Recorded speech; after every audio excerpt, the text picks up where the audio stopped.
Guys, please subscribe to the channel. I need support and need to reach 1,000 subscriber. I'm not afraid to tell you, Shi Wutong is one of the strongest beings among the human race in this era. I also know about your younger brother, the immortal demon boy. He is a sword cultivator, while I am a fire cultivator, and a very domineering one at that.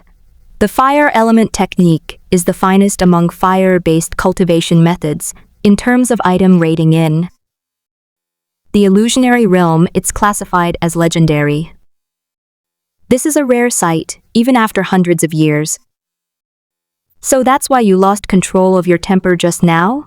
No, it's because of the single aura caused by the passive effect of the cultivation technique. Shi Wutong blushed.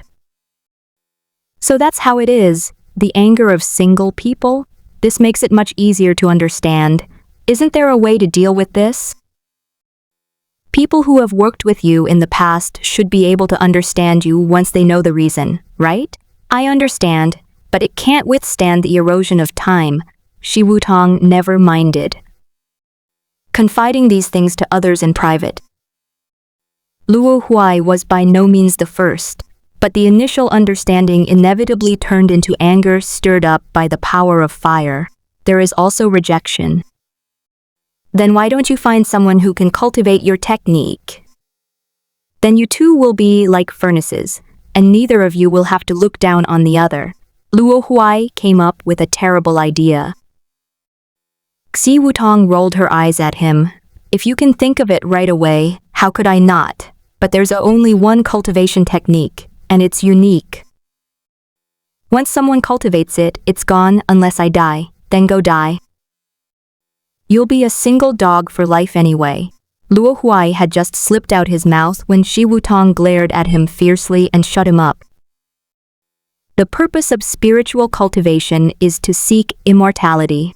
How can we put the cart before the horse? So, although you are now living a carefree life, you have also ended up alone and isolated? Luo Huai suddenly became serious and began to discuss the Tao. Shi Wutong fell silent after hearing what he said. What else can I do? I've already mastered the basics of the technique, and it's running automatically. Although I don't need to practice it deliberately and just want to relax, I can't stop it. Her life was like a flame. Once it stopped, she was dead. Luo Huai couldn't come up with any real solutions either. After all, people who have lived so long have thought of everything they could. Silence returned to the cell. Suddenly, Luo Huai, who was pondering the problem, felt a rush of heat to his head. He said, I think I'm starting to have the kind of reaction you described. Upon hearing this, Shi Wutong quickly looked over, her eyes instantly turning the color of flames. The fire path eye, in theory, allows one to clearly see the flow of all fire-related energies. She saw that Luo Huai was enveloped in a faint red light. Yes, after a while you'll probably start wanting to get away from me without even realizing it. Actually, I wanted to stay away from you from the start. You. Shi Wutong was furious. Ignoring Luo Huai's resistance, she pulled him to her side and locked his arms around him to prevent him from escaping. You're so glib, I'll burn you alive. Having witnessed Luo Huai's remarkable resilience, Shi Wutong no longer had many concerns. Big sister, Okay. I'll call you sister instead of big sister. Can you let me go? You have no idea how hot I am. Just a moment ago, there was some distance between them, and he only felt a burning sensation in his mind. But now, with Shi Wutong's arms pressed against his body, it was like being branded alive. Humph. I should teach a newbie like you who has never been beaten up what it means to have trouble with your words. Shi Wutong finally let Luo Huai go when he was almost 7/10 ripe. Big sister, Shi Wutong glared at him again, and Luo Huai quickly changed his tune. Sister, my name is Shi Wutong, call me Sister Wutong. Okay, Sister Wutong, I think your cultivation technique. might only be half the blame for your being single. Ah, be gentle. Sister, be gentle. Luo Huai was pinned down. One of his hands was held behind his back, and the other could only struggle and pound the ground. Ji Wutong's entire weight pressed down on Luo Hui's lumbar spine through his knees. Do you even know that there was a reason you were beaten up? Huh? Ji Wutong said fiercely. I'll teach you to call me Big Sister. I'll teach you to call me Big Sister. Is it so hard to call him Sister Wutong? This is definitely intentional. This kid is just recklessly courting death because of his strong regenerative abilities. I'm going to die. I'm going to die. Sister Wutong, please have mercy. Luo Huai gave in and finally dropped the word big. That's more like it. Ji Wutong released him with satisfaction. Then he suddenly realized that he had lost his composure, so he quickly straightened his clothes and sat up straight again. After being released, Luo Huai lay on the ground until her health was fully restored before getting up. When she turned around, she saw the dignified Ji Wutong. Hey beautiful, who are you? Stop pretending, okay? It's too late. Your true nature was already revealed earlier. Ahem. Ji Wutong coughed twice to ease his embarrassment. You're quite an interesting newcomer. I'm in a good mood. How about I take you on as my underling? It was rare to meet a little guy who didn't care about her appearance, so Ji Wutong relaxed a lot. Not good at all, just an older single woman trying to look young, auntie. Okay, little brother. Ji Wutong made the decision unilaterally and happily, pretending not to hear Luo Huai calling her auntie. By the way, how come you're still alright? Ji Wutong suddenly noticed that Luo Huai was sitting there without any sign of anything amiss. That shouldn't be the case. Logically speaking, shouldn't Luo Huai be up at this time? It has been a long time since he woke up. Maybe it's because my fire resistance is relatively high. Luo Huai thought it was his radiation resistance that was working, but after opening the status bar, he found that it was actually a self-discipline that was working. What's going on here? You two are being forced to switch classes. Ji Wutong then said, impossible. My fire is a fire of the heart. It has a spirit. It's not an ordinary fire. Oh, it has a spirit. No wonder. The silver cross judgment in the wind blowing through the leaves seems to be similar. A self-discipline seems to restrain these things quite a bit. The fire of the heart dares not burn itself, and the judgment cross cannot judge itself. Luo Huai suddenly felt that the spiritual energy was so weak, while the kind that Brother Boss had was much stronger, simple and direct. You have quite a few strange things about you. Are you really a newcomer? Ji Wutong believed her eyes, but was constantly shaken by the facts. Anyway, I'm fine. I'm a complete newbie too. Of the 3 brothers in my family, I'm the last one to join. How far ahead of schedule did you travel through time? I didn't come in advance.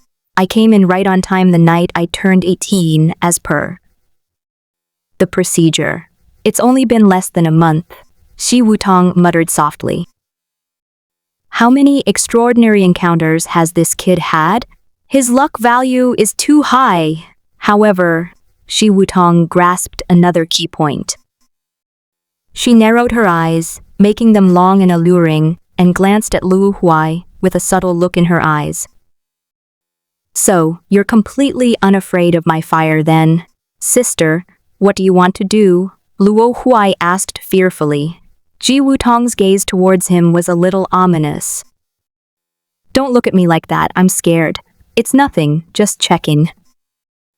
Come on, take off your helmet. I won't take it off. Luo Huai quickly hugged his helmet, as if it were something very important. You have to pick it whether you want to or not. Let me see what you look like. Ji Wutong bullied Luo Huai, relying on her cultivation level. Ah! No. Luo Huai scrambled and tumbled against the cell door, yelling, "Help! Someone help me!" In the dark dungeon, a horrific and inhumane act is taking place. Luo Huai dodged Shi Wutong's attack with all her might and curled up in a corner of the cell. What exactly do you want to do? Luo Huai covered the tattered clothes on her body that had been torn by the fire claws, looking rather pitiful. What kind of weird adjective is that? Sweetie, it'll be quick. I just want to see what you look like. Indecent assault. Luo Huai was pinned to the ground by Shi Wutong, and his helmet was forcibly ripped off. Her long, disheveled hair fell down, covering half her face and reaching her neck. Having spent over a year in the punishment world, Luo Huai's short hair had unknowingly grown into medium-length hair, just like Kinglin. Why do you, a man, have such long hair? Shi Wutong let go of Luo Huai's hand and stood up. Luo Huai quickly got up. I've been in a dungeon for too long, so I've gotten a little taller.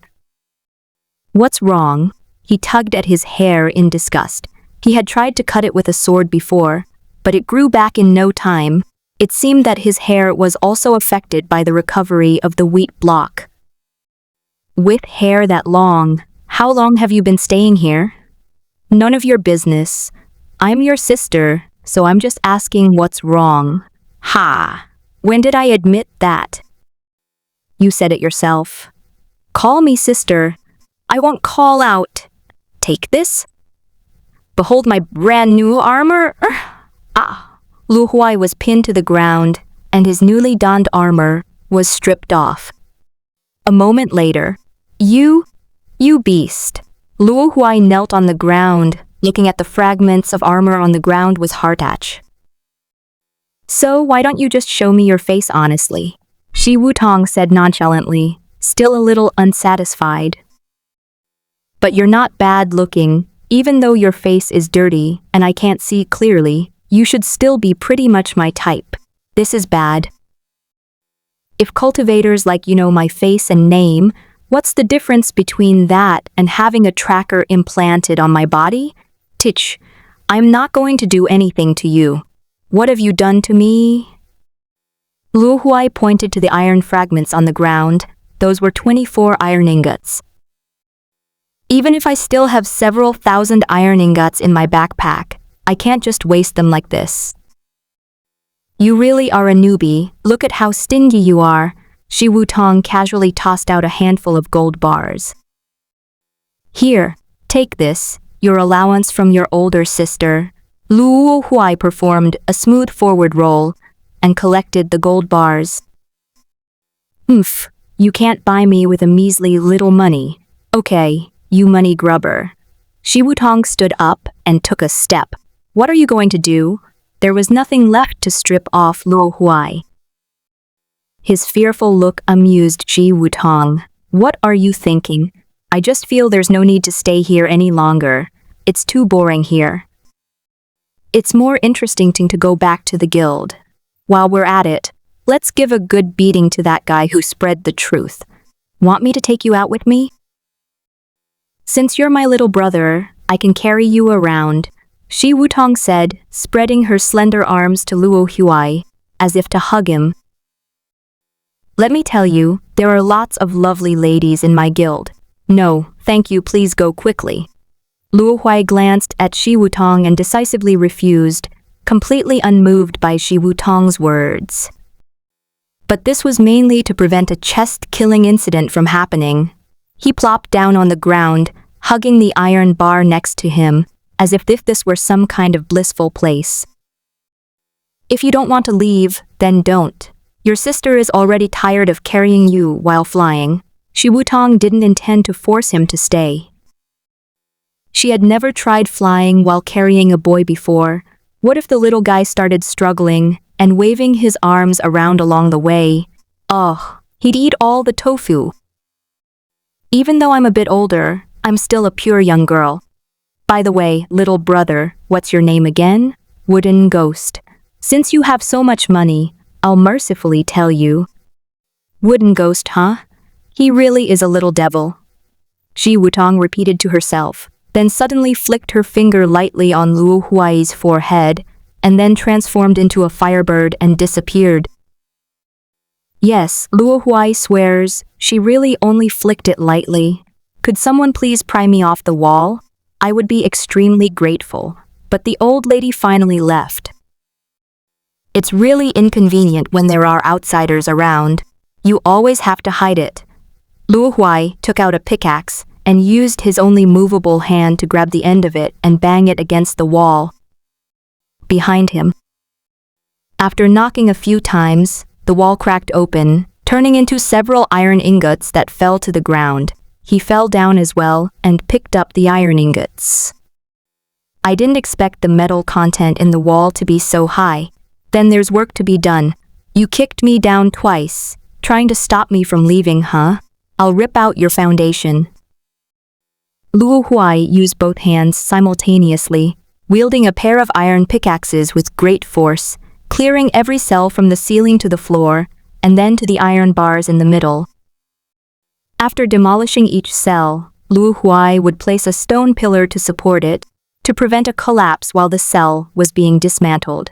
Dismantle, dismantle, dismantle. The demonized human's base feels completely hollowed out. Shi Wutong left the demonized human base without lifting a finger.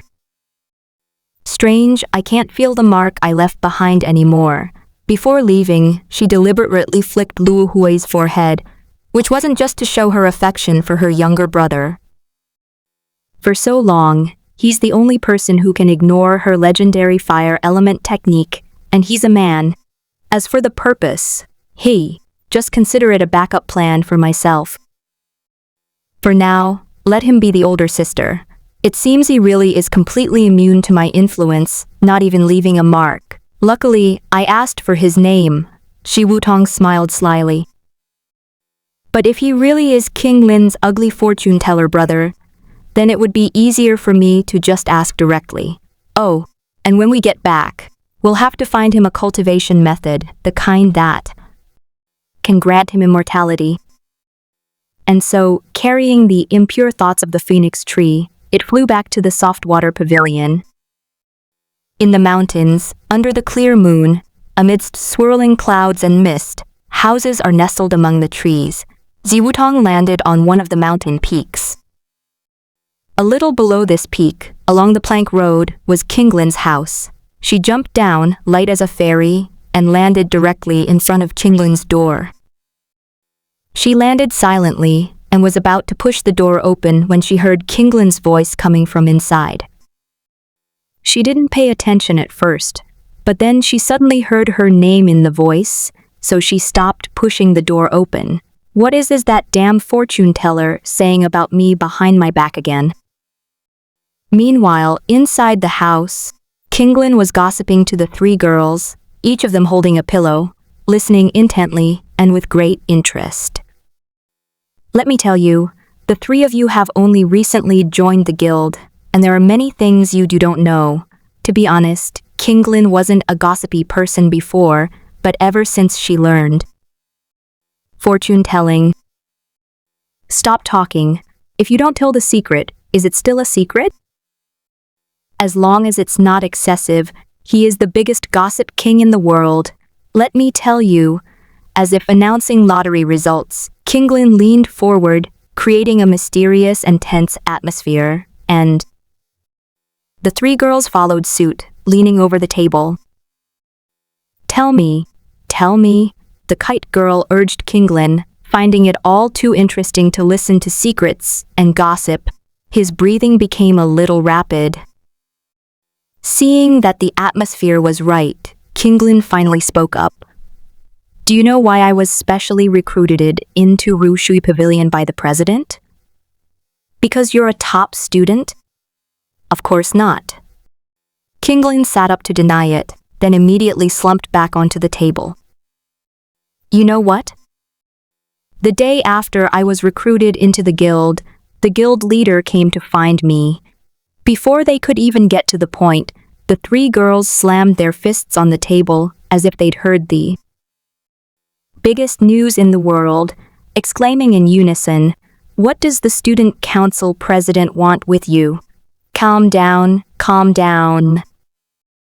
It's not what you think. I can't withstand the president's fiery temper. Kinglin calmed the three girls down. Then why did she contact you? They asked in unison, their alliance at this moment unwavering. Ugh, you guys ruined the atmosphere.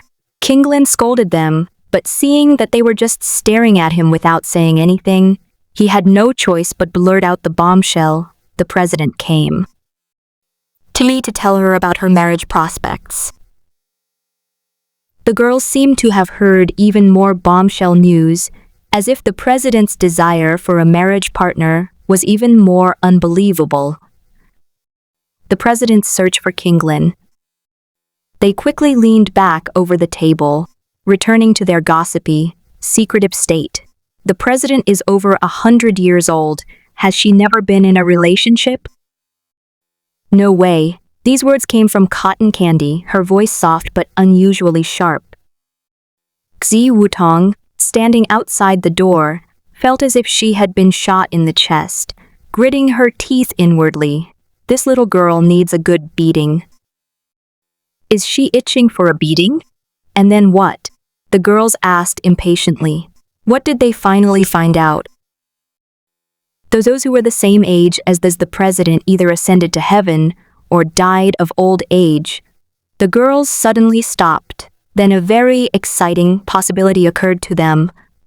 Could she be thinking of taking advantage of a younger woman? Wow, that's exciting. Sizzle. It really sounded like an arrow piercing through a body. Ji Wutong at the entrance looked like she had been seriously injured. She clutched her chest and staggered, grabbing onto a wooden stake on the railing of the walkway. She almost fell off. Those three girls, Ji Wutong made up her mind. Tomorrow I'll organize a blind date for Kinglin and show you what it means to be scorched earth. Her face was flushed, but it wasn't just from anger. There was something else. Like a guilty conscience. His little scheme was exposed by an arrow. I don't want to think about it anymore, Ji Wutong said, pressing her palms against her face to cool herself down. It's just for insurance purposes. We still don't know what kind of person that little guy is. The blush faded, but the base of her ears remained red. No wonder he felt guilty about stealing. A chill ran down the spine of Luo Huai, a miner far beyond the mountains. No, you can forget about it. It's impossible. After hearing the girl's nagging guess, Kinglin immediately denied it 3 times in a row. Why is it impossible? The girls retorted, feeling they had come up with a very reasonable answer. Humph! Kinglin immediately stood up smugly, full of confidence. Because my calculations show that there is no chance of marriage under heaven. Ji Wutong's face outside the door was as black as it could possibly be. Kinglin had personally promised not to tell anyone about this. The key point is that Kinglin inside the house remembered this matter. After he finished telling the results of his calculations, he immediately squatted down and warned the 3 girls. I'm only telling you 3 this gossip. Don't go around telling everyone, or the student council president will kill me. Absolutely. The 3 girls assured each other with unwavering confidence, even they believed it themselves.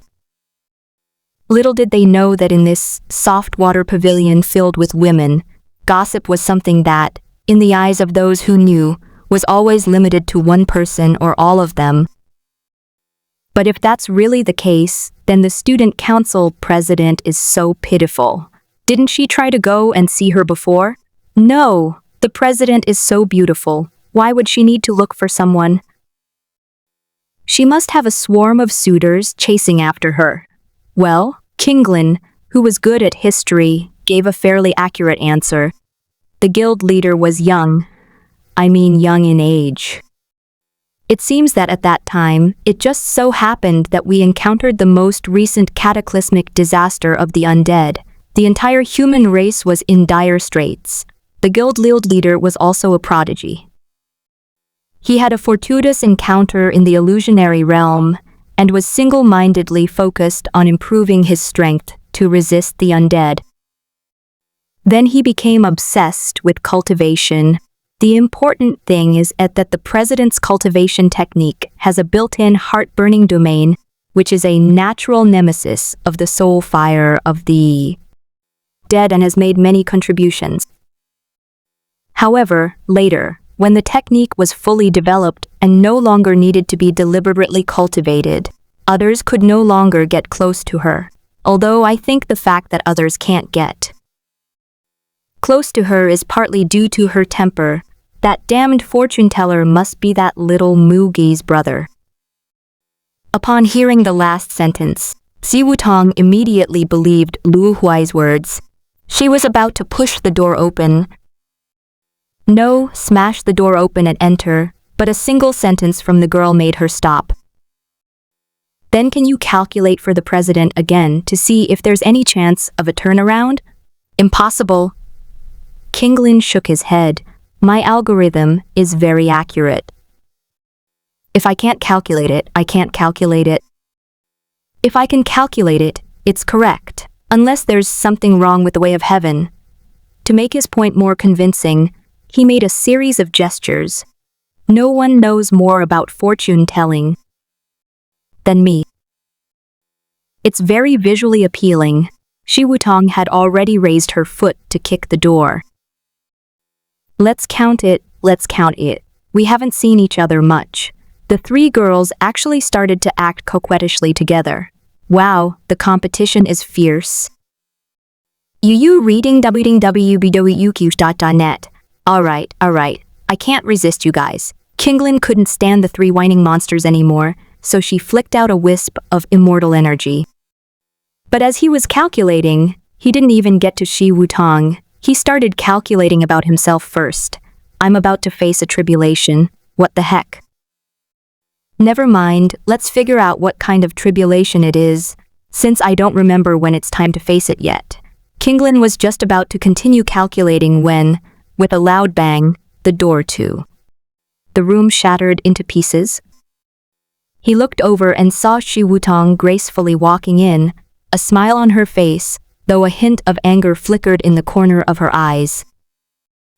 It's over, death. Kinglin immediately withdrew his fortune-telling fingers. What was the point of fortune-telling? Escaping was the priority. Kinglin's body was instantly enveloped in mist. Still trying to escape? Xi Wutong no longer concealed her anger. With a single blink of her eyes, a fiery red shockwave swept out, instantly evaporating Kinglin's mist into nothingness. Stop, Xi Wutong shouted. Kinglin suddenly felt the surrounding magical energy solidify, rendering him unable to move. Only his head could still move with difficulty. And you three girls, don't you know what you said? Get back here. The three girls, who were lined up on one side and were tiptoeing away, could not escape Xi Wutong's watchful eyes and had to obediently sit back down on the ground. President, please spare me. I won't do it again. There will be a next time. Xi Wutong's tone suddenly rose, scaring the four kids into silence. We're doomed. The four of them lowered their heads, lost in thought. But when he and the others looked up, they found that Xi Wutong's expression had suddenly changed, and she was smiling very gently. I'm doomed. The four of them instinctively thought that this situation was even more terrifying. Xi Wutong chuckled. Silly children, do I look like such a narrow-minded person? Four people. Where's the older sister? Pa! Shameless. Xi Wutong strolled gracefully to Kinglin. Kinglin felt a surge of heat that struck his very soul, but once he was immobilized, he couldn't escape even if he wanted to. I won't punish you, I'll reward you instead. Among the four, especially the three girls, a very ominous premonition arose in their hearts. Little fairy, look at you. You're so handsome and refined, with striking features and exceptional talent. You're also very upright. There are quite a few girls in the guild who are interested in you. After saying that, 2 small devil horns seem to sprout from Xi Wutong's head. How about I organize a matchmaking event for you? Most of the girls in the guild will be there. After saying that, she turned to the 3 girls, and now even the devil's little tail was showing. Of course, I know you 3 are always with Kinglin. You must be too familiar with each other to make a move, so there are no spots for you at this matchmaking event. The girls were all shocked. President, you're a devil. The girls' faces broke out in a flood of tears at a visible speed. President's sister, no way. I'm doing this for the sake of little fairy's future, you know. After all, he doesn't want to be unwanted. The last 3 words were uttered by Xi Wutong through gritted teeth. The girls' pleas went unanswered, and they immediately turned their fierce gazes toward Kinglin. Little fairy, if you dare to be bewitched by those beautiful butterflies, we'll all die with you. Kinglin felt bitter inside. He saw Xi Wutong looking at him with a smug expression. The most poisonous heart is that of a woman. Oh wait, she's not even a woman. Never mind, what a cruel heart. Seeing that the effect had been achieved, Xi Wutong released the immobilization spell on Kinglin, turned around and left to prepare for Kinglin's blind date. But since she left, Kinglin's situation wasn't so easy. Little fairy, 3 fierce-looking girls pounced on him and pinned him to the ground. You? Enraged, anxious, the girl could barely speak, struggling to find the words to say, if you dare, we'll bite you to death. The 3 girls grinned, showing off their 3 pairs of small tiger teeth, threatening Kinglin. I will never gossip again. The ceiling had just been burned away by the flame shockwave, and Kinglin looked up at the sky speechlessly. He vowed to keep his mouth shut from now on. Tear. A bolt of lightning streaked across the night sky. Heaven is enraged. Serves you right for making those lies. That night, news of the matchmaking event spread throughout the entire Luo Pavilion. Demonized human base. Luo Huai fell into deep thought in the mine. The reason was simple. After demolishing the dungeon cells, he wanted to demolish the foundation of the base, just like he did in V City. Finally, he could enjoy the magnificent sight of the collapse from the air, especially the row of defensive cannons that had shot him down twice. It would be very satisfying to see them collapse. The problem is that the bases of the demonized humans are mainly built using magic. So, where's the foundation? Luo Huai searched back and forth several times, even thinking he had gone beyond the base's boundaries. But after risking everything to stand out, he found himself in the very center. Wait, such a huge base of yours, doesn't it need a foundation? Does magic mean it can do whatever it wants? Does it mean it can disregard basic physics? The mutated architect said, sorry, but with magic, you really can do whatever you want. Demolishing the buildings directly above ground is impossible. The dungeons are unguarded, but the surface is heavily guarded. Moreover, the monitoring range of the demonized human priest must cover the entire base. Moreover, I had previously glimpsed summoned demon hounds patrolling all over the base. Are there any buildings where even a small section could be removed without being easily noticed, but whose walls and floors are a meter thick? Hey, there is one, the city wall. Those layers are several meters thick and over 10 meters high. If you dig a bit out from the middle of the ground, no one would notice, right? That won't work either. Luo Huai covered his forehead. It's not that you can't dig, but why bother? The city wall is just a pile of stones. Digging it will only yield round stones, not iron ingots. But now only the city wall can be dug up. Forget it, let's dig around. The demonized people love to use magic so much. Such a big wall, how can it be sturdy just by piling up stones? There must be some magical items inside. Even if we don't find anything, it'll still be a treasure. Having made up his mind, Luo Huai began moving towards the royal city wall. Not long after, they hit something hard. This hard object does not refer to objects like stones that can be easily knocked down. It was a huge crystal emitting a faint yellowish-brown light, and Luo Huai couldn't see its full appearance even through the cross-section of the tunnel, which was 1 meter wide and 2 meters high. It looks a lot like the sleeping golem deep underground, but it's unlikely to be an elemental monster, otherwise it would have been discovered when the city wall was built. Moreover, Luo Huai is now only 2 or 3 meters away from the ground. It seems this is part of the city wall. What looks ordinary from the surface turns out to contain such a large energy crystal underground. Luo Huai wasn't sure if that was the correct name. He just called it that, because it looked like it. It's such a waste to smash it. Can't we take it all with us? Luo Huai estimated the possibility to be very small, so he decided to just, let's see what happens if he breaks off a piece. He wasn't worried that the thing would explode. Who would bury something that would explode with a single tap inside the city wall, fearing that the enemy wouldn't be able to breach it? Stability is definitely the priority. Clang, clang, clang. The 3 pickaxes fell, but the crystal remained motionless. Instead, Luo Huai's hand went numb from the impact. This thing is probably used to reinforce the city walls. It's so hard. The yellowish-brown color represents the earth element and carries the weight of the earth. This crystal is definitely much heavier than other crystals of the same size. But how did the demonized people find such a large piece? Even if they did, transporting it would be a problem. It's impossible that there just happened to be some in the dungeon, right?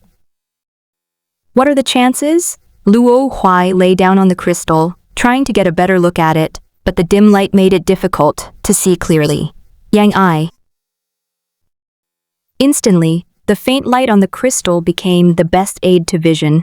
Luo Huai could clearly see the surface of the crystal. It's so smooth, is it really one piece? But after Luo Huai reached out and touched it all over, there are very tiny gaps. Following the feel of the gap, Luo Huai's fingers finally traced an irregular small area on the surface of the crystal. Luo Huai gripped the pickaxe and tapped the edge of that small area with its tip. After tapping around, the situation Luo Huai had expected did not occur. However, when Luo Huai touched it again, he found that the tactile sensation from the gaps was even more pronounced. A height difference appeared on both sides of the gap. Luo Huai tapped it a few more times, and finally, on the 4th tap, a corner of the small crystal curled up. Sure enough, this entire crystal was probably pieced together using magic from these smaller crystals. Luo Huai inserted the tip of his pickaxe into the raised crevice, and with a forceful pry, an energy crystal the size of 2 fists rolled down. Luo Huai grabbed one of its protruding edges with one hand and lifted it up, only to find that it was actually quite difficult. Even the earth elemental core of the sleeping golem isn't this heavy. In terms of energy concentration, the core of the earth element definitely contains more, which must have been specially treated, with the heavy characteristics of the earth element being amplified and utilized. He noticed that the crystal he was holding was slowly becoming duller, and as it dimmed, its weight was decreasing until it finally stopped at a fixed value. Upon further consideration, Luo Huai felt that the crystal was much lighter than the core of the earth element. It turns out that this heavy characteristic needs to be continuously activated, and once it is no longer activated, it will revert to its original state. What he's holding now is just an ordinary earth element crystal. There's been a lot of research on demonized humans, but we haven't heard much about it among humans. It's not that humans don't use it. It's just that this technology is energy intensive and not cost-effective, which is why it hasn't become widespread. If I knock one off now, will it trigger the alarm? Luo Huai didn't dare to go up and investigate. Even if he alerted them, could the people outside possibly blow up the ground and find him? But what he didn't know was that the entire demonized human base had already been alerted several hours earlier. The demonized human caretaker discovered the situation when he went to feed the spider demon. Huh? Where's my dungeon? And why are all the demonic beasts so well behaved, lying on the ground without moving? They're not like this at mealtimes. In short, the news of the complete annihilation of the demonic behemoths shocked all the demonized humans. The absence of the prison cells isn't the main issue. We can disregard it. But the disappearance of the spider demon is a much bigger problem. The spider demon's most important function is to fight in team battles. Its infection and rapid spread can quickly reduce the enemy, while increasing the combat power of one's own side. In several past official battles, the spider demons have played a significant role in leveling the playing field by reducing the technological advantages accumulated by the human race. And now all of that is gone. The alarm suddenly went off.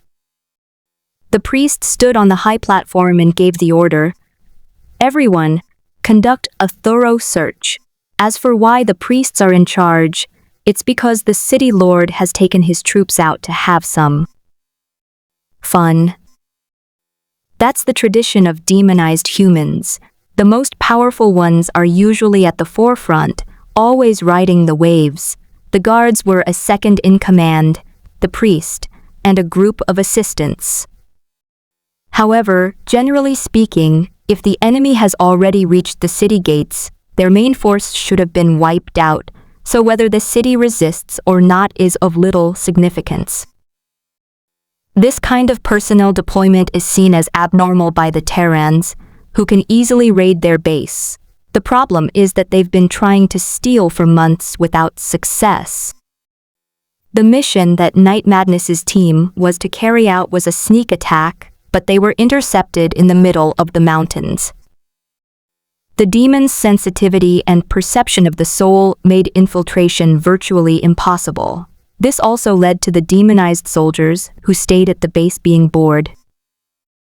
Every day, besides transporting resources and food to the main force, they just stood at their posts and stared blankly, entering retirement life ahead of schedule. Now, under Luo Huai's influence, all the demonized people in the city have started to move around. Sentries on the city wall, keep a close watch. Don't miss any detail. Don't even let a fly escape. This instance doesn't spawn monsters, so where did these flies come from? I told you to keep a close eye on them, so keep a close eye on them. Yes, unaware of this, Luo Huai was still chiseling energy crystals underground. 1 piece, 2 pieces, 3 pieces. Some of the small crystals could be put into the backpack, but some could not. They must have been mined later in the dungeon. Luo Huai was like a termite, greedily devouring the foundation of this city wall. Priest, something is destroying things beneath the city walls. The demonized priest stood on the high platform, hearing the report soldier, who suddenly ran up shout. What? He immediately thought of the hollowed-out dungeon, his face changing drastically. This is bad. A black horse with eerie green flames burning on its hooves and clad in white bone armor stepped out from the shadow of the summoning circle. The priest ripped off his robes, which were only for decoration, and mounted the horse. Go! The priest's muscular arms gripped his pool skull staff, which could be used as a warhammer, and his imposing aura instantly killed a group of warriors around him. With a thud, the black horse leaped from the platform, which was more than 10 meters high, and landed on the ground, cracking the stone slabs in all directions. My planks. Every time I come down, a piece of them breaks. An old craftsman standing in the corner of the square said with heartache, "Damn it. They dare to steal from here." The priest stormed up to the foot of the city wall. Energy gathered in his eyes, and as he looked down at the ground, he saw a red dot amidst the large expanse of yellowish-brown beneath the city walls. If the red dot doesn't move an inch, it will leave behind several dark spots. Moths. The priest dismounted, plunged his staff into ground with his right hand, and gathered a green energy ball unique to demons in his left palm, then slammed it down on the ground. Ignoring the obstacles of the earth, the energy ball headed straight for the red dot. That is energy extracted from the soul. What is that? Luo Huai, who was digging with great enthusiasm, turned around and saw a pale green skull rushing towards him. He wasn't unaware that he would be discovered, but the attack came too suddenly. In this narrow crystal tunnel, Luo Huai had nowhere to hide, and his shield could not stop the energy attacks. He could only let himself be hit. Call! The skull and Luo Huai's face collided head-on, a shrill scream piercing the eardrums, the dead soul tearing at the soul that was about to be devoured. Die, feel the fear of death. The priest watched as the green and red dots became entangled, the green dot constantly eroding the red dot, which was too weak to do anything but be manipulated.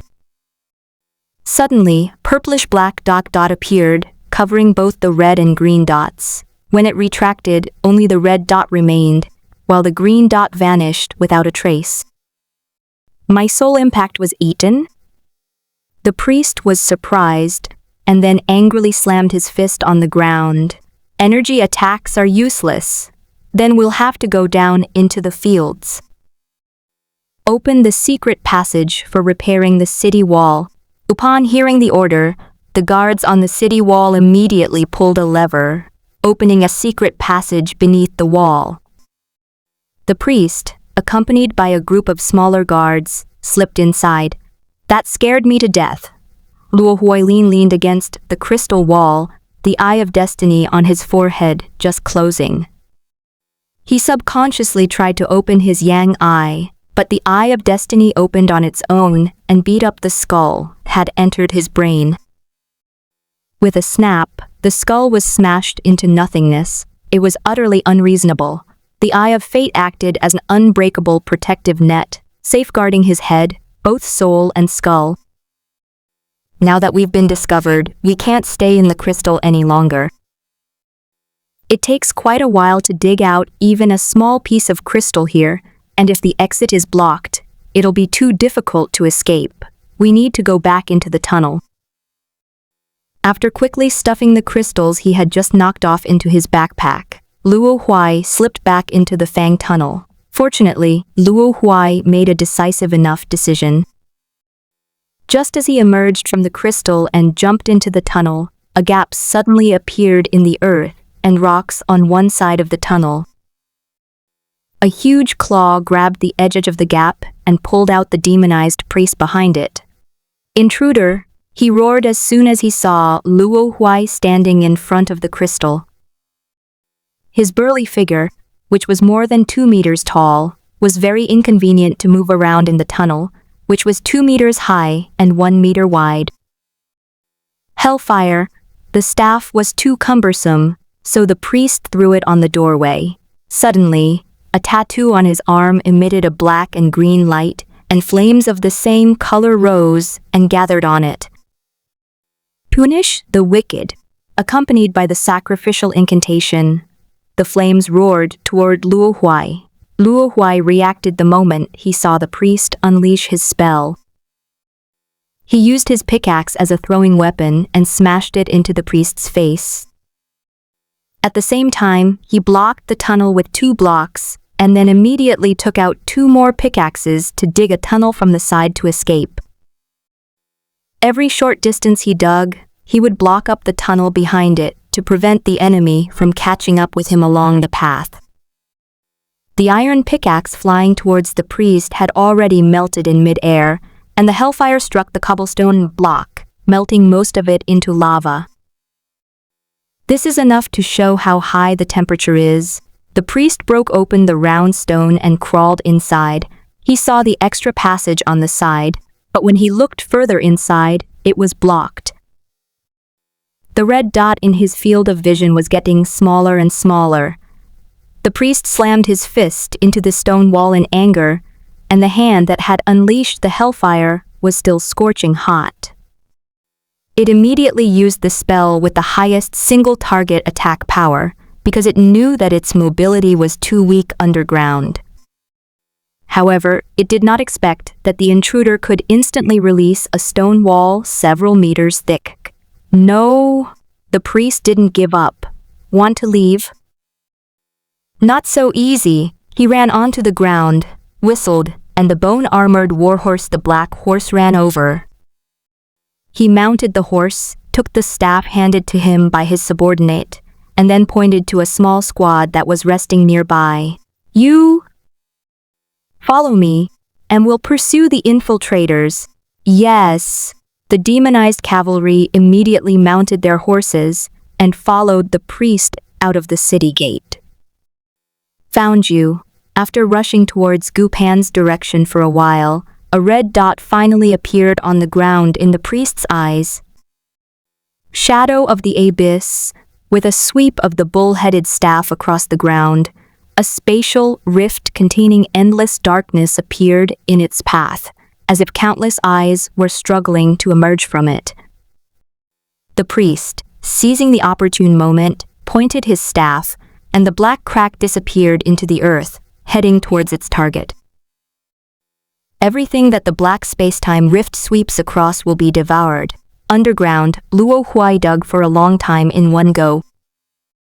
Hearing no movement behind him, he was about to sit down and rest for a while.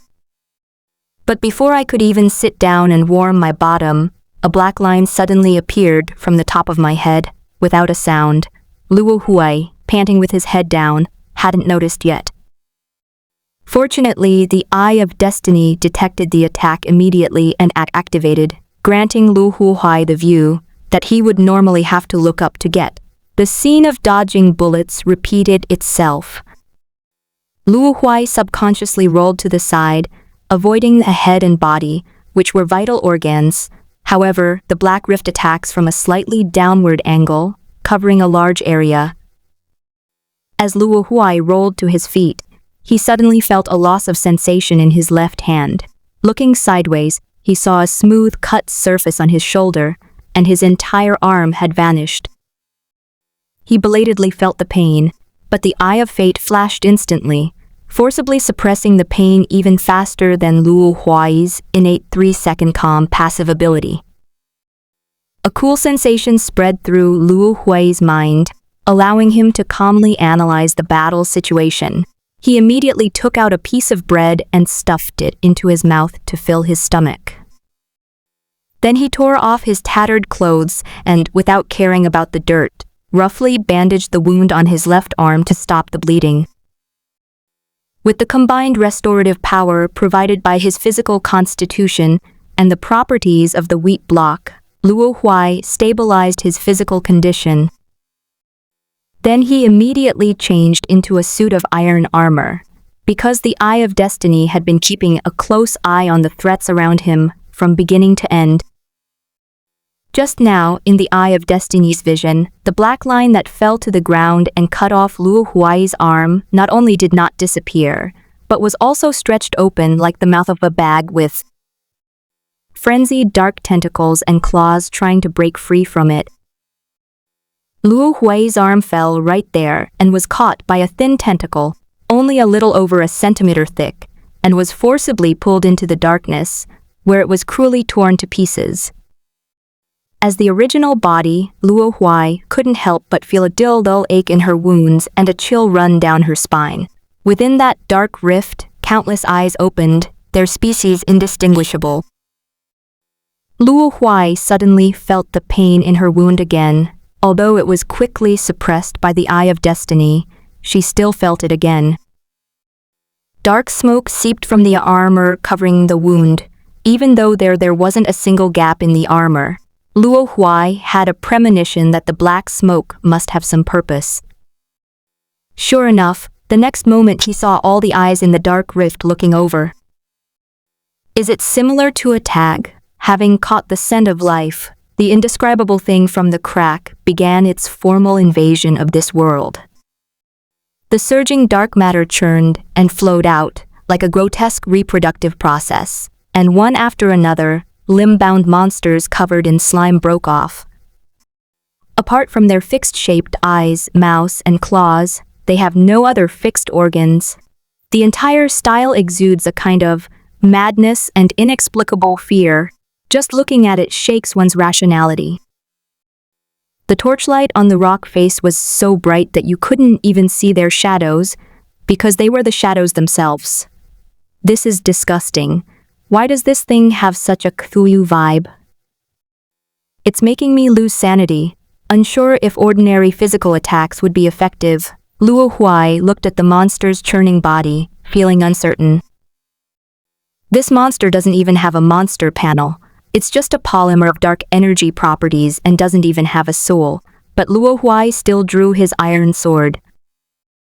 Not only that, he didn't even raise his shield. He simply picked up an iron sword with his other hand, which had just grown back. With his eyes closed, Luo Huai once again entrusted his vision to the Eye of Destiny.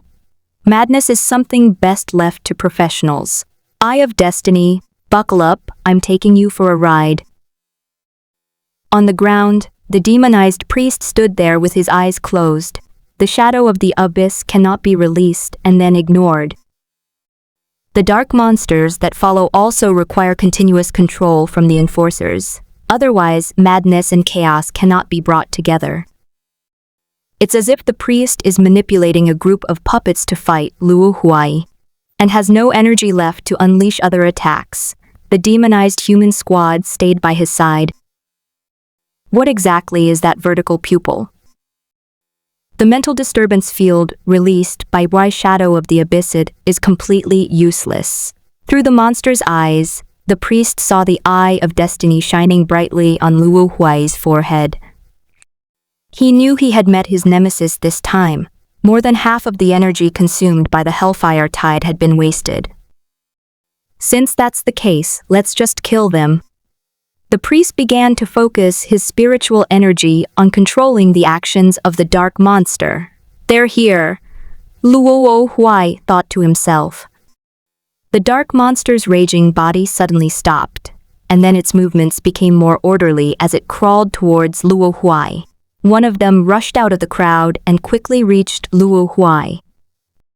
Luo Huai held two swords, one in his right hand and the other in his left. He swept his sword horizontally with his right hand, followed immediately by a slash with his left iron sword. The former swept towards the monster's eyes, while the latter slashed towards its body. He didn't know which side was the key, so he decided to gamble on both. Unfortunately, it wasn't either, and we don't even know for sure, because we didn't manage to cut anything. Just as the blade was about to slice into the monster, its body suddenly split in two along the tangent of the blade, and its eyeballs moved on its body in a completely unnatural way. Luo Huai passed by the monster that had been split in two, and neither of them was hurt. After the monster separated, its body immediately closed up again, and its eyes moved back to their original positions. After splitting, it seemed to fall into a state of weakness, and instead of turning back to continue attacking, it chose to wander around the wall to gather strength. Luo Huai didn't have time to pay attention to him. Several monsters behind him rushed up, leaping into the air almost simultaneously and pouncing. The tips of the jet black claws were also made thinner and longer to cause greater damage. Using his enhanced motion capture gen, enhanced by the Eye of Destiny, Luo Huai spotted all the monsters in the air. He brandished his twin swords and charged forward, his spinning blades striking each monster with pinpoint accuracy. Don't ask where you learned it. Just watch more and practice more, and you'll be fine as long as you have hands. However, all the monsters that were hit, just like the first one, avoided the damage by splitting. Damn it, why is this guy aiming for the core with every single sword strike? The priest controlling the monster cursed under his breath. The dark monster was not afraid of this kind of slash. It didn't care if it was cut, and the wound would heal in the next moment. There is only one reason why this might happen. The core magic array within the body that maintains the connection with the spellcaster is under threat. Because the core magic circle has the function of stabilizing the shape, it cannot be quickly moved, so the monster can only take the most urgent splitting action. Whether by coincidence or by the unseen guidance of fate, every sword strike from Luo Huai just happened to threaten the operation of the core magic array. This split is detrimental to both the monster and the spellcaster, accelerating the depletion of mental energy. Even a priest with an intelligence stat of B++ can't last more than a few rounds. There's no other way, let's unite. The priest clasped his hands together. However, Luo Huai was unaware of all this. He only knew that all his attacks had been dodged, and that he felt he was at a great disadvantage. We can't sustain this, let's run. Luo Huai released his sword, intending to throw out 2 blocks to block the tunnel, then turned and dug to escape, but the monster's next move made him stop. Are they merging and becoming one? Why give up the advantage of outnumbering one opponent? Besides, if their size increases, wouldn't they get stuck in the tunnel? But the monster quickly told Luo Huai that not all fusions would become cumbersome. On the contrary, the merged dark monster was only slightly larger than the original and had a more stable form. It stopped crawling on all fours and stood up from the ground like a human. Sacrifice. The monster before them even had a rough facial outline and muscle texture, only smaller than the priest. But because of this, it was no longer restricted by a confined environment. The infiltrator, the monster uttered indistinct words. Luo Huai instantly realized that this monster was either an avatar of the priest or being controlled by the priest. The priest is still hunting me down. Luo Huai understood his current situation. He looked up and seemed to see the priest's true form crouching and guarding him. Escape to the ground is not realistic. Luo Huai still wanted to escape, even if it was just one monster. He had never directly fought the priest, but the priest's strength was clearly evident to him. In those 2 brief encounters, he was unable to retaliate either time and could only flee. So, determined not to confront them head-on, Luo Huai proceeded with the original plan and blocked the tunnel with blocks. But he immediately heard a sound coming from the other side of the cube, like water seeping through the gaps, little by little. Let's see if you can drill faster or I can dig faster. Luo Huai was utterly cowardly, relentlessly forging ahead underground, turning left and right, up and down, left and right. You coward! The priest on the ground angrily raised his staff, intending to break it, but then hesitated and decided to smash it instead. Clang! The staff lay horizontally in the ground. The spellcasting has stopped because the mana consumption increases exponentially once a certain control distance is exceeded. Chase him.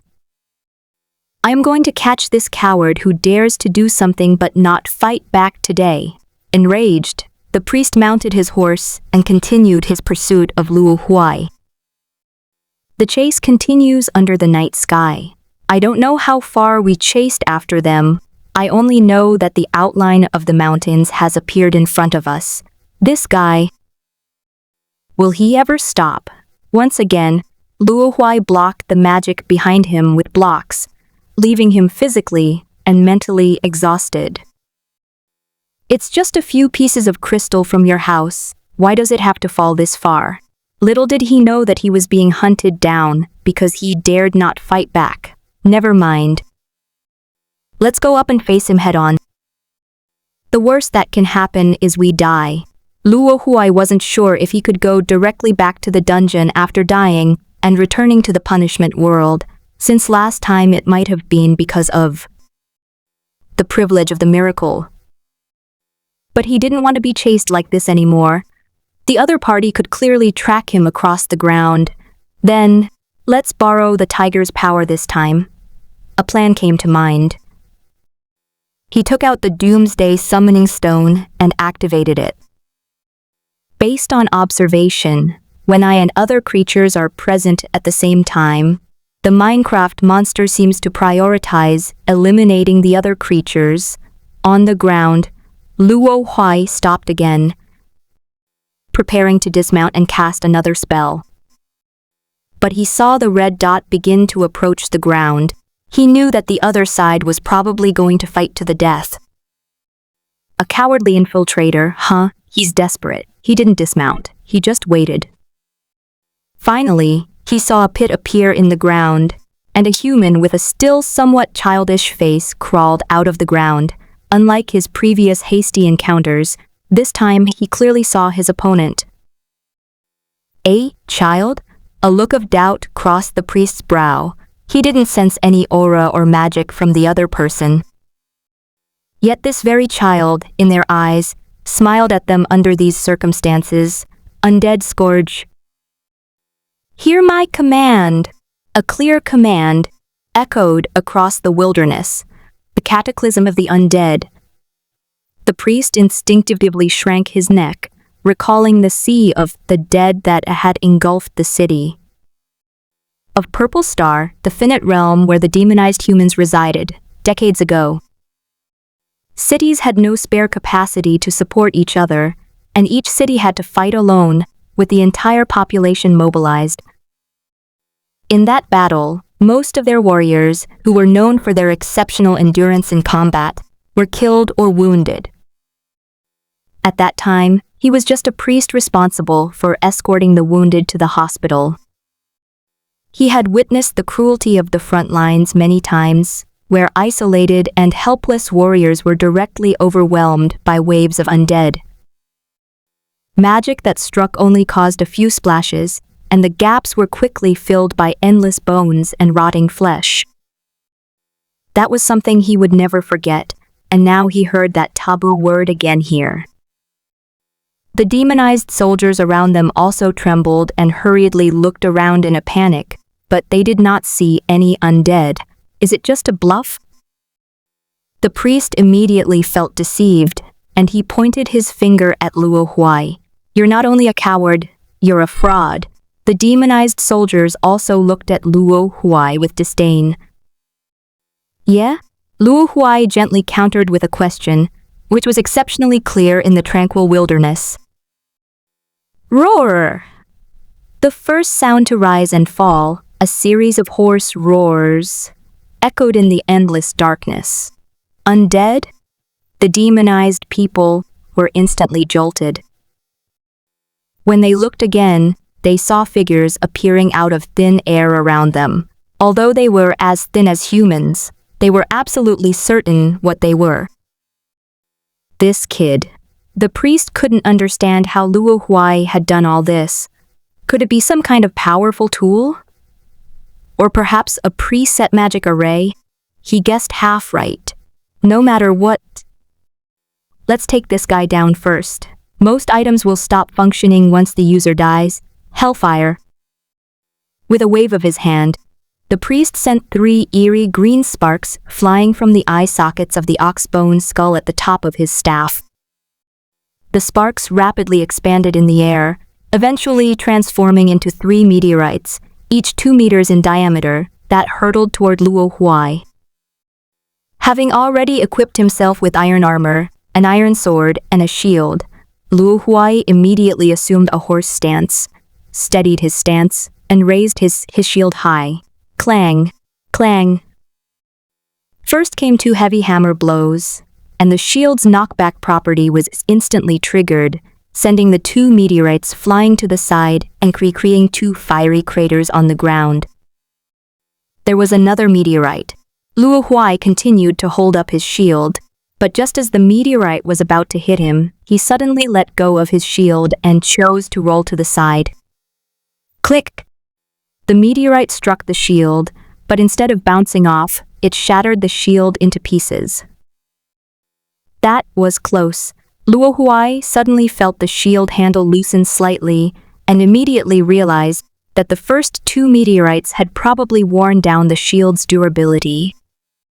Fortunately, he had the foresight to make several sets of equipment before coming up. Luo Huai immediately took out another shield from his backpack and turned his gaze to the demonized priest. The zombie army attacked the demonized man from all directions. The priest unleashed a rain of fire, killing a group of approaching zombies and skeletons in the distance. How come these undead can still use bows and arrows? The priest looked solemnly at the skeletons drawing their bows. It's not strange for the undead to use weapons, like knives and swords, but they use them haphazardly, unlike these skeleton arrows which are all aimed at the head. However, so far, no skeleton has been able to hit him successfully.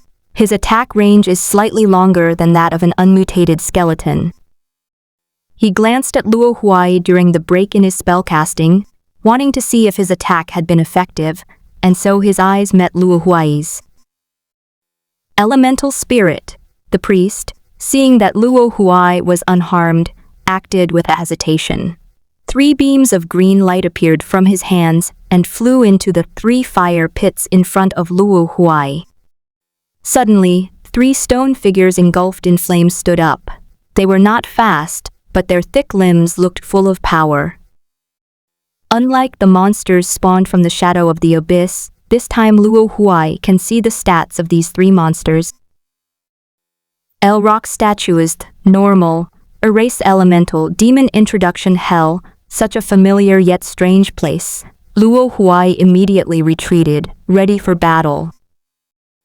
A monster's rating only indicates its level relative to other monsters of the same type. It does not represent its actual strength. Just like an ant, even if it is a legendary gold ant, it is impossible for it to fight against a dragon that is rated as an ordinary white ant, unless it's poisoned.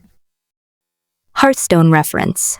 When the 3 rock statues approached Luo Huai, he knew that a direct confrontation was impossible. In terms of pure physical strength, even the demonized priest was probably inferior, not to mention the flames on the rock statues. He turned around and disappeared into the increasingly dense horde of monsters behind him. The monsters seemed not to see him at all, brushing past him and heading towards the rock statue, but the next second they were swatted away and burned to ashes in midair. Spiders, zombies, and other melee monsters are all easy prey. Luo Huai had hoped they could help block things, but it seems he was overthinking it. But suddenly, his eyes lit up as a green figure appeared in his field of vision. Brother Creeper. Luo Huai rushed over excitedly, and then took out a flint and steel. In Minecraft, the creeper doesn't necessarily explode on its own. Players can actively ignite it using a flint and steel. So, I'm sorry. A creeper, suddenly set ablaze and still looking bewildered, was picked up by Luo Huai and tossed toward the pursuing Hell Rock statue. Meow meow meow. The Hellstone statue saw something flying towards it and wanted to smash it with a punch, but Luo Huai had timed it perfectly, and the creeper exploded just as about to be hit. Boom. The effect was outstanding. The arm of the hellish rock statue was blown into pieces, and a piece of its shoulder and chest was also blown off. Suddenly losing the weight of half its body, the Hell Rock statue lost its balance and collapsed to its knees. It's not dead yet. Its body fragments are slowly coming back together, and it won't be long before it's fully recovered. If this were hell, the process would be much faster, because there would be plenty of physical materials there, but here it can only recover honestly. The priest is surrounded by monsters, and has to take care of his squad. He has no time to pay attention to this side and cannot speed up the recovery process. Only 2 of the Hell Rock statues remain in Luo Huai. Creeper, creeper. After tasting the benefits of bombs, Luo Huai frantically searched for creepers. But the creeper seemed to be playing hide-and-seek with him, and all he could see were zombies, skeletons, and spiders. Oh my god, why are creepers so rare? In the game, they're usually just a turn of your head and you're there. The dense monsters hindered Luo Huai's movements, but they couldn't stop the crushing onslaught, the hellish rock statues. Behind him drew ever closer. During the escape, Luo Huai would occasionally turn back to shoot arrows, but the flames on the Hearthstone were too hot. The arrows would catch fire as soon as they got close to its surface, destroying its integrity and preventing even the true damage from its special ability from being triggered. Left with no other choice, Luo Huai drew his iron axe and used it as a throwing axe. The iron axe spun rapidly and struck the neck of the hellish rock statue, where it became stuck. The rock statue simply twisted its neck, and the iron axe, half melted away, fell limply to the ground. Moreover, the rock statue itself is composed of countless small stones, not a complete whole, so even if the iron axe cuts through half of its neck, it will not cause much damage. The true damage property cannot be triggered because the iron axe only hits the loose stones it touches. Indeed, only explosions reveal the truth. Where are you, creeper? I promise I won't set you on fire again. After searching high and low, Luo Huai made this promise. Really? And so, a young creeper appeared before Luo Huai. The 2, one human and one monster, gazed deeply into each other's eyes. Luo Huai rubbed the flint in his hand and poked it at the creeper's head. Creep, I'm sorry. Another coolie has been heartbroken by lies. Boom! Luo Huai aimed at the head of the Hell Rock statue behind him. The shockwave from the explosion crushed the upper half of the Hearthstone statue, knocking it to the ground. Its core was destroyed, and the elemental spirit bestowed by the priest was left unprotected and exposed to the air.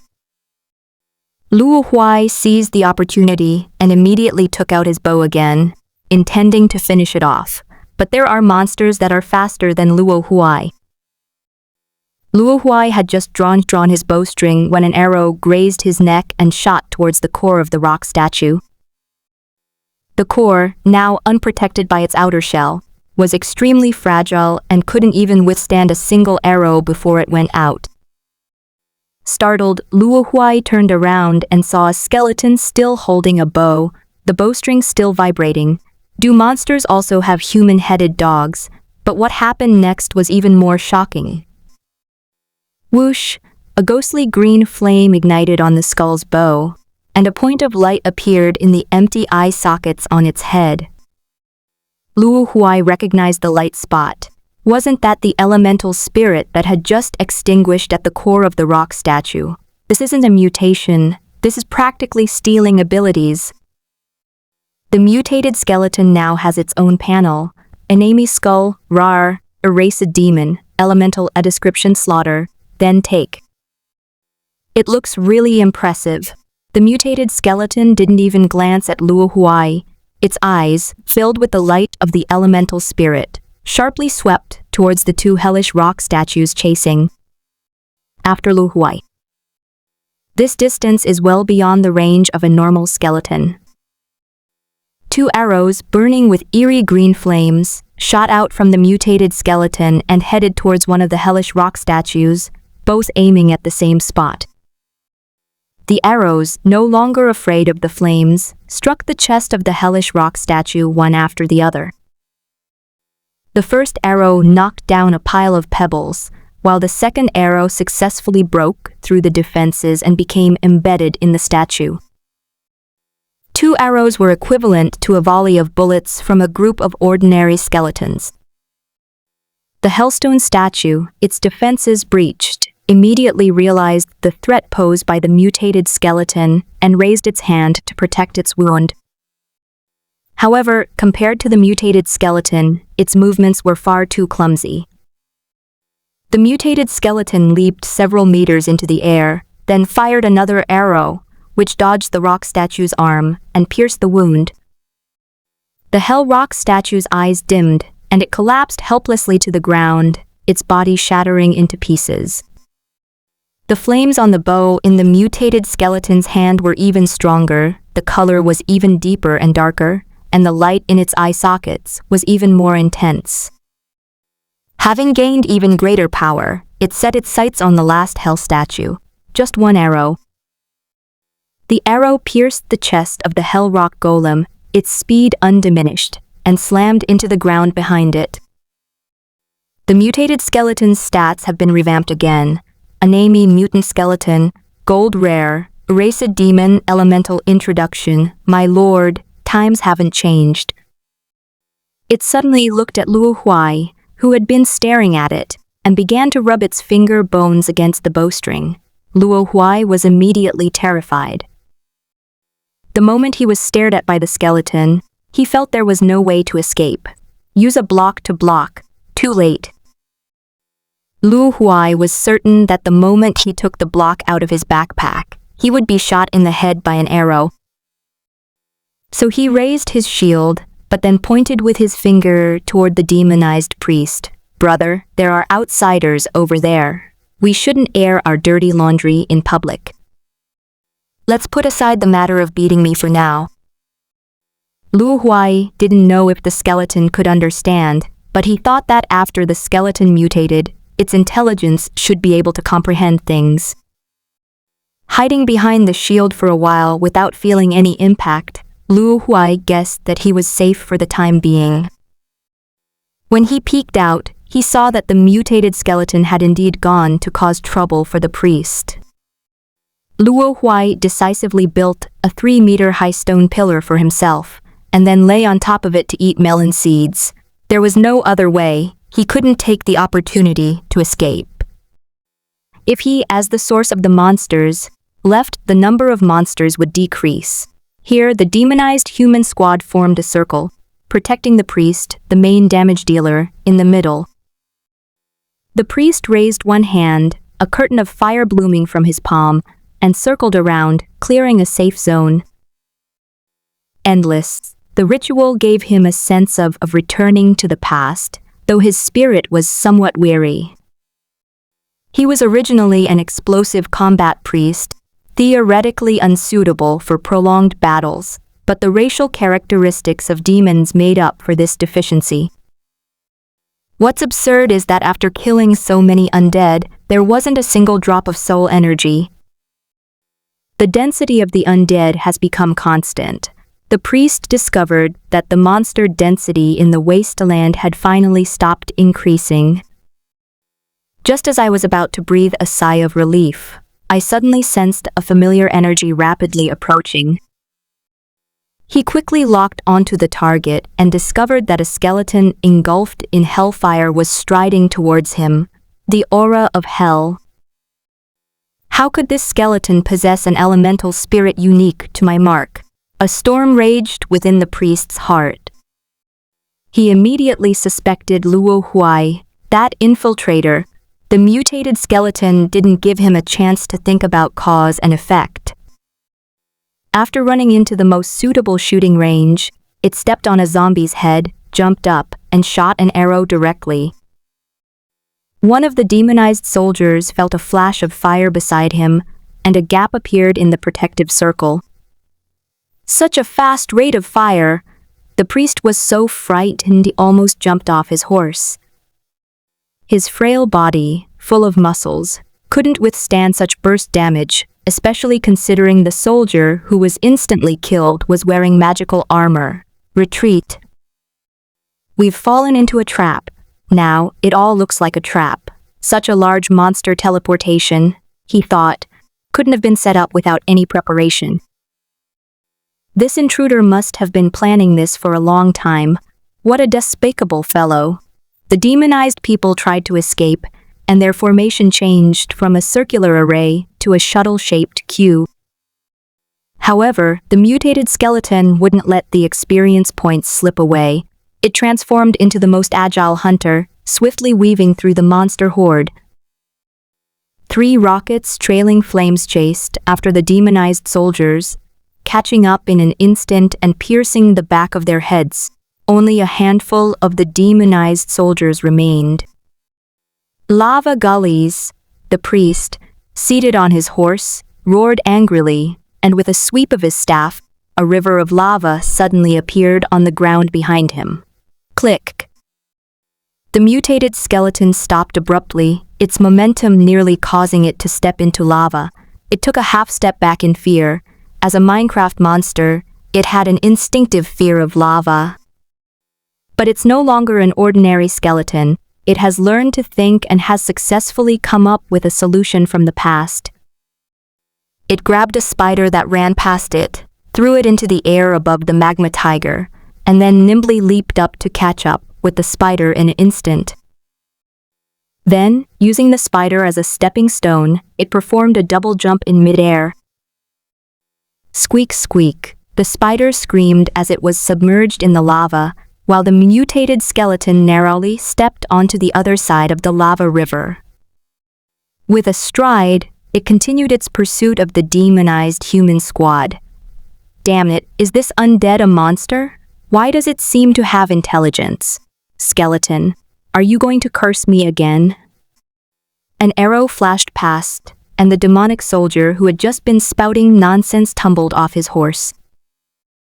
Upon seeing this, the other demonized beings, including the priest, immediately fell silent and hurried towards the base. With the base fireballs, mere skeletons are nothing to fear. The priest also very frustrated. If he hadn't run out of magic and his range hadn't been shorter than that of the skeleton, he wouldn't have been in such a sorry state. He would have been laughed at when he got back. Whoosh! An arrow grazed his eye, completely extinguishing any thought he had other than escaping. Luo Huai sat on the stone pillar, watching the demonized humans and mutated skeletons gradually disappear into the distance on the horizon. Hello, you've all run away, so can I go now? If no one is paying attention to me, then I'll take that as your agreement. Luo Huai, seemingly casually about to jump down from the summoning stone of doomsday, in the first level of the Luo Huai Pass, was about to do so. Woo woo woo woo! Dozens of arrows were planted at his feet. Ordinary monsters, do you think we don't exist? Now that the outsiders are gone, it's time for domestic violence. Wow! A rain of arrows rose. Oh no, I was so focused on the high-powered units that I forgot I'm actually on the same level as the ordinary monster horde. Luo Huai quickly used 2 shields to protect himself. The shield clanged and clattered, like it was raining. However, thanks to this rain of arrows, the surrounding monsters were cleared out. Without comparison, there's no harm done. These are just ordinary monsters, but their teamwork is truly something else. Luo Huai, wielding a shield, fought his way through hordes of monsters. Physical strength. He has no such limitations. After eating his fill, he can sit for a while and fully recover. As dawn breaks and the sun rises, Luo Huai dropped his tattered shield and iron sword and plopped down on the ground. The monsters around him had mostly disappeared, except for some spiders that would turn into neutral monsters during the day. Worn out. Screw the monsters, there are just so many of them. Even with the summoning stone turned off, the number of monsters that spawn naturally is still quite large. If it weren't for the dawn, he probably would have been driven crazy by the annoyance. Isn't there a way to avoid grinding monsters? If he keeps encountering monsters wherever he goes, how will he ever be able to return to the mortal realm? The frequent appearance of undead in the mortal realm is enough to sound an alarm for the entire race. Luo Huai began his habitual recollection, for memories are the best archive, providing him with information to search and summarize when needed.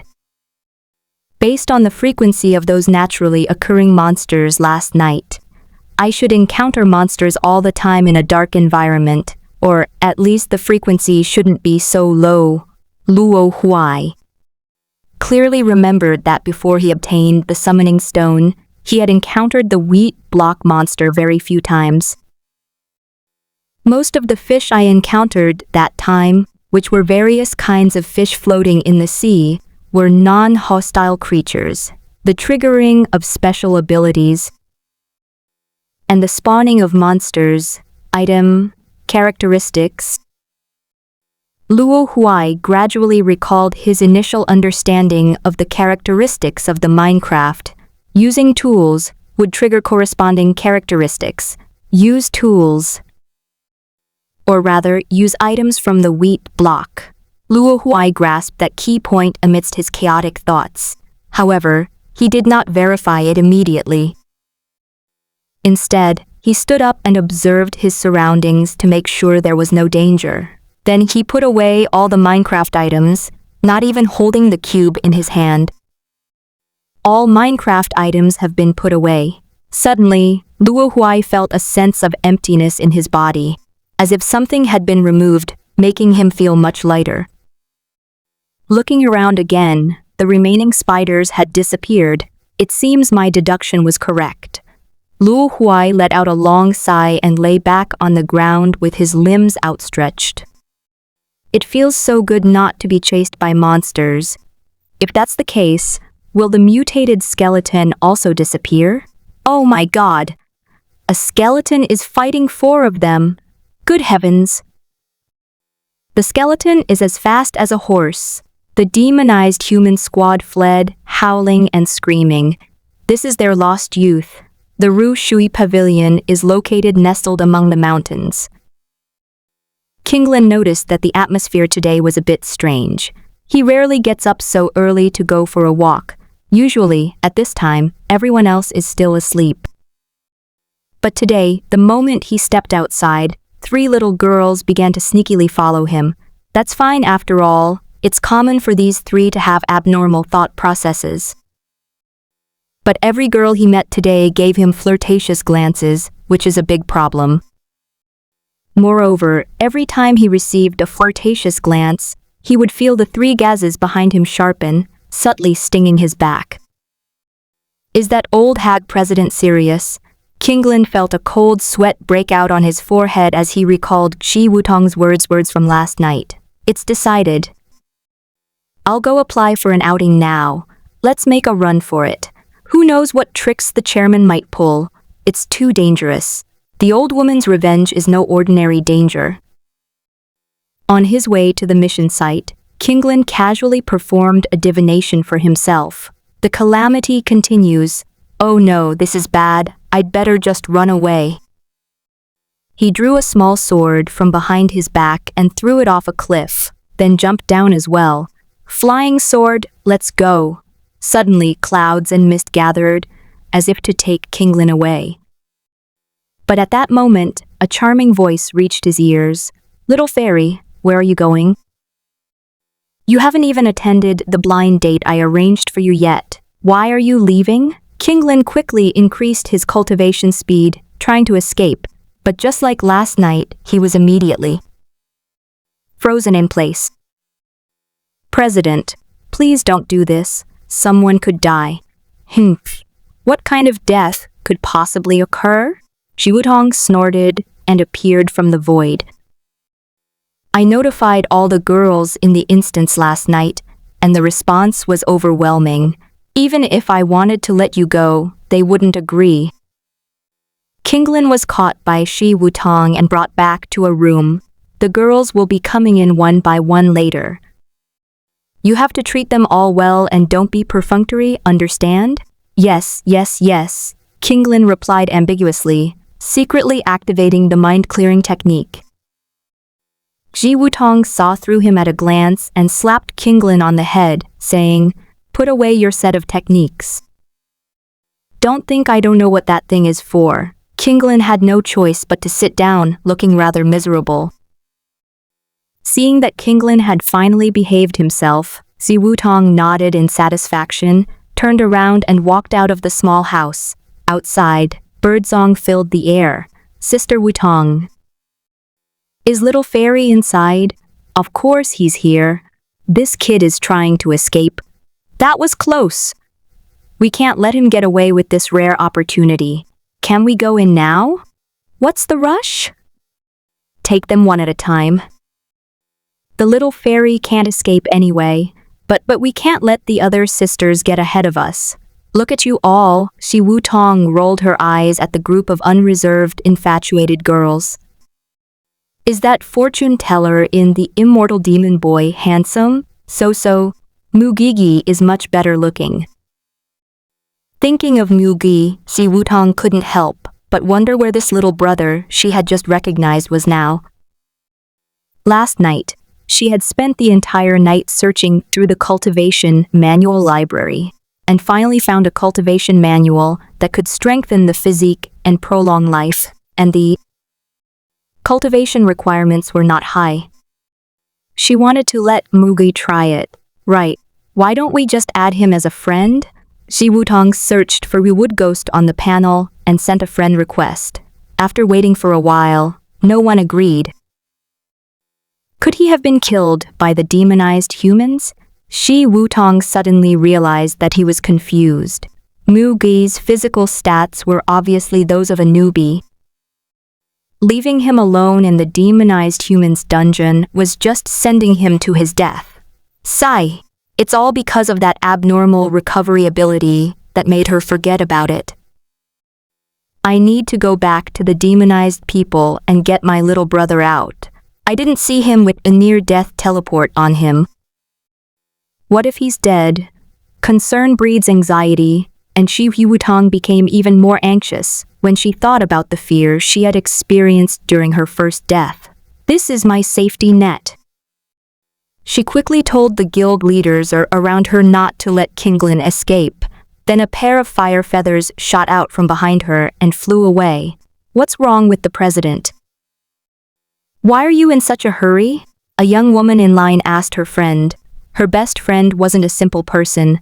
Her eyes sharpened, realizing things weren't so simple. The president's face was slightly flushed, and her eyes were anxious. She was clearly worried about something. Could it be? When she went out during the day, the young woman was immediately surprised. Could it be that the president is having an affair? How could that be? It's only been a day, but her best friend initially thought the same thing, but after hearing what the other girl said, she felt something was off. Is it really possible for her to be the president? She deliberately lowered her voice. In a few more years, the president will be 130. I'm almost 30. The young woman thought about it and realized it made perfect sense. That's right. None of us are in a relationship yet. How could the president possibly in one? That makes sense. Her best friend quoted the most famous saying from the Softwater Pavilion. The president is determined to become a lifelong single dog. Yeah, right? The girl had a sudden inspiration. So, could you let me go ahead of you in line? I want to see the most handsome guy in our guild as soon as possible. Don't even think about it. Don't think I don't know what you little fox are thinking. I still want to gain the upper hand. If we're talking about having an advantage, it's long gone now, the young woman said, pointing to the long queue ahead. Well, both of them sighed. Sigh. If I had to say what it really means to feel melancholy, Luo Huai squatted on an old, crooked tree on a cliff and sighed to the sky. That's probably because the invincible me got lost. Clear sky reflecting mist, verdant peaks encircling the landscape, it's all in vain. Rather, it was the fog that made him lose his way, even though he didn't have a destination in the first place. His friends' list kept buzzing for most of the day, but he didn't even bother to respond. Yan Feng and King Lin both have their own guilds, and it's impossible for them to privately receive an outsider like him during this power struggle. Ding! The call went off, answered instantly. Hey, Kinglin, what's up? Luo Huai knew who it was without even hearing the voice on the other end. Luo Huai, are you in the dungeon right now? Kinglin asked anxiously. How frustrating. He finally managed to deal with a dozen or so girls using his limited life experience and the tips he'd gleaned from novels, but then he went out under the pretext of needing to use the restroom. Lo and behold, if he survives today, please call him King. Old driver? Lin. Oh, it sounds like something urgent has happened. Upon hearing Kinglin's urgency, Luo Huai immediately calmed down. If it were truly a matter of life and death, Kinglin would have gotten straight to the point and wouldn't have asked this question. Just tell me if you're in the instance or not. Kinglin knew that Luo Huai was up to no good. He asked this question because he knew that the dungeon would group solo players together for individual treatment. Although Luo Huai was very strong in his opinion, he might not be as cunning as a veteran. Besides, what if this kid won the drink and just ran away? I'm here, I'm in the instance right now. It's good that you're here. Kinglin breathed a sigh of relief. Quickly, I'll give you the location of my guild's headquarters. You can do me a favor. Tell me what it is first. Luo Huai suddenly became alert. The last time Kinglin used this trick on him, he fell into a 3-meter deep pit. The reason was that there was only one cake that night, and that time he fully experienced what it meant to be treacherous. It's a pity he hid a mousetrap in the cake. Otherwise, it would have been Yi Feng or Kinglin who experienced the wickedness of human nature. Here's what happened. Kinglin had no choice but to recount the whole story. Of course, he made some changes to certain details, downplaying the element of courting death and emphasizing his innocence. Furthermore, he did not mention that the president was Exi Wutong. So, after listening, Luo Huai was silent for a moment, then made a concise summary. First, you killed your 3 female confidantes, then you were caught by your beautiful guild leader, and finally, you were forced to participate in a matchmaking event that would make 95% of human men envious. A bead of cold sweat appeared on Kinglin's forehead. Damn it, even though he's made it so vague, how come this guy can still summarize it pretty accurately? Knock knock. It's almost time for the break, and the young lady outside is already knocking impatiently. There's no time for arguing. Just do as I say later. He hung up the call after he finished speaking. Luo Huai chuckled coldly as he read through the messages Kinglin had sent. The gist is that he was allowed to infiltrate the soft water pavilion, and then Luo Huai flipped through the message again, her eyes widening as if she had misread it. Woman. Luo Huai seemed not to recognize the 2 words, and after a long pause, he finally managed to pronounce them. Woman's clothing. Unbelievable. What was Kinglin thinking? Did he lose his mind again? He actually planned to dress up as a woman to infiltrate the guild and attend his matchmaking event, then pretend to fall in love at first sight and run away with her. Luo Huai tightened the bulletproof suit he had just put on, as if he could feel the chill again when he was running naked earlier, but it's strangely appealing, Surprisingly, Luo Huai didn't immediately reject the request. In fact, after some she even felt. Just imagining myself outshining everyone else that scene would be an absolute epic of the year. And not only will it ruin his enviable blind date, but it can also... But first, he has to solve a problem. Where is Ru Shuiji? Han and Kinglin posted a top-down view from a drone's perspective. What's the point? The surrounding mountains were shrouded in fog, and he couldn't see them at all. He only remembered that he had disappeared into the mountains and the road was gone. We can only crouch here for now and wait for the fog to clear before looking for a way out. Suddenly, seeing that no one was around, Luo Huai was seized by a sudden burst of enthusiasm and let out a howl at the newly risen red sun in the sky. Owu! In ancient times, there were packs of wolves howling at the moon. Now there is the locust tree in Luoyang howling at the sun. Anyway, nobody's around, so it's not like wooden ghost. What are you doing here? Luo Huai suddenly felt the branch he was sitting on sink. Why would anyone be in a place like this? This thought flashed through Luo Huai's mind, and he felt incredibly embarrassed. He turned around and saw Xi Wutong covering her mouth, looking at him with a smile. What were you doing just now? Luo Huai noticed that her hair was a bit dirty and her clothes were scorched, but he still coughed twice immediately. After fleeing all night, seeing this sunrise, I was suddenly inspired to write poetry, so that's why there was a wolf howl? Xi Wutong could barely contain his laughter. Haha, little brother, you're hilarious. Luo Huai's face darkened considerably. How did you find me? Well, Xi Wutong said, putting on a sorrowful expression, it's all because I was kind-hearted. After leaving the dungeon, my conscience bothered me, so I went back to try and save you. But when I got back, I found you were gone and surrounded by enemies. How touching. But Luo Huai remained indifferent. I've been chased all night, and I haven't seen you anywhere. Xi Wutong was taken aback, and could only awkwardly admit, okay, actually I only left this morning.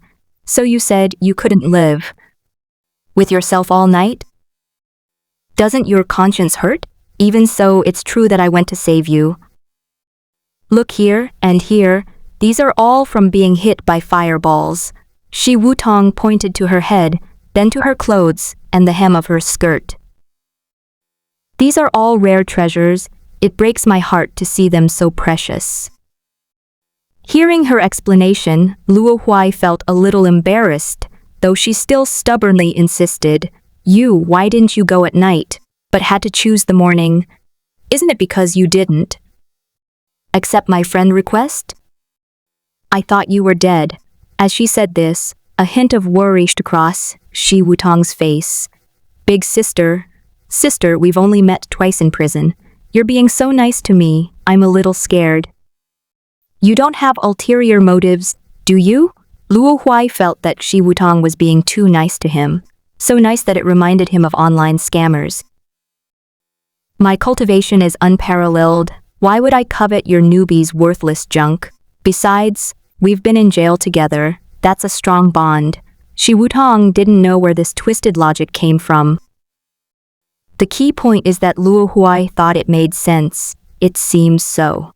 So now that you've found me, what are you planning to do next? What are you planning to do? You should accept my friend request first. Luo Huai complied. All right, can I go now? He slowly moved his feet toward the treetop, preparing to jump off the cliff, but Xi Wutong stopped him. Luo Huai was grabbed by Xi Wutong's hand. The back of his neck was mercilessly gripped by her claws, and he was devastated. This was so humiliating. Not yet.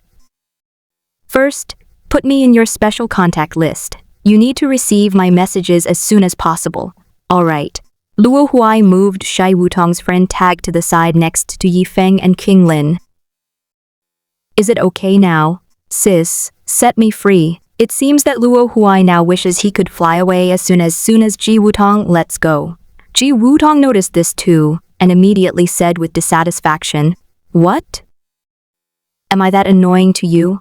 Aren't you unafraid of my temper? As he spoke, he moved a little closer to Luo Huai to see his reaction.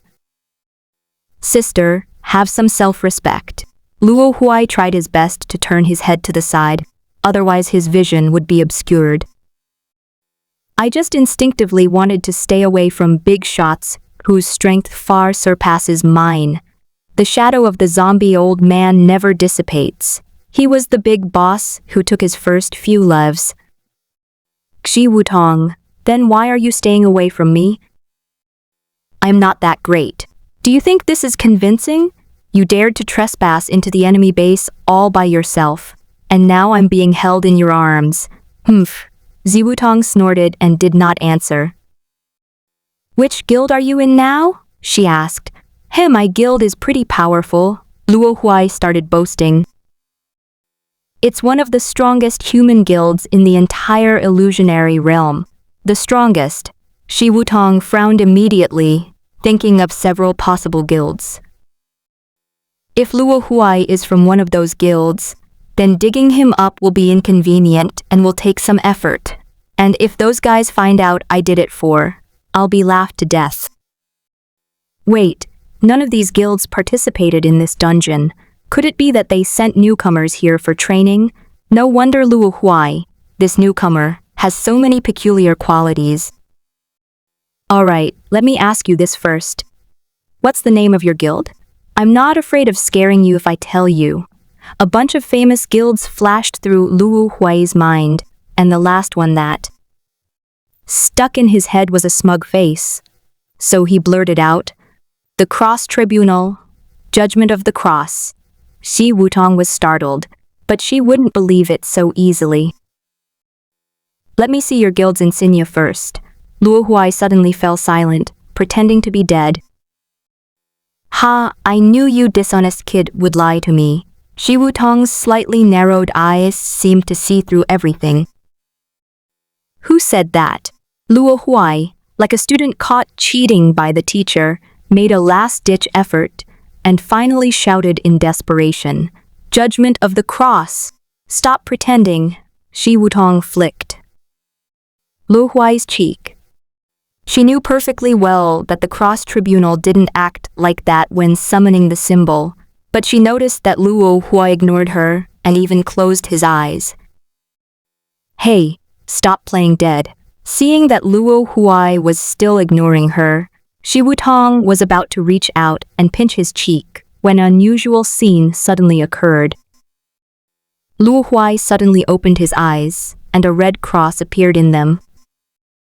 At the same time, the yang eye opened automatically, its golden red light reflecting off the red cross.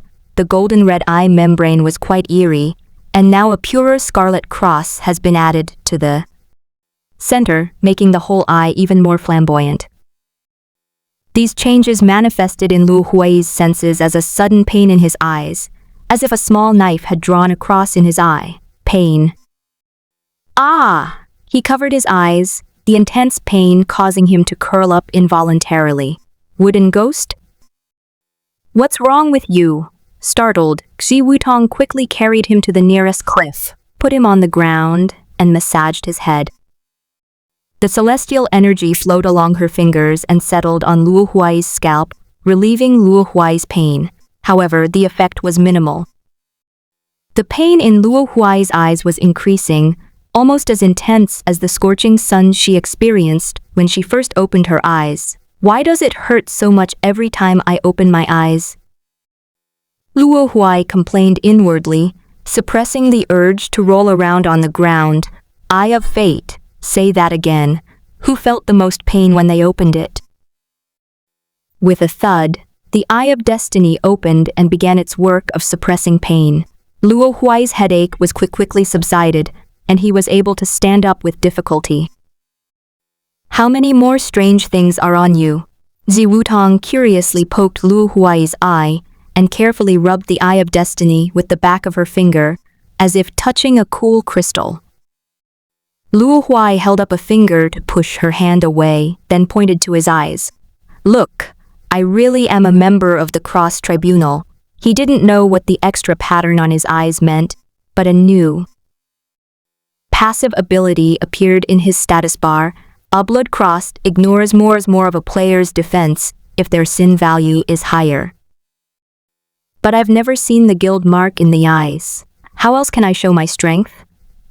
But you were clearly in a lot of pain just now. Xi Wutong pried open Luo Huai's eyelids, seemingly wanting to see. the cross. Luo Huai looked up, but unfortunately, his head was grabbed and he couldn't escape. This is the normal procedure. That red cross is a bit inhumane. Shi Wutong thought of a reason to poach people, saying that my brother couldn't bear the pain. I'm not afraid, Luo Huai shouted defiantly. Wow, that's tough. You would have been even cooler if you hadn't collapsed. So what guild are you in? Luo Huai remembered that Shi Wutong had said that her guild had a lot of female members. Me? Shi Wutong released Luo Huai and sat down on a rock nearby. Have you heard of Ru Shui Pavilion? I've heard of it. Luo Huai, no wonder Shi Wutong knew Qinglin. They were from the same guild. Want to come? There are tons of pretty girls here, and you probably know your brothers in that guild too, right? I don't want to, Luo Huai said immediately, but remembering King Lin's instructions, she changed her mind and said, going to take a look is fine though. Hey, so proud of yourself, but you're actually quite honest. Shi Wutong reached out her hand to Luo Huai. What? I'll take you to my guild's headquarters. She pointed to the surrounding hills. Can you fly? Won't. Wouldn't that solve the problem? Luo Huai had no choice but to reach out his hand, and Shi Wutong, seeing his awkward manner, grabbed both of his hands. Flying, the phoenix tree transformed into a fire phoenix and soared into the sky. Ah! Sis, slow down. Your hand is going to break. But Shi Wutong wouldn't listen to him. With a flap of its wings, its speed soared to the level of a fighter jet, and the exhaust plume behind it caught up with that of a rocket. This Luo Huai is indeed unreliable. King Lin sat in the small wooden house, tapping his index finger incessantly on the table, making a clattering sound to express his anxious and impatient mood. Little fairy, you mustn't let yourself be tempted by that big-breasted, brainless woman, understand? Even though I'm still young, I still have potential. Can't you wait 2 years? Ha! Men, Kite Girl, Cotton Candy, and Crane were locked in a small room next to Qinglin's by Shi Wutong, separated only by a wooden board. Xi Wutong even mischievously left a window so they could see the NTR scene. After all, the president isn't some kind of devil. The poor girls were stuck in their seats, their voices blocked out. No matter how much they shouted, Qinglin could only see them gesticulating wildly. Ah! The little fairy actually stared at that big-breasted woman for a second. We're fucked. Ultimately, she lost because of her femininity. Next door, after a 0.11 second pause, Qinglin's gaze settled on the hand seal he had formed. Well, you can't blame him. The diameter was just too big. Based on the simple formula of dividing the distance by the speed of his line of sight, he had no choice but to stay for a short. Seriously, you have to believe me. The young lady stammered slightly, her face flushed with shyness. It's my first time getting up close to the most handsome guy in our guild. I'm a little nervous. Qinglin quickly adjusted his mindset and returned to his usual calm and composed demeanor. This female benefactor is too kind. This humble Taoist is merely blessed with a pretty face, at most considered delicate and pretty. How could I possibly deserve such a title? The young woman was taken aback. Female benefactor. This address sounds strange. It's like the person sitting opposite me is an old Taoist priest. Qinglin was also stuck. This tension caused him to install the wrong logic processor in his brain, so he quickly switched back to the latest version. I'm sorry, I did act in some dramas before, but I accidentally mixed up the roles. Qinglin wanted to just say something from her childhood to gloss over the matter. But to everyone's surprise, the young lady became interested and asked, "You've acted in plays before? Tell me about it. What kind of plays do you do?" I don't really know how to explain it, but you can tell by my current attire. Kinglin moved her chair back, showing off her white dress. Wow. No wonder you have such an elegant air. The young lady's eyes lit up, making the three little ones next door so angry they bit their hands. Can you act out a scene for me? Can? Wow! The young lady was so excited she couldn't speak coherently. Ah! At Jaws, the girl with the kite next door was also incoherent. Look at that jerk. He's chatting so happily with that big-breasted woman. He was acting all high and mighty before. That's called mutual affection. After saying this, Qian-He turned ashen. Wah, the student council president is bullying me. Cotton Candy's tears fell uncontrollably from the corner of her eye, and one big tear in particular. Now you know you're wronged. Suddenly, the wooden door was pushed open, and Shi Wutong pulled Luo Huai in, saying, "Who told you two to be so talkative? President, we were wrong. Please don't let those women seduce little fairy anymore, okay? That brat has very little self-control." Sigh. Shi Wutong sighed softly. Seeing an opportunity, the three girls rushed forward to fawn over her, one massaging her shoulders and the other rubbing her legs.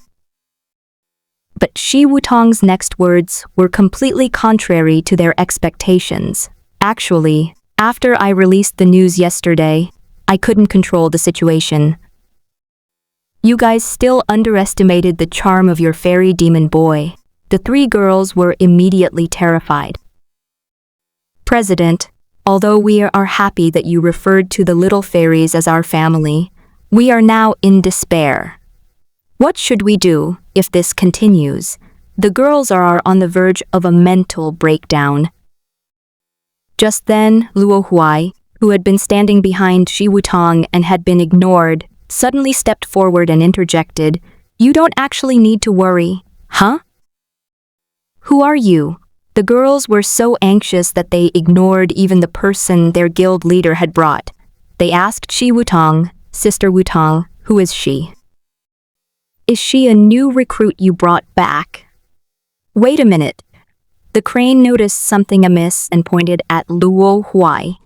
"Are you a man?" The three little ones were shocked. After the boy from the fairy tale, the president brought back the second boy. The girls suddenly realized that the reason they were punished was probably not because they called the student council president a single dog, but because they looked between Shi Wutong and Luo Huai, and especially after seeing Shi Wutong holding Luo Huai's hand, they all swallowed hard. The young man was indeed a brave man, and their gazes toward Luo Huai became respectful. Luo Huai? Shi Wutong knew that if he didn't explain, these three girls' imaginations would probably run wild. His name is Mu Gai, and he is the older brother who grew up with the immortal demon boy. However, this explanation made the three little ones jump up. "You're that shameless mistress. It's that wooden ghost. It's been hogging all of the little fairies' communication records, forcing them to occupy only a few pitiful columns in the records." However, Luo Huai was far more confused than they were at this moment. What kind of strange knowledge did Kinglin usually instill in them that made me call a mistress? He had no choice but to explain, "I'm not a mistress, I'm his brother." Sorry, it just slipped out. The three little ones apologized as well, although it was also possible that it was because Shi Wutong, who was sitting behind Luo Huai, was glaring at them. After calming down, they finally noticed the key point in Luo Huai's words. "Mugui, what do you mean by saying there's no need to worry?" The president said he's the little fairy's brother, so he must know something, right? Could it be that the little fairy is actually... Don't overthink it. As soon as Luo Huai saw the girl's eyes start to wander, he knew that her strange thought process was starting to work. I said that only because his Tao heart is very firm. The Tao heart? That's it. 3 question marks appeared above the 3 little ones' heads. We know that too. We've been his teammates for almost 2 years. I've lived with him for at least 17 years, so I know him better. We know him very well. A spark inexplicably flew between their eyes.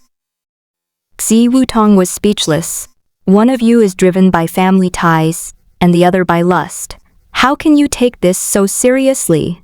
Luo Huai had no choice but to defeat them with reality. Do you have any cosmetics? What? The girls immediately covered their pockets, which were storage bags for cosmetics. To be honest, the reason I came back this time is actually to help my brother out of this predicament. Seeing that they were unwilling, Luo Huai had no choice but to look at Xi Wutong. Do you think I, your older sister, need makeup after cultivating immortality? Xi Wutong flicked her fair and rosy cheeks and smiled smugly. This beautiful girl is 100% natural and without makeup. Luo Huai only glanced at her face before turning back to the 3 girls. If you want my brother to continue with this blind date event, you don't have to give me any cosmetics. That damn wooden devil. Xi Wutong was so angry at being ignored that she propped up one cheek with her hand and turned her head to the side, but actually it was to hide her puffed up cheeks. You helped the little fairy out of a predicament, so why do you want our cosmetics? The 3 little ones still protected their pockets. So which side do you think is more important? Of course it is. The girls thought for a moment, finding it difficult to decide. Both are very important, but if the little fairy is gone, what's the point of their makeup? We can give you the cosmetics, but you have to tell us what you're going to do with them first. Nothing much, just putting on some light makeup for a stunningly beautiful woman, Luo Huai casually replied. It's too embarrassing to just say it's about cross-dressing. A question mark appeared above the heads of all 3 children, including Xi Wutong. Are there any exceptionally talented people here? Where are they? I don't see any of them. Xi Wutong's eyes also held a question. She remembered the appearance of every member in the guild. There were all kinds of types, such as graceful and charming, lively and cute, but none were exceptionally beautiful. Could it be that Mu Gui is talking about me? Just now I said I wasn't wearing makeup. Xi Wutong's eyes suddenly flashed with a sharp light. Good lad, you've finally figured it out. Are there any small cubicles here? After receiving a large amount of cosmetics, Luo Huai glanced at the monotonous layout of the small wooden house and asked without much hope. No, the 3 little ones shook their heads. Yes, of course there is. Xi Wutong immediately stood up, waved her hand and chanted a spell, and 2 pieces of the ceiling panels were removed and used to build a small partition in the corner of the room. 2 more flashes of white light appeared, and a small wooden door came into view. Luo Huai remained silent. Having power meant being able to do whatever you wanted. Thank you. He walked towards the small cubicle, and Xi Wutong stood up and followed behind him. What kind of makeup will Mu Gigi do for me? Xi Wutong thought to herself happily from behind. Something's wrong with Sister Wutong. That wooden demon is also problematic. Something's fishy going on. The 3 little ones chattered away, imagining that Xi Wutong and Luo Huai were the ones taking the initiative. Oh!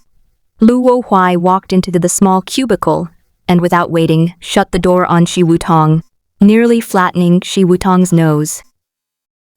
The 3 little ones. It seems that Sister Wutong is indeed shameless and dating a younger man. Wooden ghost, what do you mean? Xi Wutong covered her nose with one hand and pounded on the door in anger. Huh? Sis, what are you doing behind me? The door opened and Luo Huai popped her head out. But sis, you just reminded me. Could you give me another jacket? Why do you need a coat? Our guild only has women's coats, and the ones we brought into the dungeon this time are all in the ancient style. The reason Ru Shuiji came to the instance this time was actually to film a scene. The mountain mist here is just right. That's okay too. No way, you even wear women's clothes? In fact, it suits my taste perfectly, Luo Huai chuckled. Huh, how come you have such strange hobbies at such a young age? Shi Wutong said this, but still started looking for clothes for Luo Huai. She looked around and saw no clothes, then looked at the three little ones. The three little ones immediately huddled together in fear, terrified that the devilish president would strip them of their clothes. She had no choice but to rummage through her storage bag and pull out a plain white dress, which was also in the ancient style. She handed the clothes to Luo Huai and asked, "Is this one okay?" "Okay." Luo Huai accepted it with satisfaction. The color suited his taste perfectly. "You're not going to wear women's clothes, are you? With cosmetics and clothes involved, anyone should be able to tell." "What? Is that not allowed?" "I'm only thinking about my brother's future." Luo Huai was exposed, so she simply pretended to make a delicate gesture with her fingers and rolled her eyes, which actually had a bit of a charming and graceful feel to it. He's clearly a veteran actor. Bang! The door slammed shut, leaving the four girls alone with a chill running down their spines. Besides, men understand men best. What do a bunch of stinky women know? Humph, Luo Hui's mindset began to change. What's that called again? To wear women's clothing, you first need to have the heart of a young girl. He took out a water bag from his backpack and washed his dirty face and hair clean first. Then he picked up his cosmetics and started applying makeup. Without a mirror, he opened the Eye of Destiny, gaining a complete perspective. I haven't done this in a few years, so I'm a bit rusty. The sharpness on her face softened into gentle curves. Luo Huai pursed her lips, quite satisfied with the lips and eyeliner she had just drawn. I can tolerate everything else, but where did you, a grown man, get such a strange skill? This all started when King Lin was pulled into a stage play by his school club, and then they forcibly dragged him into acting opposite him. In short, Luo Huai's tendency to learn anything quickly led him to inadvertently retain this skill. That's a completely unconvincing reason. My hair, never mind, I'll just leave it down like this. It's grown quite long now, so I won't have to wear a wig. Luo Huai didn't take off her bulletproof vest. Instead, she put on the white clothes that Shi Wutong had given her, just to add some curves. Her figure. The rest are some details, such as the small gestures that are most prone to flaws, and some male behavioral habits, and voice. His voice was already ethereal and clear, and after just a few simple sound tests, he successfully made his voice even thinner. Mission accomplished. Why hasn't the wooden ghost come out yet? The four girls outside were getting impatient, especially the three little ones. They were extremely anxious as they watched the woman in front of Kinglin change again. Wooden ghost, do you even know how to do makeup? How about I help you? Shi Wutong asked, clearly wanting revenge for the nose-smashing incident earlier. No need. Suddenly, the door to the cubicle was slowly pushed open. I was just saying, you're the only guy here. Shi Wutong was about to tease Luo Huai, but then she saw the beautiful girl who came out. Who are you, beautiful lady? Where's the wooden ghost? The four girls stared wide-eyed, as if they had seen some kind of evil magic. They said she was wearing makeup, but it looked so natural. What do you all think? Luo Huai playfully shrugged her shoulders, put her hands on her hips in a coquettish manner, and spoke in a voice as melodious as a nightingale's song, as gentle as the wind. passing through a secluded valley. My goodness, Shi Wutong stared intently at her face as if she were seeing Luo Huai for the first time. How come I didn't see this potential in you before? You were covered in dust before. How could you possibly have noticed my natural good looks? Oh. Right, you should call me Miss now. As she spoke, Luo Huai winked again, her large, bright eyes sparkling with beauty. The three girls, hit by the flirtatious wink, immediately felt goosebumps rise all over their bodies. It wasn't because the wink was from a boy that they felt disgusted, but because, compared to him, utter defeat. You really are a mistress, Tichi. Luo Huai rolled her eyes, ignored them, picked up an oil paper umbrella leaning against the door, and went out. We can't let him seduce the little fairy. Otherwise, we'll have no chance. The three little ones frantically got up, trying to stop him. Shi Wutong didn't stop her. She was already staring blankly at Luo Huai's every smile and frown. Who is the real woman here? Why is everything Mugi does so more attractive than me? Is this why I'm still single? Whoa! The three little ones flew up and pounced straight at Luo Huai, looking extremely fierce. But even the three of them combined couldn't defeat King Lin, so how could they possibly stop Luo Huai? Clap, clap, clap. Luo Huai used the tip of his oil paper umbrella to deliver 3 lightning-fast, light taps on the water. The 3 rookies, each with a big bump on their head, typed, GG, Goblin. Humph, I may not be able to beat Sister Wutong, but I can handle you all, right? Having said that, she opened the oil paper umbrella, her delicate and slender fingers gently grasping the handle. And, trailing her skirt, walked out along the steps of the boardwalk. The hazy white mist made her silhouette appear distant and ethereal. Although the cabin is only separated from King Lin's cabin by a single plank, one still has to walk around the mountain to get there from the outside. Such a long line. King Lin is really going to have a hard time. Luo Huai took a few quick steps and walked to the front of the line. The walkway wasn't wide. The young women suddenly felt a gust of wind on their shoulders and saw a figure in front of them. They quickly called out, "Hey!" First come, first served, no cutting in line. Few of the girls who dare to attend this matchmaking event are introverted, but that figure showed no sign of stopping. Hey! The young ladies were getting a little angry. How could someone cut in line even in a place like this? Are they that thirsty? But suddenly, Luo Huai glanced back and a smile appeared on his lips. That ethereal, delicate, yet playful smile. The young women collectively gasped, then immediately held their breath, not wanting to disturb the person who seemed to have stepped out of a painting. They had only ever seen this kind of aura in 2 people. One was the student council president in normal times, and the other was the immortal demon boy they were about to meet. This was why King Lin was so popular. Who is she looking for? The women thought for a moment, and the answer was already clear. King Lin, who hadn't left the wooden house, pushed open the door and stood there, waiting for Luo Huai to approach. Shi Wutong's restrictive technique had long since failed, and King Lin quickly calculated with his fingers, knowing that a savior had arrived, once the two were close enough to get closer. It's been years since I last saw you, you're still so beautiful. King Lin was referring to Luo Huai's cross-dressing. To be honest, his unwavering resolve in the Tao is largely thanks to Luo Huai, who raised his aesthetic standards significantly when he was young.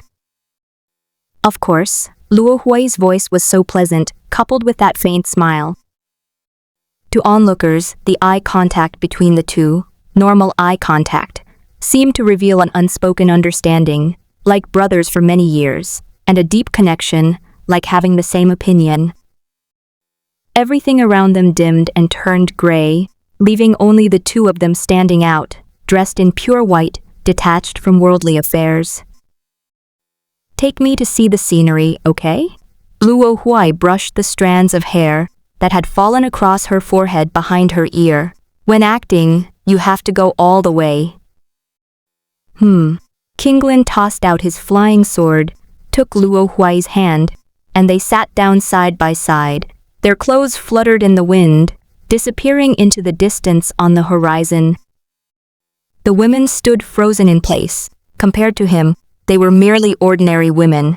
Like green leaves that set off flowers, they pale in comparison.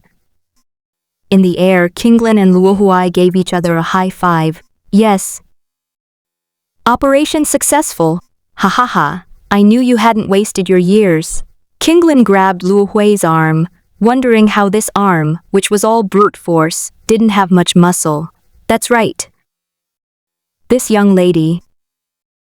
This old man's damn charm, haha. Luo Huai's voice also changed back to that of a sunny young man. They flew away. After seeing Kinglin walk out of the room, the three little girls who had just gotten up also rushed out. They ran as fast as they could, but only managed to reach the end of the line.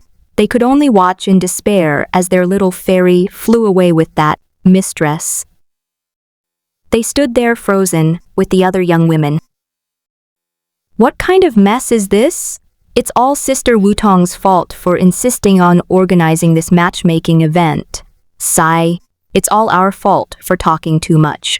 The three children silently added Luo Huai to their list of top enemies. Call. A fiery phoenix soared into the sky, chasing after Luo Huai, Kinglin, and the others. You've been missing for over half a month. Where did you go? On the flying sword, Kinglin inquired about Luo Huai's experiences. You said you'd keep the secret, didn't you? That's true, Kinglin said casually. If Luo Huai didn't say anything, then he wouldn't ask. However, I can tell you what improvements I've made. Luo Huai changed the subject again, drawing Kinglin's attention. Tell me about it, Kinglin said, seemingly very interested. It's more intuitive to see it directly. Luo Huai held up a finger and confidently drew a line across the blade of the flying sword under his buttocks. Look, I'm perfectly fine. Sizzle. Suddenly, a cut appeared on Luo Huai's finger, and the spurting blood splattered all over Kinglin's face. That was so embarrassing. Kinglin sighed helplessly, wiping the redness from his face. Can't you just say you have thick skin? Why do you have to smear it on my flying sword that I've enhanced with true energy? Isn't that just asking for trouble? I'm sorry. Luo Huai didn't want to argue. It was indeed his fault for being so hasty. He held up his bleeding finger. The bleeding won't stop. Do you have any treatment you can give me? The remaining internal energy was hindering the healing of the wound. Move it away from me. Don't ruin my clothes. Kinglin shifted his buttocks to the front of the flying sword, raised his finger, and removed the true energy from Luo Huai's finger. As soon as the true energy disappeared, Luo Huai's wounds healed immediately, which amazed Kinglin. Your recovery ability is a bit too strong.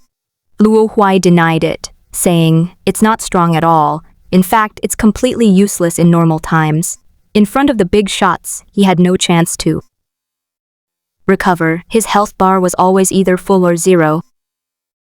Suddenly, the two felt a heat on their heads.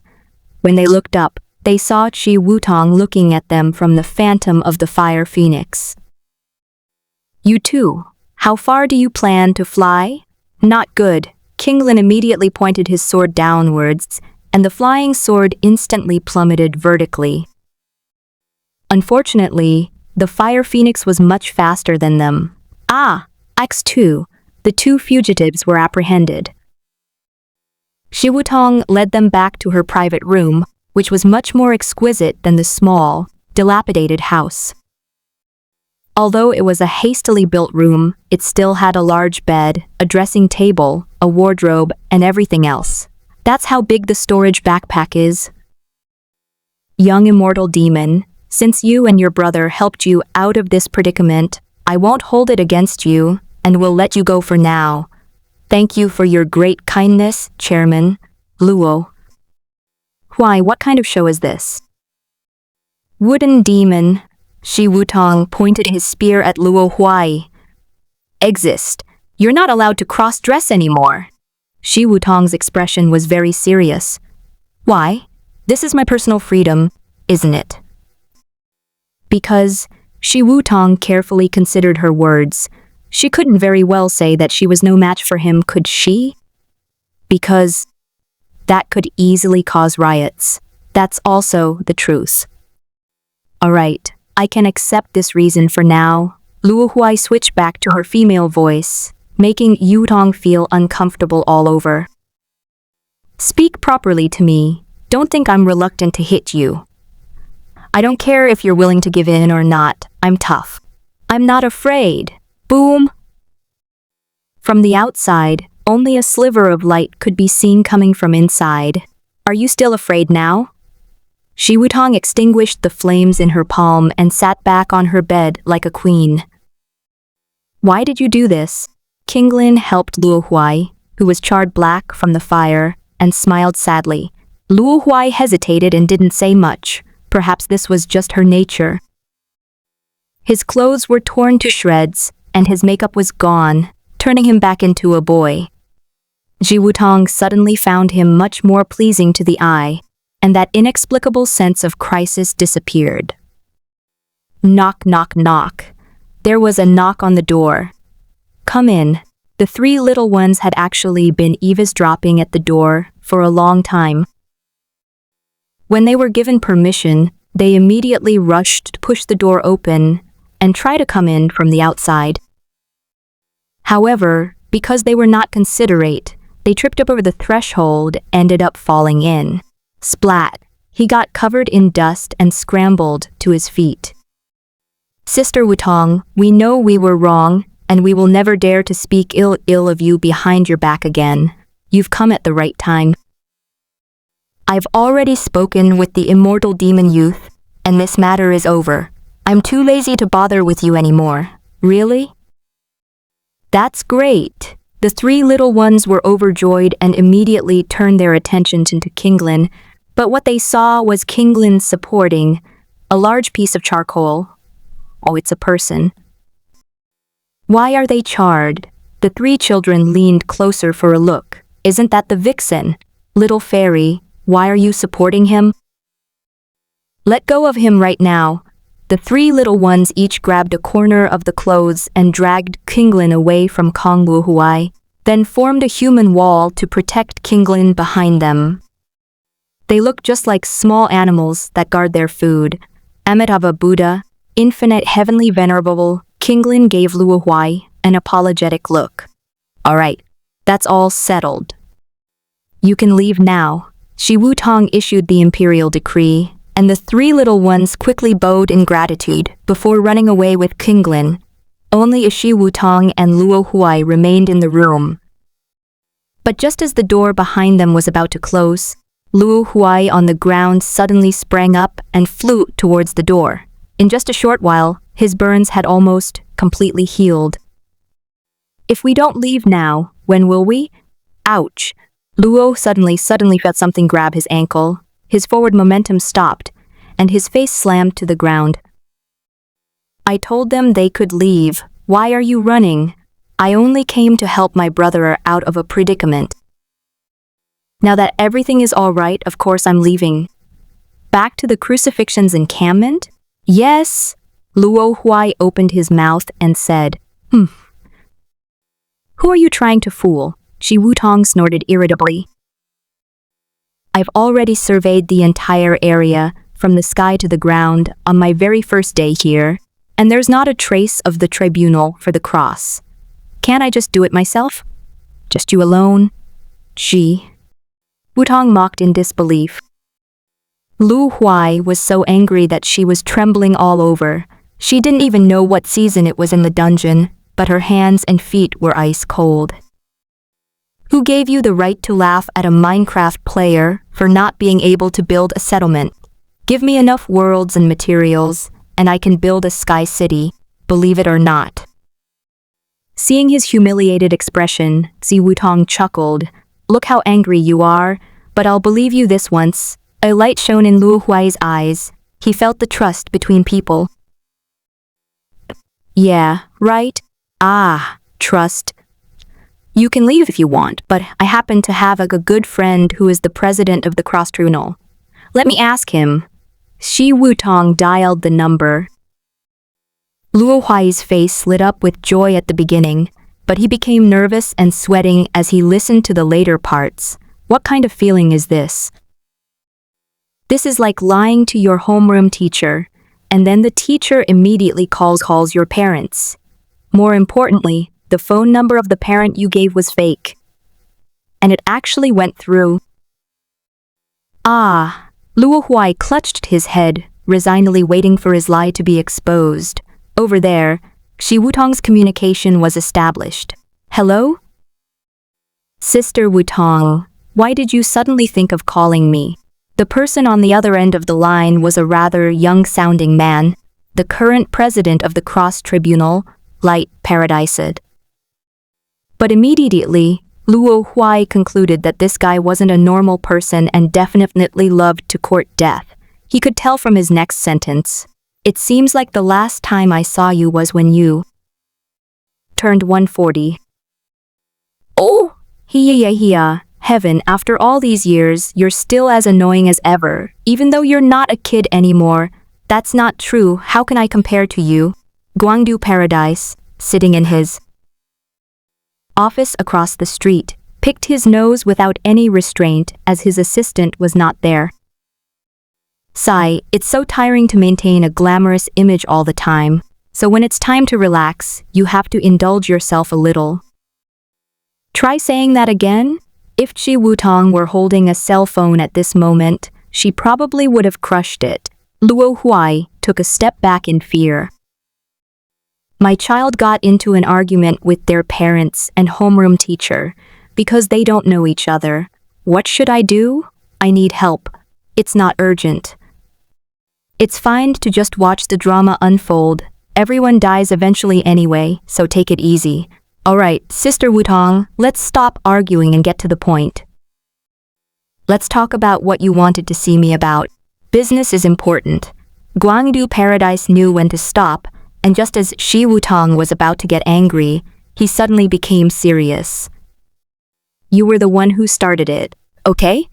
Shi Wutong was choked up and felt quite uncomfortable. She pressed her chest several times to calm herself down. I want someone, but it seems like he's from your guild. Oh, when did my guild have a girl so beautiful that you, Sister Wutong, would take a liking to her? I haven't seen any. Guangdu Paradise's words offended all the girls in her guild. Just then, his female assistant opened the door and came back. She heard this, and her hand holding the kettle trembled. President, you just praised her for being beautiful not long ago. So, it was all fake. After saying that, the female assistant ran out with tears streaming down her face. Light Paradise. Did it crash and burn? Shi Wutong gloated. It's none of your business. You should tell me who you want. Guangdu Paradise was very curious about what kind of person in his guild could make Shi Wutong come to him directly. But let me make it clear, you can forget about my core members. There aren't many people to begin with, and even fewer girls. Only one of them has been promoted in recent years. Don't worry, he won't steal your girl, it's a guy. What? Guangdu Paradise nearly flipped the table. Which guy is so blind as to offend you? Are you going to lock him up in your guild and torture him to death? I advised you to get your brain checked 10 years ago, but it seems you still haven't done it. What's his name? Guangdu. Paradise couldn't wait to find out which brave warrior had the honor of being recruited into their guild. His name is Mu Gui. Shi Wutong looked at Luo Huai as she said this, and seeing his forced composure, she already knew the answer in her heart. Wooden ghost. I can't quite remember. Which era are you talking about? This year.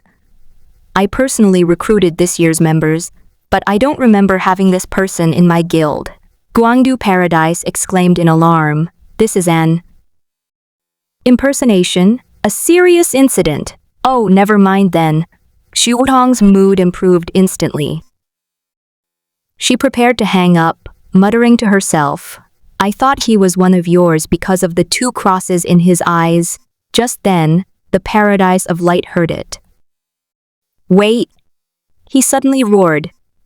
What did you just say? A cross in your eye? No, you misheard. Xu Wutong cursed herself for being the most talkative person and quickly denied it 3 times. But Guangdu Tiantang was completely out of his element. He was convinced he hadn't misheard. Old woman, explain yourself. Does that wooden ghost have a cross in its eyes? No, you really misheard me. I said he got a pebble in his eye, and if you call him old woman again, believe me, I'll tear your mouth off. Don't try to fool me. I've never misheard anything in all these years. Explain yourself clearly. Snap. Xu Wutong hung up the call and casually set it to block communication for a short period of time. Phew, Sister Wutong, that's not fair of you. How could you lie about my information? Luo Huai protested, feeling indignant on her behalf. So what? All I need to know is whether you're from the Cross Guild or not. Xu Wutong stood up, narrowing his eyes as expected. As expected, you didn't disappoint me. You never tell the truth! Humph. Now that his scheme had been exposed, Luo Huai stood up defiantly. Though Soet, then Xu Wutong caught him and gave him a good beating. Do you know you're wrong? Then you'd better join my guild obediently. No, Luo Huai's clothes were burned to shreds again, making him look quite miserable. Besides, why should a guy like me join a guild that's all girls? Kinglin? Because this time Xu Wutong came prepared. Look at your pitiful stats. Apart from my sister kindly taking you in, which other guild would want you? Her Dao Eye can see the base stats of players, whose strength is far weaker than hers. Even though Luo Huai exhibited various strange behaviors, her words were indeed correct in the face of those numerical values. In fact, anyone with eyes could see that Luo Huai's physical attributes and stats were mismatched, but what could she do when she was just too strong? In her eyes, strengths and weaknesses were all the same. Why is nobody interested in me? I think that President was quite interested in me just now. You're so young and already have such high aspirations. The requirements for joining the tribunal for the cross are notoriously strict. They were just asking out of curiosity. Have you really forgotten your own worth? I don't care. Are you going to add or not? No. Luo Huai simply started playing around on the ground. It's just like a naughty child who wants to go out and play, but whose parents won't let them. Even Xu Wutong herself had a strange feeling of being a mother, so she quickly shook her head to banish this terrible thought from her mind. She's not even in a relationship yet. How could she possibly be raising a child right away? That's terrifying. In any case, this matter is settled. Sister Wutong, you can't force a relationship to be sweet, Luo Huai said, changing her tune to plead when her tantrums failed. What do you need sweetness for? Just quench your thirst. This female demon, Xu Wutong, has completely lost her sense of reason. Wah! They're abducting a young boy. The valley was filled with the cries of Luo Huai. At the summit of Qingfeng, on a giant rock, Qinglin and Luo Huai, who had been forcibly admitted to the association yesterday, sat side by side in meditation. As the sun rose and purple clouds drifted from the east, breaking through the fog, the two felt the gift of nature that morning. So, that's the whole process? Qinglin asked with his eyes closed. Yes. Luo Huai opened his eyes and looked helplessly at the new floral pattern on the back of his hand, which Xu Wutong had personally made for him, a rose, pale white. After expressing his feelings, he closed his eyes again. He spent the whole night meditating with Kinglin, and for him, who was wide awake, it was no problem at all. The three little girls originally wanted to keep an eye on him, arguing that they couldn't let this mistress take advantage of them. But by midnight, they were all staggering and unsteady, and Kinglin carried them back to their resting place. I think the president is thinking. Kinglin stopped there, a slight smile playing on her lips, before suddenly sighing, "The path to immortality is long, and one can never lack wealth, companions, laws and land. Isn't this just a different kind of life? Without it, it always feels unnatural." As for Chi Wutong, the senior who had been kind to him, Kinglin couldn't say anything. He could only do his best to spread more rumors, add a little bit of trouble if you can, so that when the real inner demons come, you'll get used to it. This is an epic level of understanding from a novice cultivator. Ji Wutong, thank you so much. Wealth, companions, methods, and land? You mean Sister Wutong? I don't think she lacks any of them. Luo Huai was completely absorbed in meditation, with only her mouth moving. Wealth, she has plenty of money. Companions, she definitely has people who can understand her thoughts. Methods, her cultivation technique is the highest level of fire. Land, she already has a guild. Your understanding is not wrong. Kinglin nodded slightly. It's just that everyone has their own different understanding, and someone will always be missing something. And what about you? Do you have it? Is it all there? Luo Huai asked in return. Me. Kinglin's mind flashed through the past of the three brothers, his own private copy, and then the three little girls. Who knows? I'm still a bit lacking. What about you? Me? Luo Huai laughed heartily. I don't cultivate immortality. What do I need? Kinglin didn't give him a chance to evade the topic. As I just said, life is about cultivating immortality. It's just that most people's lives are too short, and they don't even get to see the shadow of an immortal. Luo Huai was also thinking, I'm just an ordinary person with slightly better physical fitness. You've always had good comprehension, but you're prone to going astray. Kinglin recalled the abbot who had ascended to immortality. That's what the abbot said about you.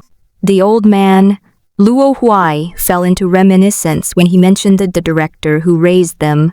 I remember once he did a fortune-telling for us, just like you. Do now, Kinglin continued. He smiled when he looked at Yi Feng, and he smiled when he looked at me, and he even patted my head. Only when he looked at me did he show a moment of seriousness. Under the gentle sunlight, Luo Huai's back was straight. A breeze blew the thin gauze on her body, making her figure appear somewhat frail. He thought I hadn't seen him, and then he smiled and patted my head. We all saw it. The dean couldn't possibly be unaware. He just didn't say anything. Haha. After that, he had the highest expectations for you, followed by Yi Feng, but he almost indulged me. Don't take it too seriously. But the old man is a god. Luo Huai didn't take it seriously, but just sighed. I'm just curious about what he foresaw and why he didn't tell me. Perhaps it's some kind of calamity? But who hasn't had their share of calamities? I hope so. Luo Huai suddenly thought of a possibility and asked, Kinglin, in the past 2 weeks since I disappeared, have you calculated anything about me? No, nothing was found, otherwise I wouldn't be worried. Then I think I understand. Luo Huai smiled happily. The old man didn't foresee anything. Quite the opposite, he foresaw nothing at all. The entire causal chain ended when Luo Huai came of age. Let's not talk about this anymore. Kinglin didn't want to bring up these somewhat heavy topics anymore. Cultivating immortality required a clear and unobstructed mind. Where do you think the old man is now? Who knows? Although people have ascended to the illusionary realm throughout history, Almost no one has ever seen them after they've ascended. Luo Huai looked up, his gaze seemingly piercing through the pale dawn sky and looking towards the deep starry heavens. They're probably having a good time somewhere in heaven. That's why people always say that the gods are all in heaven. The sky. I wonder if I'll ever be able to go up there in the future. What, you want to fly to the moon? No, who says that gods have to be in heaven? Gods are carefree and can be wherever they want. Yes, Luo Huai agreed. The ground is so much better. Humans are like trees rooted in the earth. Why cut off your roots and fly to the sky?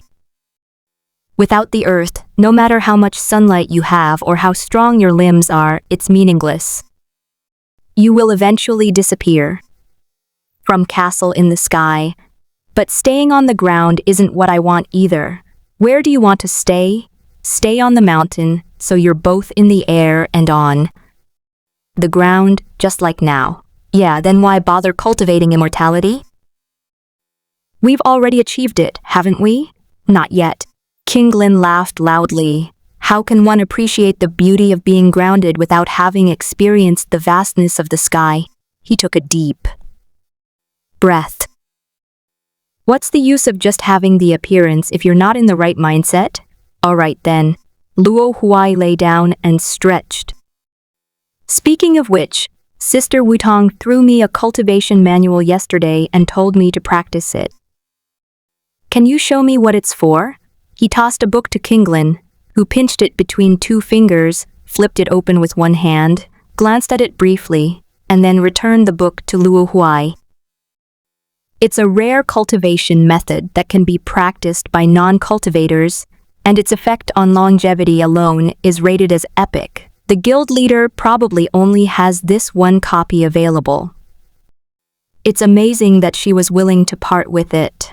After learning an advanced technique, its carrier will dissipate and be regenerated somewhere unknown, but it is almost impossible for the same person to obtain it. Isn't this very valuable? No, I should go return it to Sister Wutong. Luo Huai quickly stood up.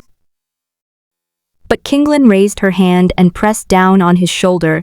Keep it, it's just a token of their appreciation. But no matter what, I've only known her for a few days, right? Is she really that enthusiastic towards everyone? No, it should only be for you. So, this doesn't make sense, I can't figure out why. What's there to be confused about? When fate brings you together and you're attracted to each other, it'll happen very quickly. But that's not the point. The key is this cultivation technique, Luo Huai hesitated to say, but this cultivation technique was truly useless to him. Lifespan? He died every now and then in the punishment world, so it wasn't of much use to him. I'm not going to lecture you anymore.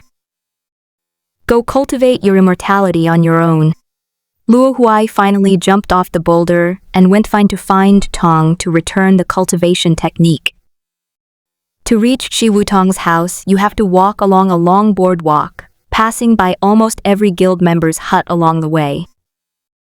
Whenever he passed through a densely populated area, he inevitably heard some rumors. Hey, look! That's the second boy the president brought back.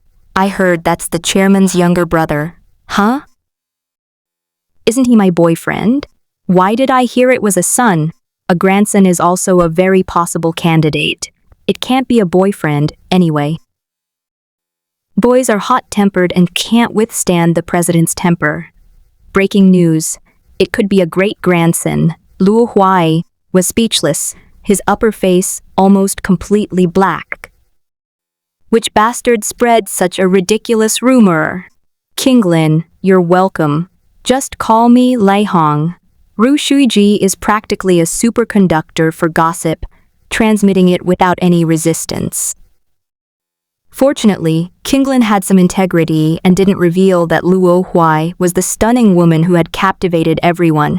He actually intended to say it, but Shi Wutong caught him red-handed. Because they were not yet familiar with each other, Luo Huai did not encounter the same situation of being surrounded as King Lin. After enduring the journey, Luo Huai finally arrived at Shi Wutong's house. Just as he was about to knock on the door, Shi Wutong's voice came from inside. "Wood ghost, come in directly." Luo Huai pushed open the door and entered, seeing Shi Wutong sitting in a chair with a pile of documents on the table in front of her. "Sister Wutong, what are these?" "These are some filming commissions that our Ru Shui Pavilion has accepted. There's a whole bunch of crew members involved. It's driving me crazy. Shi Wutong doesn't usually have much to do. She just takes on some commissions, but sometimes it gives her a headache." Having no clue what to do, she simply put the whole file aside and pulled Luo Huai to the chair next to her. Mugigi looks so much better after washing her face so thoroughly. Come on, let me rub it and soothe my tired soul from this early morning." Luo Huai offered no resistance whatsoever. After being roughly washed his hair yesterday, he had completely given up. With her face being kneaded and flattened by Shi Wutong, Luo Huai could only manage a few guttural sounds. After a while, Shi Wutong finally stopped, satisfied, and asked Luo Huai, "What brings you here so early in the morning, sister? Did you miss me?" "No." Seeing that he finally had a chance to speak, Luo Huai quickly took out the cultivation manual and placed it on the table. "Isn't this the cultivation method I gave you yesterday?" "Oh, is there something you don't understand that even younger brother doesn't understand, so you can only come to ask me?" Shi Wutong was full of pride, rarely feeling a little proud of her seniority. "No, that's not it." Luo Huai shook his head again. "I just want to return the cultivation technique to you." "Why?" Shi Wutong's expression froze, and her face immediately darkened. "Is it because you think what your sister gave you isn't good enough?" Her delicate little face was filled with displeasure. "Ah. No, it's not that."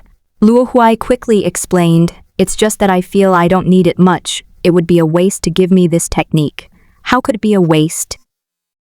"This technique is used to extend lifespan. It can't be useless." "Then why don't you use it? Did you think this was saved up by me?" Shi Wutong thought Luo Huai was thinking of him, and his expression softened immediately. The hand that was about to pinch Luo Huai's face turned into a pat on the head. "My skills are much better than this. Silly boy, don't worry about me. On the contrary, I should worry about you. Don't die young.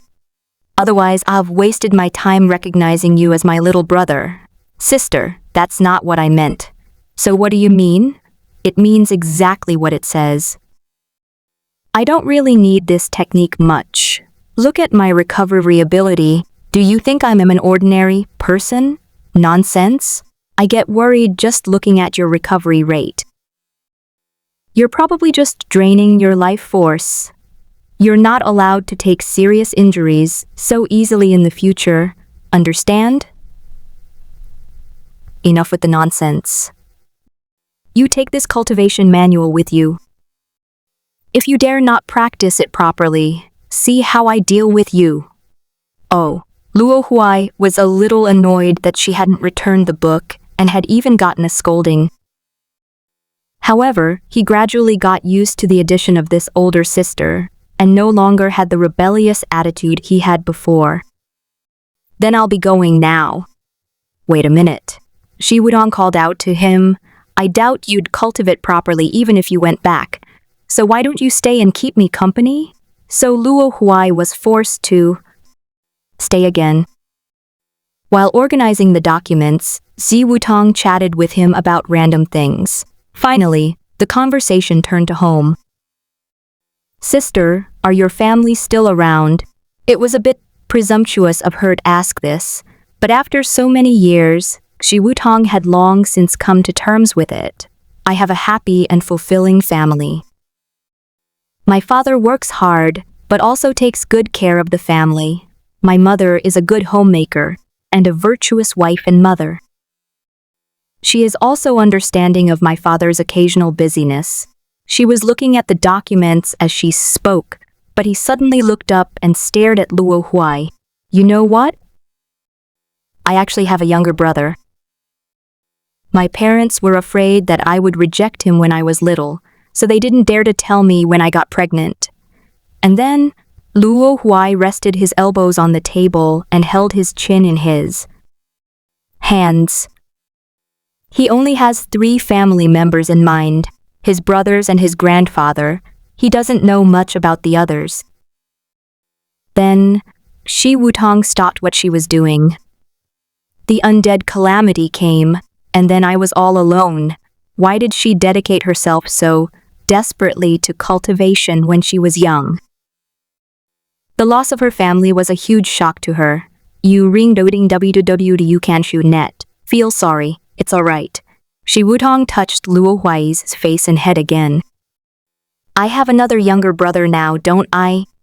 She seemed to really enjoy this intimate gesture, because due to her cultivation technique, she hadn't been with someone like this for many years. So you really hate the undead? Luo Huai clenched his fist secretly. After all, he was practically a natural disaster himself. You really underestimate yourself. The undead? I don't hate them.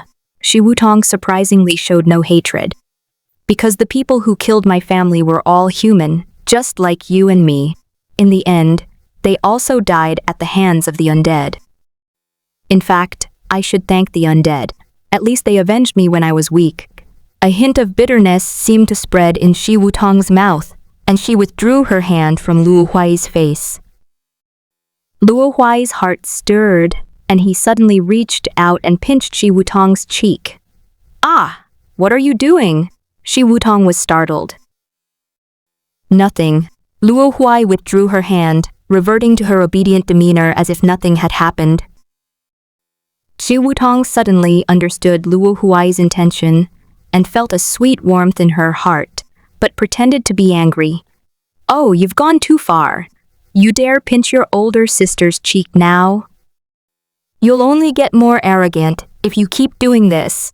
He leaned forward suddenly and accidentally pulled Luo Huai down to the ground.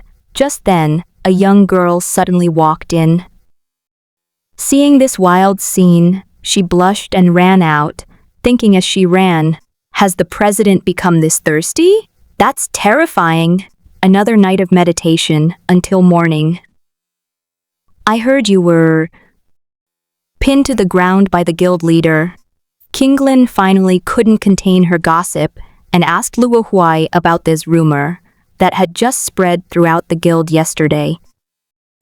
That was just an accident, Luo Huai replied calmly. Real? Real. Nothing happened. Kinglin was secretly hoping that something exciting would unfold. If something really happened, my clothes would have been burned long ago. Luo Huai lifted the corner of his clothes. It was the same one from yesterday. Sigh, what a pity. I was hoping to get some melon seeds. Kinglin's face showed visible disappointment. Although both of them had their eyes closed, their mutual understanding allowed them to tell what kind of smug expressions the other had on their faces. So Luo Huai slapped Kinglin without hesitation. How's Night Madness doing? I don't know, I haven't calculated it. Kinglin sat up. But I haven't had any bad premonitions lately, so I'm too lazy to calculate it. But I have a bad feeling about this. Then I'll quickly calculate it. Kinglin hurriedly cast a divination. From childhood to adulthood, the accuracy of their family's intuition has been subtly ranked as follows. Dean Luo Huai him. Night Madness was removed from the rankings because its intuition only applies to explosions.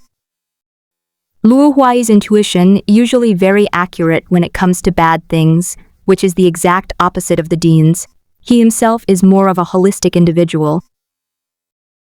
The divination indicates the southwest direction, symbolizing a pair of lovebirds with broken wings. This is not a good sign.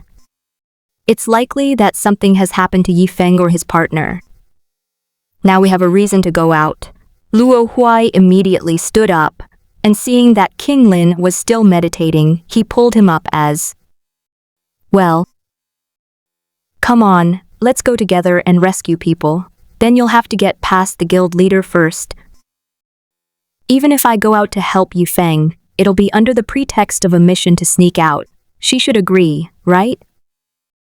After all, the Softwater Pavilion doesn't compete for these things.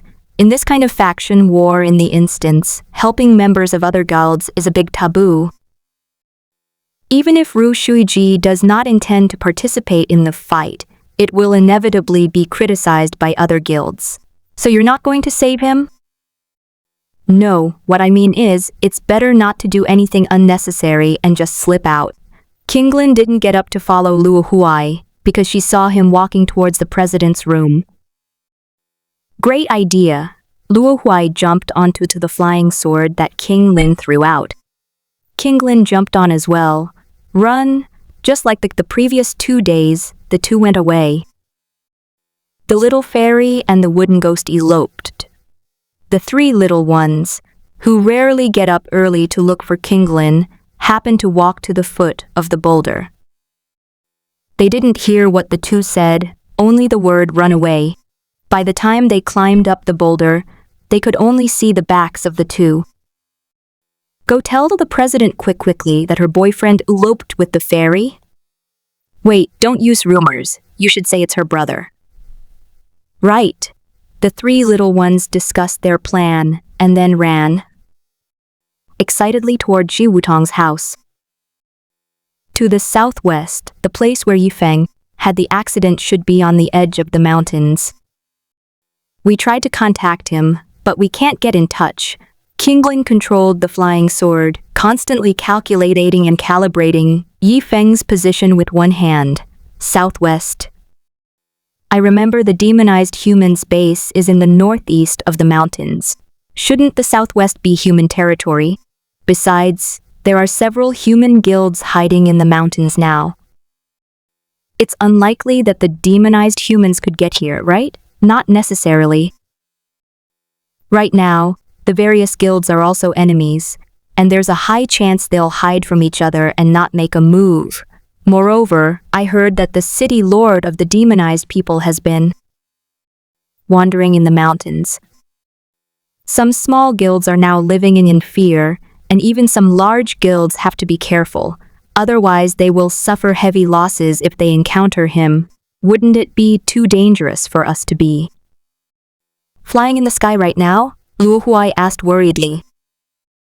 It's all right, the fog is thick this morning. As long as we fly high enough and aren't seen, we'll be fine.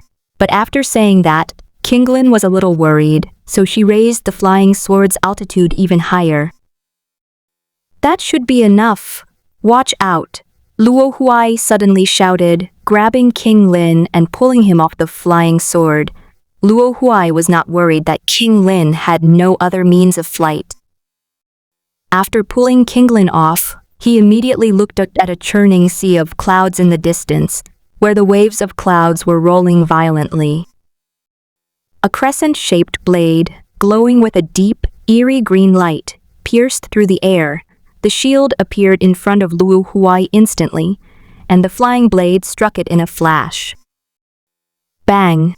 The moonblade was deflected by the shield's properties, but the shield also instantly ran out of durability and shattered into fragments. The residual force of the moonblade cut a 10-centimeter gash on Luo Huai's shield-wielding arm, causing blood to splatter. Luo Huai was nearly pulled off his flying sword and fell by this force. The second attack hadn't come yet, giving him a chance to catch his breath. He immediately stuffed bread into his mouth to replenish the satiety that had been rapidly depleted as the bleeding from his wounds stopped. The recovery from injury will lead to a greater depletion of satiety. Although the change is not significant, it is just in case. Fully armored, the helmet, strangely enough, seemed to have an extra vertical eye slot on the forehead guard, as if to fit the eye of fate. Luo Huai stared intently at the direction from which the moon blade had flown. After the clouds and mist churned several times, the owner of the moon blade began to reveal his true form. A pair of enormous, Bat-like membranous wings pushed the clouds to the sides, and the hazy atmosphere suddenly cleared. It has a human-like physique, strong and muscular, but unlike the previous priest, it is not brutal. It exudes the beauty of strength rather than violence. A human cub that could withstand one of my attacks possesses regenerative abilities that even demons struggle to match. His eyes were tightly closed, as if they had lost their function, and a ghostly green energy kept oozing out from between his eyelids. Even though he wasn't being watched, Luo Huai felt as if his very soul was being locked on. Yes, it's the soul. The other party's identity is self-evident. Let's call him the city lord for now, the demonized one. I'm really unlucky. Luo Huai took out 2 shields, but didn't even take out his iron sword. The opponent has wings and is in the sky.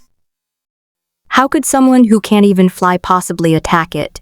Perhaps the demonized city lord wanted to see what Luo Huai would do, so he didn't act immediately. 2 crescent blades spun slowly on either side of him, ready to finish off Luo Huai at any moment. Luo Huai, run! That's the leader of the demons. Suddenly, Kinglin, who had disappeared into the sea of clouds, flew out on another flying sword. 2 flying swords followed him at the same time. He controlled 2 flying swords to thrust towards the demonized city lord, then manipulated the flying swords under his and Luo Huai's feet to turn around and fly away. The demonized city lord showed no emotion at the 2's escape. He simply flicked his finger, and one of the moon blades beside him knocked away King Lin's 2 powerless flying swords, while the other moon blade gave chase. The 2 fleeing men could only glimpse a flat streak of light coming from behind them, faster than a flash of light. Luo Huai, there's a hill ahead. Go down from there and hide in the ground immediately. King Lin noticed a mountain peak ahead and made a decision immediately. Yi Feng had told him that Luo Huai had the ability to burrow underground, and in the current situation, the only way to escape the pursuit was underground. And what about you? I'll find another way out. Anyway, it's definitely most dangerous for the 2 of us to go together. Okay, be careful. Luo Huai didn't mince words. He spotted the indistinct mountain peak, crouched down, and planned to jump down under the cover of the clouds. But suddenly the eye of fate flashed brightly, warning him. This wasn't urging him to jump, but rather stopping him.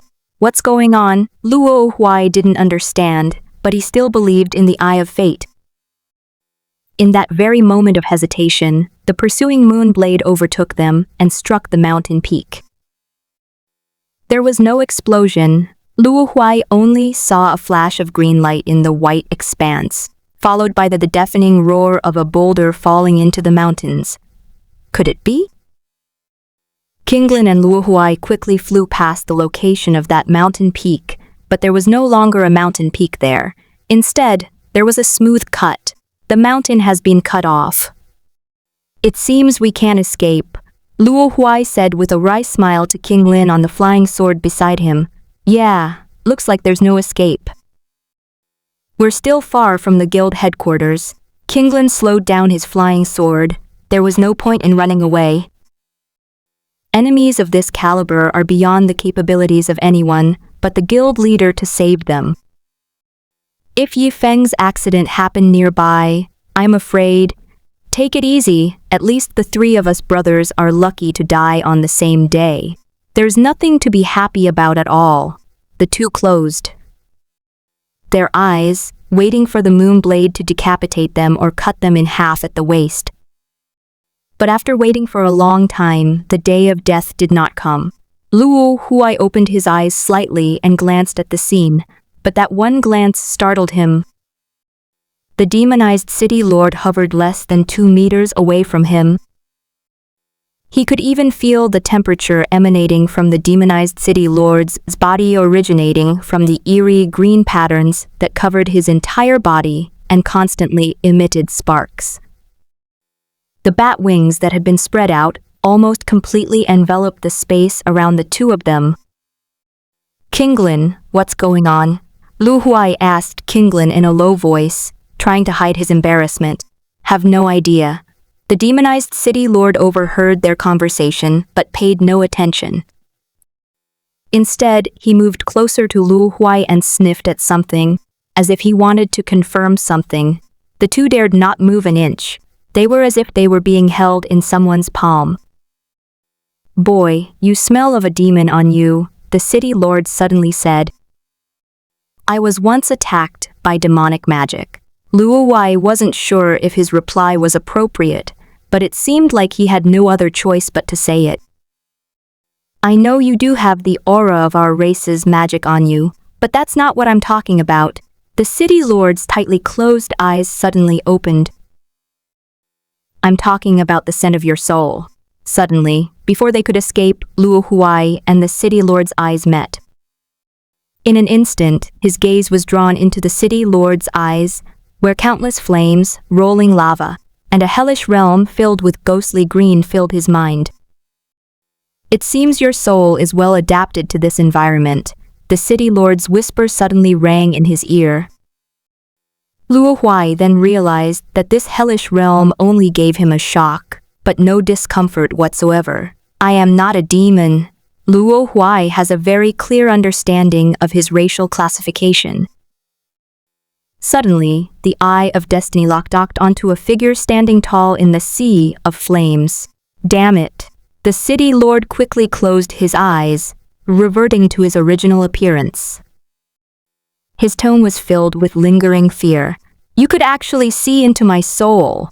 Luo Hui's vision returned to normal, and he quickly checked on Kinglin to see how she was doing. "I'm fine." Kinglin raised his hand to reassure him, but he kept his eyes closed, and 2 drops of bloody tears seeped from the corners of his eyes, leaving 2 bloody streaks on his face. "If any player other than the demon race were to look me directly in the eye, their eyes would surely be burned, just like his." The city lord seemed to lack the temper one would expect from a demonized human. Even though he had just lost his composure due to fright, he did not become enraged and want to kill the two immediately. "My racial classification is beast. Maybe that was in the past, but it's not necessarily the case now. So what? Do you think you can take me under your command?" Luo Huai's expression remained calm. "No, I'm just curious why someone from Beast Clan would have the scent of a demon." "I told you, no." But as Luo Huai said this, he suddenly thought of the pair of red crosses that had suddenly appeared in his eyes. No way. Luo Huai suspected that if he were to shout a slogan about demonic transformation right now, a green flame might burst forth on the spot. "It seems you've remembered something." "Don't worry, take your time thinking about it. I'll give you some time." "Alright, since the city lord is so generous, Luo Huai will think it over carefully." Based on similar circumstances, the Red Cross Eye and the demon, the connection between these 2 items is that both of them, as sentient attacks, clashed with Luo Huai, and were both restrained by his self-discipline. "Wait, you reading www.etang.net. A self-discipline?" Luo Huai recalled the process of acquiring self-discipline. The description only states that attackers will see themselves reflected in him. However, considering the abilities of the shadow that is exactly like himself, it becomes clear that he has fallen into a misunderstanding. Seeing one's own reflection, is that an illusion? But what kind of illusion could fool psychic energy, spiritual energy, that isn't even a living being, but merely operates according to laws? No, just as illusions are ineffective against elemental races, psionic beings see the world from a different perspective than ordinary life forms. They can see through all disguises and understand the essence of things from their very origin, so that these psionic beings could mistakenly believe what the psychic sees is the truth. The moment I was attacked, I became the thing that attacked me, in essence. Luo Huai muttered incredulously, something he had never heard of before. Is that so? The demonized city lord heard it. He didn't use his sight, but his other senses were therefore very sharp. The moon blades stealthily approached Luo Huai's neck. It already knew the general idea. With the city lord's extensive knowledge, it could basically deduce the reason. It was just out of interest, so now it was time to kill. He wasn't averse to killing, he was just better able to control himself. But suddenly, Luo Huai shouted again, "Wait a minute. There's still something that doesn't make sense. Young man, don't speak in such a dramatic way. It's wrong to break sentences randomly. You have to consider the feelings of your audience." The city lord was clearly a long-time listener. Luo Huai ignored his complaints and stated her final conclusion. The reason I gained these abilities is because... Snap! A broken sentence. Only half finished, the demonized city lord unconsciously moved closer. The reason is, Luo Huai deliberately paused, and even King Lin, whose vision had been temporarily deprived, listened intently to see what he was going to say, but he suddenly shouted, "Sister! Wutong, help me! You're courting death." The demonized city lord instantly felt a strong sense of crisis. He immediately moved away from Luo Huai, and the other man, a moonblade following him, but another moonblade remained in place, used to kill them. King Lin. Luo Huai turned around and jumped onto his flying sword. I know, although King Lin was temporarily blind, cultivators are all perceptive. Even though his cultivation was still shallow, he could sense the powerful energy fluctuations on the moon blade, even if he was blind. Under his control, the flying sword that Luo Huai was standing on suddenly stood upright, blocking the moon blade and them. But it only bought him less than a second, but it was enough for Luo Huai to raise his shield. As he crouched down, he held the shield horizontally to block King Lin and himself. The moon blade, whose power had been partially neutralized by the flying sword, no longer spread out any more air blades, but the shield still shattered under this attack. The moonblade was forced to rebound and be repelled. The demonized city lord frowned. When the moonblade was rebounded, he couldn't control it at all. Even though he regained control instantly afterward, before that, it was as if he had completely lost the moonblade. It's just a wooden shield. The city lord did not continue to control the moonblade to attack Luo Huai and the others, but quickly brought the moonblade back to his side. He had no chance, because the formidable enemy had already arrived. Flames erupted in the air without warning, turning everything in sight, from the sky to the earth, into a sea of fire. A graceful figure appeared in the fire. "Sister Wutong," Luo Huai shouted loudly. While he was thinking, he suddenly received a telepathic message from Shi Wutong. It was a secret technique, different from regular communication, and very discreet. "You dare to run outside without saying goodbye? You won't answer my calls, and you still know how to call me sister." Shi Wutong retorted to Luo Huai right away. "I was wrong," Luo Huai admitted his mistake timidly. "I'll deal with you when we get back," Shi Wutong said, then turned her attention to the demonized city lord, who was already on high alert. "Lord level, very strong." Shi Wutong only said one sentence before launching the first attack, making a hand seal with one hand. The surrounding sea of fire surged with countless feathers made of flames, which flew toward the demonized city lord. The energy in these fire feathers was even more restrained than that in the moon blade. Demon wings. Facing an enemy equal to or even stronger than himself, the city lord would hold nothing back. Hellfire clung to his wings, making them even larger than his own. Then, the wings made of flames detached and grew larger, meeting the sky full of fiery feathers. But that wasn't enough. The demonized city lord manipulated 2 moon blades to spin at high speed, constantly slashing away any stray fire feathers. So you're the human who broke into my base twice? The demonized city lord flew to the same height as Xi Wutong. Although he was in the other's domain, his aura did not diminish at all. He countered 1 move with 2 moves, seemingly at a disadvantage, but in reality, he expended less energy. You look young, yet you possess such strength. The human race truly baffles me. He had intended to exchange a few words of praise about the pre-battle tactics, but when he said those words, Xi Wutong on the other side had a strange look on his face, and there was a kind of excitement that he couldn't understand. Wooden Ghost, did you hear that? He said I'm not old. Xi Wutong pointed at the demonized city lord like a child and shouted at Luo Huai, Kinglin and Luo Huai. How sweet her tongue is. We should learn from her. Xi Wutong was inexplicably excited. Human strongmen, please respect your opponent.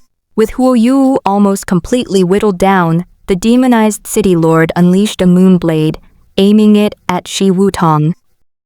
However, the attack that required Kinglin and Luo Huai to do their best to block was completely ignored by Xi Wutong. A huge fire elemental beast shadow emerged from behind Xi Wutong. It was a giant eagle. Eagle claws shot out like lightning, their seemingly illusory blades rendering the moon blade immobile.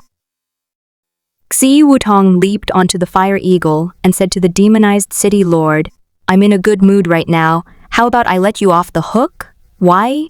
The city lord already knew the gap between her and her, but he absolutely did not agree with this kind of charity-like letting go. This is an insult to a soldier, because I'm in a good mood. Of course, Xi Wutong couldn't tell him that she was happy, because people said she looked over 100 years younger. She used a more appropriate reason. My guild entered this instance, but for other reasons, and will not participate in your conflict of interests. Leaving you here in the mountains will serve 2 purposes. Firstly, it will deter those guilds that are hiding, and secondly, it will prevent my guild from being disturbed. How about it? Is this reason acceptable? If what you say is true, then it is indeed a very good reason, and I don't think you are lying. The city lord's eyes opened at some point, and he sensed the strength of Xi Wutong's soul. This was an existence he couldn't possibly handle, and the sheer age of that soul even made him scoff. It was incredibly old. You reading www.kensho.net. So what's your decision? Xi Wutong was inexplicably angry, as if some of her pretenses had been exposed once again. But I refuse. The city lord's remaining moon blade suddenly shattered, the fragments scattering and then colliding together to form a rapidly spinning ring blade, with immense energy gathering at the center of the ring. In our demonized understanding, unleashing all his energy in an instant, the city lord coughed up a mouthful of green blood, but he continued his declaration. Warrior, either return in triumph, either die on the battlefield. There is no third possible outcome. Even when facing real death, it's the same. Besides, this is an illusionary realm. It's just a fleeting fear of death. What's there to be afraid of? Sigh. Why are all demons so stubborn? Xi Wutong rested her left hand on the back of her right elbow, making a facepalm-like gesture as if she had a headache. The fire eagle beneath him began to change, its wings moving toward its back, its talons growing thicker and approaching the shape of a human arm. A gigantic form with only an upper body, an eagle's head, and a human body appeared in the air. The moon blade grasped by the claws was sealed into the palm of the Dharma image. The demonic city lord, with his wings spread wide, appeared so small in comparison, not even as big as a palm. However, he did not back down at all. The ring blade, compressed to its limit, suddenly flew out and headed towards the Dharma image's brow. Overestimating one's abilities, the Dharma image suddenly made its move, its ethereal arm instantly solidifying into a tangible grab. Just as they were about to grab the ring blade, its trajectory suddenly reversed, and after 2 bounces, it actually headed towards Luo Huai and the others. Wooden ghost. Shi Wutong's face finally lost its composure. Wooden ghost. Get out of the way. Shi Wutong hurriedly controlled his Dharma form to block the ring blades for Luo Huai. But the demonized city lord had obviously planned ahead and the ring blades heading towards. Luo Huai showed their true speed. Double it. The demonized city lord realized he couldn't kill Shi Wutong instantly, so he targeted Luo Huai and his group. Since the purpose of the mission was to rescue people, the older human could not possibly ignore the situation, and he could then take the opportunity to make a tactical retreat. To clarify, this is not an escape. Strictly speaking, it's just a transfer from one part of the battlefield to another. After all, this has taken several months. If he really lets all his subordinates in the city gain nothing by following his willfulness, then even if he is a qualified soldier, he is not a qualified leader. Then why would a leader like you be out partying? Cuff, the top combatants have to play a role, right? It's so boring to just stay in the city dealing with documents all the time. Everything went as the city lord had predicted. Shi Wutong stopped paying attention to him and didn't pursue him even after he escaped. Brush. The ring blade sliced Luo Huai in half at the waist, severing his internal organs and spine in one stroke. Luo Huai? He immediately followed up with a series of 3 question marks. What's going on? This is an epic scene, comparable to the finale of a movie, where the passionate city lord battles the flame demon king. He was enjoying himself in the audience when suddenly a powerful attack flew off the screen and struck him in the kidneys. Director, I want a refund. With his lower body paralyzed, Luo Huai fell off the flying sword. Luo Huai? What's wrong? King Lin, who had been keeping her eyes closed, suddenly felt that Luo Huai's presence had disappeared and called out to her. Wooden demon. Shi Wutong's eyes turned red instantly. With a furious shout, he smashed the ring blade that had killed Luo Huai and was trying to fly back to its master to pieces. Then, she withdrew her Dharma form and flew down from the sky into the clouds to search for the vanished Luo Huai. King Lin followed closely behind. His eyes were a little better. At least the bleeding had stopped, and he could barely use eye-related spells. Ah! Oh my god! Luo Huai shouted incoherently in the air. He did not die immediately after being cut in half at the waist. A piece of flesh on his left side remained intact, which is why he was not severed in mid-air. However, his body was still bent at a right angle, and a large gash appeared at the right angle. Suddenly, he felt the air around him become viscous, and his falling speed slowed down. An invisible force held him up, allowing him to land gently. Wooden ghost, are you all right? Shi Wutong suddenly appeared from the clouds. This power was clearly her doing. Sis, do I look like I'm okay? Ouch! Luo Huai wanted to use the rest of her energy to make a joke, but the pain from the free fall immediately began to emphasize its existence. Even the Eye of Fate couldn't help it. The pain was happening too frequently and too intensely to be suppressed. Eye of Fate, I'm tired, time to strike. Wooden ghost, just bear with it. Shi Wutong didn't have much experience in taking care of or comforting people, so she just offered the most dry words of comfort. She used her magic to reattack Luo Huai's body as much as possible and stop the bleeding. Then, she took out all the healing and recovery medicines from her backpack. After confirming that there were no side effects, she kept applying them to Luo Huai's body, both externally. internally. Luo Huai's mouth was stuffed full. Sis, I can't eat anymore. Ji Wudong, no, you can still eat. When the solid medication couldn't fit anymore, they switched to liquid medication. Perhaps the medicine was just too potent, because Luo Huai managed to stop the bleeding, but the flesh on both sides of the wound stuck together. However, Luo Huai's own absurd recovery ability must also be playing a role in this, but Luo Huai's forehead began to sweat profusely. He hadn't felt like this before, but now it was as if he had been caught in the rain. It hurts. It hurts so much. It hurts even more than before.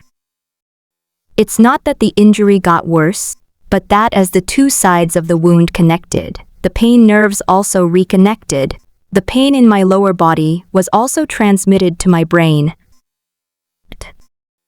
The key point is that Luo Huai is still feeling an indescribable strangeness in her stomach.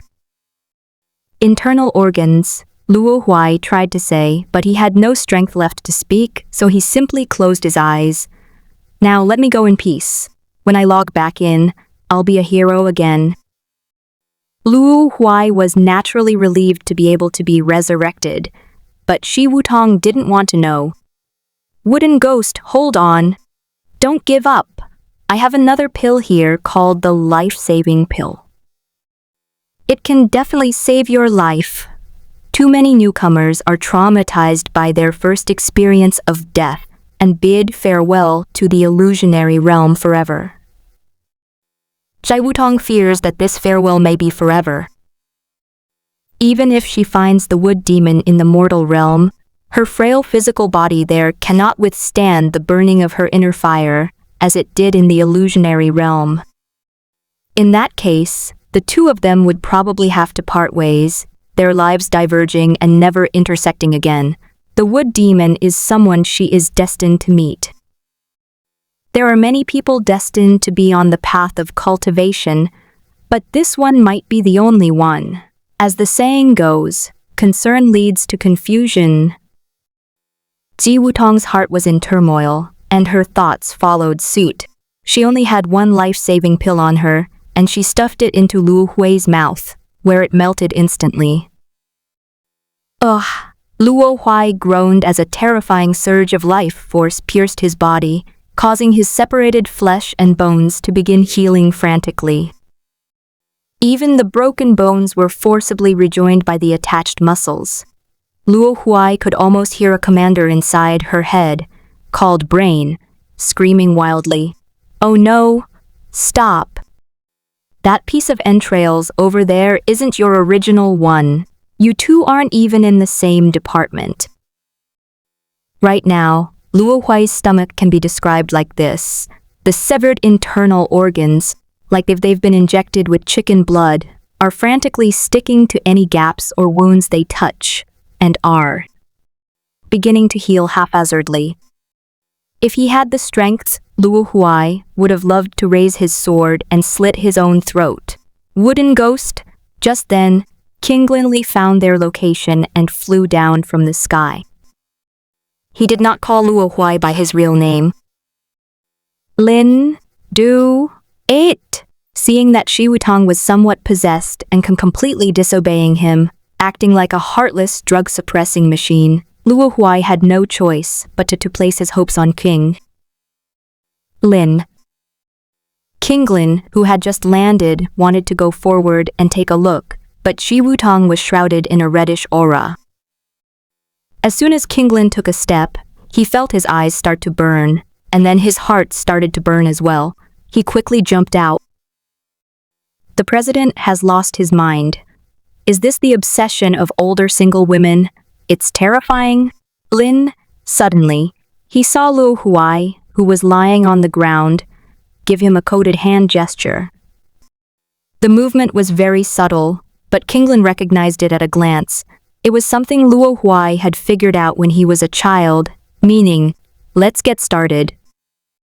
Kinglin knew, of course, that it was Xiang Luo Huai, but I hope I have a chance to explain before the chairman kills me, Kinglin prayed to himself. Then, with a flick of his wrist, a hidden blade flew out from his sleeve. Without any hesitation, I just need to trust Luo Huai. Cluster. The hidden sword pierced Luo Huai's eyes. Before she died, Luo Huai used her last bit of strength to give him a thumbs up. Good bro, that was awesome, President. I can't explain. I'll give you a chance to explain. To Kinglin's surprise, Xi Wutong didn't act impulsively. She simply tied him to a tree, ready to set him on fire at any moment. Kinglin was very content. He was already satisfied that he hadn't been beaten to death on the spot. It was Mu Guy who told me to do it. He gave me the hand signal. More details. Xi Wutong's tone was frighteningly calm. That's all, Kinglin said. I trust his judgment. Has he died in the illusionary realm before? I have no idea. You don't know? You don't know and you still dare to listen to him? Haven't you heard of the saying a newborn calf is not afraid of a tiger? Xi Wutong's eyes instantly turned red again. With a snap, a fire rose up beneath Kinglin's feet. Do you know how many new recruits have been driven insane because they underestimated the danger of death? The inner fire domain around Xi Wutong grew even stronger. If this continues, even if the fire beneath his feet doesn't reach Kinglin, he'll be half burned to death by the fire in his heart. Luo Huai, you've really screwed me over this time. Kinglin wasn't afraid of being burned to death by the president, but he couldn't escape being roasted, and it would hurt a lot. Hurrah! Luo Huai jumped out of bed. His head was no longer dizzy, his back pain was gone, and his internal organs were no longer misaligned. Wow, I feel so refreshed. He instinctively moved to the computer, but he immediately realized that Kinglin was probably being hung down by Sister Wutong and might already be in a precarious situation. I think we should try to get back, otherwise it would be bad if both the baby and the toddler died. Kinglin might not be immune to the fear of death. If Sister Wutong accidentally kills him, it will be difficult to see him again. Lying down on the bed, Luo Huai forced herself to fall asleep. Miracle! Let me go straight back to the dungeon. Luo Huai's consciousness sank instantly. A faint aroma was already emanating from Kinglin on the barbecue grill. To be honest, he wanted to sprinkle some cumin on it. God help me, Mu Guy must be all right. He must be all right. He must be all right. Xi Wutong kept muttering to herself while squatting there, constantly calling Luo Huai. If the newcomer can withstand the fear of death, they should be able to come out in a few minutes. But she forgot that even if a player survives the fear of death, their soul will be too weakened to log into the illusionary realm. Therefore, it was perfectly reasonable for her not to get through to Luo Huai. Xi Wutong stood up, walked to Kinglin with a blank look in her eyes, and extinguished the flames under Kinglin's feet. Little fairy, let's go back and organize another blind date for you? Kinglin, who hadn't panicked even when being roasted over a fire, suddenly felt a jolt in her heart. Wasn't the blind date thing over? The three little ones far away in the guild camp? Okay. Do it. But he didn't dare to disobey the chairman, who seemed to have broken down. Hold 3 events. Kinglin felt a sudden pain in his waist. If they really had to hold 3 events, those 3 little ones would probably pinch his waist raw. Luo Huai, you'd better come back soon. If you don't come back soon, something really bad is going to happen to your brother. It seemed to have heard Kinglin's call. Boom! At the spot where Luo Huai died, a cluster of swirling flames suddenly shot up, and the aura of death emanated from it. My foolish little brother, I have heard your call. When the flames subsided, Luo Huai stood there, looking perfectly normal. Even his clothes were back to normal. Wooden ghost? You're all right? Xi Wutong turned around in surprise as soon as she sensed the familiar presence behind her. because another miracle has come to visit. Luo Huai saw that her eyes were red, but there were no tears, because they had all evaporated. Sister, I didn't. He was about to say something when Shi Wutong pounced on him and hugged his head. It's all right, it's all right. Shi Wutong held Luo Huai, motionless, murmuring to herself. Luo Huai was so moved that she couldn't speak. What a load of rubbish. I'm suffocating. Sis, let go, otherwise, your little brother will die again. Luo Huai was like a drowning person, desperately trying to grab onto a straw, but Shi Wutong held Luo Huai's head tightly. I'm dying, my neck.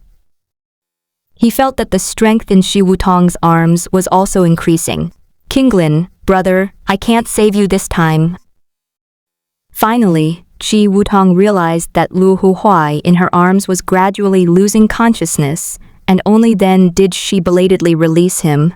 But she didn't want to apologize for her recklessness. Serves you right for scaring me. Yes, sister, you're right. Luo Huai, who had been suffocating for more than a minute, knelt on the ground, her limbs weak. Ji Wutong proudly tilted her head back. Since everything's all right, come back to the guild with me. No! Luo Huai immediately refused. I came out this time to rescue my other younger brother. He's in danger. Your brother? Which guild is he in? Crystal Heart. His own guild members will naturally go rescue him. Why do you need to worry about it?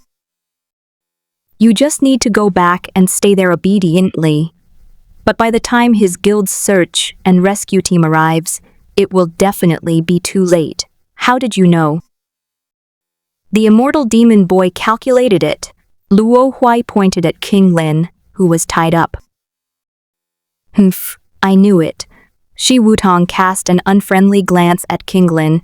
So it was you damn fortune teller, who encouraged my wooden ghost to run away. With a snap, Shi Wutong snapped his fingers, and King Lin's neck lolled to the side as he fainted. Then she turned to face Luo Huai again. All right, now you can't go find your brother. Sister, we can't be so unreasonable. What do you know, kid? People have their destiny.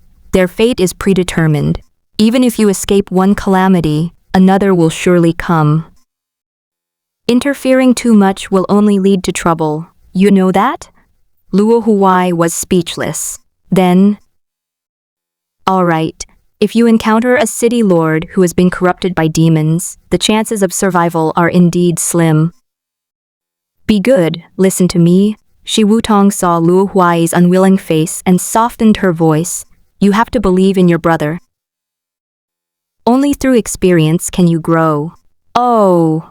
Luo Huai's resentful little expression suddenly struck a chord with Shi Wutong, and she couldn't help but hug him again, rubbing her chin against the top of his head. Our obedient wooden ghost is the cutest. The firehawk reappeared, and Shi Wutong, as if hugging a pillow, sat on the bird's back and flew towards the Ru Shui Pavilion camp. As for the immortal and demonic boy tied to the tree, oh, it's being gripped by bird claws below. That damned fortune teller caused her brother's death once, and she still expects to have a good life? Even if the wooden ghost seems fine, so what? She's heartbroken? Let his 3 little girlfriends feel sorry for the immortal demon boy. Demonized human base. A demonized human army is escorting a group of human prisoners into the city. Night Madman and his partner were among them. The outpost of Crystal Heart was suddenly attacked by the enemy lord himself.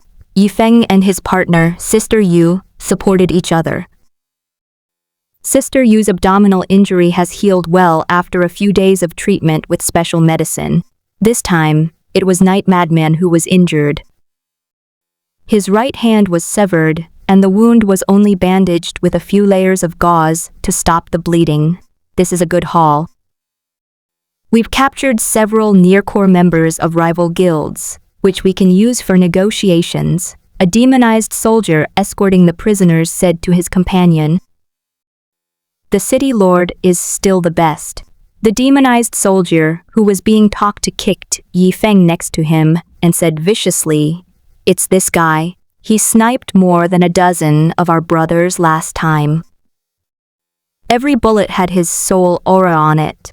I didn't expect that we would run into him and catch him this time. Now we've cut off one of his hands. Let's see how he can hold a gun now. The severed hand has been thrown away. Now, even if he returns to the guild, he won't be able to grow it back without dying once. There are ways to grow arms, but they are either very difficult or extremely rare." Night Madman's face was pale from excessive blood loss, and he was now almost completely powerless to fight. He was kicked and couldn't stand up straight. Jiao Feng. Sister Yu quickly helped him up, her eyes full of heartache, and she tried her best to avoid touching the wound with her arm. "I never expected it to turn out like this." Yi Feng could only lament the fickle nature of fate. He never imagined that his excellent battle record would put him in danger again. In every encounter, he could snipe a whole group of enemies, and his soul had long been deeply remembered by the demonized man. It could even be said that the reason the demonized city lord suddenly attacked this outpost was because he sensed the soul of Night Madman. However, this is not his fault. No one expected that the demon race could lock down important members with high combat power in this way. But Yi Feng still felt somewhat guilty. After all, if he hadn't sought refuge at this outpost, it's all right. Our outpost is there to receive the wounded. It's normal to be attacked. A guildmate nearby suddenly comforted Night Mad. He was one of the medics who ran out to meet Night Mad at the time. "It's all right. With soldiers like you on the front lines, you've saved countless teammates, definitely more than the few of us at the outpost. It's worth it." Yi Feng didn't say anything more. He needed to save his strength to endure the pain. They were escorted into small stone houses. Prisoners used for negotiations are not locked in dungeons to die, especially those with a high chance of success. They are given special care. Besides, the premise of being escorted into the dungeon is that there is a dungeon. The dungeon is gone, damn it. A demonized soldier was habitually escorting prisoners to the dungeon when he realized halfway there that the dungeon he had painstakingly dug was gone. He stomped his feet in anger.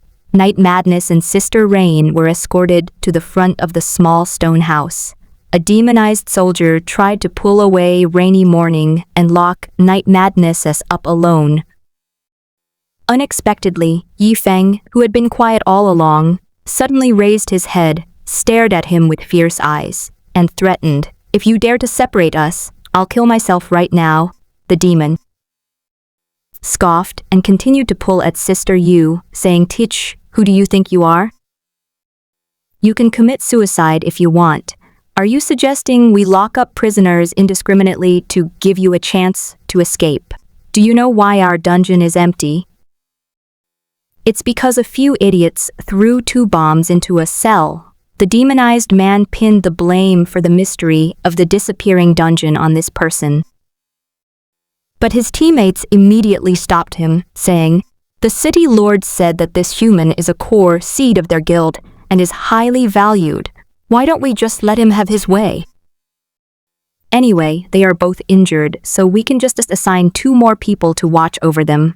Yes, the city lord has killed all the spider demons. We are at a disadvantage now, and the food supplies in the city are running low. If we can exchange them for some supplies, we will be better off." There was actually another compelling reason why their city lord was still wandering outside. Their supplies are running low, and the city lord is hunting down human guilds hiding in the mountains to gather more resources for them. You're right. The city lord is holding up half the city by himself. We can't cause him any trouble at this critical moment. The demonized man let go of Sister Yu's hand. The city lord was respected by all the demonized people in the city and had a high prestige. Moreover, unlike others, he did not discriminate against the wounded who could no longer fight because of their combat strength.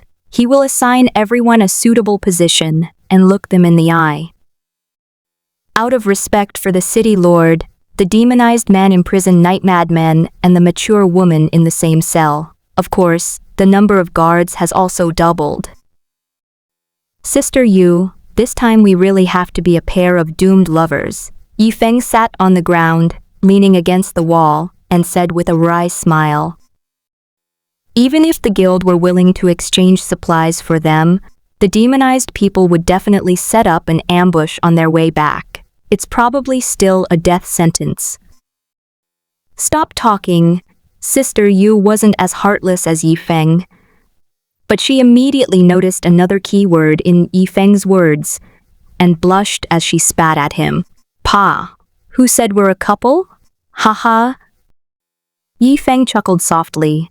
Who's usually the one who initiates the flirting with me? Stop talking. Sister Yu blushed deeply and lightly tapped Yifeng's chest in exasperation. As a result, Yifeng suddenly frowned, clearly because the pain in his wound had been aggravated. Oh, I'm sorry.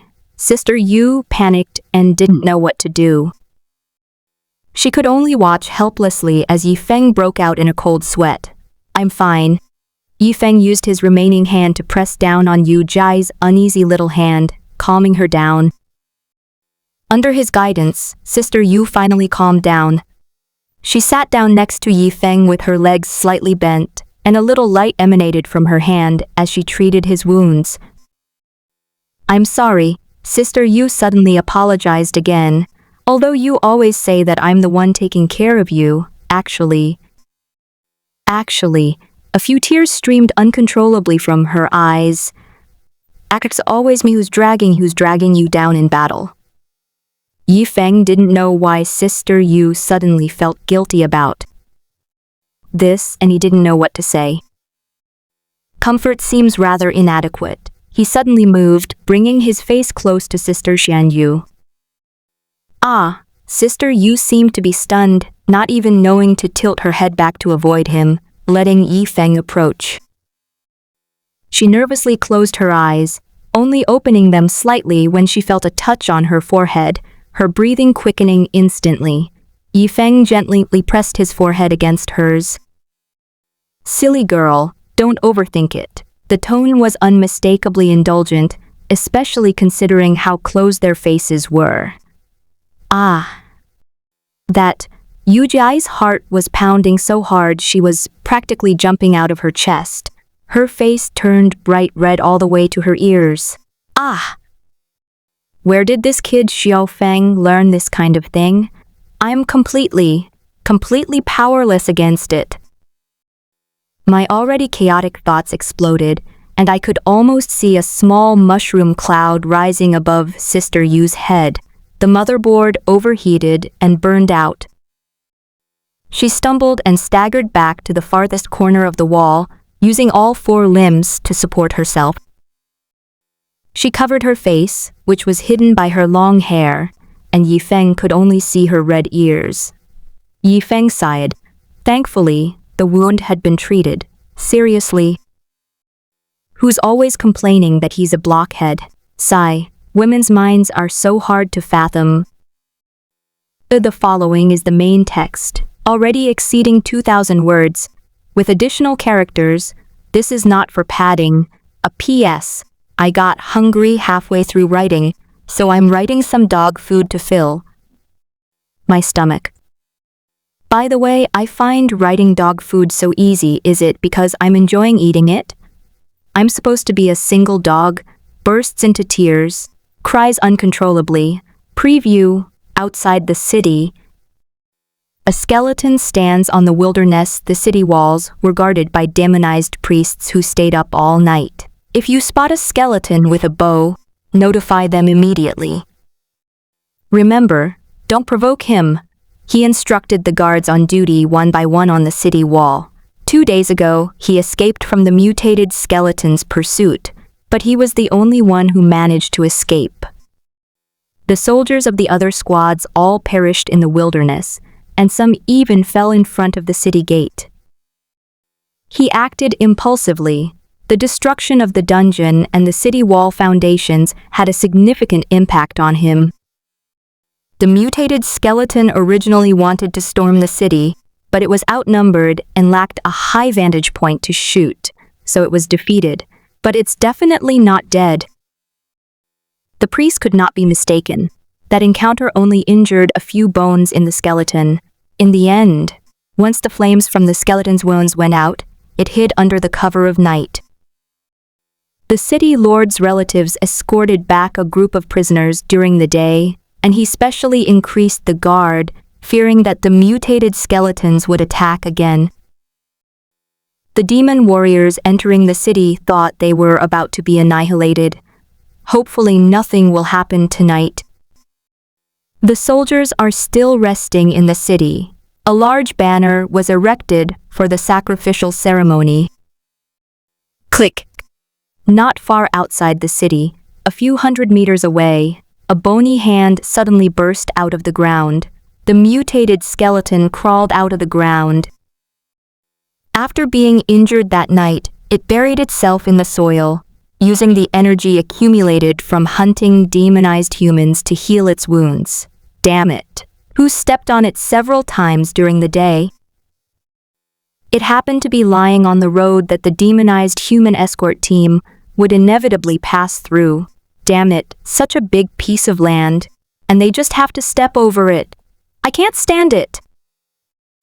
The mutated skeleton grew increasingly angry, so it decided to try attacking the demonized human base once again. Its path to becoming a legend has begun. The scene then returns to the city wall. Although the guard duty is conducted in shifts, it is still quite physically demanding from a biological clock perspective. Besides, there aren't enough people in the city right now. Many soldiers have to stand guard during the day, so they inevitably lack energy. It's all that damned infiltrator's fault. He actually killed all the spider demons. Spider demons mostly don't fight personally. They primarily use the infectious toxins extracted from the spider demons for combat. But who knows what the infiltrator did? Not only did he kill the spider demon, but he also deactivated the toxins in the spider demon's venom sac, causing them to lose a very important strategic weapon. The efficiency of the battle has been greatly reduced. It's just that the news hasn't leaked out yet, but once the frontline troops run out of the infection toxin and the opposing humans realize what's happening, that will probably be the time of their defeat. Do you think the people in other cities will laugh at us when we get back? We fought for months and still lost. A demonized man on guard duty chatted idly with his companion. Let them laugh. When the time comes, the city lord will lead us to farm more dungeon resources and beat all those who are laughing at us one by one. Another demonized soldier was very confident in his city lord. Yes, ups and downs are common. At worst, we just die. Even if we go mad, the city lord will take care of us. The city lord is very strict in selecting his subordinates, but once you are chosen, he will treat you like a brother. The soldier's words were full of loyalty to the city lord, but at the same time he also made a move. Whoosh! A sharp sound of wind breaking suddenly arose, and two green lights flashed across the wasteland, but then immediately disappeared into darkness. Enemy attack! The mutated soldiers who were chatting idly reacted the moment they caught sight of it, shouting as they turned and reached for the alarm next to them. They were wounded frontline soldiers who were arranged to recuperate in the city, but their soldierly discipline remained impeccable. But they failed to sound the alarm, because the two arrows that came at them were aimed directly at them. Two arrows pierced their throats, shattering their necks. This time, the mutated skeleton learned its lesson. It no longer kept up the demonic flames burning on the bow, but only applied the flames to the bow and arrow for the instant it was fired. The flames burned the two fallen soldiers, and the firelight alerted the other guards. The alarm went off, "They're here." The priest rushed out from the makeshift tent on the city wall, lifting the curtain. The moment he saw the flames on the two corpses, he knew that the mutated skeletons had arrived. He was all too familiar with the aura of those flames. "Everyone, crouch down," the priest shouted, stopping all the soldiers who wanted to stand up and raise their bow staffs to fight back. At a distance of several hundred meters, apart from him and his assistant priest, few soldiers' soul locks could reach that distance. They were completely in the dark. But the mutated skeletons can lock onto them, and the cold city walls and bunkers cannot hide the soldiers' burning souls. The ability to sense souls gives the mutated skeleton a thermal imaging-like field of vision, and its field of vision is extremely far, with a distance comparable to its range. Like the Luo Huai tree, it is a wall hanging. They're moving so fast. The priest's eyes gleamed with an eerie green as he locked onto the mutated skeleton through the rocky cover. However, soul gazes are mutually attractive. The mutated skeleton, the moment it was gazed upon, also gazed upon the priest. EU reading www.canshoot.net, so it used its agile reach to run around the city wall. Moreover, he could consciously suppress his soul fluctuations, so the priest saw him as a green dot that flickered between light and shadow. However, the priest had followed the city lord through countless battles and was rich in combat experience. A series of frequently flashing dots were enough for him to determine the mutated skeleton's movement trajectory. "Attention, everyone, be aware of my soul vision," the priest said, and the eerie green light in his eyes intensified. At the same time, thin energy strands flew out from between his eyes and connected to all the soldiers on the city wall. A soul vision? Shared. The caster can share their soul vision with teammates, and can also intervene in the shared vision to varying degrees depending on the caster's strength. The intervention of the ritual is to make that point of light in the field of vision clearer. Begin the attack. Remember, never look up. The moment we share vision, our positions will be clearly exposed. Showing your face will mean certain death. After giving his instructions, the priest immediately sat down cross-legged, placed his staff across his thigh, and began to cast his spell with all his might.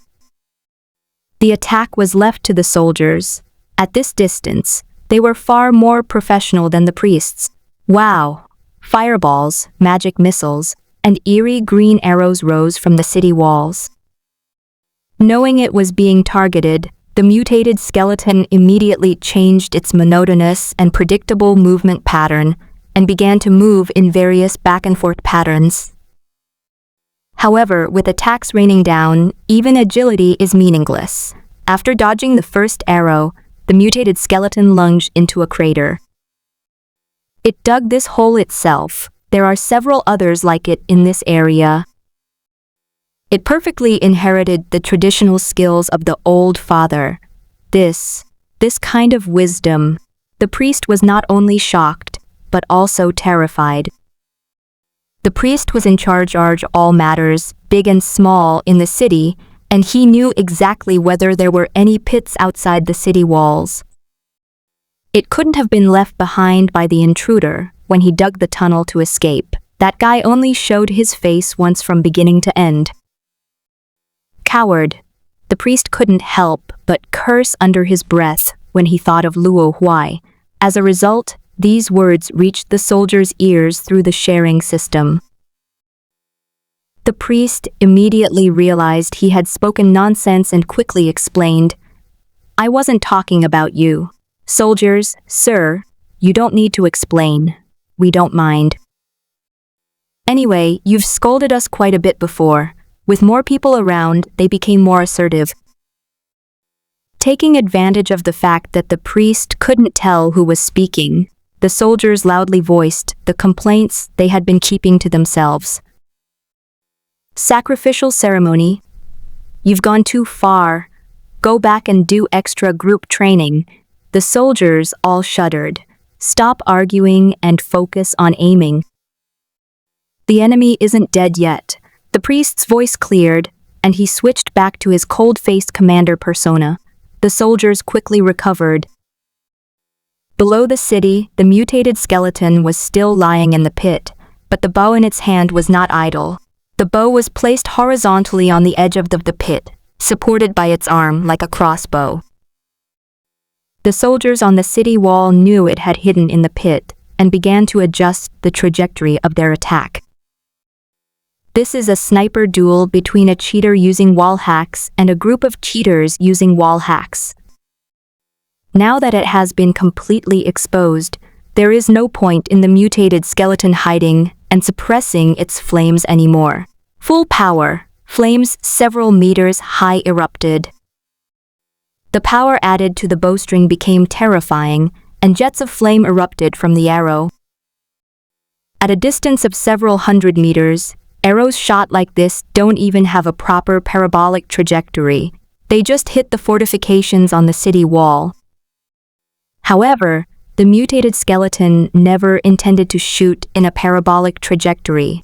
Forget about parabolic shots. Straight shots are the true romance of a marksman. Boom. The moment the arrow was shot, a ball of fire erupted in the crater, the residual force of a massive release of energy. The arrows, or rather, the cannonballs, struck the city walls. The cover in front of a demonized soldier shattered into rubble, and the soldier was killed instantly by the exploding flames and flying debris. Damn. This is a cannon. A soldier cursed aloud, but he was right. The mutated skeleton was now a ground-to-air unit. Seize the attack. Everyone retreat. The priest immediately responded. The soldiers immediately retreated in all directions. The height difference prevented the mutated skeletons from hitting them with straight-line attacks. So the mutated skeleton thought for a moment and then turned its attention to the city gate. There were also soldiers standing guard behind the city gate, so it was easy to determine the location of the city gate's bolt by observing the positions of the soldiers' souls on both sides. It was a massive prototype magic circle, set up to open and close the city gates. For safety reasons, this magic circle has high resistance to both physical and magical attacks. But the mutated skeleton's arrows aren't just for physical and magical attacks. Don't forget, these are arrows from the Minecraft universe, and they have unique characteristics. In the game, no matter which block an arrow hits, it will always penetrate at least a short section. In other words, forced breach of defense. If the object on which a magic circle is attached is destroyed, it generally means that the magic circle is no longer valid. 2 more explosions shattered the chains holding the city gate in place. The city gate? The city gate has been breached. The gatekeeper below the city rushed up the city wall in a panic to report. What? The priest's understanding of mutated skeletons has reached a new level in the small stone hut where prisoners were held. Yi Feng and his partner, Sister Yu, rested together, leaning on each other. Little crazy, it's so noisy outside. Did something happen? Sister Yu was awakened by the loud crash of the city gate collapsing. Could a guild have broken in? Impossible. Yi Feng was in a light sleep and had already woken up. The city lord of the demonized people is almost going crazy killing in the mountains. No large-scale personnel movement can escape his eyes. What's outrageous is that, according to the Crystal Heart's investigation data, the Demon Lord's class is actually an assassin, the kind who can assassinate a whole group by himself. Yi Feng smiled bitterly to himself. He had seen the outpost fall clearly. It was like mowing down grass with unparalleled speed. It couldn't possibly be just a small team, could it? I don't know. Could it be that the leaders of several guilds teamed up to launch a sneak attack? Speaking of which, that sound just now should have been the sound of the city gate collapsing, right? Yifeng was deeply impressed by the huge stone slab of the city gate. He couldn't understand what kind of battle between the two sides would lead to such an outcome. Should we try to escape now? Let's just forget about it. Night Madman spread his only hand. All vehicles, big and small, have been destroyed. Unless all the demonized people are dead, we have no hope. Sister Yu was just asking, but she actually knew the answer very well.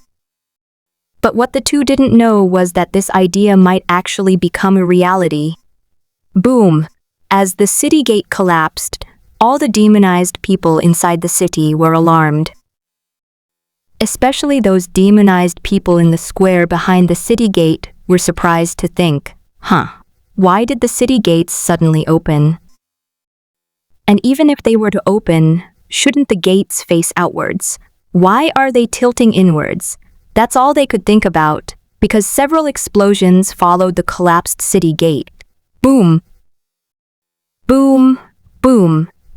Upon seeing the city gate breached, the mutated skeleton immediately concentrated its firepower, unleashing a barrage of bullets. There are so many souls inside, you don't even need to aim. Consumption seemed non-existent to the mutated skeletons. Starting from the city gate, all the buildings along a line inside were bombed. It has always been said that the illusionary realm is an infinite realm, and today the demonized people have witnessed what infinity truly means. A skeleton archer took on the firepower of an entire army. What kind of world is this? The skeleton has a fast rate of fire and initially requires some time to charge up, but as more and more enemies are killed, it gains more and more power. The process of accumulating power was gradually abandoned. The priest knew that if he didn't stop the mutated skeleton, it would blow up the entire city. All buildings, meteor spell, a dazzling shooting star fell from the sky. Kof, the priest used all his strength to compress the spell casting time to less than 2 seconds, but the price was coughing up blood and some of his internal organs tearing due to the excessive pressure. He didn't have the energy to re-guide the meteorite, but he believed that a bombing diameter over 100 meters was no longer a concern for him, but he didn't expect. The mutated skeleton simply raised its head, stood up, and drew its large bow, arrow pointing to the sky. One explosive arrow after another was fired at the meteorite. A meteorite several meters tall should have been indestructible, but under the forced penetration and explosion of the arrow, its outer shell was still peeled off layer by layer. Boom! The meteorite disintegrated and scattered. The rain of debris still caused immense damage to the wasteland, but it could no longer hit the mutated skeletons. It stood beneath this fiery rain, before which lay a city engulfed in smoke and fire, like an epic of the apocalypse. A barely perceptible purple light swept across the mutated skeleton. The mutant skeleton, race, demon elemental rating, epic. With its massive bat wings sweeping away the clouds, the powerful force propelled the demonized city lord toward the base. Having just assassinated and ambushed a team in the mountains, he suddenly received a magical distress signal from the base. It's a twin magic item. If one of them changes, the other will react accordingly. An attack by undead. And only one? The city lord's first reaction was disbelief, but the message sent by the priest was specially marked in purple. Purple? Epic? Using the rating system of the illusionary realm, various organizations also set the ratings for various situations with the same names. An undead being rated epic only conveys one meaning. That undead was epic. Is this a new variable that appeared after the dungeon update? Epic-level monsters are extremely rare. Almost none are naturally occurring. Most are rare gold-level monsters that temporarily break through in dire circumstances. Without giving it any further thought, the city lord continued on his journey. demonized human base, all the soldiers who had taken a temporary break rose up in resistance. Yes, their actions were no longer a siege or a battle, but a desperate resistance against the insane bombardment of the mutated skeletons. The key point is that their numbers don't matter. The only consequence is that they collectively get themselves killed. After advancing to epic rank, the mutated skeleton experienced a qualitative leap in all aspects of its abilities. It no longer needed to cower in its narrow pit, but instead leaped out without restraint. With just one bow, there were 3 arrows, which were fired in 3 directions, instantly killing the demonized soldiers on the city wall who wanted to attack it. Even if magical attacks still flew out, the attacks following parabolic trajectories were as slow as snails in its eyes, and it could easily shoot down these moving targets with a casual aim. It has evolved from a simple ground-to-air unit into a ground-to-air interceptor unit. They charged swiftly toward the wide-open city gates, the mutated skeletons unstoppable. The fact that demons, with their racial talent for combat, are given to the tireless undead is a truly magical combination. "Sister Yu, let's go!" Yifeng listened intently to the commotion outside for a while before deciding to give it a try. "But we can't get out. The door is locked," Sister Yu started to say, but then, boom. One of the arrows fired by the mutated skeleton landed not far from the small stone house, and the shockwave from the explosion knocked down the stone walls. It appears that only 2 people survived. "Sister Yu? Let's go!" Yifeng decisively got up, grabbed Sister Yu's hand, and slipped out. Several corpses lay beside the collapsed stone wall. The soldiers guarding the prisoners were steadfastly on their posts, enjoying their melons, when they were suddenly killed by a mutated skeleton several streets away with a single arrow. The city was filled with mobilized squads of soldiers. When the mutated skeletons ran across the central square, they were ambushed from all sides and surrounded in a 360-degree encirclement. Even so, the mutated skeleton still fought against the horde of enemies, and at that moment, it seemed to have inherited Luo Hui's protagonist aura. Whoosh! A deluge of magical rain and arrows came from all directions, and it leaped onto the high platform in the center of the square. The attacks landed on the ground beneath the platform, while the mutated skeleton leaped to the top in a few bounds, then burst into flames as it entered its maximum attack mode. Its current position exposes it to all enemy fire, but in turn, all enemies are exposed to its fire. As the body's stats accumulate and increase, the mutated skeleton no longer relies on moving to avoid attacks, but instead relies on agile movement. Its truly slender and bony physique further elevates it to a level that makes it unselectable. Yifeng pulled Yu Ji away from the passing soldiers. Fortunately, the attention of all the demonized people in the city was on the mutated skeletons, and the guards were dead, so they managed to escape to the vicinity of the city gate. No, but just as he was crossing the city gate, Yifeng suddenly slammed on the brakes and Sister Yu bumped into his back. "Little crazy, what's wrong? We didn't have a vehicle to move around, and we didn't have the stamina to run across such a large wasteland." "Yes," Sister Yu frowned and thought for a moment. "Remember, the demonized people locked our equipment in a room nearby." She never imagined that her casual, unintentional act would play such a crucial role at this time. But Sister Yu looked around at the mess. "I wonder if anyone survived. Whether it works or not, I have to try my luck. I remember my flying skateboard has an explosion-proof design." Yifeng and Sister Yu switched places, with her leading the way. Following her memory, Sister Yu arrived at a semi-basement house. Sister Yu tried pushing the door, and with a creak, the door came in. She exclaimed in surprise, "The door is open." Hurry up and go in. Yifeng suddenly pushed her in from behind, followed closely behind, and then closed the door behind him.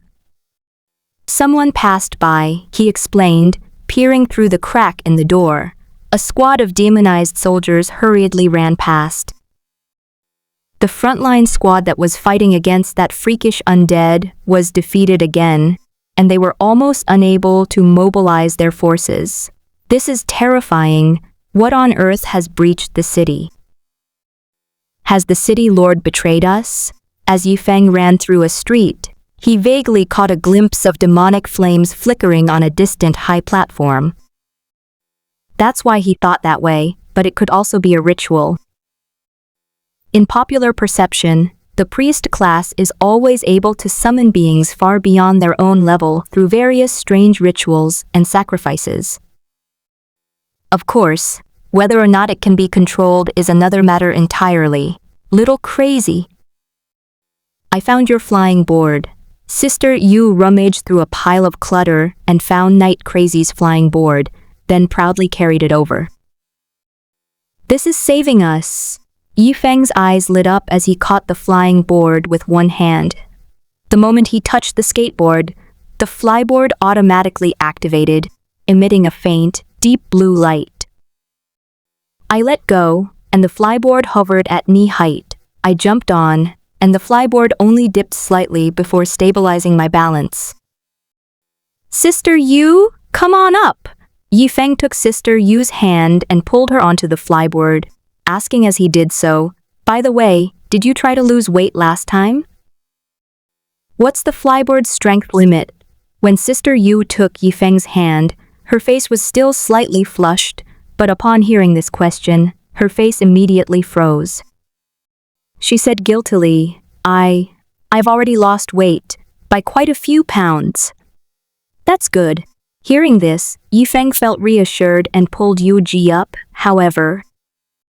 The flyboard beneath my feet groaned under the strain and slowly descended to the ground. The board flew, but couldn't take off again.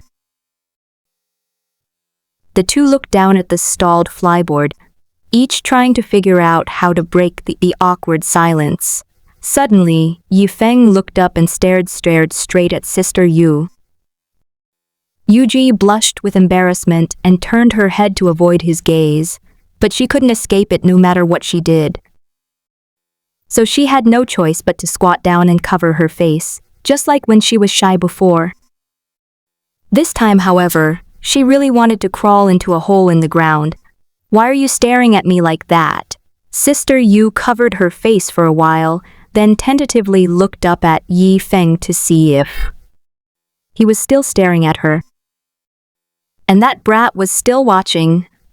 The problem was that she had already raised her head, and it wouldn't be good to lower it again. Yuji stammered for a long time. You. Finally, she couldn't bear Yifeng's silent torture any longer. As if giving up, she cried out in despair, I really did lose weight, but some parts of the body just grew back on their own, and there's nothing I can do about it. For example, Yifeng's eyes swept up and down. What do you think? Sister Yu gritted her teeth and hugged herself. Oh, Yifeng's gaze paused for a moment, then he clapped his hands. That's not necessarily a bad thing. You little rascal. Sister Yu knew she was being teased again, but she had no other words. She could only ever use this one word to curse Yifeng. At first, it had a bit of a deterrent effect, but now that she was blushing, it looked more like flirting. But now is not the time for that. A couple of rounds will be enough, she thought, forcing herself to calm down. Okay, actually she fled in panic. So what do we do now? Only one of us can go. Why don't you go first? Shh. Yifeng knew that Sister Yu was about to start that headache-inducing act of yielding again, and the key was that she really wanted to give in, so he quickly put his index finger to his lips. Don't always think about separating us, okay? But from a practical and rational point of view, Sister Yu knew that Yi Feng liked to pursue reasonable solutions, and she wanted to try to persuade Yi Feng in this way. But Yi Feng stopped her again, taking his index finger off his lips and pressing it onto Yu Ji's lips. If we follow the most reasonable plan, then you should be a core member in the best-equipped team right now. Yi Feng stared at her seriously. Instead of giving up excellent supplies, giving up an important stage of your own development and spending time with a junior, like me who only has one arm to argue about this problem of only one of us being able to survive in this godforsaken place. Was trying his best to suppress his voice. Little crazy, Sister Yu sensed Yi Feng's growing agitation. So, Yi Feng realized he was getting agitated, so he tried to soften his voice. Please don't make me repeat what I said during the day, okay? He moved closer to her, just like before, pressing his forehead against hers, his voice even softer, as if he were whispering. Please, I don't want to confess a second time. I'm too shy.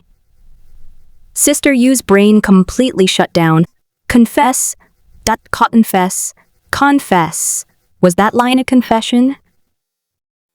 This time, she was so excited that she couldn't control herself. From the moment I met you until now, you finally said that word. Sister Yu? Yi Feng nudged Sister Yu, who was lost in her own thoughts, but there was no response. Well, it's early morning. We've been keeping this unspoken understanding between us for so long, and I just mustered the courage to say it now, didn't I? There's no need to get so worked up. Okay, confessing to such a familiar partner is still a bit embarrassing. Yi Feng's face was slightly flushed. Really, just a little bit. The two fell into an enigmatic silence again, one processing her courage, the other processing the unexpected surprise, or rather happiness. The dark and cold room didn't seem so biting anymore. It even felt a little warm and sweet. The demonized soldiers outside the door, risking their lives, Deviant, skeleton immortal. We are willing to assist you in destroying these two lovebirds who are shamelessly flaunting their affections without considering the location or the atmosphere. Unfortunately, with one arrow, another squad of soldiers was sent flying. Mutant skeleton, I'm so lonely being invincible. Confession. Back inside, Sister Yu, finally snapping out her overflowing bliss, suddenly called out. Huh? What? Yi Feng was stunned, not understanding what was going on. Weren't you just shy? Didn't you say you didn't care about life or death? Sister Yu was also resigned to her fate. She didn't care about living or dying. The most important thing now was confess. I want you to confess to me again. Here? Yi Feng was scared. He was also very shy about this sudden turn of events. Who said boys are thick-skinned? Now, here. Look me in the eyes. Sister Yu suddenly turned into a spoiled young lady, but it would be more accurate to describe her as a reckless, innocent young girl. Then, Yi Feng looked at her tense, but determined eyes and knew that she wouldn't be able to get away with this until she filled the hole she had dug herself. Now he was stammering, who wants to separate us, I'll go. Night Madman felt that his explanation during the day wasn't enough, so he changed his story. No, we won't be separated. He saw a fleeting moment of confusion in Sister Yu's eyes. Given the atmosphere, the most appropriate thing to do at this moment is to give a hug that conveys 1,000 words. But Sister Yu made the difficult decision to pull herself out of that intoxicating atmosphere. It wasn't enough. She felt this wasn't a complete farewell. She felt something was missing. Anything else? She asked. What? I'm done talking. Yi Feng felt like he had regressed to a straight man's thinking again. Wasn't this a confession? He looked at Sister Yu's expectant eyes, The kind of eyes a young girl waiting for a heartfelt offer. Yifeng suddenly understood. I like you. Sister Yu covered her mouth. Her lips were trembling. But this time, she was greedy. Why not 3 characters? Because Yifeng took her hand. That needs to be said at a more important time. What important time? Sister Yu suddenly thought of it, but since the 2 of them had finally let loose, she wanted to confirm it. She was extremely eager to confirm it. Yifeng hadn't expected Sister Yu to be so serious this time. You reading you can shoot on it, but it doesn't matter. When I ask you for a favor, Yuji's little greed was still at play, but before she could speak again, Yifeng pulled her head into his arms. Because they are about the same height, it's not very convenient for Sister Yu to bend over slightly, but she still closed her eyes. She had imagined this moment countless times.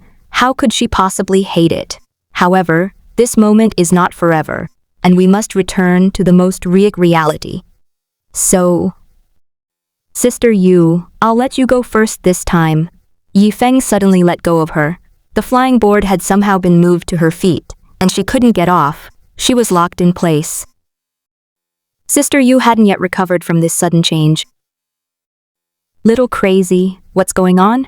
Silly girl, Yifeng chuckled, then turned cold and stern the next second, explaining, I've temporarily set the flying board to tethered mode. You can't get off until you ride it away from here. Little crazy. Sister Yu knew exactly what this meant. You promised we wouldn't separate. You lied. But this is the most reasonable method. Yifeng knew that after this, Sister Yu would probably ignore him for a long time. However, this is contingent on him being able to overcome the fear of death. Under the cover of night in the wilderness, Yifeng saw Sister Yu's last glance back, the most complex look he had ever seen. He sat on the ground dejectedly, took one last look at his severed arm, and got up and rushed into the firelight of the city. It was all destined the moment he lost his arm. Death is always what gives a new person growth and transformation. P.S. Woof. 4th tone. In the communication bar, Yifeng's avatar turned gray, indicating that he had exited the instance. The flying board has an automatic navigation system, and Sister Yu rode it back to the base under the cover of night. Thanks to the demon lord of the city for scaring the people from those small guilds so much that they didn't dare to come out, otherwise Sister Yu wouldn't have had it so easy. Little crazy. After rushing all night, Sister Yu finally arrived at the gate of the 2nd outpost. She closed her eyes and fell off the flying board. It's the mark of the 1st sentry post. She's a survivor. Each sentry post leaves a mark on the healing members for use in certain special situations. Quick, carry her inside. We need to know what happened at the 1st outpost. In the Ru Shui Pavilion, in the room where Shi Wutong rested. An additional room-sized space was added to the interior. But it wasn't just an extra room. Let me out! Illegal imprisonment! Luo Huai leaned against the wooden prison door and shouted with great emotion. Smack! A pen tip imbued with magical power flew and struck his forehead, sending him rolling around on the ground. I told you, you're not allowed to leave before this instance ends. Shi Wutong had been listening to Luo Huai's wailing all night, and her ears were practically calloused. As she signed documents, the pen tip tapped the table repeatedly, leaving a trail of black dots, releasing her resentment at not being able to get a good night's sleep last night. How come this guy, Mugai, has so much energy? He didn't stop all night. Is it just that young people have boundless energy? Oh, has she really gotten old? Shi Wutong propped her forehead up with the heel of her palm and dismissed the terrible thought. She suddenly regretted it. During the day, she had acted impulsively, ignoring the subtle glances and smiles of a bunch of girls in the guild, and locked the wood demon in her room, all to prevent him from running away again. Obviously, this is not a good idea. For freedom, hurrah! After rolling around, Luo Huai scrambled to his feet, raised the iron axe, and swung it with all his might, striking the wooden wall. But the sound of iron splitting the wooden board did not ring out. The thin axe blade was blocked by an invisible wall, stopping a centimeter in front of the board. Zi Wutong saw this. The corner of her mouth curled up. She leaned to one side of the chair, crossed her left leg over her right leg, and rested on the table in an extremely lazy manner, her fingers picking up the handle of the teacup and taking a small sip. I knew it. You must have used some strange methods to escape the demonized humans base. I won't gossip about my little brother. A smug chuckle appeared on her face. Snort. Luo Huai straightened his chest and raised his head. All his toughness was there. Who gave you the confidence to think you could lock up a Minecraft player? You've already pulverized bedrock, but that requires redstone. Oh yeah, I only have a few redstones in my inventory. Luo Huai fell into deep thought, but to no avail. In the end, he could only curse under his breath. Despicable privilege hug. It won't even let me tap the blocks. What's wrong with staying and keeping your sister company? Shi Wutong looked at him like a bird with its wings clipped, and almost thought she had become a great villain. She was just trying to stop him from dying in the wilderness, even if it was a little excessive. Sometimes you have to be a little willful with brats. Indeed, there's food, drink, and a bed to sleep in here. It's much better than in the mountains outside. Luo Huai pointed to the complete set of furniture behind him, agreeing with Shi Wutong's words. But he immediately moved his finger to a tall stack of documents.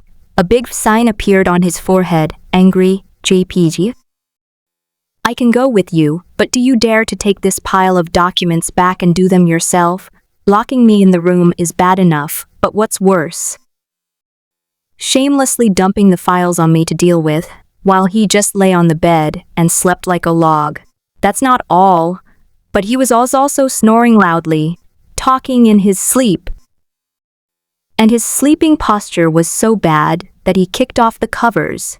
Even if you're very cute, it's useless. No matter how cute you are, it's useless. Do you know I'm almost bald? I've already been very lenient by yelling and preventing you from sleeping. Luo Huai silently wiped away the blood from his nose. Look how angry I am. I'm even getting a fever. Isn't it only right for a younger brother to share some of his older sister's burden?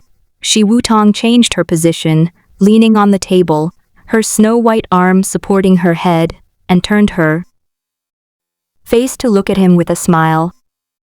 That's at most a little bit, maybe 91 points. That's right. Shi Wutong pretended to be clueless, picking up a small handful of documents and tidying them up neatly. Isn't this 91 points? I meant you have 9 and I have 1.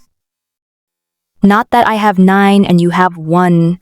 How could I be so inhumane? Shi Wutong started acting again, blinking her big eyes like a little girl who had been wronged. This. Luo Huai's heart was hit hard, and he couldn't help but wonder if he had said something wrong. So he turned his head and glanced at the pile of documents behind him, and then carefully compared it with Shi Wutong's pile. After careful comparison, it is indeed not just a matter of comparing one. That's 9.9 to 0.1. What are you complaining about? Luo Huai furiously slammed the table down. Even that. I'm just giving you more opportunities to practice, because I see you have this ability. Shi Wutong's face, over 100 years old, is no joke. It's not that it's thick-skinned, but it's incredibly tough. Even a knife might not be able to cut it, in a double sense. I never intended to be the president. Luo Huai regretted asking Shi Wutong for a document last night. That's just how it is. Young people should always be good at developing their abilities. Yes, yes, yes. Seeing that she had no hope of getting justice, Luo Huai simply became cheeky and said, "Shameless old auntie." He hesitated before speaking, turning his words into a muttered remark, but it still didn't escape Shi Wutong's ears. "What did you just say?" "I didn't say anything," Luo Huai said, covering his mouth as if trying to hide his embarrassment. "I heard you! You must have misheard. Say it again." "Ha! You said it yourself." An old auntie pretending to be young.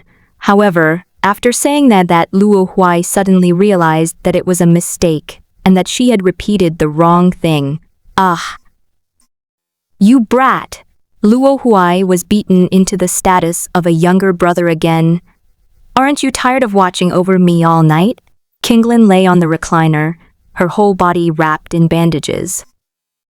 "Sigh, I wasn't really hurt, just an eye injury, but on the way back. It's all that stinky Luo Huai's fault. Why did he have to have that face?" He hooked up with an old hag. As for the fact that he had previously made Luo Huai sell her body, he had selectively forgotten about it. "It's okay, I'm not tired. Cotton Candy is very caring. Her soft and sweet words can melt away any chill."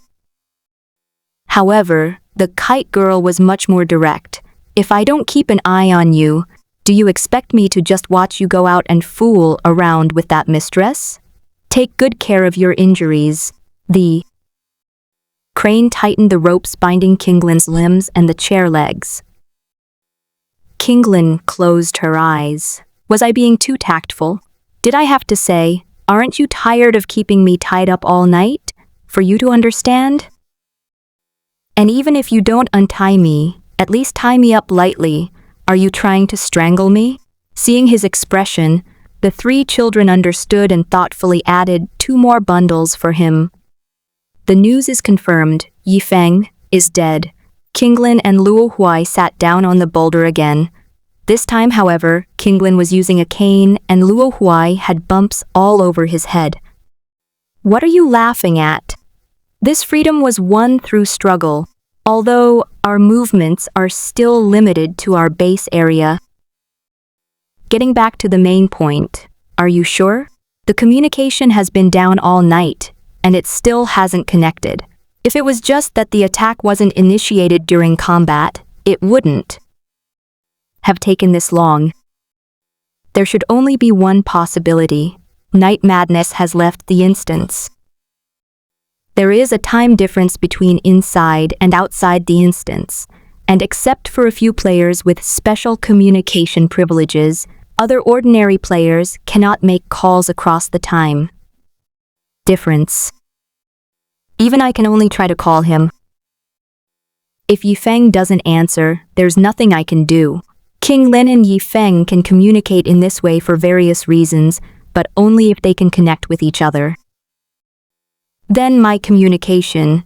Luo Huai wanted to test his communication, and a red light appeared in front of him. Each person's communication activation effect is actually different. Yifeng's is a combat headset, Qinglin's is a Taoist talisman, and Luo Huai's is, well, the punishment world doesn't care about these fancy things. The effect is just that the eyes are slightly red, like the bloodshot eyes of someone who has been staying up all night. No response. Forget it. If he's dead, he's dead. Of the 3 of us, only Yifeng hasn't experienced the fear of death. It's only a matter of time. Think positively, it's not scary. Qinglin Luo Huai was unwilling to give up. But to everyone's surprise, Luo Huai had long since let go of his worries, as if he wasn't the one who had shouted to save people in the first place. The feeling of death shouldn't be that terrifying, right? Luo Huai stared blankly at the sky. He didn't know that the feeling between life and death seemed very vague to him, as it had been since he was a child. It's not difficult. Kinglin didn't move her head, but just turned her eyes to look at him, and then looked up at the sky like him. He recalled his first experience of fear of death, a hallucination whose content was betrayal against everyone. His death was caused by betrayal by other players, which led to him falling off a cliff. To defeat him, the illusion even made him experience a subsequent, wonderful life before he was betrayed. If death itself is murder, then the fear of death is the destruction of the soul. This is probably why Kinglin never reciprocates the feelings of the three boys. A firm Dao heart? That's just an excuse. Perhaps he really hasn't reached that level yet. Being called a scumbag is just an excuse, but you can't blame anyone else. You can only blame his own damn charm. Sigh, they're all from the same orphanage, so don't expect Kinglin to have a decent brain. Slap. A powerful palm strike disrupted his increasingly erratic thinking. Kinglin looked at Luo Huai in confusion. Why did you hit me? I don't know. I just suddenly felt like slapping someone. Luo Huai shifted the blame to his hand, but inwardly he sneered. Do you think I don't know what kind of look you have when you're being narcissistic? If I see something's off about your gaze, then I have to come over. Kinglin didn't seem to care. He was used to it. It seems he's been beaten a lot for this since he was a child. I hope this dungeon ends soon. Luo Huai was getting a little impatient with this dungeon. They didn't gain much benefit, just a backpack full of iron ingots, and they also got into a lot of trouble. Wutong, that old auntie, was the first to be affected. Luo Huai wondered if he should just disappear after leaving the dungeon. He was being ruthlessly controlled and used as a tool by this woman in the dungeon. If it was still like this outside the illusion world, then he would have no choice but to escape into the punishment world. But the time difference in punishing the world is a long story. Speaking of Luo Huai, have you found a way back to the mortal realm? Kinglin suddenly asked. This was awkward, as Luo Huai had long forgotten about it. Why bring this up all of a sudden? Because summer vacation is almost over. Oh, no. Kinglin's words suddenly reminded Luo Huai of something very important, something he had completely forgotten, something he had never even intended to remember in the first place. Along with Kinglin Yifeng and the others, were all high school graduates who were about to go to university. 18 years old is a significant milestone in human life. Young people are learning knowledge in school, and one of the most mainstream areas of study is the fantasy world. They studied relevant knowledge and underwent relevant training in order to achieve good results in the first illusion realm. These are the criteria universities use to evaluate students. Those with excellent new student ratings and impressive stats are always the most sought after. These universities are actually supported by various guilds, and the colleges provide reserve members for these guilds. This is the nature of the supply relationship between the two parties. As for those who join guilds directly in the fantasy world, they are undoubtedly the envy of ordinary students. The admissions period for various colleges and universities is at the end of the summer vacation after high school graduation. Don't tell me you forgot, the three of us applied to the same school, and we agreed to go together. We don't know if Yifeng has gone mad or not. If Luo Huai doesn't come, he'll be the only one from his family to go, which would be too desolate. You're not planning to spend your whole life in this illusionary world, are you? How could that be? Luo Huai immediately denied. Grandpa gave a strict order back then that the three of us had to go to a good university. If I skipped it, who knows where Grandpa, who has ascended to heaven, might strike me with lightning. You never know. Kinglin, being a cultivator, believed in such things. No, I need to find a way back to the mortal realm as soon as possible after this trip. Luo Huai made up his mind. If we can come to this illusory world, we can definitely go back to the mortal world. Maybe it's just that his position on the bed was wrong. Maybe he could just turn over and be back in the mortal world. Luo Huai's desire to end the dungeon became even stronger. Maybe I should exit the instance early. He was about to press the exit button on the panel. Wait, but Kinglin grabbed him. If you run away and disappear without a trace, the president will be the first to arrest me and torture me for a confession. He knew Luo Huai's personality and style very well. He definitely wouldn't reveal his whereabouts. If that happened, he would be the one to be taken advantage of, and no one would believe him if he said he didn't know where his brother had gone. Isn't it the same after the dungeon ends? Luo Huai said forcefully. Studies should take precedence. Life is more important. Kinglin held on tightly, but even if he wasn't injured, he wouldn't be able to overpower Luo Huai. He could only watch as Luo Huai's fingers slowly approached the panel. No way. At least let me install a tracking rune on you first, so I can give you away later. Don't even think about it. He saw those 4 words in Luo Huai's eyes, and clearly, Luo Huai had guessed Kinglin's thoughts. Goodness, no wonder you're brothers. Then I absolutely cannot stay. I'm leaving. On the boulder, Luo Huai and Kinglin were engaged in a struggle. Let go! Don't give it up. What are you two doing? Shi Wutong suddenly appeared and asked, seeing that these 2 disabled people were quite mischievous. She was processing documents when she suddenly felt a strong longing for her wooden ghost, so she couldn't help but come to find him. But the real reason is obvious. She just wanted to slack off. President, this guy wants. Kinglin wanted to complain first, but Luo Huai silenced him with physical attacks. Sister Wutong, we just wanted to check how well our injuries are healing, Luo Huai said, making up a story. But Shi Wutong knew that Mu Gi was a man of few words, saying things like, you only have a few bumps on your head, right? With your recovery speed, you should have been fine by now. Besides, she was actually reluctant to hit him, so she didn't hit him hard at all. Ha ha ha. She's the only one who could smash a dinosaur's head so hard it'd be considered a heavy blow.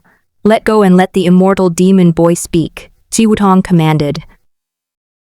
His tooth hurts. I'll hold it for him. Kinglin, yeah, you're making my teeth hurt, so let go of me. I really don't know where you get your strength from. Wah. Kinglin looked at Shi Wutong with pleading eyes. Shi Wutong could tell at a glance that the 2 brothers were sabotaging each other again, but since she was now on Kinglin's side, she said to Luo Huai, Mugai, what can't you tell your sister? I'm not a petty person. No, you're a stingy person in a sense. Is there anything you want? I'll buy it for you. I don't want anything. Luo Huai dragged Kinglin away, inching backward as if that would allow them to escape unexpectedly. He wanted to escape from the instance and then disappear without a trace. Kinglin betrayed his good younger brother. Kinglin, you little brat! Luo Huai was furious and even called out Kinglin's real name. However, he was immediately grabbed by the back of his neck by Shi Wutong's claw. Wood demon, is what he said true? It's fake, he framed me. Luo Huai's eyes were very sincere. It seems to be true. Luo Huai lost his freedom once again. All he can do now is pray that the dungeon ends soon.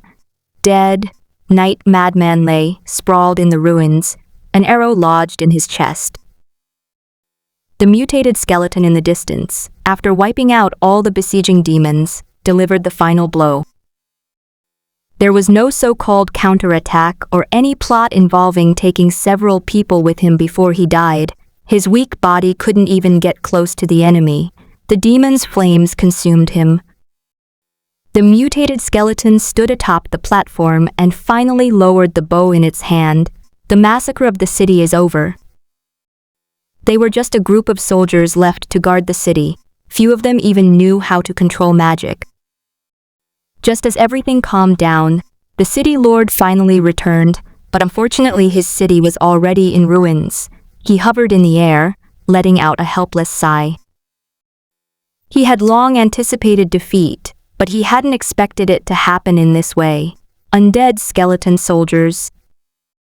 What exactly did they go through to reach this level? The city lord naturally noticed the mutated skeleton, the only soul he could sense in the entire ruins. The mutated skeleton also noticed the city lord, but it didn't have much time for such thoughts and immediately fired a shot. The city lord had lost his most reliable weapon, the moonblade, and could not withstand the arrows. However, he took out a crossbow from his backpack, with a scarlet bat statue at the top and the outstretched bow wings resembling a pair of bat wings.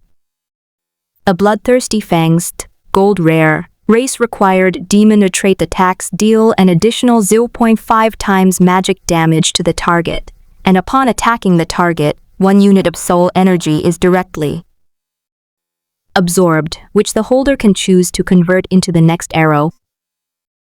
In other words, as long as the bow can hit a person, it is equivalent to no energy consumption, and the target will fall into a weakened state due to the drained energy. If the weakened soul accumulates to a certain degree, the target will die instantly. It's a pity this bow never went through the epic stage, and its stats are fixed. Otherwise, it would definitely be rated more than just gold rare. The city lord drew his bow and aimed. As an assassin, learning to use a crossbow is fundamental.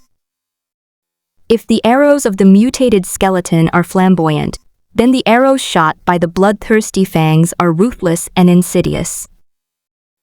The dark arrow was almost invisible in the darkness, only a streak of dark red streaking across the sky. The city lord had no intention of intercepting the enemy's attack. His city's fire power had been exhausted, so the enemy's endurance must be very strong. Even if he managed to stop this attack, the next one would come immediately. It's more reliable to kill the opponent as soon as possible. Whoosh! Coincidentally, the mutated skeleton had the same idea, so the two attacks were perfectly misaligned.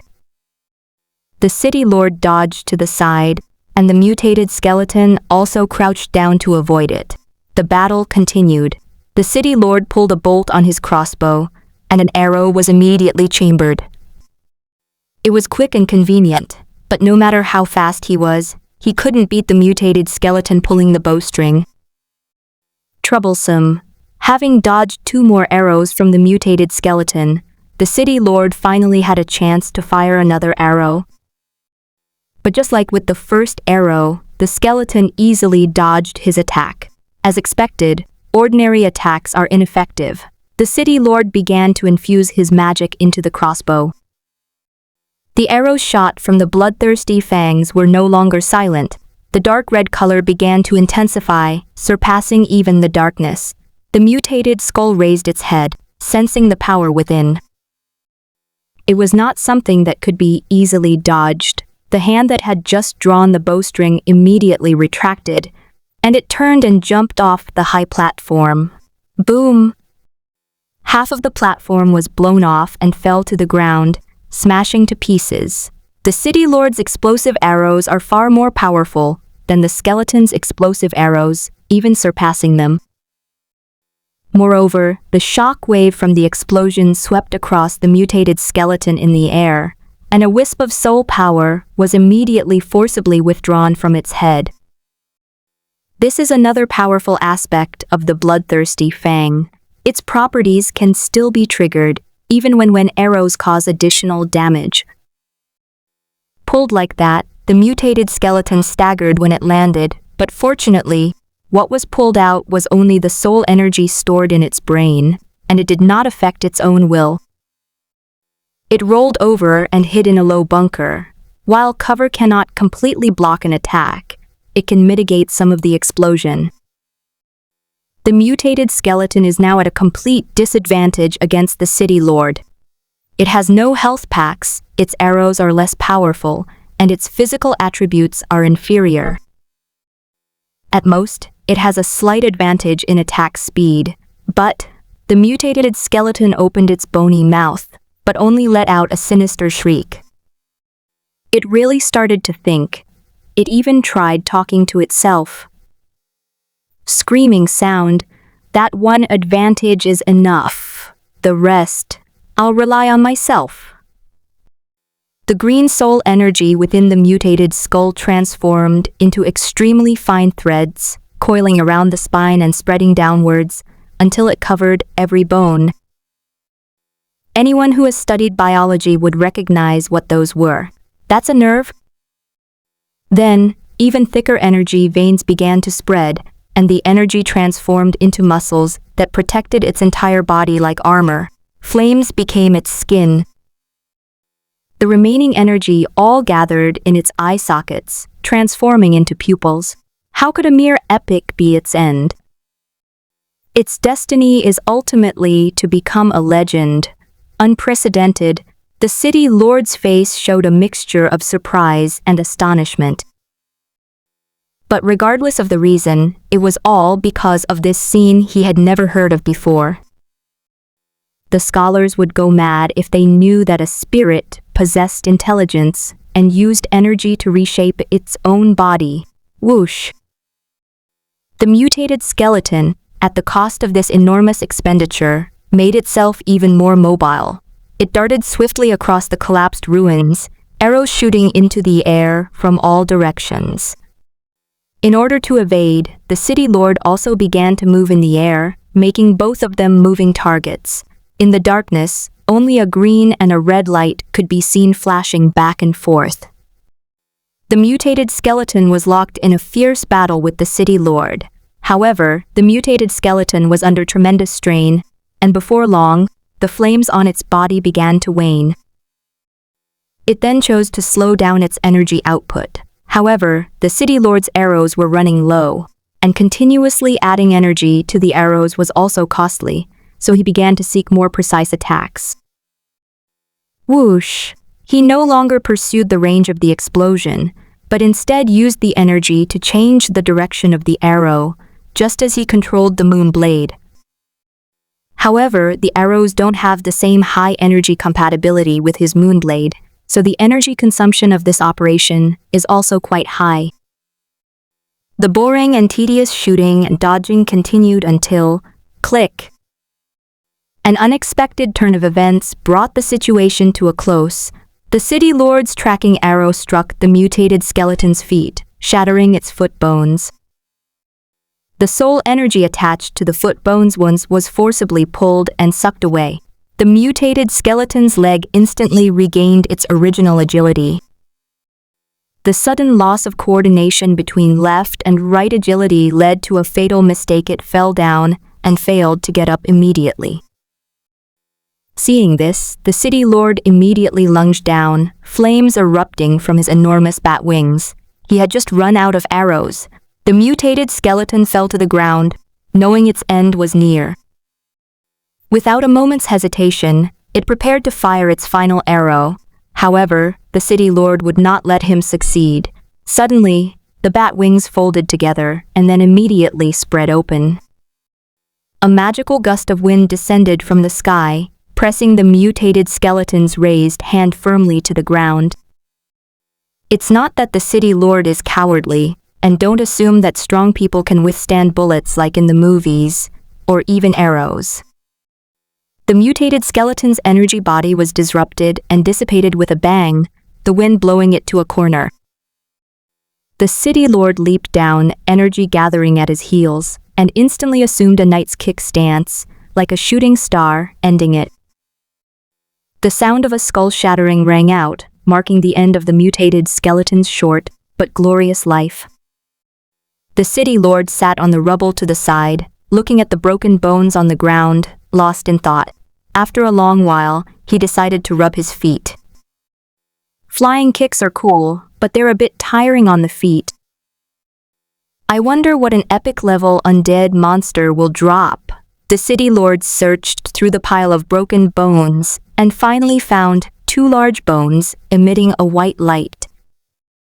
An epic monster drops 2 common-level bones.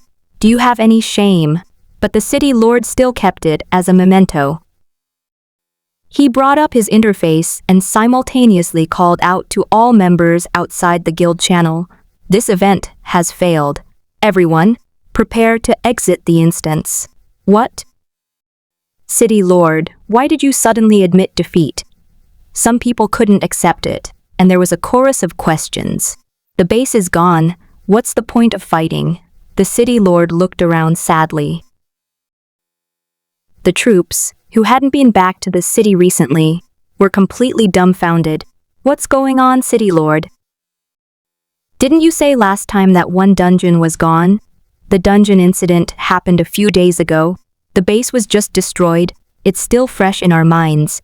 The City Lord didn't know how to explain, so he just said, our base was soloed? And we almost couldn't even win without our weapons? All right, stop asking. The situation is hopeless. Instead of wasting any more time, let's quit now and run a few dungeons. Yes, the soldiers answered in unison. Anyway, fighting is inevitable everywhere, so just follow the City Lord and you'll be fine. After confirming that everyone was ready, the City Lord clicked the exit button on the panel. Instantly, all guilds in the instance received a notification from the instance's will. The demonic forces have withdrawn. The demon battlefield instance has ended. Attention all player groups. Dungeon battle merit calculation is about to begin. Suddenly, a multitude of question marks floated above everyone's heads. What? The opposing forces surrendered. They just withdrew like that. Isn't the opposing force the demon race? What happened to being the most warlike race? Among all the guilds, the one that was most confused was Crystal Heart, which had been locked in a months-long battle with the demon. It's not about how much loss this caused them, but it's just that after being rivals for several months, it's hard for anyone to adjust when the other side suddenly runs away. At the main base of the Crystal Heart instance, the guild leader Azurwings stood still, frowning. He was unaware that the demonized human base had been destroyed, and no one in the human guilds knew either. The demonized humans' stealth defenses were very tight. Not a single scout could get through, and the unmanned reconnaissance aircraft had long been cleared out by the opposing City Lord. However, it's not too bad, since failing to complete the task before the deadline is the worst-case scenario. Rather, it's more accurate to say that those later guilds didn't even have a chance to make a move, which relieved him.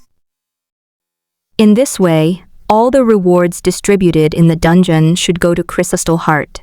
Notify everyone to prepare to evacuate the instance. Brilliant, having just been dragged back into the house, Luo Huai, with a huge pile of documents laid out in front of him by Shi Wutong, immediately exclaimed how wonderful it was. This is truly a stroke of luck. Shi Wutong's expression changed drastically. Not good. She hurriedly reached for Luo Huai's hand, but the dungeon settlement did not require the player to raise their hand. They only needed to agree in their mind. I'm free. Wahahahaha. No matter how fast Shi Wutong is, she can't outpace Luo Huai's thought process. Wow. Luo Huai disappeared into the house. Ah. You brat. Shi Wutong could only stand there in exasperation, his hand grasping at empty air.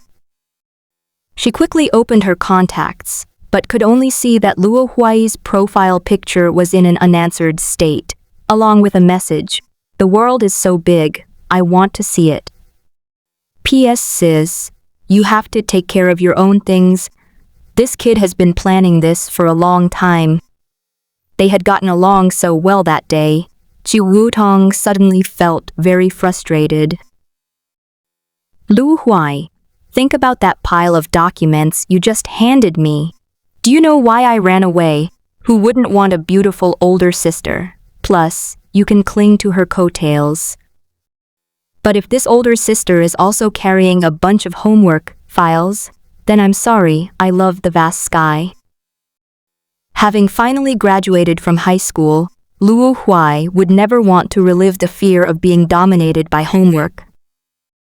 Luo Huai calls it the theorem of the inability of humans and tasks to coexist.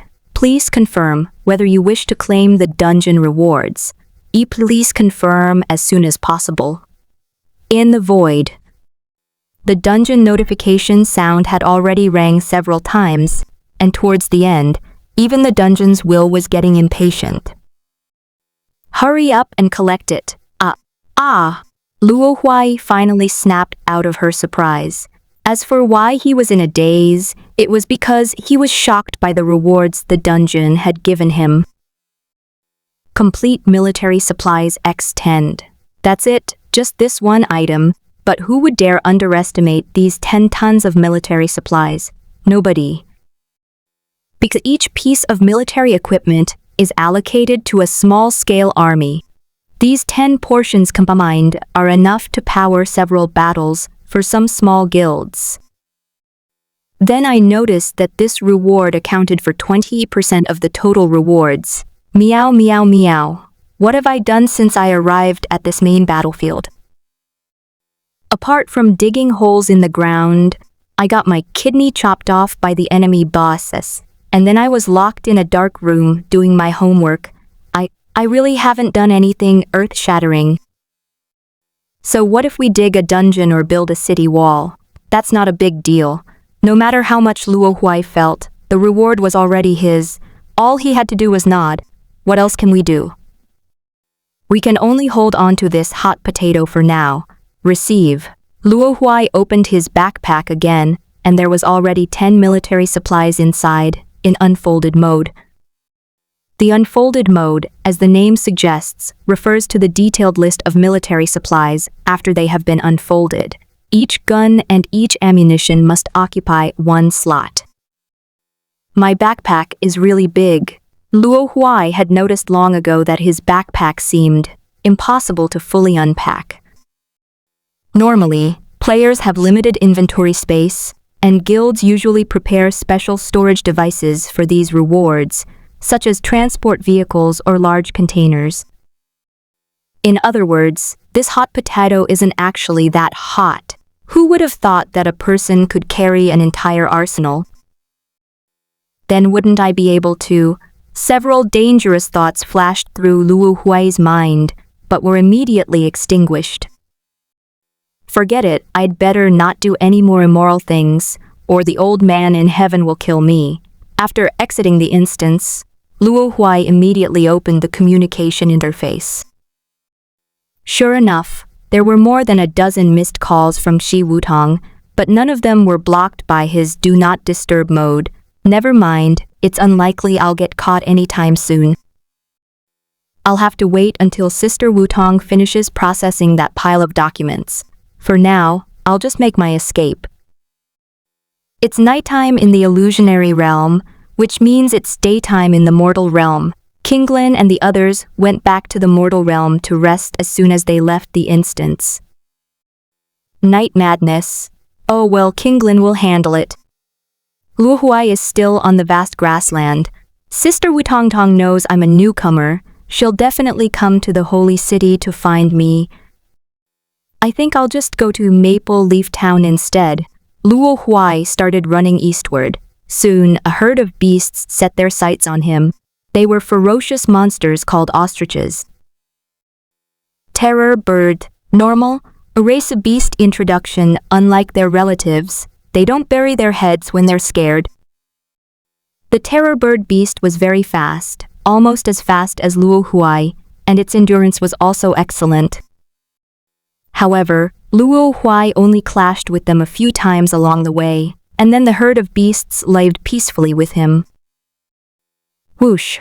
Luo Huai blew out the smoke from the muzzle of the pistol, which had a faint smell of gunpowder. The gun is indeed easy to use. This time, Luo Huai won't be foolish enough to disassemble the gun into metal. Ha! Times have changed. I'm now a man who owns an arsenal. But such a huge armory doesn't even have a single vehicle. The boundless grassland made Luo Huai sigh. Hey, these few terror birds. Perhaps out of resentment, after Luo Huai fired a few shots, the terror birds, though frightened, still followed Luo Huai from a distance. They probably wanted to wait until Luo Huai was exhausted before launching an attack. Perhaps I could learn the hunter class. He didn't even know what class he was now, as the appearance of the fusion monster was constantly changing. Like when he was digging a pit, he was a tunnel digger. When he was cutting down trees, he became a logger. And when he was fishing, he became a fisherman. Now he's carrying a pistol and has become an assassin. I wonder what his purpose is. Luo Huai thought of a domestication method that has been used from ancient times to the present. Food. He took out the grilled fish from the wheat cake, but that didn't stop it from emitting an aroma that could attract the terror bird. Almost all the foods in the cereal have creatures that it can tame. Perhaps this characteristic manifests in reality as well? Go! Luo Huai saw that the terror bird beasts were staring longingly at the grilled fish, but they didn't dare to come up because they were afraid of the gun in Luo Huai's hand. They looked silly and cute, so he threw the grilled fish out. Ha! A moa flapped its vestigial wings, stretched its neck, snatched the grilled fish from its companion's mouth, and swallowed it whole without even chewing. Ah! This taste? The tarantula's eyes seemed to be shouting this, and the deliciousness of the grilled fish made it involuntarily stand on one leg, as if only in this way could it express the enjoyment that the grilled fish brought it. To other mo birds, this must be so delicious it would make their clothes burst open. Recalling the lingering aroma, the terror bird was immediately filled with cravings. Is it really that exaggerated? Luo Huai produced another grilled fish, brought it to his nose, and smelled it. It smells good, but it's not enough to cause clothes to burst off, is it? But when he looked up, he found that the mo birds were all staring straight at him, at his grilled fish. Especially the one that had just eaten grilled fish, which was not afraid of the gun barrel and approached Luo Huai.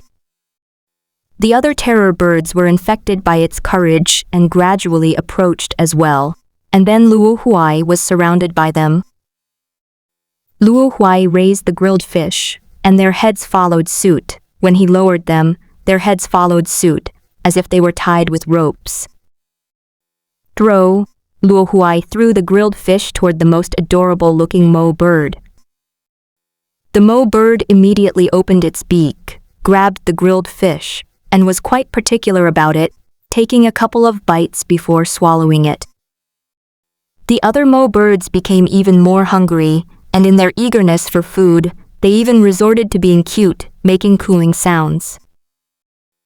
Luo Huai counted them, and there were about 10 of them, so he fed each one a grilled fish. Sit! After feeding the grilled fish, Luo Huai tried to give some simple commands. Coo coo coo! A dozen or so terrifying bird beasts immediately appeared on the ground. Whoosh! The terror bird beast stood up, exuding a fierce aura. Jump! Googie! 10 eagles spreading their wings. Training successful. Luo Huai happily rewarded the terror bird beasts with grilled fish. The terror bird immediately became even more affectionate towards Luo Huai, nuzzling him with its head. It's as if the wildness has completely disappeared. Wow, the hunter class is really that strong? Luo Huai thought to himself as he rode on the galloping terror bird. When he saw the grilled fish being fed to the mo, his class was displayed as hunter, and when he tamed the mo, it was displayed as beastmaster, a subclass of hunter. It seems this cheat is designed to turn him into an all-around player with diverse skills. But if beast tamers are so strong, why are they still so unpopular? In my memory, beast tamers rarely appear on the big stage. They are mostly chosen by lone wolves. Perhaps the requirements are too high. Actually, it's not that there are few beast tamers. There are many hunters who go to tame beasts, but only a few of them are not eaten. Is it tired from running? Luo Huai felt that the terror bird beast under him was moving a little slower, so he stuffed a grilled fish into its mouth. Wow! The terror bird beast instantly revived, much to the envy of its companions who were following it. Just like in the wheat, different kinds of food have different appeal to different animals. Along the way, Luo Huai tried to lure the Mo with other edible items, but they seemed uninterested. Perhaps birds have a particular fondness for fish. Otherwise, why wouldn't they be interested in spider eyes and rotting flesh? Terror bird. What the hell? Grilled fish has an excellent effect on taming carnivorous poultry. Luo Huai noted it down. He plans to consider pursuing a career in animal taming in the future. After running around for most of the night, around 1 or 2 in the morning, the Mo birds were getting tired. Hunting at night is also a necessity of life. Who doesn't want to get a good night's sleep?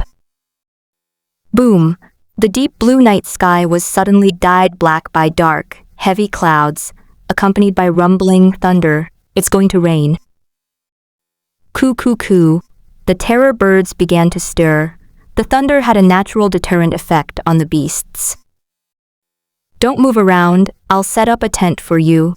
Luo Huai reassured them, then built a small wooden platform with planks, and then built a roof with planks, which was suspended in the air. Splash. As soon as Luo Huai finished setting up the platform and brought each of the terror birds up there, a torrential downpour began, accompanied by flashes of lightning. The terror birds huddled together, and every time lightning ripped through the darkness, Luo Huai could see them shudder violently. Let's build another wall.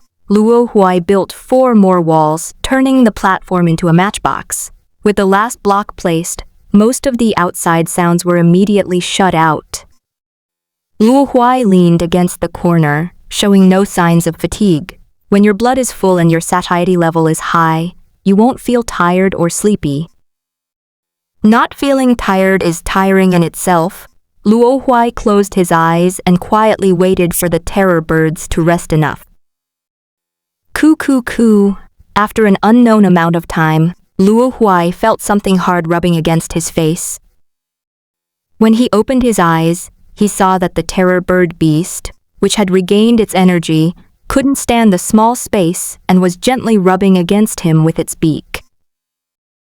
Has the rain stopped outside? Luo Huai knocked on the wooden board. Although it was still wet outside, the rain had stopped, and the sky was beginning to lighten. Then we can set off. Luo Huai knocked the block away, cleaned up, and rode the terror bird beast off again. His backpack still contained many fish, all caught while crossing the sea in the battlefield of demons. Among the non-hostile Minecraft creatures, fish seem to spawn the most frequently, as long as there is enough water. Unlike cows, pigs, chickens, and the like, he has hardly seen any of them on the grassland. But thinking about it carefully, those silly pigs, cows, and chickens in Minecraft would probably be hunted down immediately if they appeared in this wilderness. That's practically a buffet for hunters. What should we do with these Mo once we get to Maple Leaf Town? Luo Huai suddenly thought of this problem. They had spent the night together, and he wondered if they would miss him. If they did, wouldn't it be too heartless for him to force them to leave? Tall trees can already be seen in the distance. Those must be the Aegean forest, on the map. Luo Huai gazed into the distance, muttering to himself, every single tree is so big. Maple Leaf Town isn't far away, just a short distance into the forest. Bringing a group of monsters in isn't advisable. It might even provoke other players to attack. Luo Huai stopped the terror birds, jumped to the ground, waved his hand, and let them leave. Coo. Coo. The terror birds hesitated and refused to leave. Several of them turned back, but then immediately turned back again. Really? You can't bear to part with me either. Luo Huai's nose tingled with emotion. He took out the last few grilled fish, about 10 in total, and fed them all to them. This is my last grilled fish. After you finish eating, you can, Luo, couldn't bear to say the word, leave. However, upon hearing the last grilled fish, the Mo birds collectively paused in their fish-swallowing motions. What? There's no food left? I'm outta here. Duh. The Mo birds ran away without looking back. Luo Huai. Does love really disappear? I had just experienced the touching feeling of owning a pet, only to be slapped in the face by the cold reality. It's better to part amicably. Luo Huai breathed a sigh of relief and turned to walk towards the giant spirit forest. These trees are so tall, I wonder if the monsters inside are also very big. Luo Huai walked along a shady path leading into the forest, the ground beneath her feet covered in moss. This was the fastest route to Maple Leaf Town, marked on the map. Stepping into the forest is like entering a green ocean. Overhead and in all directions, there is lush greenery everywhere. Shashasha, something disturbed the roadside bushes. Luo Huai silently drew his iron sword, but instead of slashing at the grass, he thrust it towards his back. A figure was forced to materialize from thin air. Luo Huai put away his weapon, because he hadn't seen the man take it. The newcomer has strong perception. No wonder he dared to come to the giant spirit forest. The man was thin. You were too careless. With such a thick rope tied around it, it would be hard for me not to see it. Luo Huai pointed to the rope loop tied to the grass, the other end of which was being held by the man. Time is limited, so it's rather basic. The man was a little embarrassed, but he still extended his hand to Luo Huai. My name is Shadow. I'm a lookout in Maple Leaf Town, and my hobby is to give newcomers who don't know their place a taste of their own medicine. He paused for a moment, then said, Of course, that shouldn't include you. My name is Wood Ghost, and I am indeed a newcomer. It doesn't matter, as long as you can construe my disguise as a reward, I'll take you to town. Shadow knew very well that this wooden ghost hadn't even looked at the rope. That reaction was purely a conditioned reflex to danger. Isn't this road leading to Maple Leaf Town? Yes, but it's a long detour, and experienced drivers don't take that route.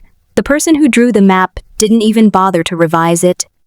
As newcomer, you need some experience. Your map is pretty good. If it were any other map, you might just end up walking straight into a bandit's den. Then I'm so lucky. After winding through the forest for more than 10 minutes, we finally squeezed into a narrow cave by a stream. The cave was dark and damp, and Luo Huai could only see a small point of light in front of him. As you get closer, the light spots grow larger and larger until the light fills your field of vision. Hey, Shadow, why did you bring back another new person so early in the morning? I just happened to see it, so I brought it in. As soon as he stepped out, familiar faces greeted him. Luo Huai followed behind, looking up at the town. Neat and flat stone brick roads crisscross the landscape, with maple trees on both sides, their leaves bright red with a touch of golden yellow. Rows of rustic wooden houses sit behind the maple trees, orderly and neat, with small stone steps leading up to the main road in front of their doors. The town is surrounded by towering cliffs, isolated from the outside world, like a secluded paradise. Isn't it strange? It's clearly spring or summer outside, but it looks like autumn here. After greeting the acquaintances, Shadow turned around and saw Luo Huai's actions, and said with a smile, Why? Luo Huai wanted to ask that too.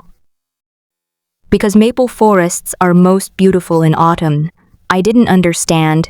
It's nothing. I don't know either. That's just what the veteran players say. Shadow shrugged. I've brought you to the location I'll be going now. Thanks. You're welcome. He crawled back into the hole without looking back. As Luo Huai walked along the stone-paved path, he would curiously peek inside the wooden houses to see if anyone was there. However, they were all empty. Maple leaves fell to the ground, forming a golden-red carpet, a picturesque ancient town. The streets were bustling with people of all kinds, but most of them were dressed as hunters, since the jungle was their home ground. Why would they think this place is dangerous when it's so beautiful? Luo Huai thought this was the fault of the map sellers. He planned to log off somewhere first, as finding a way back to the mortal realm was the most important thing right now. He didn't know many people in the illusionary world, so the easiest way was to go back to the punishment world and ask the big shots. Here we go, let's start the roll call. Let's see how many big shots are still alive in the chat room. Back in the world of punishment, Luo Huai excitedly turned on his computer and entered the chat room. Wooden Ghost, calling the boss. Calling the boss. I called out for a long time, but no one answered. Are none of the big shots home today? Because they're all dead, the fire demon who loved to take baths suddenly bubbled up. Wooden Ghost, where? Aren't you here? The Balrog who loves to take baths. That's all. My original body is gone. Now it's just a small clone. He is an element, and it is precisely because of this that he was able to continue the waters while awaiting resurrection. Wooden Ghost? What happened during this time? How come even you, boss, were... Don't even mention it. It's all tears when I think about it. But the little clone of the flame demon couldn't hold back and immediately said, it's all the killer. Crab's fault, and those two guys, Bird Scoundrel and Brother Boss, and Deep Whale Sea and Butterfly too.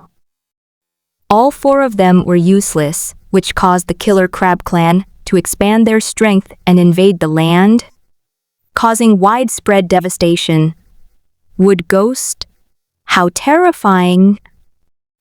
Even at the level of the big shots, people still have to live in fear for their lives. This world is too dangerous. Wood Ghost, boss, didn't you say your home was in a volcano? Shouldn't aquatic creatures like killer crabs be unable to even get close? Hey, you're still too young. The flame demon who loves to bathe, sneer. Someone flattened my mountain with a single water blade from 8 kilometers away. Wood Ghost, the lowest combat unit of a big shot a mountain? Looking at it this way, it seems quite reasonable that the gods in mythology are always moving mountains around so easily. Although the mortal realm has long regarded these as mere myths, in this day and age, being able to withstand bullets is already considered a terrestrial deity in the mortal realm. Wooden Ghost. By the way, boss, I have a question I'd like to ask you. You, the flame demon over there, clearly paused and hesitated for a moment.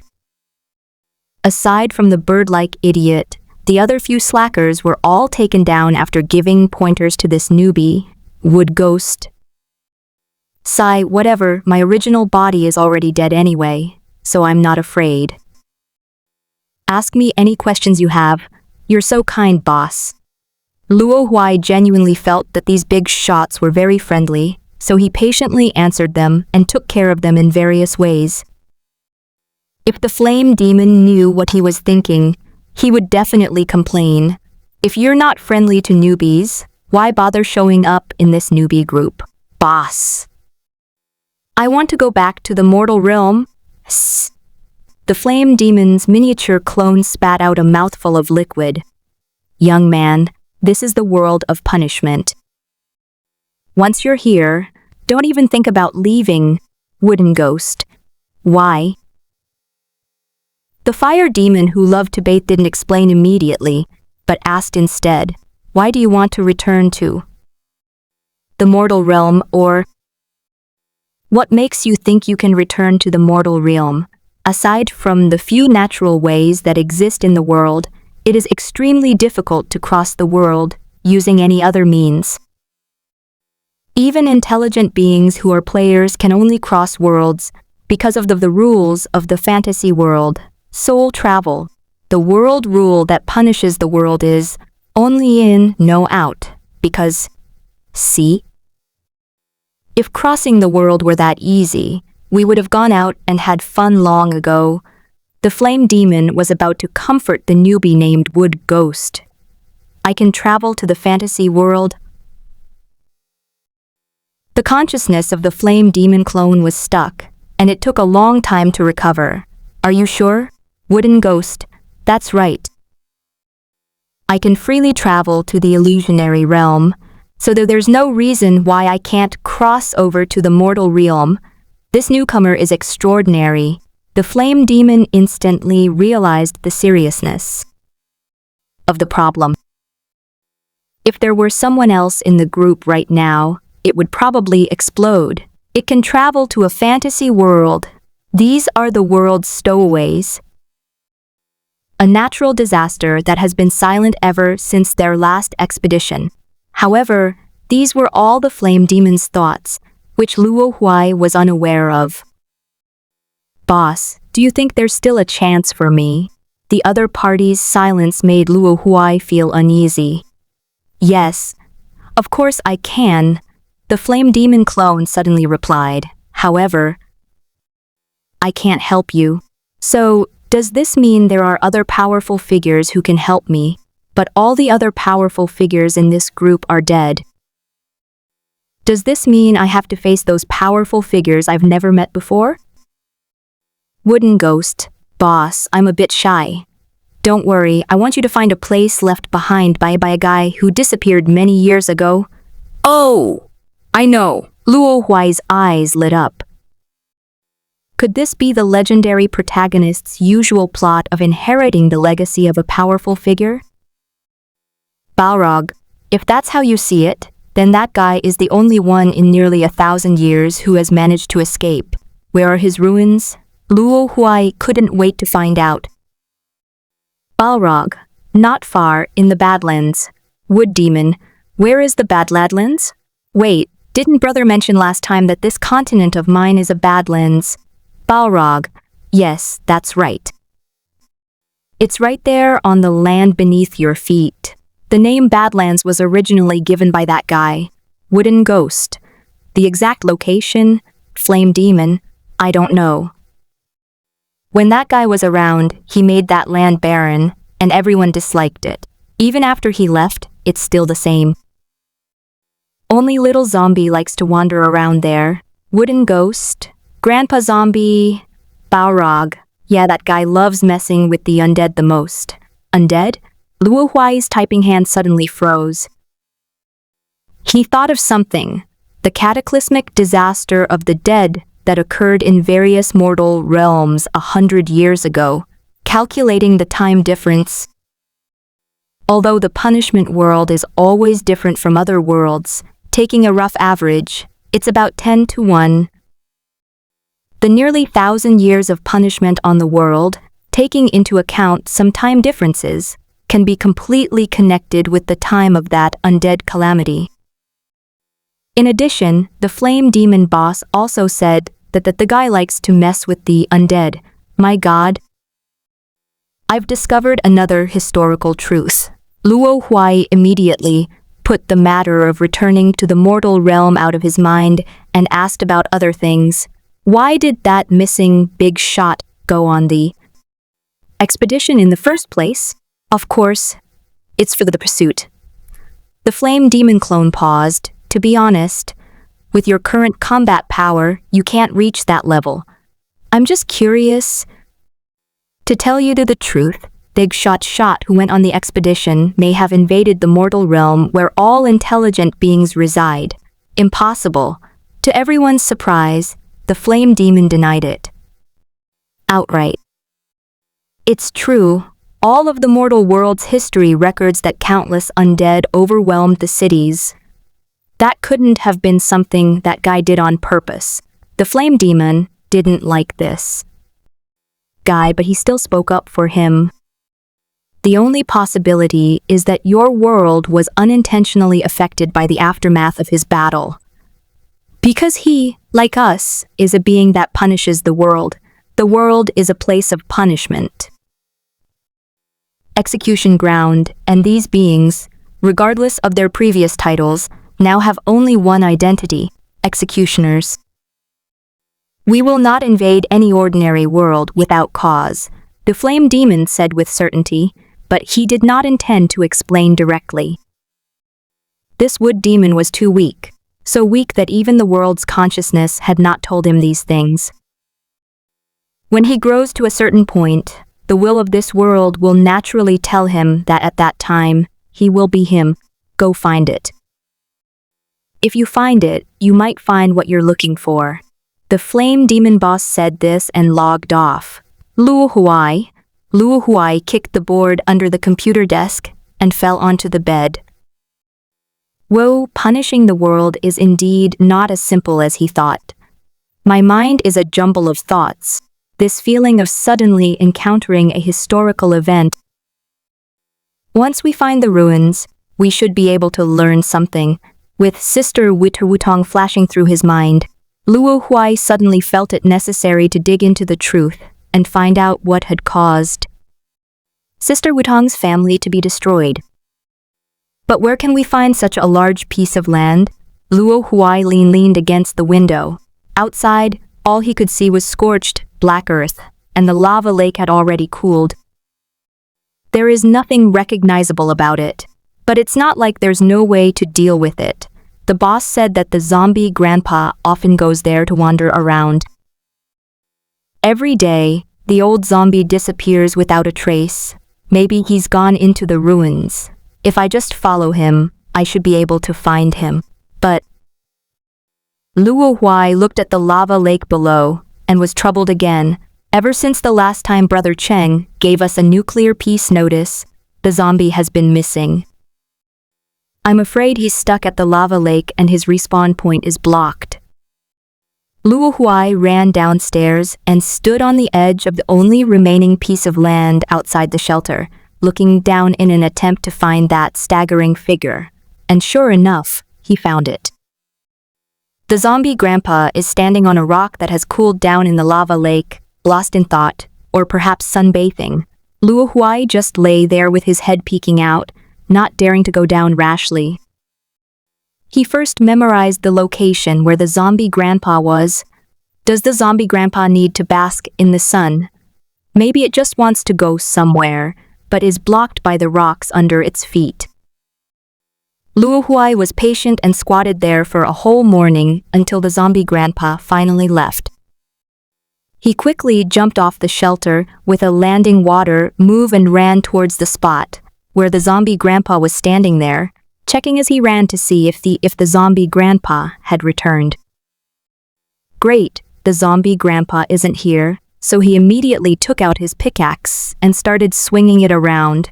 But then his hand was immediately jolted and felt a tingling sensation. So hard, obsidian? Luo Huai carefully examined the color of the rock beneath his feet and found that it was very similar to the obsidian material in the Minecraft. That would be troublesome. Even a diamond pickaxe, which is one level higher than an iron pickaxe, would need to strike dozens of times to break the obsidian. Of course, a pickaxe can also break it, but that would probably take a long time, maybe hundreds of strokes. That's probably too few, and you'd have to endure your hands going numb from the impact each time. But in order to get home, and given the historical secrets that were like cat claws scratching at his heart, Luo Huai had no choice but to bite the bullet and go for it. Clang! Clang!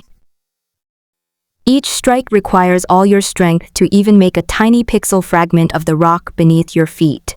Under the blazing midday sun, Luo Huai was drenched in sweat. This stone is much harder than the obsidian in the Minecraft. 99, 100. Luo Huai silently counted the number of swings of his pickaxe in his mind, and finally succeeded in breaking the rock when he reached the 100th swing. But unfortunately, nothing fell off. Obsidian requires a diamond pickaxe to break, so it's already quite an achievement to even break this harder stone with an iron pickaxe. Pew! I didn't even run several kilometers this hard. Luo Huai straightened up and suddenly felt a little dizzy. He wanted to rub his head, but found that his hands had almost lost all feeling. Bone fracture. The sharp pain in my arm came a little too late. How come this soil becomes so hard after melting and then solidifying? Even when we were digging tunnels before, it wasn't this outrageous. I'm afraid these rocks are also the work of the boss. His attack is not as simple as high temperature and explosion. The big shot always managed to exude an aura of dominance towards Luo Huai in many unintentional ways. Luo Huai ate 2 pieces of bread, which helped him regain some of his almost fullness. Grandpa Zombie probably hasn't come back yet. Luo Huai, with a piece of bread in his mouth, casually stuck his hair up. He glanced at it casually, patted his chest, and said, "You're overthinking it." How could I not sense the zombie grandpa's slow singing when he's close by? Ouchoo. What did you say, kid? Luo Huai's hair stood on end from his feet to his head. Sir, are you fully skilled in stealth?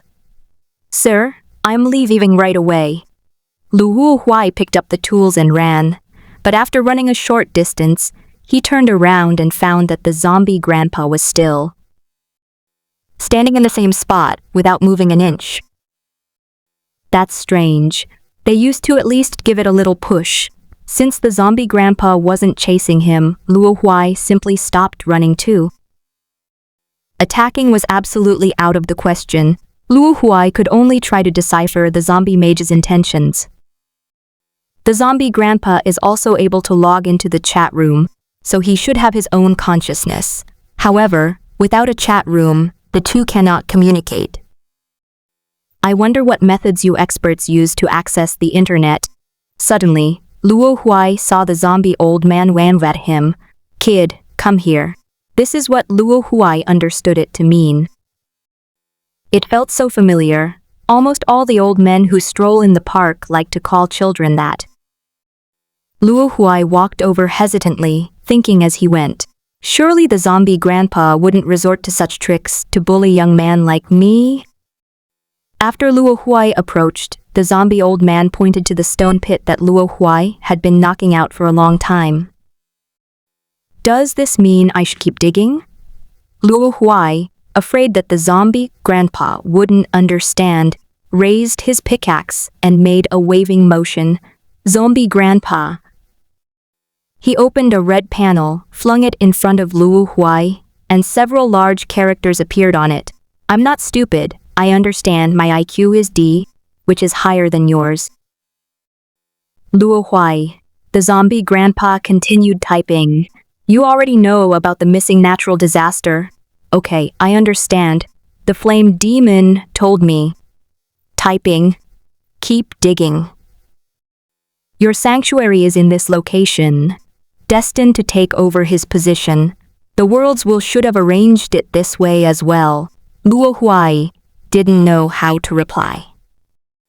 The big shots always liked to speak in riddles, so it was better to just do as they said. The pickaxe struck the black rock again. In the mortal realm, at an orphanage, Kinglin wakes up in bed. Hiss. The feeling of my soul being separated from my body for so long is really awful.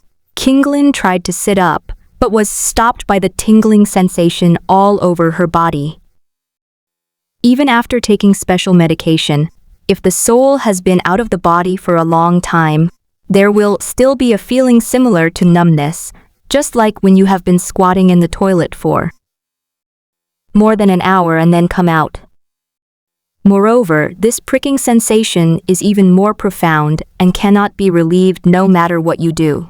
Kinglin lay on the bed, waiting for her soul to slowly adapt to her body. My body felt light in the illusory world, but now it's gradually being replaced by a sense of heaviness.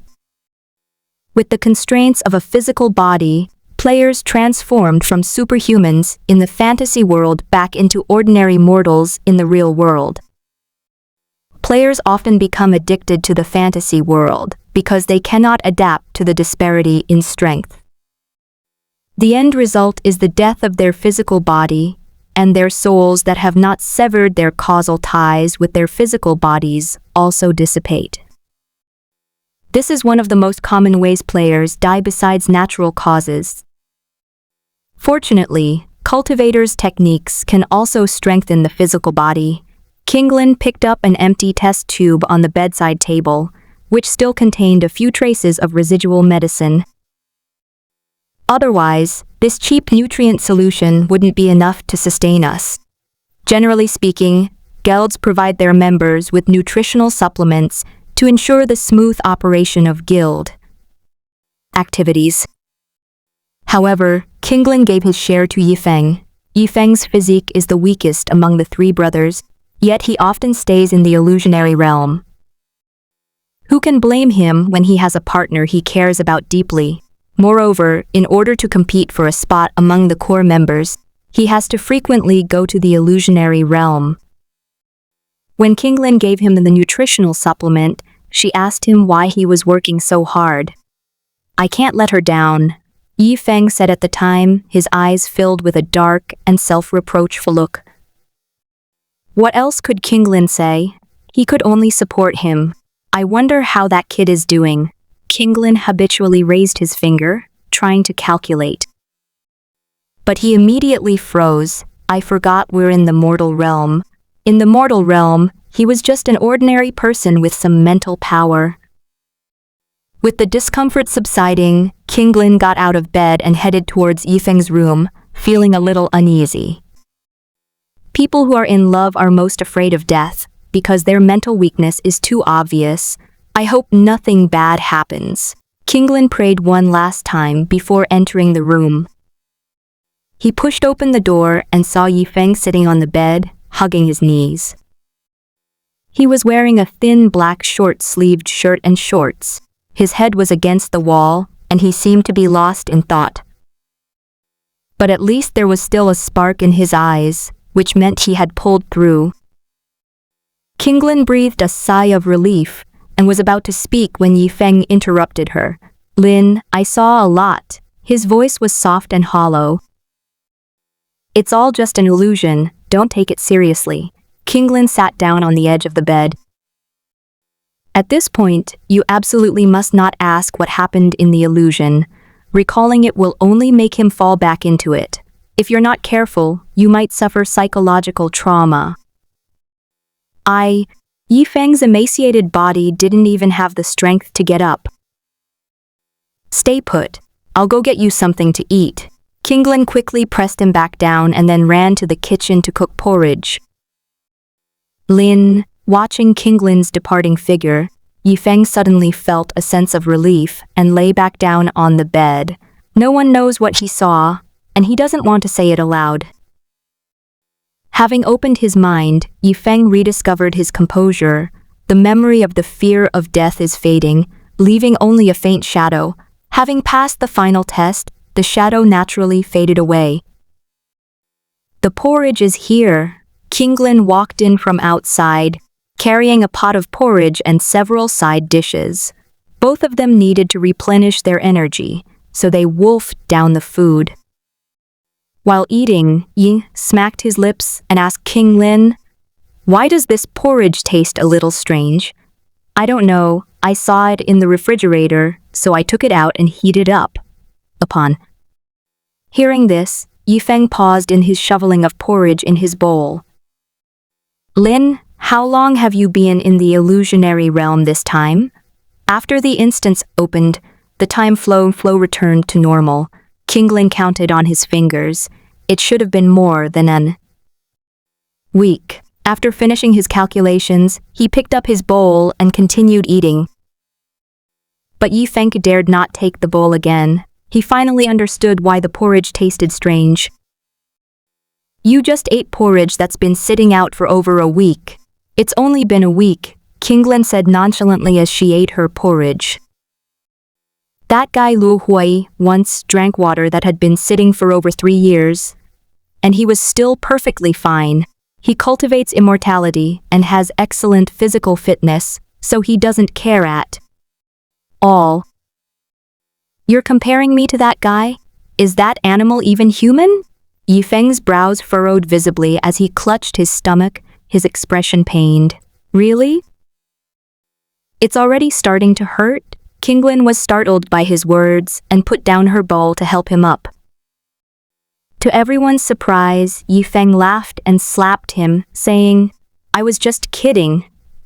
You've gotten too big for your britches." In retaliation, Kinglin swiftly picked up a piece of tofu and stuffed it into his mouth. Yifeng has been afraid of this thing since he was a child. Suddenly, a piece of food was forced into my mouth, and I immediately got out of bed and started vomiting. Hev-ho, hev-ho, our workers are strong. Luo Huai was working hard, wielding his pickaxe, while the old zombie behind him watched him like a supervisor. Thanks to Luo Hui's unremitting efforts, the project is progressing smoothly and has already gone more than 10 meters underground. It's so hot. Luo Huai wiped his sweat, thinking it was because he was tired from working, but he quickly realized that the temperature around him had risen. The rocks underfoot felt like branding irons. They got quite hot after stepping on them for a while. The magma below probably hasn't cooled down yet. Luo Huai dared not dig any further, otherwise he would surely suffer the fate of a true man. He climbed up to the cave entrance, wanting to discuss something with the zombie grandpa. As soon as it popped its head out, the zombie grandpa kicked it back down. Ouch! Luo Huai's bottom slammed hard onto the scorching hot rock, making him howl in pain. "Sir, you can't do this. There's lava down there. Aren't you sending me to my death?" Click, click, click. Old man typing. "Come on, I've seen your ability to build blocks. And you can even put water and lava into your backpack. A little bit of lava is no problem for you." Luo Huai was speechless. "Sir, that's not fair of you. You're following me." Old man, typing. "The stone road you built is still lying across the sky. Do you think I'm blind? Then how do you know I can hold lava?" Old man, "You're the only living person on the entire continent, so it's perfectly normal for me to keep an eye on you, right?" "Okay, sir, you win." Luo Huai had no choice but to bury himself in his work and continue to toil away. Lava lake, what should I do with the wheat chunks? Oh right, pour water. Luo Huai was startled and poured a bucket of water at his feet, the water level just reaching his buttocks. This way, even if there is lava right under your feet, the water block can extinguish the lava instantly. However, swinging a pickaxe in the water is much more tiring, requiring at least several times more effort. Moreover, in order to breathe, he could not squat down completely and could only maintain a bent-over posture. Luo Huai could only persevere through sheer willpower. The zombie old man at the cave entrance was shocked by Luo Huai's perplexing behavior. Is this kid stupid? Couldn't he just dig a space out on the side and then stand on one side and dig on the other? Oh right, this guy's IQ was only F. He's an idiot. Sorry to bother you. Luo Huai's stats are nowhere to hide from the experts. Sizzle. After much hardship, Luo Huai finally managed to dig through the rock beneath his feet.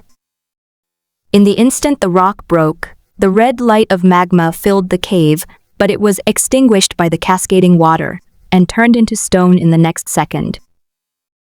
The lava doesn't even have a chance to heat the water. That's the characteristic of wheat block water. It extinguishes. After descending 1 meter, Luo Huai retrieved the water source block that had overflowed above his head, then poured it back down to his feet, continuing his inefficient work. The old zombie was in a dilemma. Should he remind this idiot? After all, they had to dig hundreds of meters down to reach the ruins, and at this rate. Sigh. Well, Deep Whale Bing said this kid has an exceptionally strong growth physique, so let him train a bit. There are plenty of benefits to it. Hev ho, Luo Huai continued tirelessly, descending little by little. As the sun set, he finally dug through the lowest part of the lava lake and began to encounter ordinary rocks.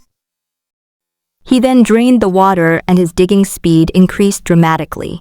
Suddenly, Luo Huai's feet lost their footing and he fell into darkness. After falling for about 2 or 3 seconds, he landed face down on the ground. Thump! Because he was face down, he didn't even have time to scream. He quickly got up, and as soon as his eyes opened, they became spotlights, illuminating the area in front of him. Although the eye of fate can also see in the dark, the side effects when it ends are much greater than those of the eye of light. If you're not worried about being attacked for revealing your location, then using a sun-facing camera is still the more cost-effective option. He is now in a huge, horizontal cave. Suddenly, the darkness around me shifted, and the zombie grandpa was already standing beside me. I thought the old man was a warrior, but I never expected him to be an assassin with maxed-out stealth, Luo Huai thought to himself. He could also be a warrior with maxed-out stealth.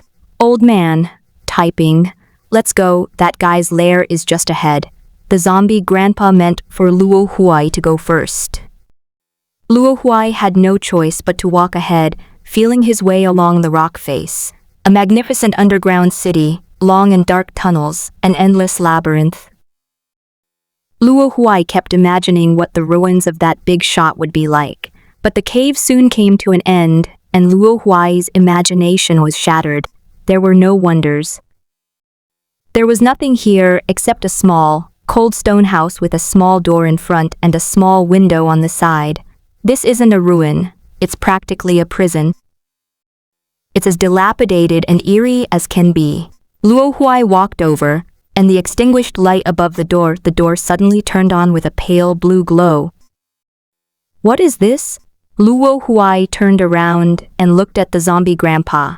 Grandpa, it's just a small device. Luo Huai was relieved and went up to push open the door. As soon as the door was pushed open, a cloud of dust rose from the room. Cough, cough. Cough.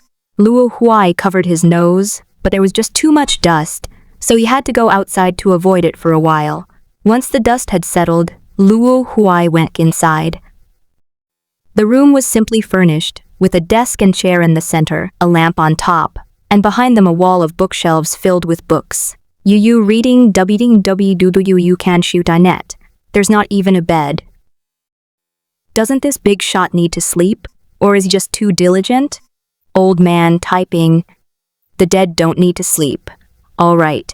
Luo Huai walked to the desk, and the lamp on the desk lit up. May I sit? Luo Huai asked.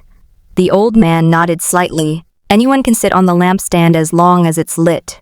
Luo Huai pulled out a chair and sat down. This big shot is really amiable, not guarded at all. Grandpa. That's because when he was here, the ground outside was filled with groups of dead spirits wandering around. In the middle of the desk sat a gray book with black stripes. Luo Huai picked it up, stole a glance at the zombie grandpa, and seeing that he didn't stop her, opened it. Journal. These 2 large characters are written on the first page, immediately catching the eye. Wow, this big shot is something else. What normal person keeps a diary? Turning to the second page, the content becomes much more serious. I can't remember how long ago it was, but I was a person. I don't know why fate brought me here. Is it to atone for my sins? Or to seek revenge? It was mostly fragments revealing the big shot's past experiences. Luo Huai glanced at it briefly, and then turned to the next page. Foolish people judge justice and evil solely by what they see. The key is to travel through time and go on expeditions. But the life of this big shot was too long. Even the trivial matters were enough to make Luo Huai's hands ache from flipping through them, until a certain phrase appeared. They were wrong, but I was wrong too. I have to get out of here. At least let me try, even if I might not be able to save anything. Turning the page further, all that's left are blank pages. What happened next? We finally found a clue, but then it just disappeared. Sir, did this big shot keep any other diaries? Grandpa, that's all. He used the other notebooks to record his research and experiments. Luo Huai put down the diary and began searching through the bookshelves behind her. Crossing, Luo Huai browsed through the table of contents on the side of the book. It contained many words and symbols that he couldn't understand, but he recognized a few of them. Tips on bone care, how to make better use of your body, how to sleep more comfortably. This one, Luo Huai immediately took a liking to how to sleep more comfortably. The zombie grandpa said that the undead don't need to sleep, but here's a diary. According to the diary, the big shot was already an undead when he arrived in the punishment world. Plus, the players were basically sleeping when they traveled through time. Luo Huai was certain that this was what he wanted. Turning the pages, the author's handwriting became much more elegant. First of all, I feel helpless about the fact that I am a ghost, and yet I have to worry about how to get a good night's sleep. But having exhausted all my life experience, I can only place this faint hope in sleep, however absurd it may seem, yet a large body of research points to this. As I see it, the biggest problem right now is that I can't sleep. The following content describes various experiments the expert conducted to induce sleep, reduce soul strength, self-consumption, self-sealing. Various strange methods were used, but unfortunately, they all failed. This book should be called The 100 Weaknesses of the Dead. She continued flipping through the pages, but having learned her lesson from the diary, Luo Huai decided to start flipping directly. From the back. Sure enough, the answer was found immediately, and the expert succeeded. As it turns out, the reason I couldn't fall asleep was probably just because I wasn't in the right position. The end. Got it. I'll go back and lie down to sleep now. Luo Huai slammed the book shut and walked out the door. The zombie grandpa didn't stop him and walked to the bookshelf on his own, lost in thought. After descending into the vertical tunnel, Luo Huai used a block to launch himself upwards. Back in the shelter, Luo Huai couldn't wait to lie down on the bed. Half an hour later. It's all fake, I can't sleep at all. Luo Huai got up with a wide-open look, sat in front of the computer, and called out to Boss Yanmo. Wooden ghost, boss, that missing boss's method doesn't work on me. Flame demon's little clone. Wooden ghost, although my method of time travel is similar to his, it doesn't apply to me. Flame demon's smaller clone, then there's nothing we can do. Even the flame demon boss was helpless. Luo Huai was in a dilemma. Was there no other hope? Boy, why do you want to return to the mortal realm so much? Is there something you regret? The flame demon suddenly asked. Logically speaking, those who come to the world of punishment are mostly those who have no attachment to it. No, Luo Huai didn't know how to explain what going to school meant to the big shots of the elemental races. But the flame demon's next words piqued his interest. If you want to send something back, there is a way. What method? You can send it by express delivery. Luo Huai asked 3 questions in a row. Send? By courier? What? Why would such a modern term appear in the mouth of a big shot? Chat rooms are already ridiculous enough, and now this is happening too. Are we going to have to order takeout or something the next day? Let me explain. The flame demon clone slowly began. First, you need to understand something. Well, it might sound a bit boastful, but you should be able to grasp that there are actually some rumors about us who exist in other worlds. Luo Huai immediately recalled the kunpeng that blotted out the sky, which the human race had very detailed records of. And in these rumors, we are mostly portrayed as gods, and since there are gods, there are believers who pray to them. What did those big shots send? Our strength. Could this be how the Believered class came about? They imbue themselves with the power of faith. That's half right, but we're a little different. Our power is usually sent in the form of attacks. Attack? Luo Huai asked curiously. Can an instant action like attack be packaged up and sent out? Of course not. In fact, it's just opening a very small world connection interface, and then we take the offerings from it. What about tack? Tui, vivid, expressive, and realistic. What the sacrificers perceived as divine punishment was actually just a powerful figure spitting out their saliva. Have any believers ever offered sacrifices in the mortal realm? Most of them are in the illusionary realm. The flame demon's words put Luo Huai's heart at ease. However, there are still a few insane individuals who would sacrifice themselves in the mortal realm if they wanted to perish together with others. Phew, thank goodness. You're saying that dying together is a good thing? No, it's just that I might have a way to return to the mortal realm. Oh? You have a plan? The flame demon was curious, but after thinking for a moment, it guessed. You want to exploit that world connection interface? We have to give it a try, Luo Huai admitted. Indirectly. You've got guts. I'm rooting for you. Is this dangerous? Luo Huai sensed something amiss in the flame demon's words. At most, it's just a cut in half. It's okay. He'll be back to being a hero. Cut in half. Luo Huai only hesitated for a moment. The big boss is right. It's just a resurrection. Balrog, what happened to this newbie? Why doesn't he have any thoughts about being cut in half? Even if he can be resurrected, he shouldn't be so reckless. Hey boss, are you free right now? What's wrong? I want to try going through your delivery port. All the big shots in the group have failed, only this one is left. As for the zombie grandpa, he doesn't seem to have any followers. Zombie grandpa, who do you think you are? Although there really isn't. If you can come, then come on over. I'll give you a spot. The flame demon boss was also quite bored, so he didn't refuse Luo Huai's request. I mainly wanted to see this newbie in person. Beep beep. A picture was sent to Luo Huai's computer email. Luo Huai opened it and exclaimed, "It's so far. We need to get going."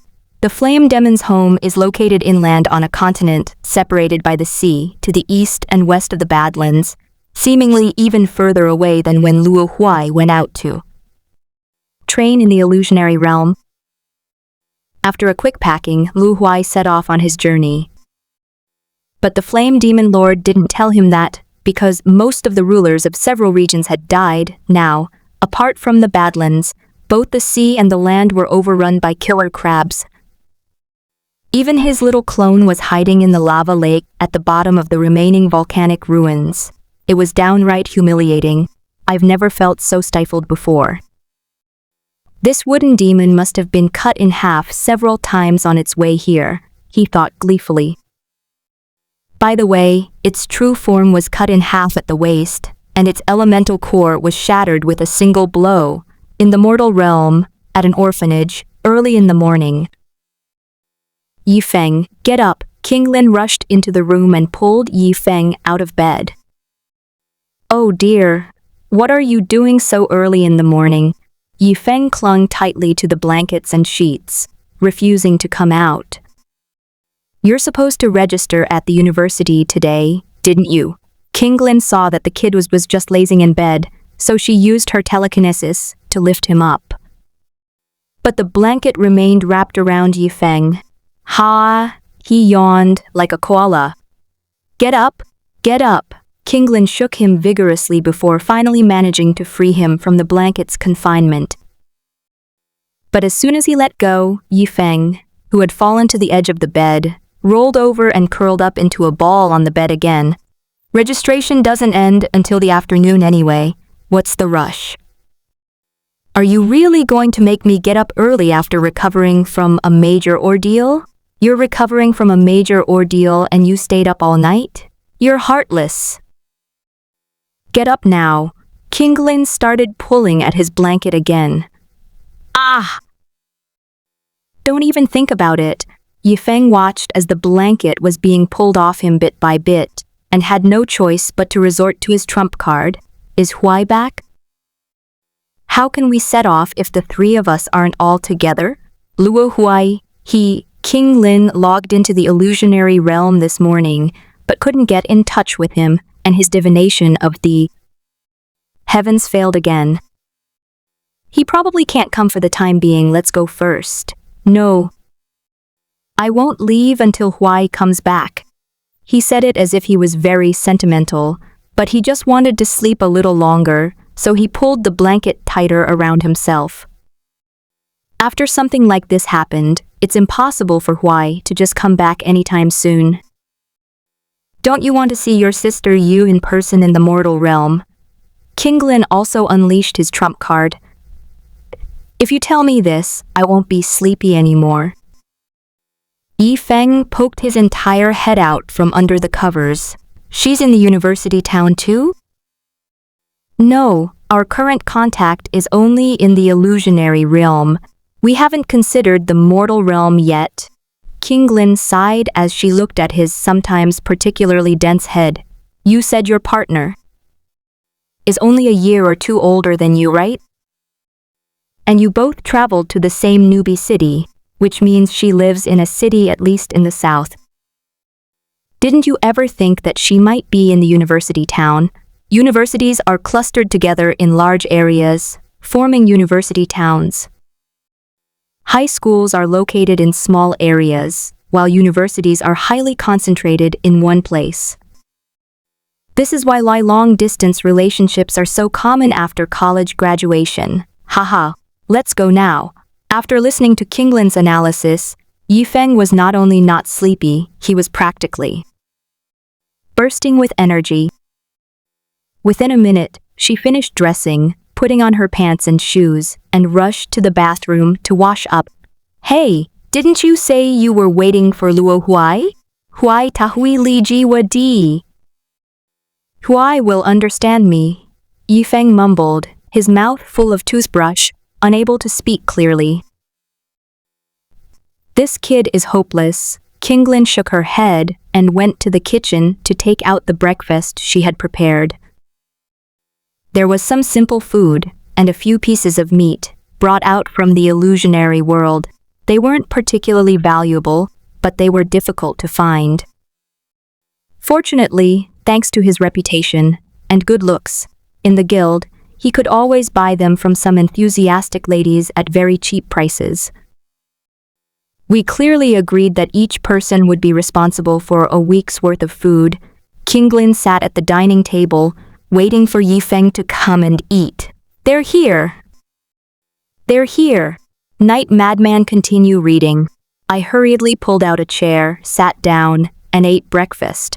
Sigh, you can't expect this guy to bring anything home. Luo Huai is the same, he just disappeared.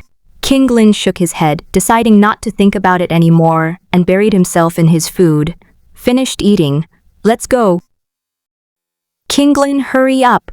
Yifeng urged Kinglin, who was locking the door, as he carried a travel bag. Why are you in such a hurry? If your partner is really there, he's not going to run away anytime soon. But we can't keep her waiting too long. Yifeng's mind automatically conjured up the image of Sister Yu sweating profusely under the scorching sun at the door, and his heart burned with anxiety. You have to take the train to get to the university town. If the train doesn't run out, there's no use in rushing. The saying that love makes you stupid is no joke. Then why did you pull me up? If it weren't for Sister Yu, do you think you could have gotten up before the train arrived? Think about how many times you've been late because you overslept.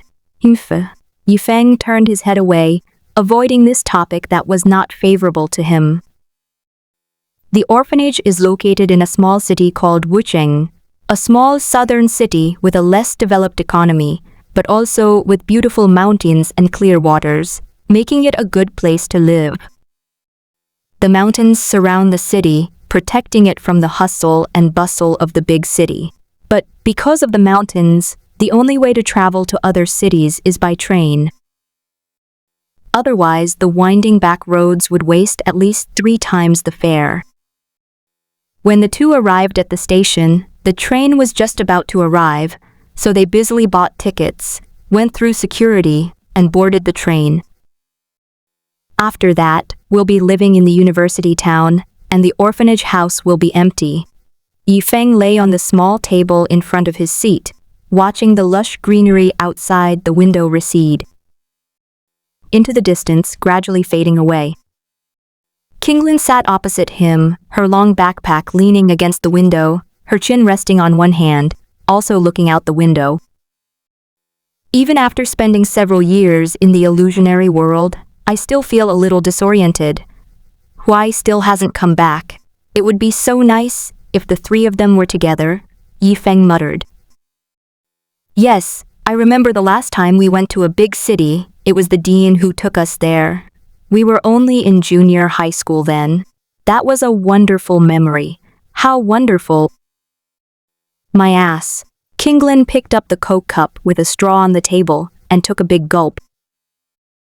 We broke 2 amusement park rides, and the dean almost beat us to death.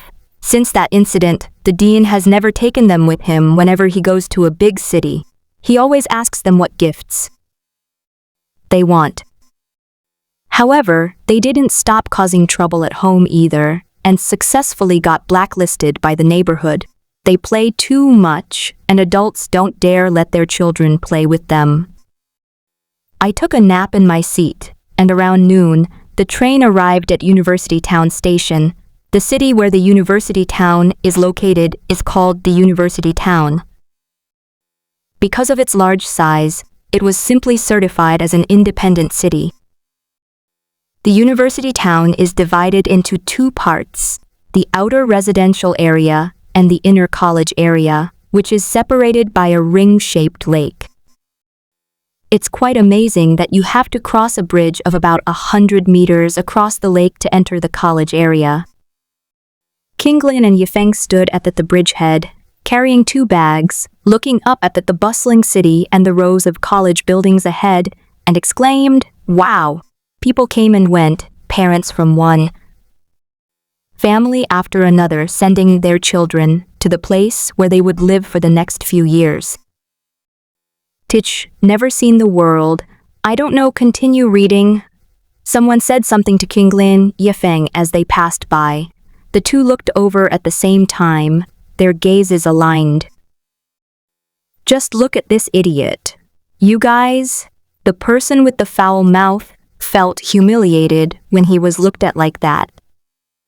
The man looked like a recent graduate, and he was followed by a middle-aged man with a calm demeanor. The guy was about to go forward and cause trouble when the middle-aged man grabbed him and scolded him. Stop causing trouble. Outside your own neighborhood, behave yourself. Your dad can't protect you at university. Uncle, I understand. The boy immediately became more restrained, but he didn't apologize. He followed the middle-aged man to the front, and when they were almost far away, he turned back to glance at Qinglin Yifeng, as if he remembered their appearance. As expected, you can find all kinds of people in a big city. Yeah, look at this standard finding fault procedure. I can hardly contain my protagonist aura. Qinglin and Yifeng simultaneously pulled their hands out of their backpacks. Congratulations to the police for having one less job to do today.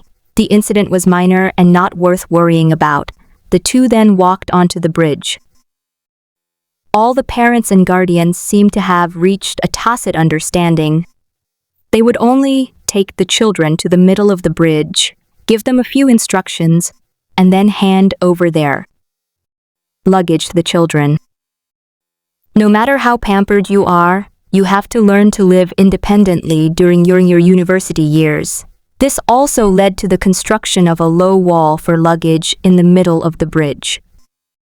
Lin, isn't that the guy who was causing trouble earlier? Yifeng pointed to a person struggling to drag a large suitcase in the crowd. It's him. Qinglin recognized him too. The guy was all alone now and had to rely on himself. His health is worrying. Yifeng watched as the suitcase he could easily pull with one hand seemed to be filled with lead in that guy's hands, and he felt a little anxious for him. Perhaps his class is magic-based, but I feel that he's not very bright. Please be understanding. There are also academically challenged and academically gifted students in the French system. Avoid trouble. The two deliberately avoided that guy, walked past the other side of the crowd, and entered the teaching area. The teaching area has no school gate. It's like a city within a city, but the layout inside is noticeably more comfortable than the outer urban area. Because there's no need to consider maximizing land use economic benefits, fountains, plazas, artificial landscapes, artificial lakes, green belts, and pebble paths are widely distributed throughout the area, giving people the illusion of being in a resort city. As soon as Yifeng entered the city, he began looking around for his sister Yu. You're really blinded by greed, kid. Couldn't you have waited until you've registered before looking for someone? Qinglin caught Yifeng, who had almost gotten lost. Yifeng was unwilling to give up and jumped up to look around. When he still couldn't find the person he was looking for, he dejectedly followed behind Qinglin, saying, "Okay, look at you, acting like that." Qinglin rolled her eyes and shoved Yifeng. "Come on, let's go register with you first." Oh. The two walked towards a corner of the central square of the teaching area, the registration area for the assassin class. Fill in the panel information yourself. Except for the optional fields, all other blank spaces must be filled in. Long lines formed at the registration booths for most classes, but the assassin booth seemed rather deserted.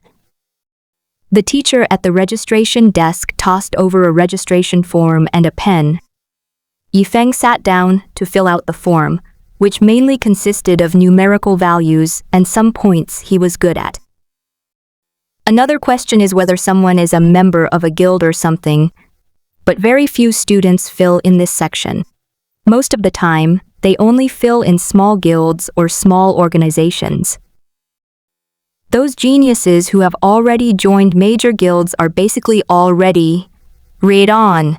I contacted the university in advance, so I didn't even need to register. As a B-level guild, Crystal Heart is quite intimidating, but because the guild focuses on recruiting experienced players, it doesn't offer any benefits in this regard. In the words of the Crystal Heart guild leader, our guild's doors are always open, but the prerequisite is that you have to fight your way through the crowd to reach the guild's doors on your own. Yifeng still remembers what the guild leader, who was on the opposing side, said to him when he and Sister Yu fought their way out of a dungeon. The guild leader let them go that time, and afterwards, the two joined Crystal Heart. So, didn't you join any organization for an internship? Even a small adventure team is fine to fill in. The teacher at the registration desk saw that. Yifeng hesitated for a long time in the guild section, and finally didn't fill it in, so she thought he had joined some unknown organization and was embarrassed to fill it in. No, I haven't joined any organization. Yifeng smiled and calmly put down his pen. All right, Although filling this out might improve the school's evaluation of you, we won't force you if you don't want to, the teacher said, taking the application form and pen that Yifeng had handed back. The teacher pointed behind him again. Follow the staff over there. He will take you to the preliminary assessment area. Lin, you should go register first. I see your line is quite long, Yifeng said to King Lin. King Lin nodded. Actually, he had already regretted going with Yifeng first. The queues on the French side were incredibly long. They were almost too wide to fit in a whole square. Ultimately, it's the mage class that's cool, classy, and doesn't require the same level of effort as melee classes like warriors. The cool special effects of magic are a wonderful tool for attracting the opposite sex, regardless of gender. This is something that young men and women in the prime of their lives cannot resist. You reading www.kanchu.net. So the two parted ways and agreed to meet at the square entrance after registering. Punish the world. Smoke and fire swirled between heaven and earth. The clouds in the sky were cleaved open, and the earth was riddled with holes. Luo Huai huddled in a small hill, constantly reinforcing the crumbling stone cave with blocks. He exclaimed, "Good heavens, how did I suddenly end up in a battle of gods?" Another violent tremor shook the stone wall above, and a pile of pebbles fell down. Luo Huai quickly used round stones to support them. Before he could even catch his breath, another wind blade flashed past his side. Her black hair was blown into a mess in the air. The speed was so fast that Luo Huai could only ask one question: what kind of little brother is this bullet? Luo Huai subconsciously reached out to scratch her face, but only felt a warm sensation on it. Looking down, the hand that the wind blade had sliced through on that side had vanished. Huh? Where's my hand? My king's power didn't provoke anything. He quickly started searching on the ground and finally found his hand in a corner. Should we put it back? He hesitated, holding the severed hand. If we don't install it, it's hard to find the original parts. But if we do install it, it's already starting to grow. The incision site on the severed wrist has begun to heal. Forget it, the old is gone and the new is here. It's not bad to keep it as a collectible. I tried putting the severed hand into my backpack, and surprisingly, it actually worked. A severed hand is now considered an object, and this feeling is strangely peculiar. What do you call that? That's called holding back a trick up your sleeve. Now I'll have more confidence in fights. Continue reading. Biara, what are the big shots outside trying to get? After sailing for several days, he came across a place that he couldn't tell was a large island or a small landmass, and he intended to rest there for a while. We'll plant some wheat to supplement our food supply. But who knows, above the sky, a giant eagle was circling, and with each flap of its wings, a large number of wind blades were scattered and shot into the sea below. Beneath the surface, a massive black shadow crawled on the seabed, and in retaliation, countless energy blades shot upwards. Very good. Now let's turn the camera to the scene. The Killer Crab Clan, who have been oppressed for many years, have finally seen their day come and become the most vicious force in the sea in this film. The Immortals shifted the focus of the battle, allowing Luo Huai to emerge from the cave and even witness this epic battle firsthand. Unfortunately, the sea was turbulent and teeming with killer crabs, so he couldn't escape for the time being. He simply entertained himself by becoming an amateur commentator. The killer crab first targeted the one who usually bullied them the most. Let's call him Big Bird. The warriors of the Killer Crab Clan launched a barrage of attacks against the lone Big Bird contestant, determined to take him down in one fell swoop. Big Bird was so isolated and helpless. Boom! The giant eagle, which had been rendered powerless by Luo Huai's call, suddenly folded its wings, and a whirlwind surged around it, extending in both directions, forming a huge tornado in just a few breaths. Every gust of wind in that tornado was an incredibly sharp blade. The seawater was pulled into the air by the tornado's suction, but it couldn't climb up and was cut up and dissipated at the bottom. This is no longer just simple wind. It contains a more sophisticated application of the characteristics of the wind element. Wind element cut, sever, annihilate. Through countless layers of characteristic derivation and progressive calculations, the giant eagle accomplished this almost impossible application of its characteristics, and the resulting attack was bound to be terrifying. Luo Huai didn't understand any of this, but with all his eyes open and his perception at its peak, he managed to discern something from the wind, and the price is... Several parallel slits appeared in Luo Huai's eyes. His eyeballs were mercilessly cut off. Even those things containing the power of annihilation that never came into contact with Luo Huai could still cause him harm. Under the control of the giant eagle, the tornado plunged into the sea, dispersing the seawater and revealing the rocky sea beneath. As for the killer crabs there, they had long since vanished into nothingness, waiting to be resurrected. Meanwhile, the killer crabs on the surrounding sea were desperately trying to get away from the tornado. However, the tornado obliterated the seawater, and the surrounding seawater kept rushing in to fill the void, eventually resulting in the formation of a vortex that devoured everything. Killer crabs have no chance of escaping. Those that get close are instantly killed, and those that are far away are impossible to catch. This is because the center of the vortex is always an annihilated void, so the suction force is stronger than that of a normal vortex. Moreover, the tornado itself is aware of the suction force.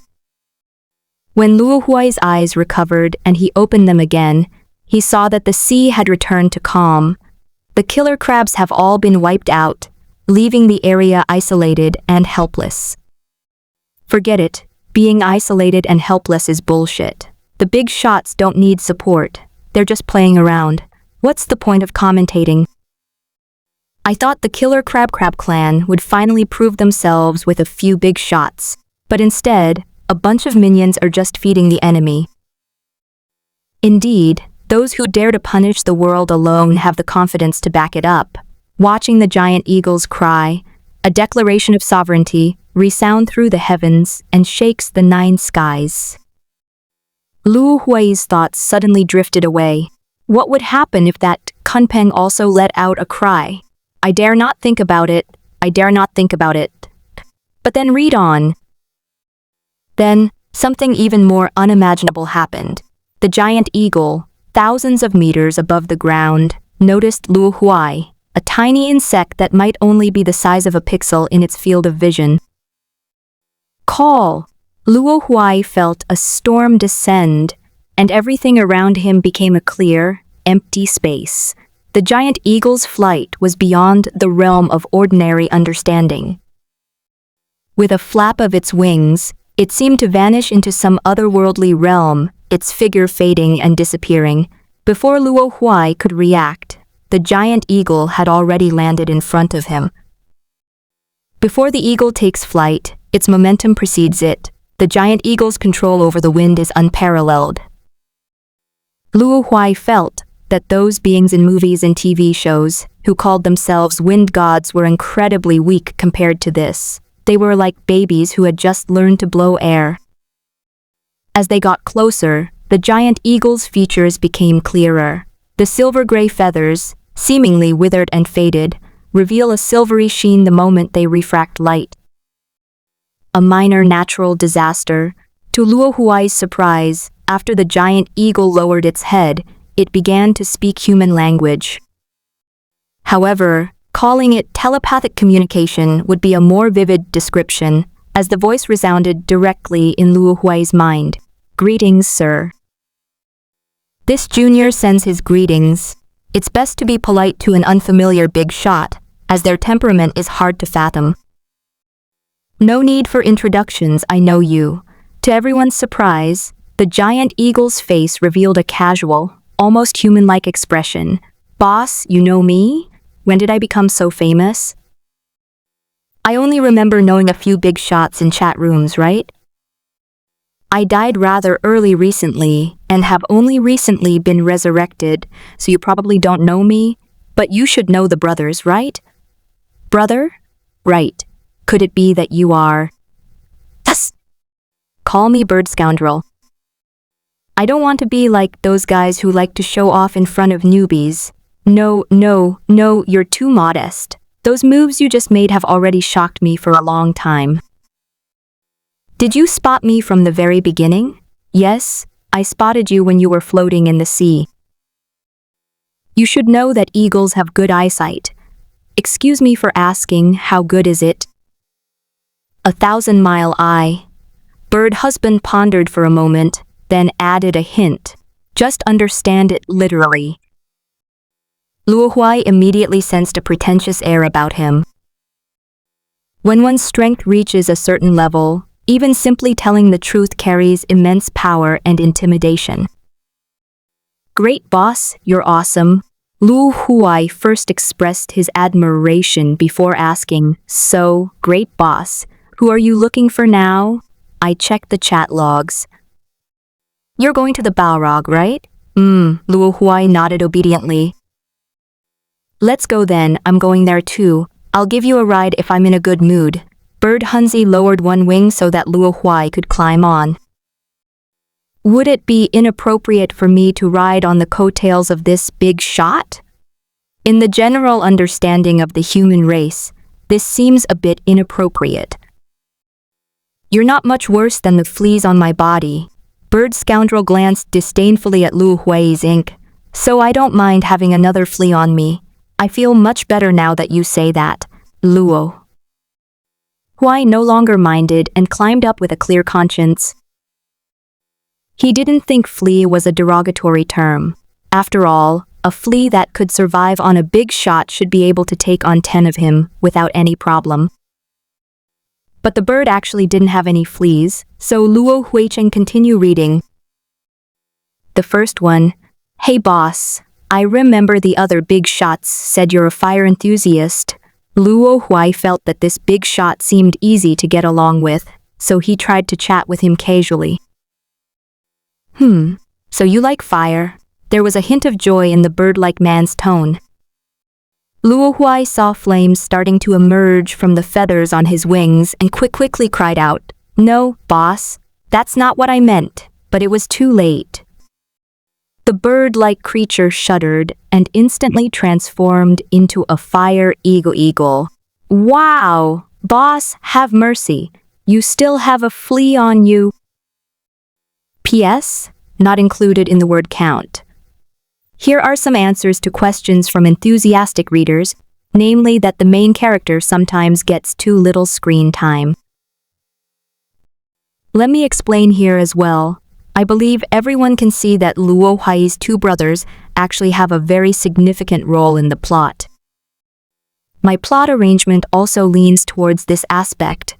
That is, it is more like an ensemble drama, so you can understand it as one main protagonist and two secondary protagonists. After all, these two characters have special meaning to me. As a new author and with a new book, I may have set my sights too high for this genre. Please point out any shortcomings in my writing. Of course, please be gentle. Oh, we're here. You can get down now. In front of a volcano whose mountainside had been cut off at an angle, Bird Hunzi spoke to Luo Huai on his back. But no one responded, so he shook his body. Snap! The charred black Luo Huai fell at his feet. Birdman, I've tried my best to prevent the flames from climbing up my back. I know, boss, it's not your fault. Luo Huai got up from the ground, coughed up a few puffs of black smoke, and then spoke in a hoarse voice. The fact that he's still alive means that the big boss has been taking good care of him. You have a strong ability to recover. Birdman's eagle eyes stared at him, revealing the subtle changes in Luo Huai's charred skin. You know a lot, boss. Because I die so often, I have a habit of checking the chat logs every time I respawn. Birdman looked up at the fractured volcano. Because the mountain fractured, lava flowed out, forming a lava waterfall. Fortunately, the surrounding area was just scorched rock, so no flowers or plants were damaged. Let's go find the flame demon. The bird-like creature walked towards the mountain wall in front of it, its rear end swaying comically. Sure enough, even the most handsome eagle becomes a goofball as soon as it starts walking.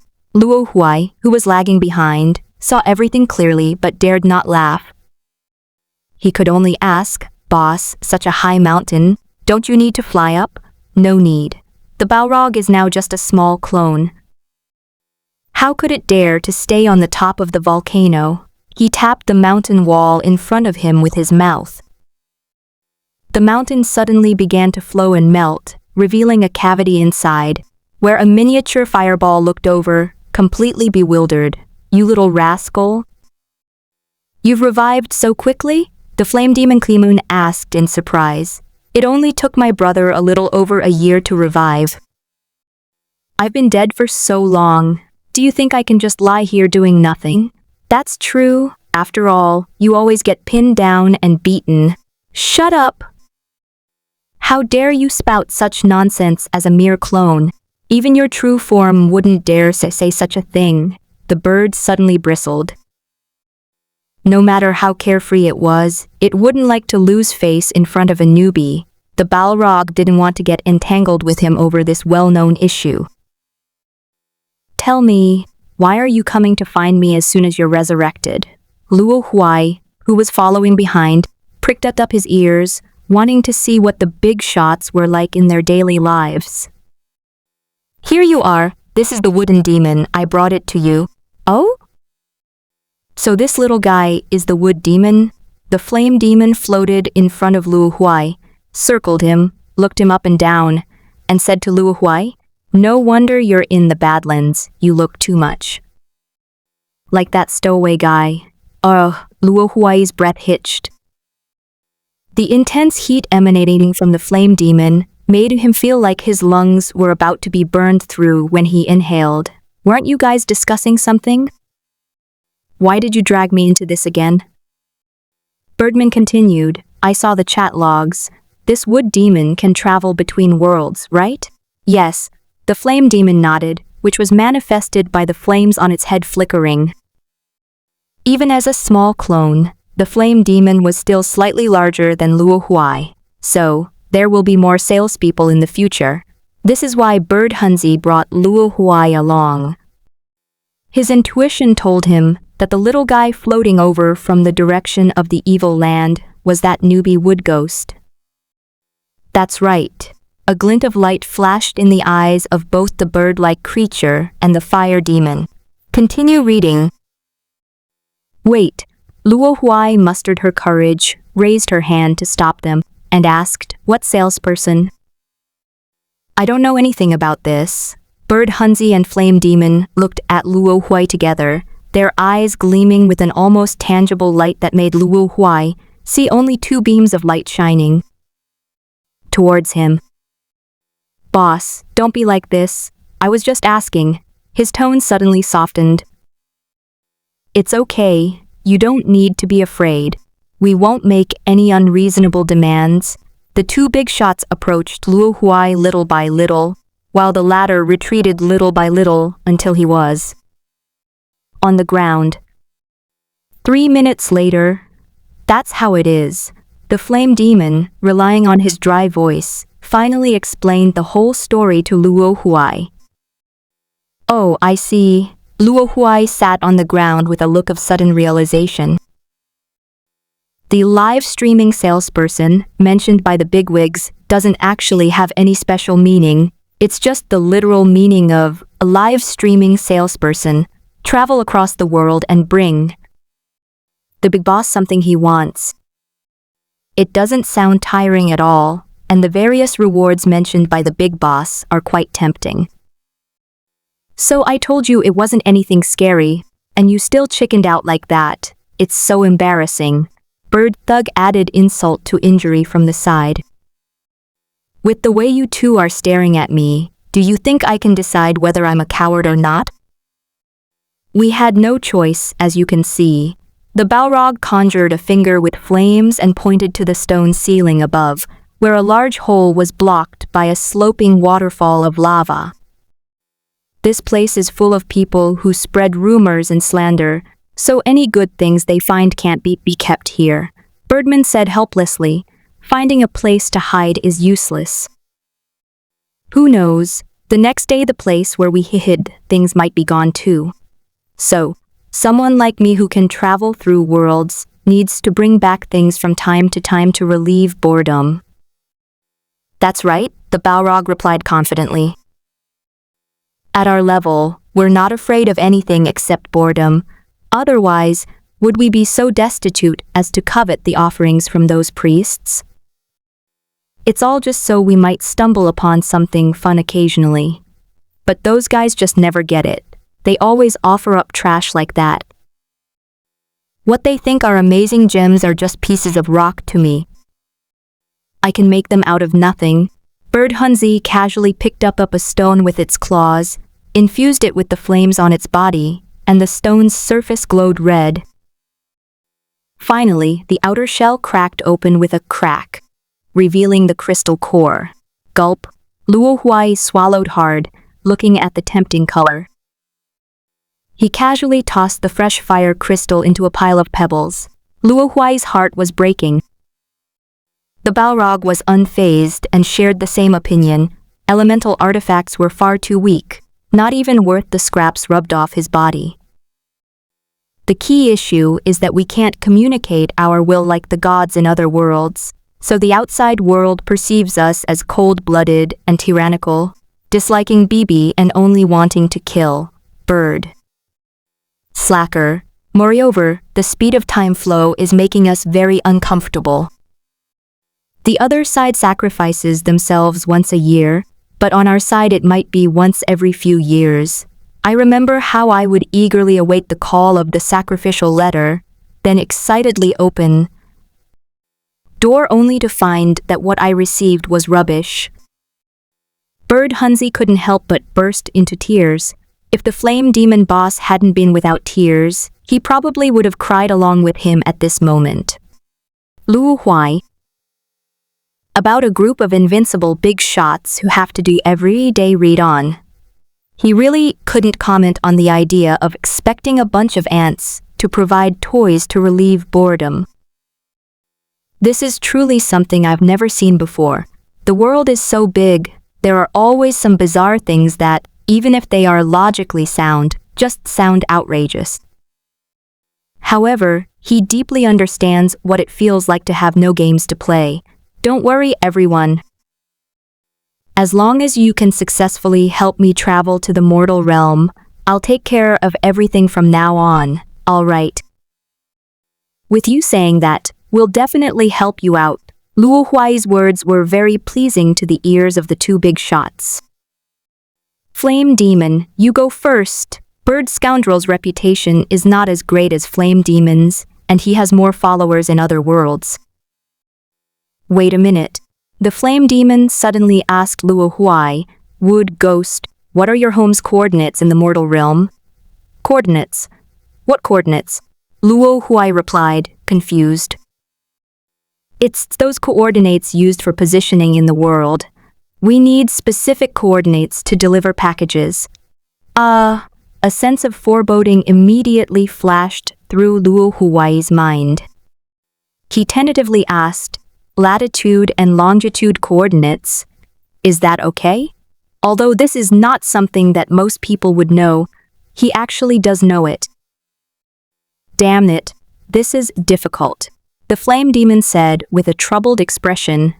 Without coordinates and without the call of believers, I can only pinpoint the mortal realm of the Wood Demon, but I can't determine the exact location. It's all right.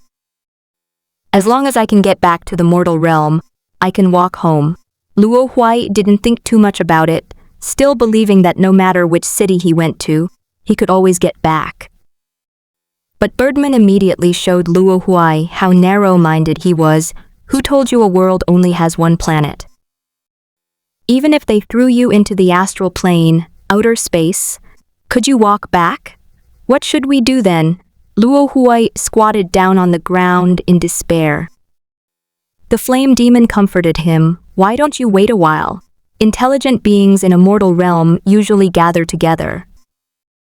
I'll try to see if any other gods are transmitting power to your mortal realm. Maybe we can find a way to connect. That's the only way, Birdman said. Although it sounded unreliable, it was feasible. This is a good idea. Luo Huai regained his confidence. Although the human race doesn't have many priestly ranks, they do have many believer ranks. Those guys pray all day long, as if they won't stop until they've squeezed their god dry. Then I'll begin.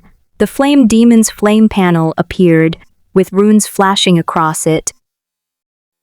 In the mortal realm, at the university town, is the site of the preliminary assessment for the assassin class.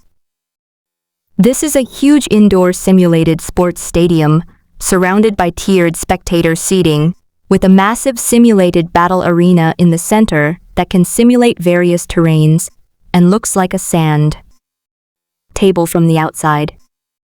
Deserts, jungles, and even water, these can all be achieved. 4 large screens are suspended from the dome above, providing viewers with comprehensive details of the battles via cameras.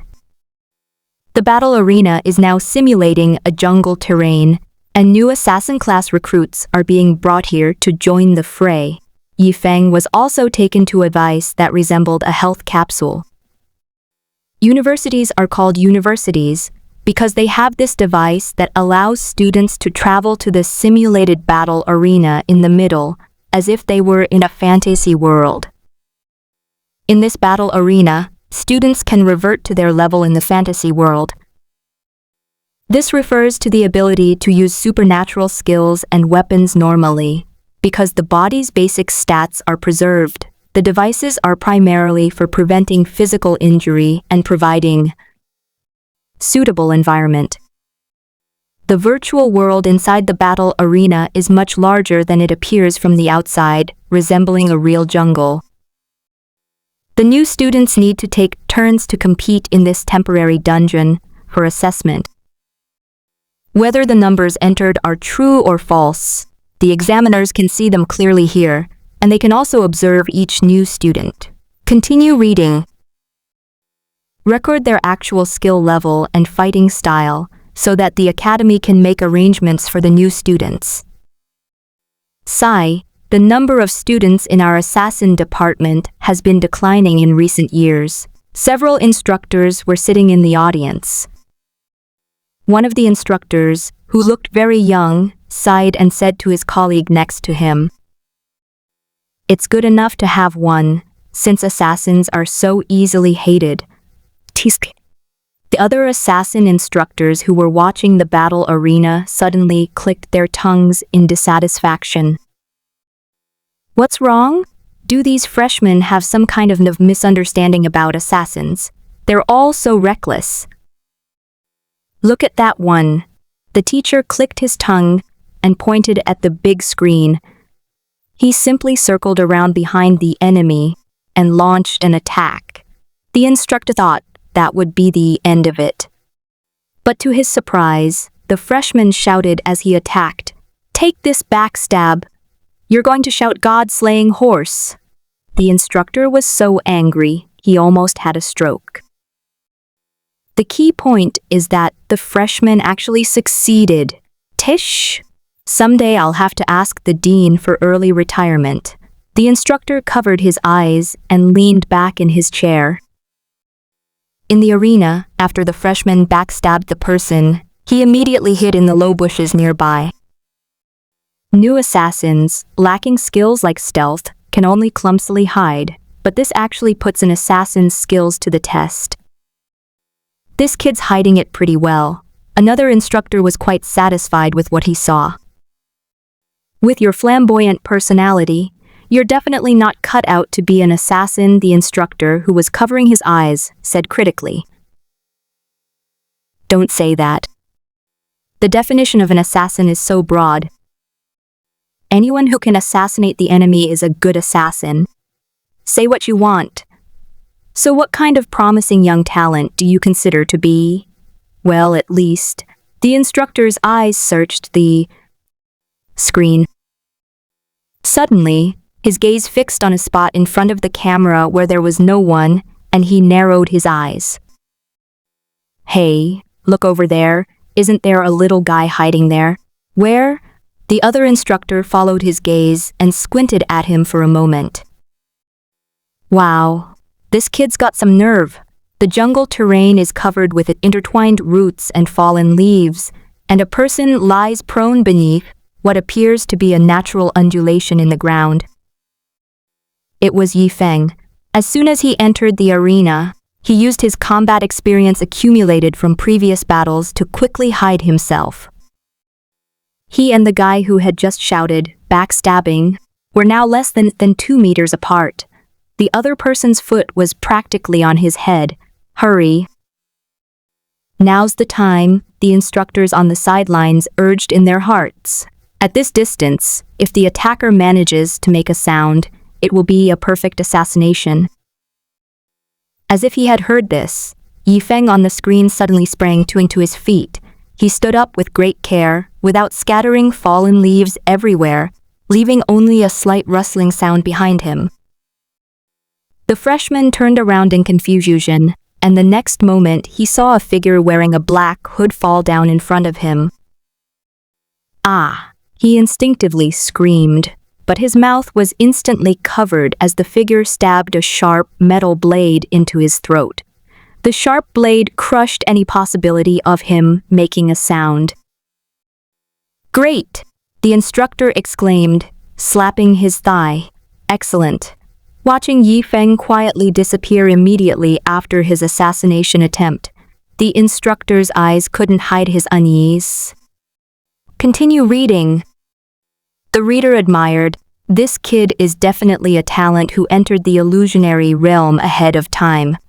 His methods are nothing like those of a novice assassin."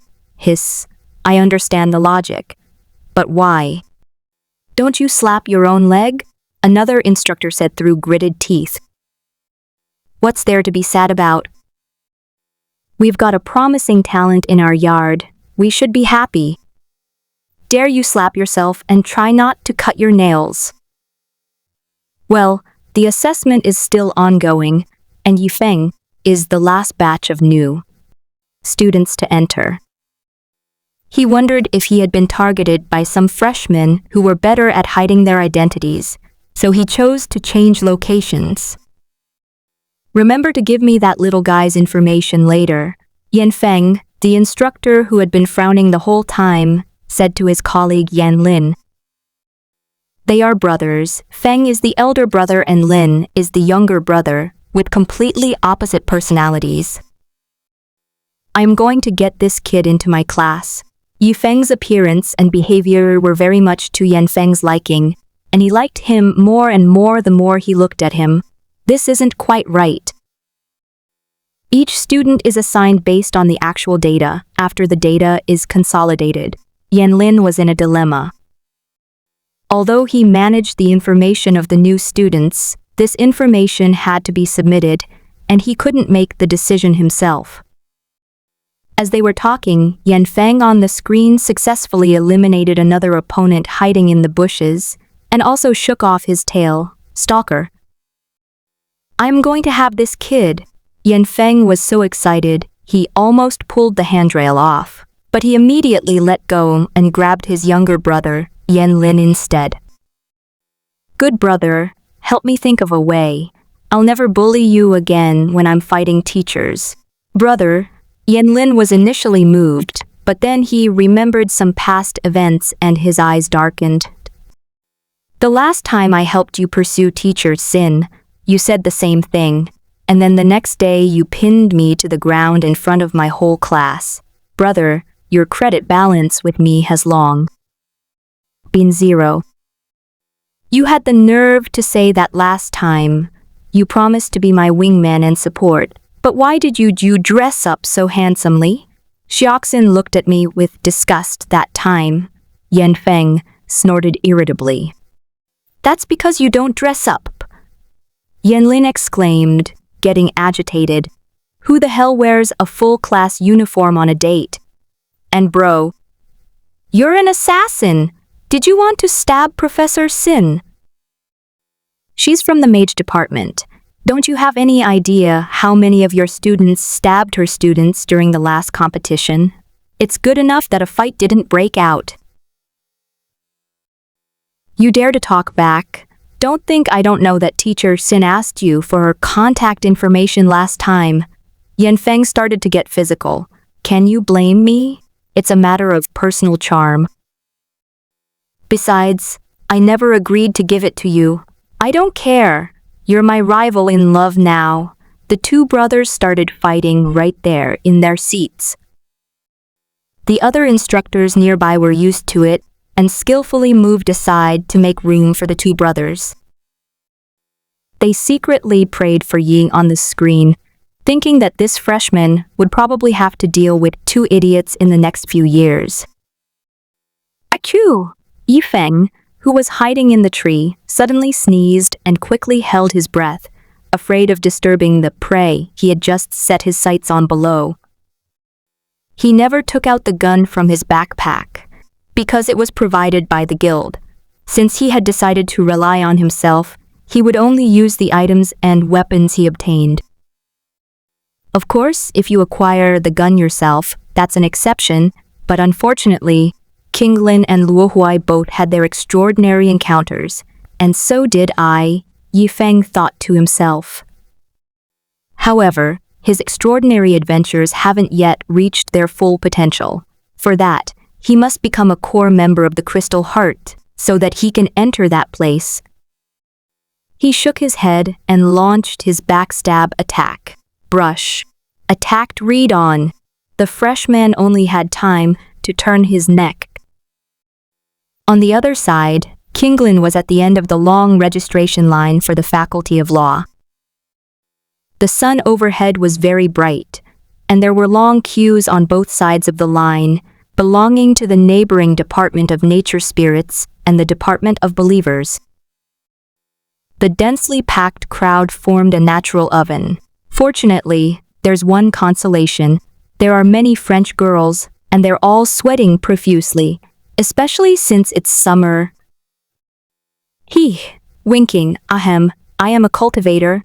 I wouldn't even glance at such a paltry little perk. Kinglin closed his eyes once, and when he opened them again, his eyes were as clear as a mirror. Let's not even talk about Luo Huai. To put it another way, even she's not as alluring as the ladies in Ru Shui Pavilion. Thinking of this, Kinglin's once calm gaze returned with a hint of disdain.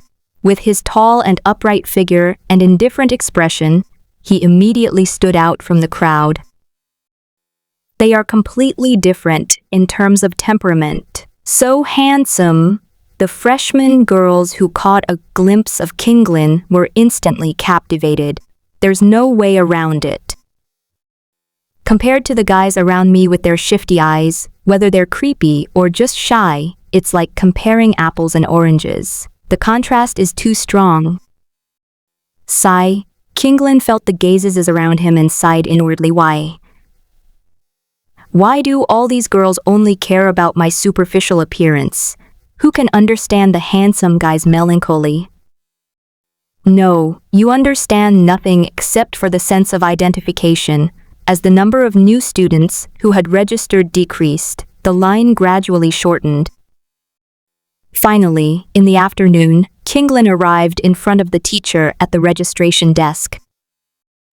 Hello, welcome to Nanda, Southern University City. The teacher in the mage department was a woman with a gentle voice. Her mature and beautiful figure was faintly visible under her sky-blue mage robe. After she finished speaking, she smiled again and handed Kinglin the registration form, saying, "Please fill in your information. To speed things up, there are several large tables next to the law." department for students to fill out forms. Kinglin took the form and paper and sat down to fill them out. He only filled in the word mage for his job title without specifying cultivator in detail. Anyway, he had his own cultivation information, so it didn't matter. As he was writing, Kinglin suddenly felt a gaze sweep over him. He looked up, but the gaze immediately looked away, leaving him with only the back of its head. But Kinglin immediately recognized the guy she met on the bridge and couldn't help but complain, "How petty is this guy?" There's no big grudge, just a little bump, yet he's still holding a grudge. Seemingly sensing Kinglin's gaze, the guy brandished his watch in a show of defiance. Kinglin had good eyesight and saw his rank, priest. The guild section was also filled in, with the name Silver Moon Merchant Guildy. He's from a wealthy family. Kinglin gave the guy a distinctive label. "Hey, watch out. I'll show you what it means to be rich, you poor mage," Ren Xian suddenly said. Ren Xian, that's this guy's name. Kinglin saw it too. Since the other party had struck up a conversation, he generously replied, "This is the first time I've heard someone say that a monk is poor. Who doesn't know that any mage with even a little skill is never short of money? Enchanting, potions, spell array inscriptions, all at their fingertips. Keep reading. Learning a skill will get you plenty of companies eager to hire you." However, Kinglin thought about it and realized that this guy was a priest, which happened to be the only class that could look down on mages in terms of wealth. Especially in terms of financial expenditure, sacrificial rites are something you really can't afford if you don't have the money. First, let's talk about a classic vicious cycle that novice priests who don't have money to buy resources often fall into. In the early stages, priests lack spells, and their class bonus is only a tiny bit of intelligence, even less than that of mages. Apart from that, they only have one innate skill called sacrifice. As the name suggests, it involves offering sacrifices and expressing one's wishes. The process is similar to chanting a spell. The final effect depends on how clearly the wishes are expressed and how precious the offerings are. So, without money, obtaining offerings requires fighting. Fighting requires offerings, but obtaining offerings also requires fighting. Beginners often find it difficult to clearly express their wishes, so few kind-hearted people are willing to mentor them. Arguably the worst of the 7 classes. However, having money means having resources, and that's a completely different story. Don't compare me to those delusional guys who haven't even played yet, but still want to be priests. Ren Xian thought Kinglin was looking down on him. He casually pulled out a few clear crystals, saying, "These gems are just a piece of cake for me." One more point worth mentioning is that the magical properties of the priests allow them to be used, normally even in the mortal realm. After all, priests rely on power that they buy, and they are very similar to a character in the game, a summoner. In reality, there is indeed such a subclass. Whatever, we're in different departments anyway, so we won't run into each other. Kinglin didn't want to pay any attention to this brat. Ren Xian disagreed, saying, "Don't you know? The freshman tests for the law school are all in the same venue. Although they won't be fighting each other, they'll at least be on the same stage." Ren Xian looked at Kinglin with a provocative gaze. He was challenging Kinglin to see who dared to outshine him. "Why are you so hostile towards me?" Kinglin was almost exasperated with him, so she simply admitted defeat. "If my gaze on the bridge offended you, isn't it enough that I apologize? I'm not that petty," Ren Xian said, but inwardly he was yelling, "You're still looking at me like that? Don't think I don't know that's how you look at an idiot." Also, the way the girls looked at Kinglin while he was in line made him a little jealous. He's obviously very handsome, and he perfectly embodies the carefree, playboy charm of a young master. He's quite dashing. Was it because he looked so pathetic, dragging his luggage and looking half dead? That's obviously impossible. How could that be? It must be this Kinglin's problem. He also learned Kinglin's name from the form. I just love to compete. Shall we have a competition in a bit? Ren Xian officially issued the challenge. Although Kinglin didn't want to pay him any attention. Whatever makes you happy. The implication is clear. I'm invincible, you can have fun. This made Ren Xian so frustrated that he sat down next to Kinglin. What are you doing? I'll hand it in after you do, so we can test it on one station. Are you all right? No problem, say whatever you want. Pfft! Kinglin suddenly couldn't help but laugh. He suddenly changed his opinion of Ren Xian. This guy was probably just a stubborn brat who hadn't grown up. Moreover, judging from Ren Xian's appearance, he didn't seem gloomy, so he guessed Ren hadn't done anything bad. Not smart enough, haha! Ren Xian's face turned even redder. Just you wait, in a little while you'll see gems that you could never spend all of in your lifetime. Okay. Kinglin's tone even sounded a bit like coaxing. Students, have you finished filling this out? We need to use the pen. The teacher turned around and asked, having overheard the two students chatting behind her. All right, Kinglin handed over the watch and pen. Ren Xian immediately handed in her own copy to the teacher in the Department of Sacrifice, who was also a mature and intellectual beautiful teacher. Well, although the reasons may be different, Ren Xian and Kinglin both failed to notice these things that should be noticed during adolescence. As expected, Kinglin and Ren Xian were assigned to the same group. Together, they were led to an arena next to Yifeng's arena. Similarly, it possesses a virtual battle device that allows for soul travel. Unlike the assassin's side, the stands here were packed with people. After all, several departments are together. Moreover, the freshmen were quite willing to watch spells. Even if they were just clumsy, simple spells from newcomers, they still watched with great interest. That's exactly what I wanted. Below the stage, Ren Xian, who was watching Kinglin enter the device, said one last thing before entering. The mage's battle arena doesn't have that many complex terrains. The test places more emphasis on the mastery and application of spells. When Kinglin opened her eyes again, she was standing on a high circular platform, surrounded by many students who were also undergoing tests. This platform is wobbly. Kinglin stepped on it a little harder and found that the platform was not stable. Looking around, I saw that many students had fallen out of the game because the platform suddenly shook during this spell. Kinglin, a voice came from beside him. Ren Xian stood on the round platform next to Kinglin.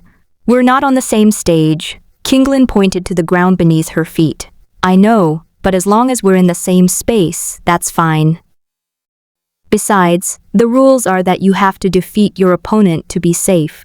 Ren Xian had already squatted down and started drawing the sacrificial array. French professors can observe a student's reactions, regardless of whether the student wins or loses, and then make an assessment. Several colorful gems floated in Ren Xian's palm. Once the magic array was completed, he could immediately offer them as a sacrifice. Yuxi, another wealthy young man, has joined your department. Xinmeng, a teacher in the mage department, said to Yu Shi, a teacher in the priest department. The two best friends happened to have taken on the arduous task of student recruitment together. Now that they had finished the last batch, they decided to sit in the arena to rest and take a look at how the students were doing this year. So, what if I'm rich?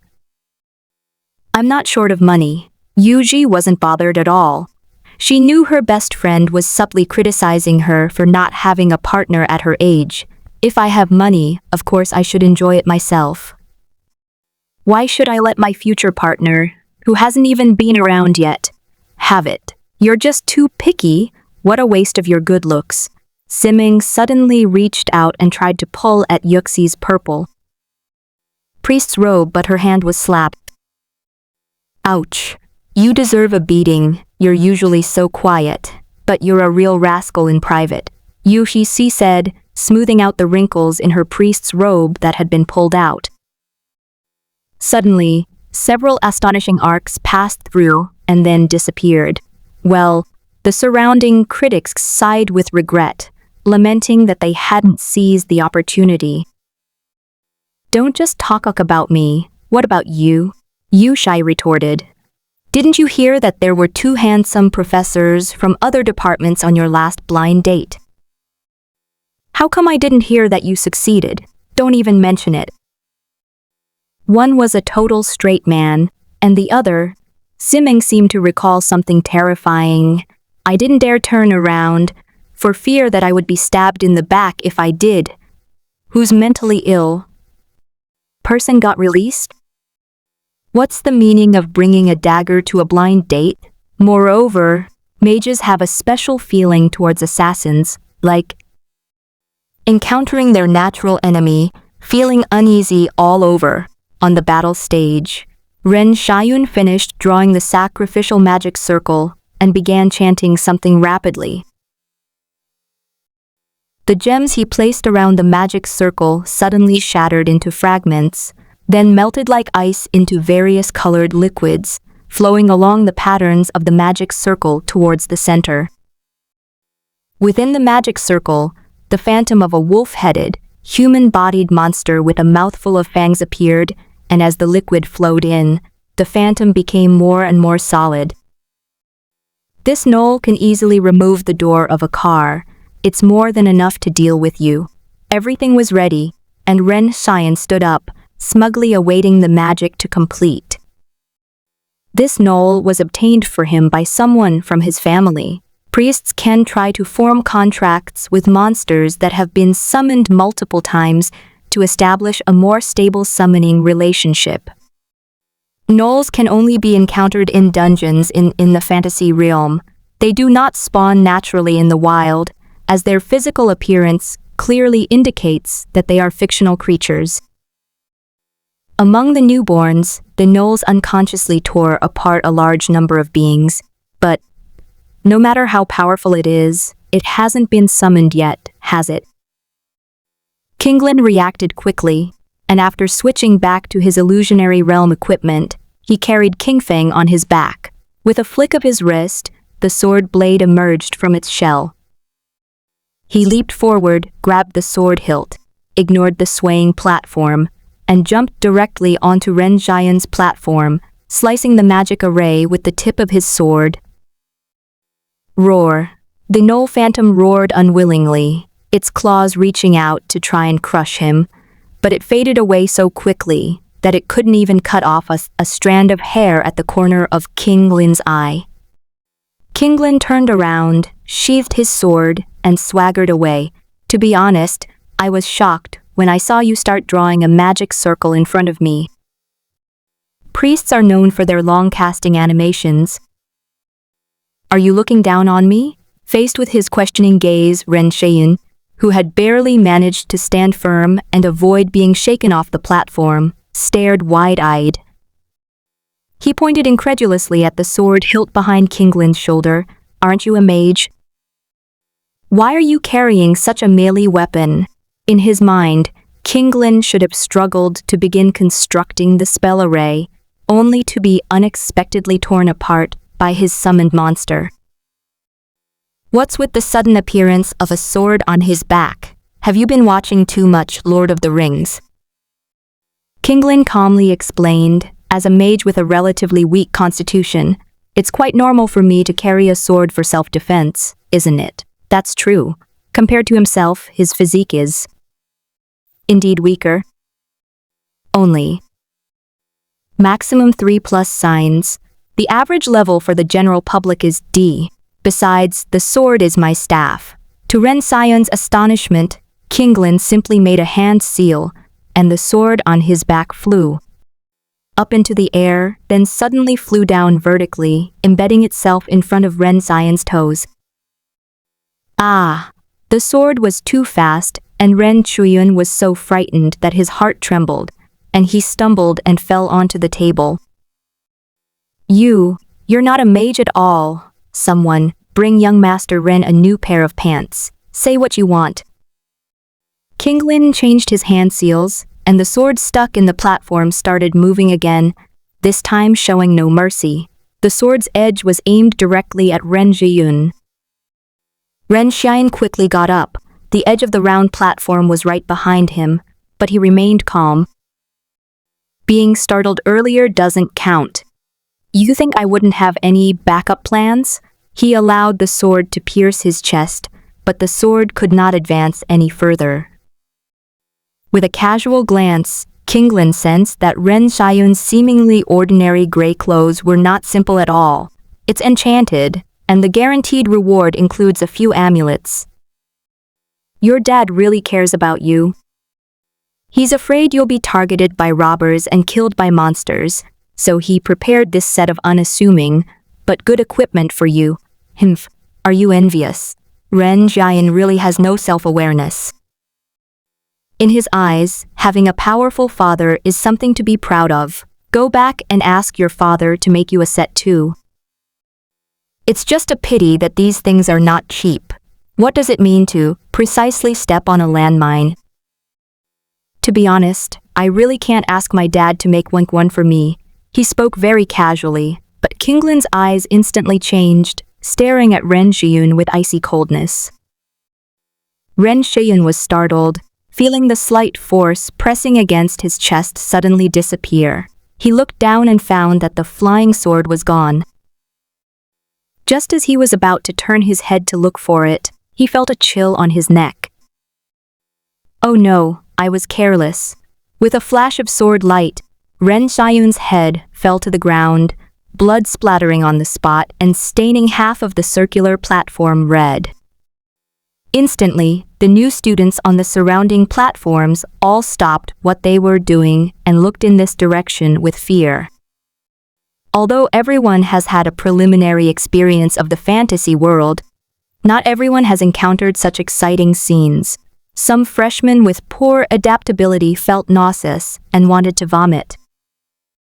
Ren Xian's consciousness was pulled back to the biobay in time, but the memories of his decapitation were still vivid in his mind. This guy's insane. Does he kill without blinking an eye? He's never died, nor does he want to die. A feeling called fear began to grow in his heart. That rich young man was killed. Yu Chai and Xin Meng, both in the audience, witnessed this scene. They all frowned. Although the mage test involves attacking each other, the elimination method mainly involves pushing opponents off the platform. Injuries are inevitable, but to kill someone so brutally... However, they only frowned slightly. As players of the fantasy realm, this was nothing new. That new student's spellcasting style seems to be that of a cultivator. As a mage teacher, Ximeng is familiar with all the subclasses of the mage class. However, there was still a hint of uncertainty in her words, because there were too few cultivators. No way. How many graduating classes of students would encounter someone with this rank? No doubt about it. Ximeng stared intently at the wisps of mist swirling around Kinglin's fingers and made a definitive statement. This year's students are going to have a lot of headaches. It's not that cultivators are bad, it's just that sometimes this class has to undergo tribulation like a time bomb. If it encounters a tribulation of inner demons, it's fine, you can just suppress it. But if it encounters a tribulation of lightning, wouldn't it be a disaster in such a densely populated place as University Town? The only solution is for the teacher to keep a close eye on things. You reading www.ucanshu.net. This means working overtime, which is very tiring. That's right, working overtime. Important note. Let's just pray that this freshman isn't assigned to her class. The camera then shifts back to the adjacent arena. The testing of Night Madness's batch is nearing its end. with fewer than 4 people remaining in the jungle. These 4 are all promising talents. Instructor Yan Feng looked at the stalemate, not only without being anxious, but also nodding in satisfaction. They're all cut from the same cloth as you.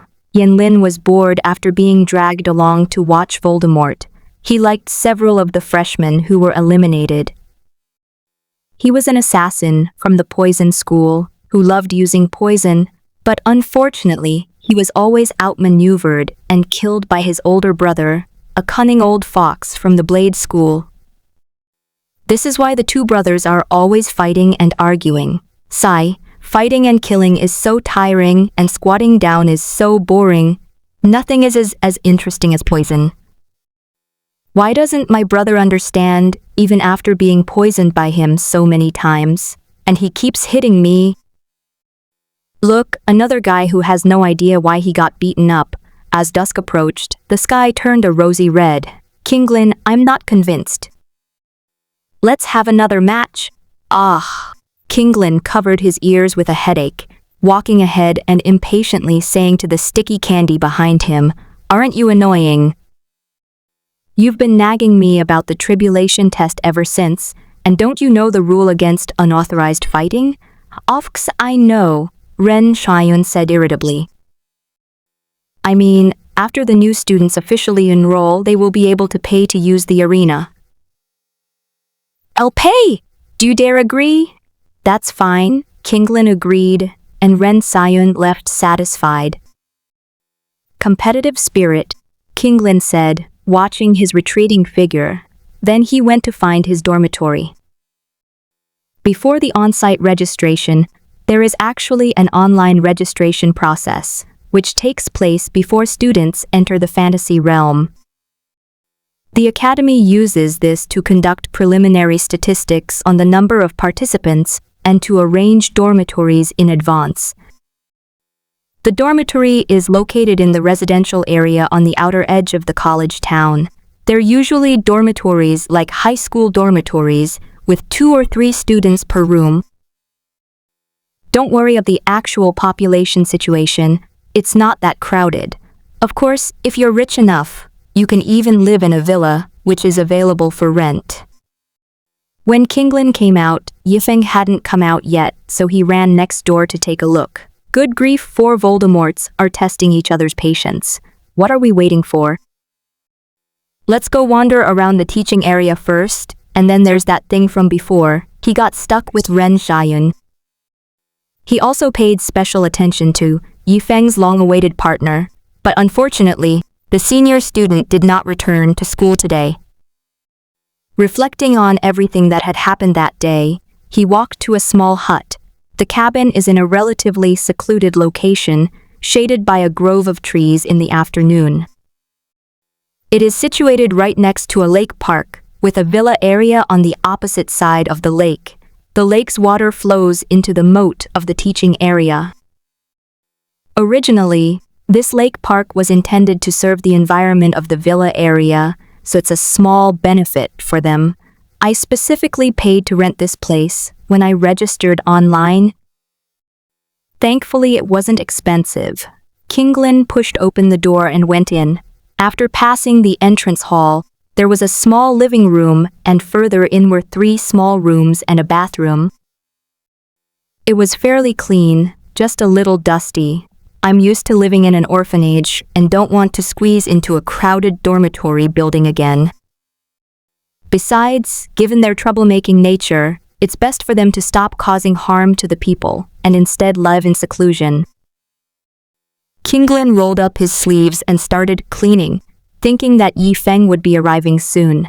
However, he kept working until nightfall and still didn't see anyone. Suddenly, the door was pushed open. "Night madman, where have you been gallivanting off to? Come and clean up, don't try to slack off." Kinglin, who was washing the mop in the bathroom, heard the noise and shouted without even looking up. After all, no one but them would make a special trip to this remote place. But all that could be heard was the sound of the door opening. No one responded. "Night madness?" Kinglin asked tentatively. but his hand was already gripping the mop warily, as if it were a weapon. The footsteps in the corridor grew closer. Kinglin turned off the bathroom light and switched to using his mental vision. Although the effect was weaker in the mortal realm, it was sufficient when combined with his own eyesight. The shadowy figure walked to the bathroom door, pushed it open, and Kinglin suddenly lunged forward, wanting to catch him off guard. However, the shadowy figure reacted even faster, catching the mop with its backhand and pulling it backward with such force that it was snatched directly from Kinglin's hand.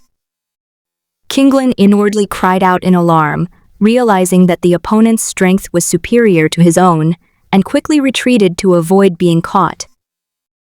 But the shadowy figure didn't move forward. Instead, it pressed the light switch on the wall behind the door. Then, a voice rang out that surprised Kinglin. "Kinglin, I'm back!" As the bathroom brightened, Luo Huai, soaked from being drenched in a mop, rushed over to give Kinglin a long-awaited reunion hug. Luo Huai? Kinglin was stunned. But she immediately realized what was happening and exclaimed with delight, "You're back?" "Yes." Luo Huai was overjoyed to have successfully returned to the mortal realm and reunited with his brothers. "It took me a lot of effort. How did you find your way here? We rented this house together back then. Of course I know. Then how did you get back?" Well, it's a secret." Luo Huai chuckled. "By the way, why do I smell so bad? Because I just finished mopping the bathroom with this mop." Kinglin calmly put the mop back in the sink and continued washing. Luo Huai? I should have known better than to pull any surprises. I want to take a shower. Let's go straight to the lake outside. I still need to use the restroom. Who told you to hug me just now? Now I smell all awful. Kinglin walked into the inner bathroom with a huff and slammed the door shut. I just wanted to give you a surprise, Luo Huai muttered aggrievedly as she walked out the door. What are you going to do? Of course you're going to wash in the lake. You can't stand the stench all over you. After they both took a shower, Kinglin changed into a new set of clothes. Luo Huai didn't bring any, so she could only take Kinglin's clothes for now. Afterwards, the two went to a nearby food street to buy dinner and brought it back to their dormitory. Why isn't Yifeng back yet? Luo Huai pushed open the door, but the room was still empty. Kinglin sensed something was wrong. This silly boy isn't still looking for his partner, is he? What did you say to him? Luo Huai guessed that Kinglin had said something. Kinglin told the truth, and Luo Huai immediately opened the lunchbox after hearing it, saying, "He probably won't be back for a while." That's true. Kinglin also sat down and started eating. It's so inconvenient that we can't communicate with each other in the mortal realm. How about we go buy a cell phone?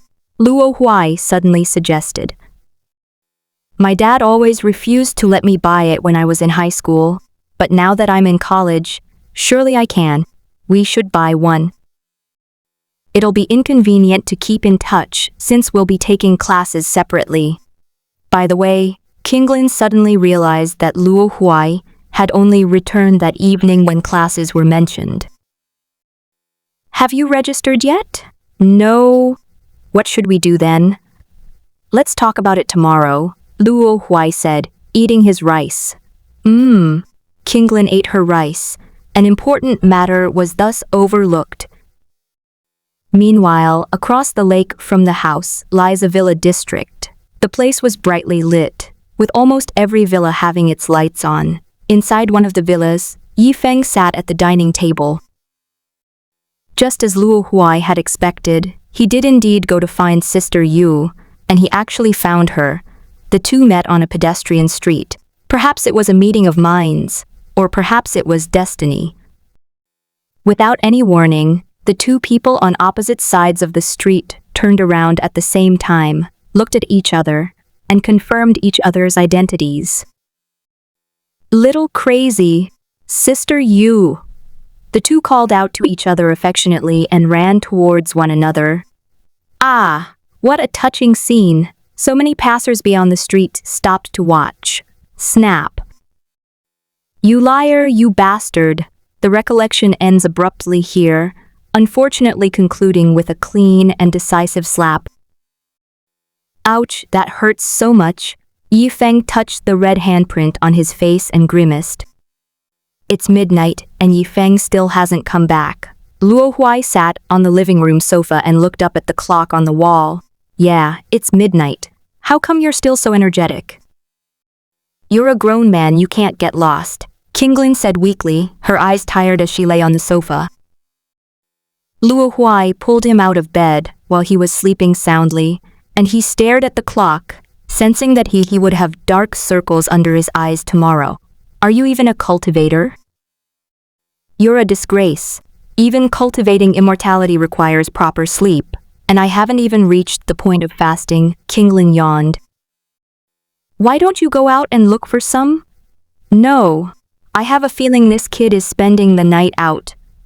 The next day, around 6 in the morning, Luo Huai, who had spent the night lounging on the sofa, jumped up right on time.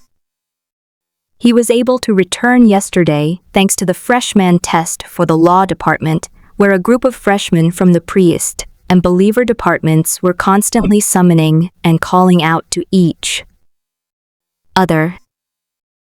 Although the fluctuations were weak, they were dense enough that the flame demon boss keenly detected the coordinates. Then he was thrown over and fell directly into the water from a height of 100 meters. No one was hit, which is great news.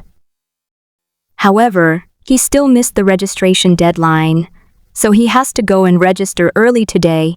Qinglin, I'm going out. Luo Huai called out to the room inside. No one answered. Qinglin was fast asleep. He had only gone back to bed 3 hours earlier. Luo Huai closed the door and walked towards the lake not far from the door. There is a U-shaped bridge spanning the lake, which leads to the villa area on the other side. The small house they rented was in a remote location. Although it was only separated from the riots in the outer city by a park, the only way to get to the teaching area was through the villa area, and the nearest bridge leading to the teaching area was over there. It was early in the morning, and it was already close to autumn. The weather was getting cooler, and the air was chilly. School starts in 3 days, so the new students who registered yesterday still have time to get used to life in the college town. But no matter how curious they are about their future living environment, most people still can't get up at this hour unless they have classes to rush them. So it's very peaceful now, extremely peaceful. Luo Huai had almost entered the villa area, but he still hadn't seen a single living person. Except for one guy standing in the doorway, holding hands with a woman, their lips moving as if they were saying something. Luo Huai wasn't a gossipy person. He wouldn't even bother with something like a man and a woman coming out of a house early in the morning. But who could blame them when that man's back looked so familiar? Luo Huai immediately squatted down and looked through the gaps in the bridge railing. Yo, isn't this our crazy guy who didn't come home all night? The woman's identity became clear. She must be his partner, Rainy Morning. Wow, these two are actually this close. The distance was too far and Luo Huai had difficulty seeing clearly by squinting, so he opened his yang eye. The view is much clearer now. In front of the villa, Sister Yu was still holding on to Yi Feng, who wanted to leave. Sister Yu, I really have to go, he said. He was forced to stay overnight by Sister Yu last night, but of course nothing happened, so don't overthink it.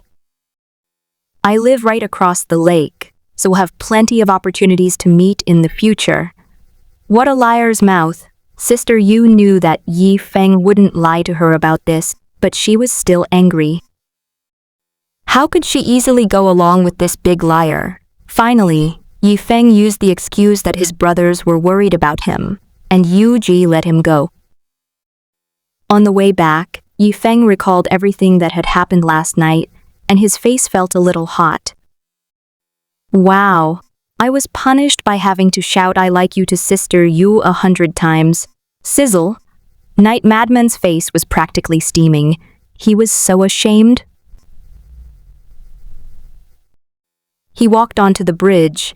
Suddenly, he was grabbed from behind, a long arm wrapped around his neck, and his body was locked by another arm. He tried to struggle, but was bound tightly. The man's arms were like the strongest ropes. The man leaned close to his ear and asked, "So, what happened last night?" Her voice was soft and ethereal. "It's a girl?" Yi Feng was taken aback. Apart from Sister Yu, he didn't know any other women. Oh no! What if it's a girl? Yi Feng didn't even bother to see who had suddenly grabbed him. Instead, he immediately looked towards Sister Yu's room. If you get misunderstood, you're doomed. There's no way you can explain yourself. My eyes swept over her, and I saw that Sister Yu had already gone inside. Phew, thank goodness. Then Yi Feng asked the woman behind him, "Who are you?" Upon hearing Yi Feng's words, the man suddenly began to sob. "You're so heartless.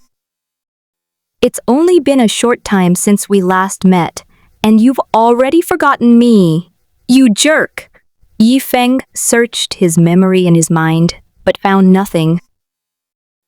"Big sister, I really don't know anything that can lock me in place instantly, etc." His memory suddenly stopped at a certain scene. In junior high school, in the costume room backstage, a girl in a long dress gave him a standard over-the-shoulder throw. The girl's face gradually became clear. Yi Feng tentatively asked, "Why?" "Ah! It took you so long to recognize me." The female voice suddenly turned into a clear male voice, and the sobbing mood was swept away. Luo Huai loosened his grip, took a small step back, and pointed with a smile at Yi Feng, who had turned around with a look of surprise on his face. "It seems my cross-dressing isn't convincing enough. Huai, you're back." Yi Feng ignored Luo Huai's words and rushed over to give her a bear hug. "Ah, aren't two grown men being a little too lovey-dovey?" Luo Huai pushed away the grinning Yi Feng with disgust and changed the subject. "Tell me, what happened between you two last night?" It's not like. He widened his eyes and exaggeratedly covered his agape mouth. This, Yi Feng, who was originally happy for his brother's return, suddenly became reserved, his eyes darting around. Could it be? Really? No! Night Madman quickly stopped the guy's wild imagination. "We were just on the sofa." "Wow!" Luo Huai reacted even more strongly. "I didn't expect you to be so wild. We were just chatting." "What did you talk about?" "We talked." Yi Feng originally wanted to argue his point, but when he thought of those 100 times, he was so ashamed that he couldn't speak, and his face turned red again. "Oh ho, can't say it anymore, huh?" Luo Huai's eyes curved into crescents as she glanced sideways at Yi Feng. How ridiculous. However, he quickly composed himself and patted Yi Feng firmly on the shoulder. "Don't worry, I'll keep your secret. King Lin won't know until I get home. It means you told me as soon as you got home. Thank you so much." Yi Feng rolled his eyes at him, but he still asked him, "When did you get back?" "Last night. I think I caught the last train. The last batch of freshmen taking the test. Wasn't that the last train? Does Lin know?" "Of course we know. We were waiting for you to eat until the middle of the night. But we never expected. You heartless bastard. You were out fooling around with that slut." Luo Huai's words were tinged with resentment. She didn't care how much of her words were false. She just wanted to suppress Yi Feng's conscience first. "Night Madman, dude, watch your wording. You've completely messed up the style." And so the topic changed again. "Where are you going?" "Sign up, are you? Go home." Then I'll be going now. Okay, bye-bye. The two waved goodbye and walked away from each other towards opposite ends of the bridge. However, because it was a loop bridge, winding and meandering, the two of them drew closer to each other several times along the way. It was fine once or twice, but it got awkward after that. Sigh. The atmosphere for a proper farewell was completely ruined. What idiot designed this bridge? It looks like a winding mountain road. With this complaint in mind, Luo Huai walked through the villa area, crossed the bridge, and entered the teaching area, the central square for registration. But unlike yesterday, there were far fewer people today. It's still early. Luo Huai had thought about which department to apply to on the way here. More precisely, it should be that after he told the big boss that he could be any class, the big boss thought of it for him. Balrog, since you're going to help us sell goods in the future, why don't you become a priest to make communication easier, bird rascal? That way, if you need help sometimes, we can look after you. That's the truth. He has a powerful figure protecting him now. As a member of the punishment world, he is a living benchmark for the big shots, regardless of which world he is in. Of course, the big shots aren't watching him all the time, one thing at a time, and they can't be free babysitters. Teacher, I want to register for the sacrificial ceremony.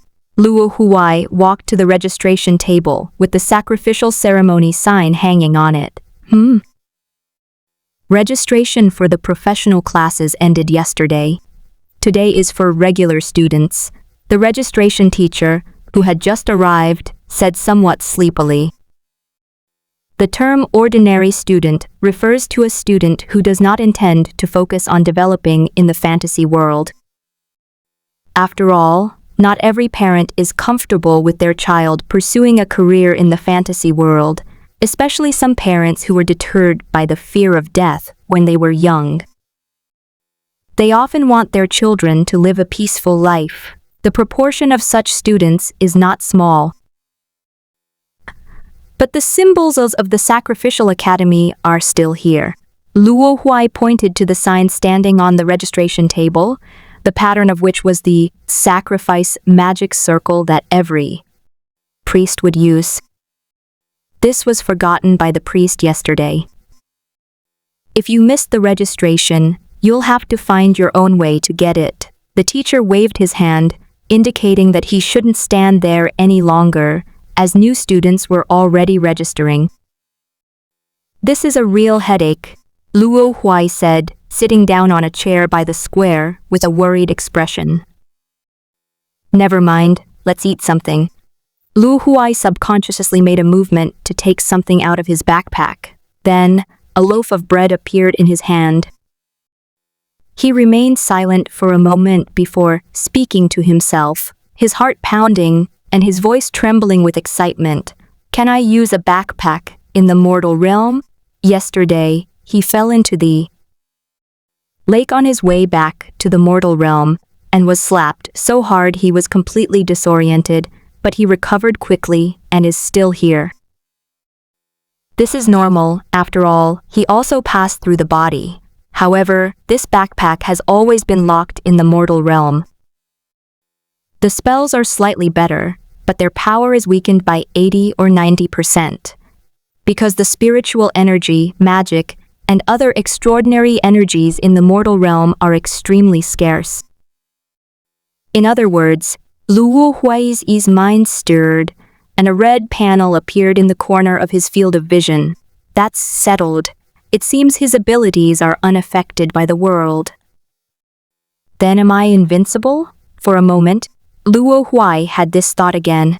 The last time he thought that way, he got utterly thrashed by the zombie grandpa. The last time he thought that, he ran into the Kunpeng and was sent flying thousands of meters away by the residual force of its takeoff. Then this is what I think this time. Luo Huai sat in the chair, leaning forward, elbows on his knees, fingers interlaced under his chin, head bowed in deep thought. Actually, I was extremely panicked. This is the mortal realm. It shouldn't be like this.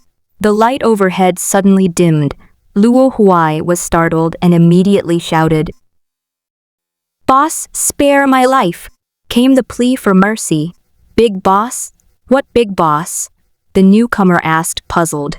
Luo Huai then realized that what was blocking the sunlight was... Cough cough, those who know. "Hey, you're a freshman, right? I heard you missed the registration."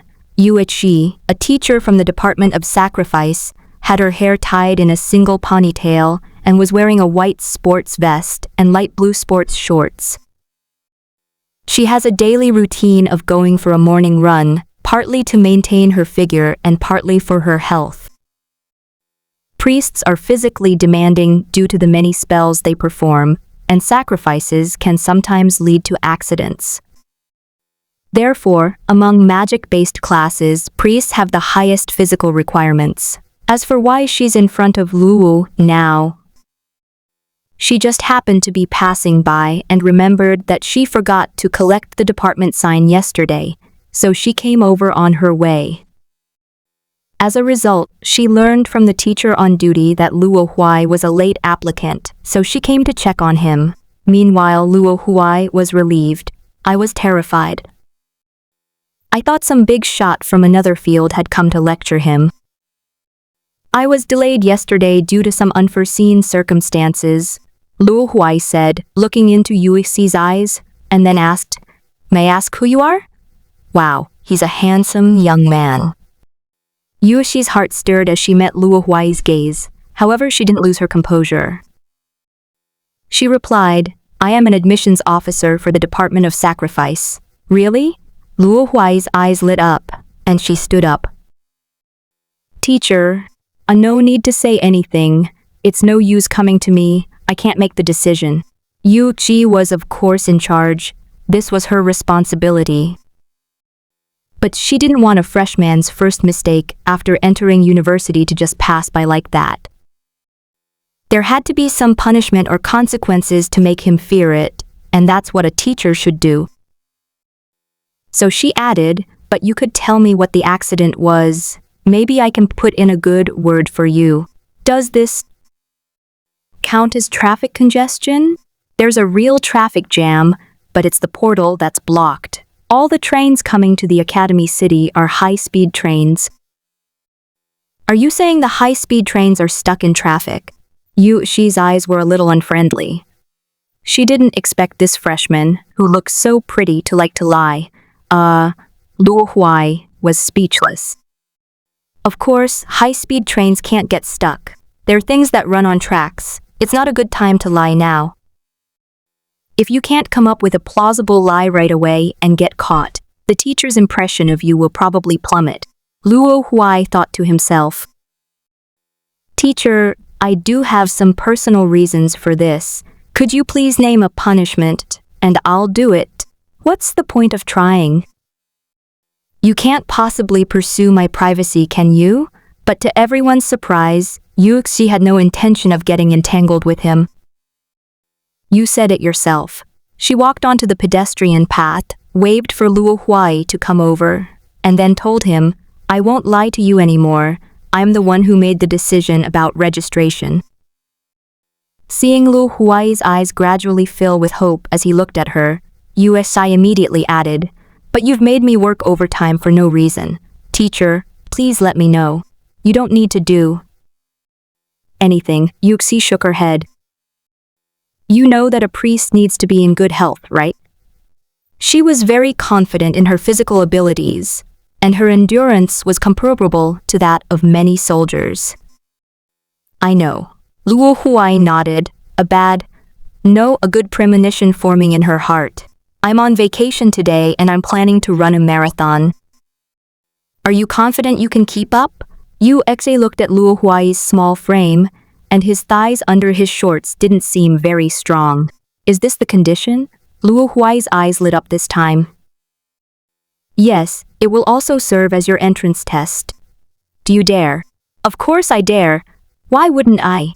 Luo Huai thought to herself.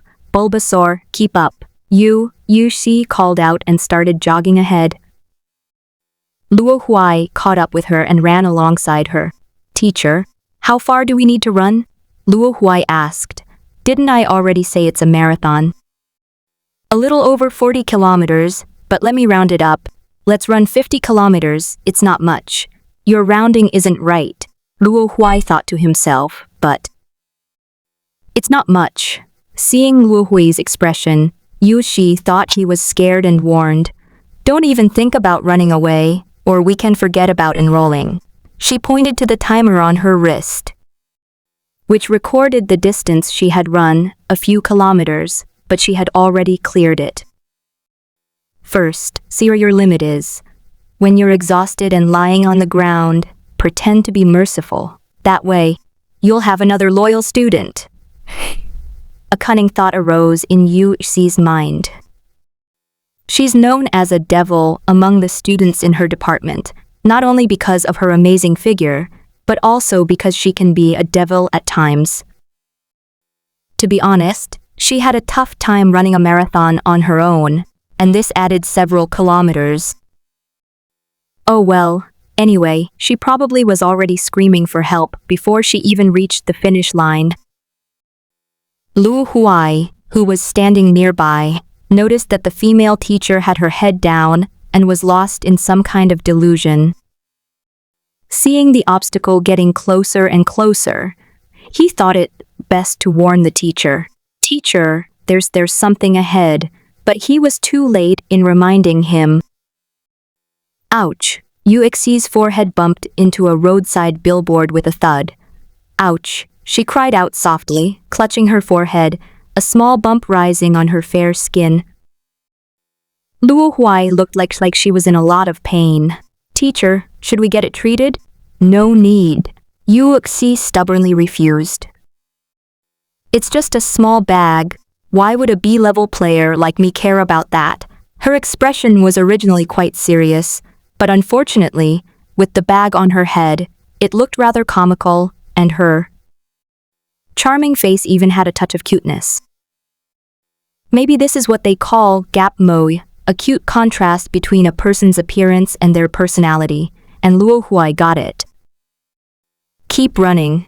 Yu Shi endured the pain and started running again, her speed increasing significantly, as if she didn't want Luo Huai to catch up.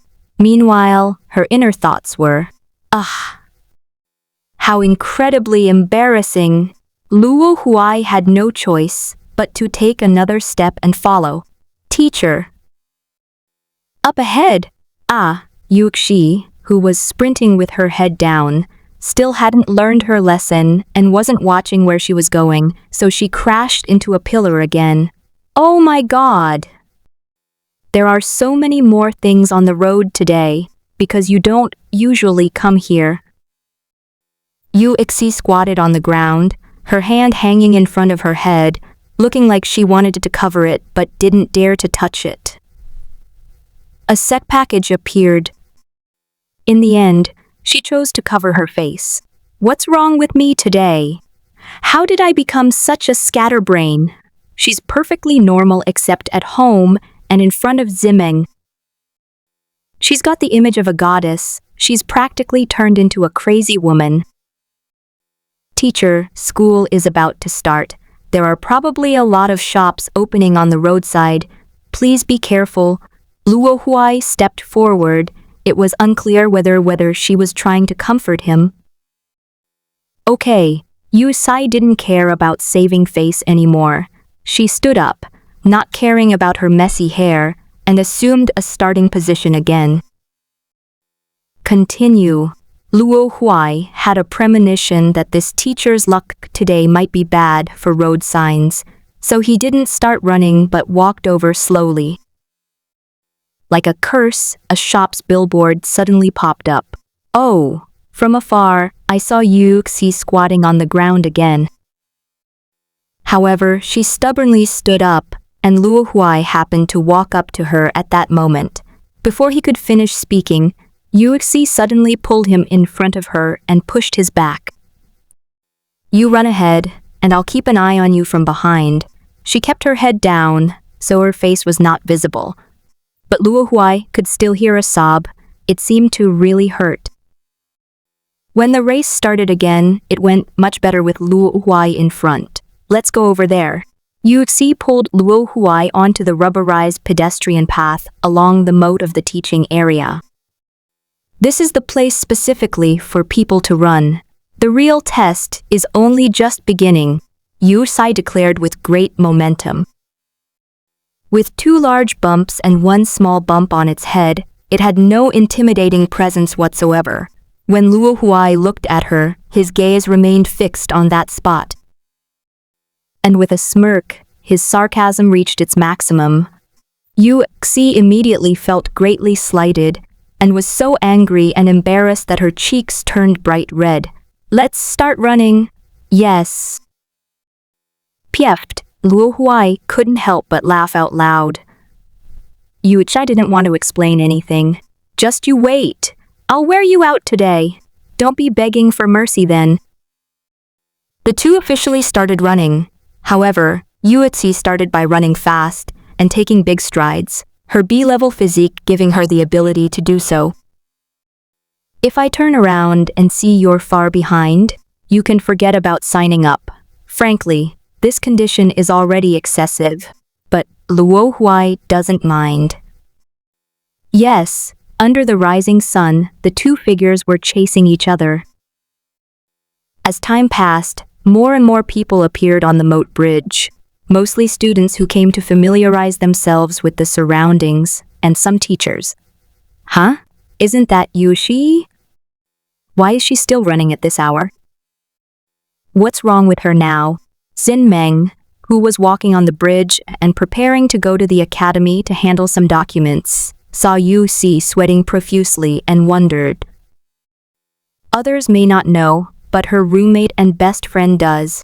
Yuxi is a very proper young woman outside, but quite an unruly one at home. Because she couldn't bear to see Yuxi's great figure, she persuaded Yuxi to develop the habit of running. But even so, Yuxi refused to run even a little bit more, not even a few seconds more. Judging by her posture, is she going to run a marathon? Didn't she swear she'd never run again? Ziming wasn't in a hurry to finish her documents, so she stopped to look at them for a while. She noticed the small figure behind Yuxi. Who is that? He looks like a student. The small figure followed behind Yuxi, fists pressed against her ribs, running in a neat and orderly manner. They must have been running together. Isn't he tired? Isn't he tired? Yuxi, who was running ahead, also wanted to ask this question. She was now drenched in sweat, her chest heaving, and she was panting heavily. Clearly, she was running out of energy. But every time she turned around, all she saw was the smiling face of that late freshman right in front of her. And this guy didn't break a sweat at all. You've come to the wrong place. With such great stamina, why don't you go to the military academy next door? Those musclemen would be ecstatic if you did. Are you really not going to join the warrior class? Yuxi finally couldn't help but turn around and ask. No? Yeah? What I wanted to report was the sacrificial ceremony. Luo Huai spoke from the heart. Not only because of the advice from experts, to be honest, after witnessing the priest being brutally beaten by the demonized man, he was actually quite interested in the priest class. I'm not running anymore.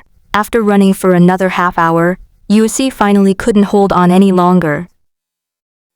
She supported her slender waist and collapsed onto a wooden chair by the roadside. Teacher, do I pass? Luo Huai, who had been walking and jumping around without getting tired at all, followed Yuxi to sit down on a chair. Of all the freshmen I've seen, your stamina is the most abnormal. Yuxi slumped back in the chair, looking quite splendid. Luo Huai thought she was about to give in, but to his surprise, she suddenly sat up and scanned Luo Huai with a searching gaze. You're not hiding some kind of prop, are you? I'm innocent, teacher. Look at my clothes. How could I possibly fit any props in there? Luo Huai pulled out the only 2 pockets on his shorts, which were empty. You're pretty good. You've passed the first test. Yuji glanced at him and temporarily dismissed her suspicions. She then leaned back rather rudely, her already astonishing curve almost exploding. Unfortunately, Luo Huai's gaze remained fixed on the 3 bags above his head. Yuxi glanced at him casually, and seeing his expression, she was immediately furious. Can't you look at something normal people look at? Why do you have to stare at those 3 bags? However, Luo Huai's attention was now drawn to her words. The first hurdle. Is there a second hurdle? Didn't you say that once this hurdle is over, everything will be fine? Why are there so many questions? After making so many inexplicable blunders, how could she just let it go? But according to normal procedure, her next request is not unreasonable. As a priest, I should at least see you use e-sacrifice once, right? This is the bare minimum test for a student. So you were actually making things difficult for me earlier? Luo Huai discovered the blind spot. It's just punishment for being late. Yuxi adopted a teacher's posture, and even though she was wearing sportswear, she still exuded an air of authority. But it seems you were the only one punished. Luo Huai pointed sharply at her forehead, reopening old wounds. Hey!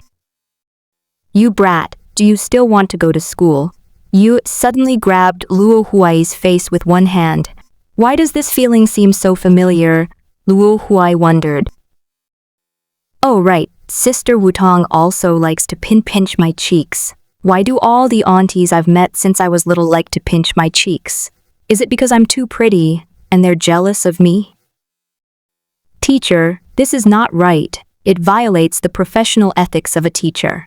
Luo Huai was pinched on the cheek and couldn't speak very well. But after Yuxi pinched Luo Huai's face, her hand seemed to be drawn by a magical force. Ah, this skin is so smooth and supple. It's even better than mine. But why is it on a boy's face? Luo Huai guessed correctly. Jealousy made every woman who pinched his cheek look unrecognizable. A red envelope giveaway reading perks are here. You could win up to 888 RMB in cash. Follow our WeChat official account ebook lovers base camp to enter the draw. Cough cough. Suddenly realizing she had been intoxicated by the moment, Yuxi quickly released her fingers. But she couldn't help rubbing her fingertips together, savoring the feel of the touch, and almost lost all interest in it again. Just do as I say. But there are no protective measures here. Luo Huai knew about the kind of equipment in the academy. Without special permission, casting spells is prohibited in the academy city. It's all right, I'm a teacher. Yuxi sat up and tapped her wristwatch lightly. Instantly, a square purple field spread out, covering a small area around her. Each teacher is equipped with a portable illusion simulator by the academy head, which can expand a field, and the effect is similar to that in the arena. How sophisticated. Is this to resolve some students' temporary disputes? The dean is such a thoughtful principal. No, this is so that we can conduct surprise tests on students' practice results at any time. Well, yet another devilish principle. Then I'll begin. Everything was ready, and there were no worries. Yuji made a sound with her throat, while giving him a look that signaled him to hurry up.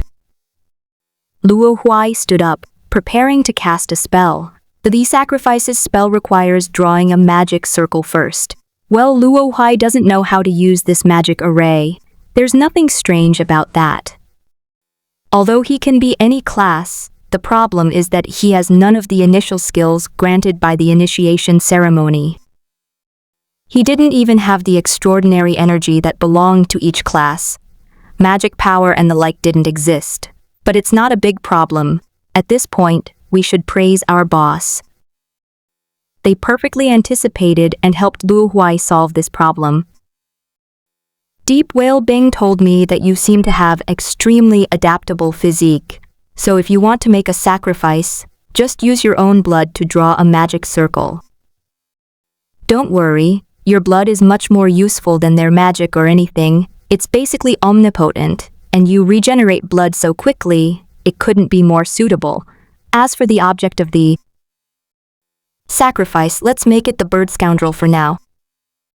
My little clone can't withstand the pressure. That's all the big shot said, and then he was thrown over there. Ha! Luo Huai showed his tiger teeth and bit his fingertip, drawing blood. What are you doing? AC saw that Luo Huai hadn't moved for a long time and thought he was preparing for something, but the kid actually started bleeding. Yuxi instantly thought of a very dangerous type of sacrificial magic, which was her shadow. You're not planning a blood sacrifice, are you? Stop it! That's not something you can do right now. Blood sacrifices often result in bloodshed and slaughter, and no matter what creatures or other things are summoned, the outcome will never be good. At best, it will damage your mind and body. At worst, it will be comparable to failing a tribulation, resulting in death and the dissipation of your spiritual essence, or being devoured by the backlash until nothing remains. Therefore, it is strictly prohibited except in special circumstances. Just as Luo Huai was about to start drawing, Yueshi pounced on him, grabbed his fingers, and pinned him to the chair, subduing him completely. Ugh! What's blinding me? I'm suffocating. I really can't breathe. Murder, this is murder. Wow. Holy crap. Two young men who happened to be passing by expressed their profound insights based on their lifelong learning, and then, to avoid being silenced, they quickly fled. Wow, you little rascal. What made Yueshi stand up wasn't the astonishment of the passers-by, but rather Luo Huai's other struggling hand. Where was it going? She jumped back like a startled rabbit, but her hand was still gripping Luo Huai's bleeding finger. Those who can be summoned by blood sacrifice are generally not good people. They are extremely proactive, and if the sacrificer has already developed a will, the blood will even begin to be sacrificed automatically. This must be guarded against. Yuxi used her magic to seal the wound on her hand. Wah! Luo Huai was finally able to breathe again. At the same time, he was pulled forward by Yu Yi, who jumped back and almost fell to his knees. The darkness was accompanied by suffocation. He instinctively pushed forward, but it felt like he had pushed against a ball of cotton. He had no strength to use. It was terrifying. Once Luo Huai regained his senses, he looked up and subconsciously glanced at Yu Si, who was holding his finger. This scene is a bit suffocating. Caught off guard, Yuxi stood before him, her face flushed. She held his finger with one hand, while he, to prevent himself from kneeling, quickly put one foot on the ground and placed the other hand on his knee, thus ending up in a one-knee kneeling position. Even more coincidentally, Xinmeng, having finished processing her documents, was on her way to find her best friend when she stumbled upon this scene. Ah! This damn coincidence. Xinmeng's expression changed visibly from initial surprise to an extremely subtle aunt's smile. Good grief, another one who's not serious. In the blink of an eye, in order to change the current situation and atmosphere instantly, Luo Huai rushed close to Yu Exi and pressed against her. He pulled his hand away from hers and grabbed Yu Exi's wrist in return, while his other hand pushed against the upper part of Yu Exi's arm. Teacher, excuse me. Over the shoulder throw, Luo Huai was so powerful that he could uproot mountains and his aura was overwhelming. Before Yu Exi could react, she felt as if she were riding on clouds and the world was turned upside down. Well? She was still thinking about how to explain to her best friend when she was suddenly thrown to the ground, her back hitting the gravel road hard. My back is killing me. She lay on the ground, convulsing in pain, but Luo Huai was successful. Xinmeng's aunt-like smile turned into shock. Oh no. What are you doing? Two streams of water instantly emerged from her hands and shot towards Luo Huai. The water flowed like a tangible rope, instantly binding Luo Huai and pulling him to the ground. After confirming that Luo Huai was incapacitated, Xinmeng immediately knelt down to help Yu Ji, who was shakily standing up. Are you all right? What happened to this kid? No, it's nothing. Yu Ji helped her sit down in a chair, clutching her back, and then replied, this kid is a freshman. He was just about to cast a blood sacrifice. Blood sacrifice? Xinmeng suddenly looked at Luo Huai, her eyes becoming wary, and magical fluctuations appeared on her hands again. But Yuxi stopped Xinmeng. Wait a minute, let me ask this kid first. She looked at Luo Huai. You brat, is there anything you want to say? It was you, teacher, who asked me to perform the sacrifice, Luo Huai said, lying on the ground, unable to move. I am talking about the most basic sacrifice skill, not blood sacrifice. Do you know how dangerous that is? But this is all I know, and I don't understand anything about blood sacrifice. I just draw magic circles with blood. Still trying to argue, Yu Ji wanted to scold him, but the pain in her back made her grit her teeth, and she could only complain inwardly, you brat. Couldn't. You have tried a different approach? There are so many ways to lighten the mood. Why did you have to be so violent? Then tell me what you summoned before.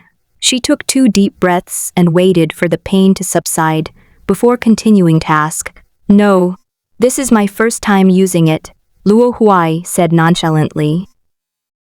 He tried to struggle, but all he did was writhe on the ground like a maggot, so he gave up struggling. You still dare to use it without it? If it weren't for her back pain, UHC would have really stood up and kicked him. Who taught you this method? It was my own idea. To be honest, 2 big shots who look very powerful, Luo Huai said, stating a vague truth. I knew it. Yu Shai frowned and said to Luo Huai, you've probably run into a veteran player with ill intentions. Expert is assumed to be a veteran player, since in the eyes of newbies, anyone can be an expert. But they are very kind to me. What's the use of being good? You'll be sold out and still be counting the money for them, Yu Sei said disdainfully. In her eyes, Luo Huai was just a stupid and naive newbie who was being fooled without even realizing it. Even Xinmeng, who was standing nearby, thought so. After confirming that Luo Huai was not a dangerous or terrorist person, she released the control magic on Luo Huai. Luo Huai quickly stood up, sat down on the other side of Yu Ji, and pretended to be pitiful, admitting, Teacher, I know I was wrong. I'll settle this score with you later.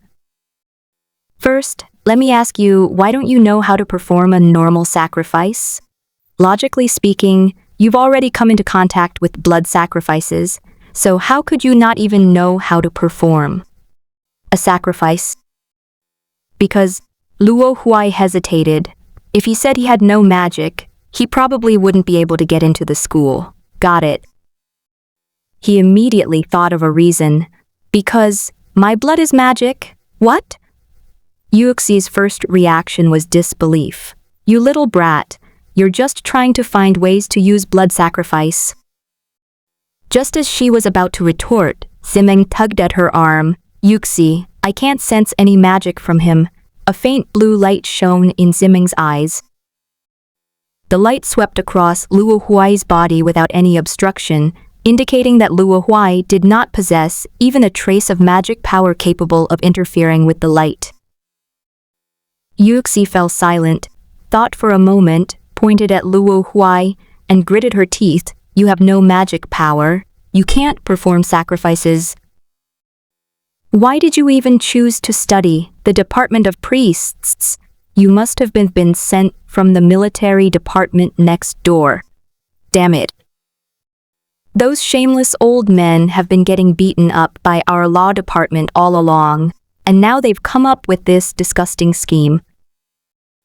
It must have been really difficult for them, such a good-looking student from a bunch of muscular guys.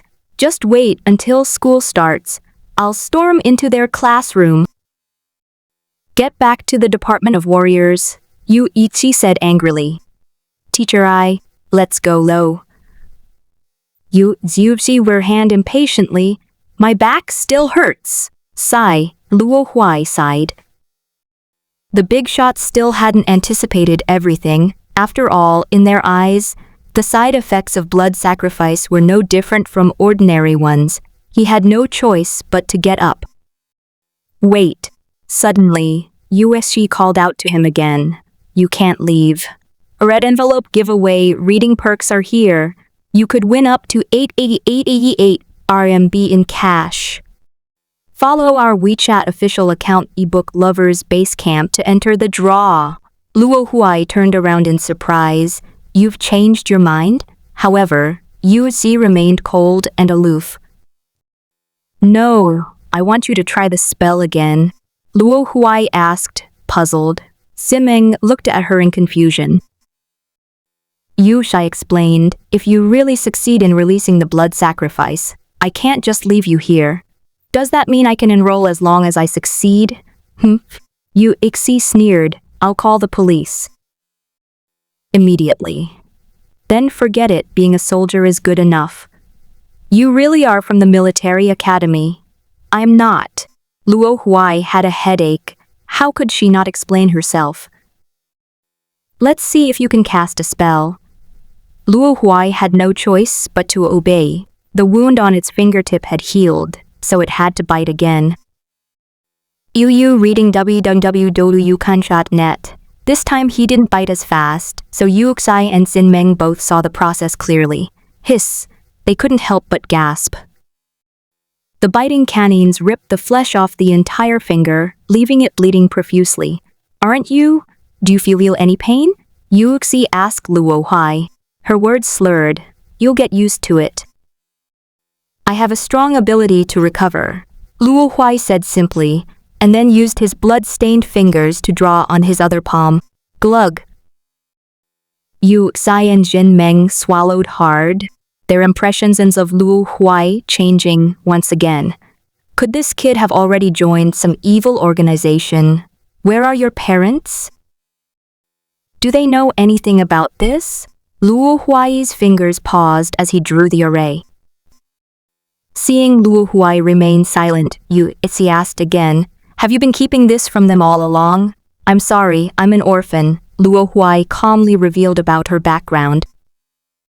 At the same time, he waved his hand and drew the last line of the magic circle before his finger healed.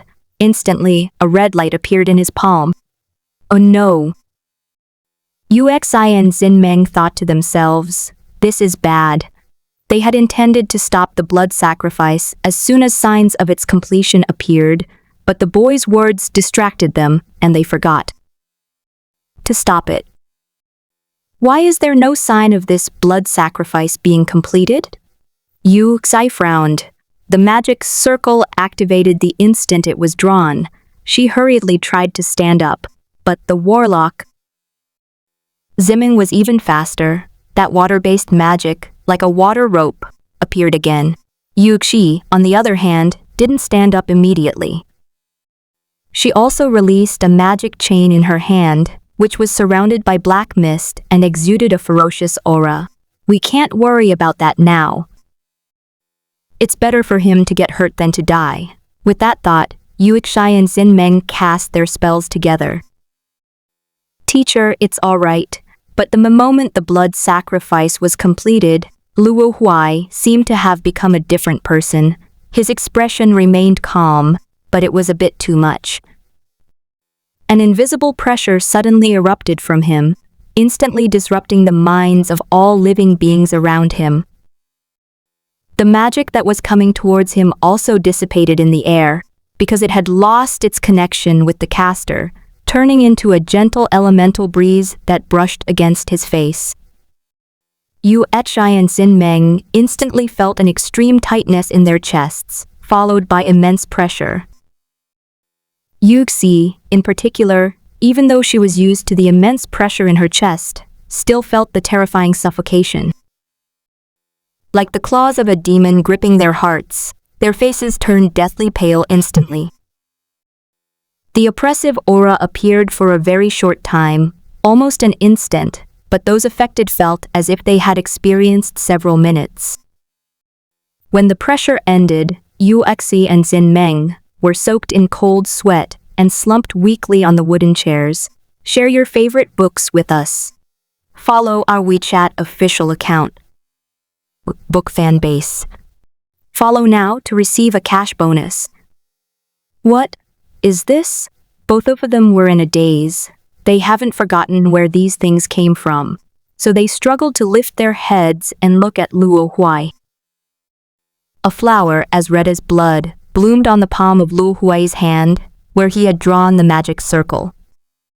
Crimson light emanated from it, and the layers of slender petals closed slightly, as if about to open. A tiny flame, even smaller than a candle wick, burned quietly within the petals. Eerie, yet beautiful, possessing a fatal attraction. Teachers, what's wrong with you? Luo Huai asked curiously. Why did the teacher suddenly shudder and break out in a sweat? It's just a flower. He had just established a connection with the big boss of the bird gang in an instant, and he said, Big boss, just send some support as a token gesture. The boss was very considerate and gave him a little flower. How did it end up like this? He was unaware that he now had facial paralysis, and one of his eyes had turned into a vertical pupil, like an eagle's. The aura of a powerful figure descended through him, inevitably affecting him to some extent. Coupled with his physique, the effect was even more pronounced. Your eyes. Yuexi pointed at him. Luo Huai was taken aback. What's wrong? He's turned into a monster. Yuexi's heart trembled with fear. The scarlet magic, the monstrous eyes, stirred up memories deep within her heart. She seemed to be transported back to that terrifying day, transforming back into the knave girl who had caused all that trouble, Yuexi. Don't recall. Xinmeng clearly knew something, keeping a watchful eye on Luo Huai while pulling her close. Yuexi was like a child, desperately trying to hide in an adult's arms to avoid the things she was afraid of. Unfortunately, the crimson flower's light still enveloped the three of them, leaving them no way to escape and constantly triggering memories of the crimson color in their hearts. The two of them seemed so powerless in front of Luo Huai. After all, this is the mortal realm. The power of the big boss is too terrifying, Luo Huai muttered. He realized this, so he clenched his fist and snap, the scarlet flower was crushed into pieces. Luo Huai quickly returned to his original state, and he hurriedly stepped forward. Don't come any closer, Xinmeng shouted sharply to stop Luo Huai, then immediately lowered her head to comfort Yuexi, who was trembling in her arms. It's okay. It wasn't your fault. Luo Huai stood there for a second or two. Feel sorry. He turned and left. How could I dare mention registration now? I'd offended two beautiful teachers. Who knows how many people I might have offended. Walking down the street, Luo Huai lowered his head and smiled bitterly. Thinking about what happened this morning, it's really absurd. Not only is the development nonsensical, but it seems we've also stepped into a minefield. The minefield, of course, refers to the female teacher. He himself seemed less concerned about his own background being mentioned. To be honest, I don't even know my teacher's name, Luo Huai suddenly realized, but immediately laughed it off. Oh well, it's best not to run into her again. Luo Huai fled back to the small house rented by the three brothers. Qinglin, Yifeng? Pushing open the door, I found it empty. Where'd it go? Luo Huai turned around and finally found a small note on the table, left by Qinglin. Night fever and I are going home to move our things, so we won't wait for you. Moving things? Luo Huai thought of King Lin's pile of model swords and Yifeng's pile of weapon models. Mine. Oh right, it was sold by those two bastards. Luo Huai, already upset about not being able to register, was now even more devastated. When I came back, I asked some passersby, and they said that once the registration for each department and faculty level is closed, they will no longer accept applications. In other words, that female teacher was his last hope. Of course, it is obvious that he has probably extinguished that hope as well. How about we shamelessly go and ask again? That female teacher seems pretty easygoing. She shouldn't care about my over-the-shoulder throw. All I provoked her for was that last blood sacrifice. Besides, I ran away in such a hurry. I don't even know if I really provoked her. Luo Huai was constantly engaged in a mental battle. The reason was simple. He didn't want to enroll in a non-professional department. Even if he could apply to transfer to a professional department in the next academic year, it would still be troublesome, and more importantly, it would waste his tuition fees.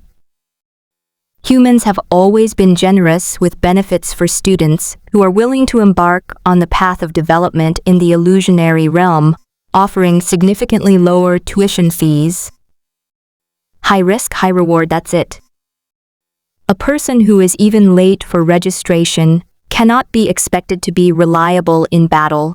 The principal's words are really true. He recalled the big slogan on the Academy's page when he registered.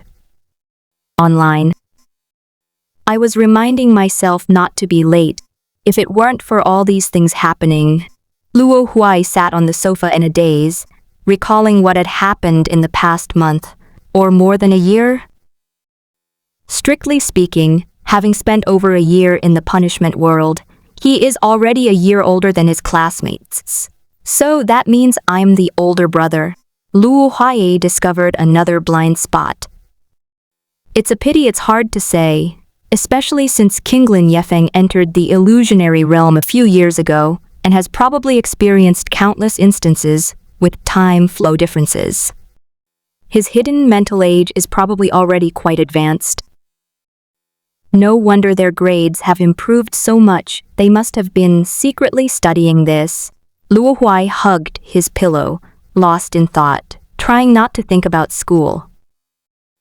He was just an orphan, his father was gone, and no parent could plead for him or pull strings.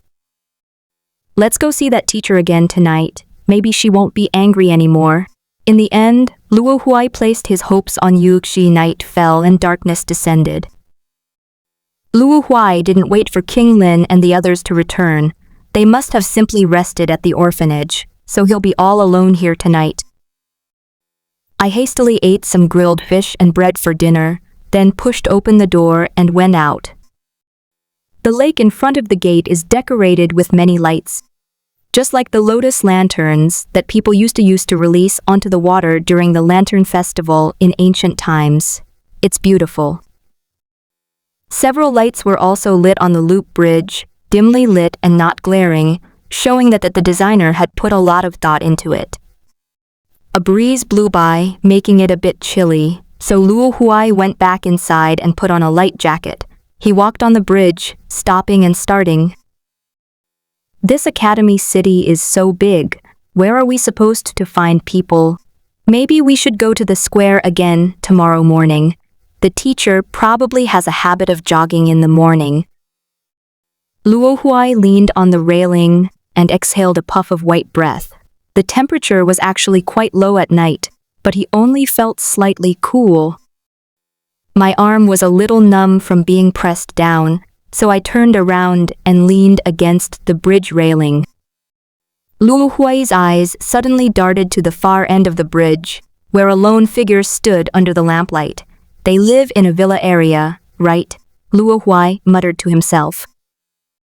It's very close to the villa area, although it's already close to the center of the lake. I had nothing to do. No cell phone, no computer, and no television in the little house. Luo Huai simply lay there quietly watching the figure, wondering how long she would stand there, while also trying to guess what kind of story she had.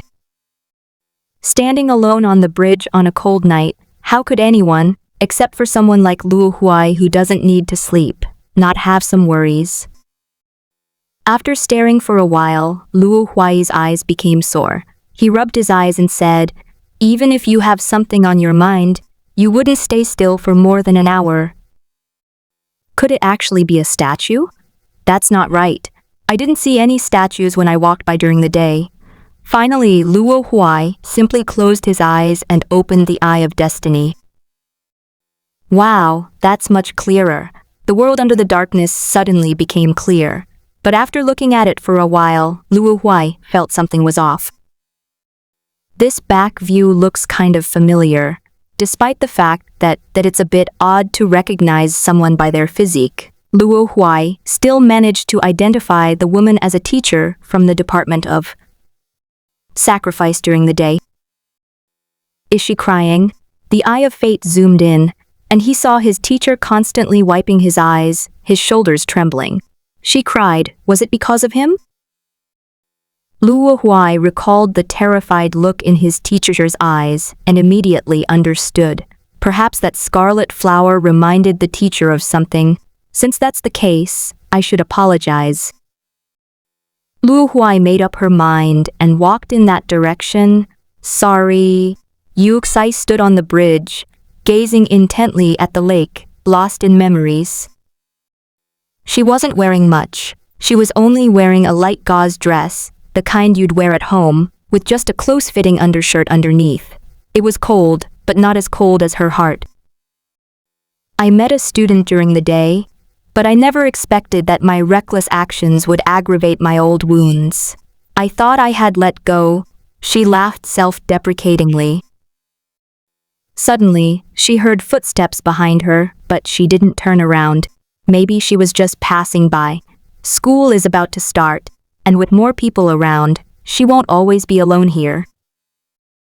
She thought that once the people behind her had passed, she should go back. Otherwise, Xinmeng would worry about her, but the footsteps stopped beside her.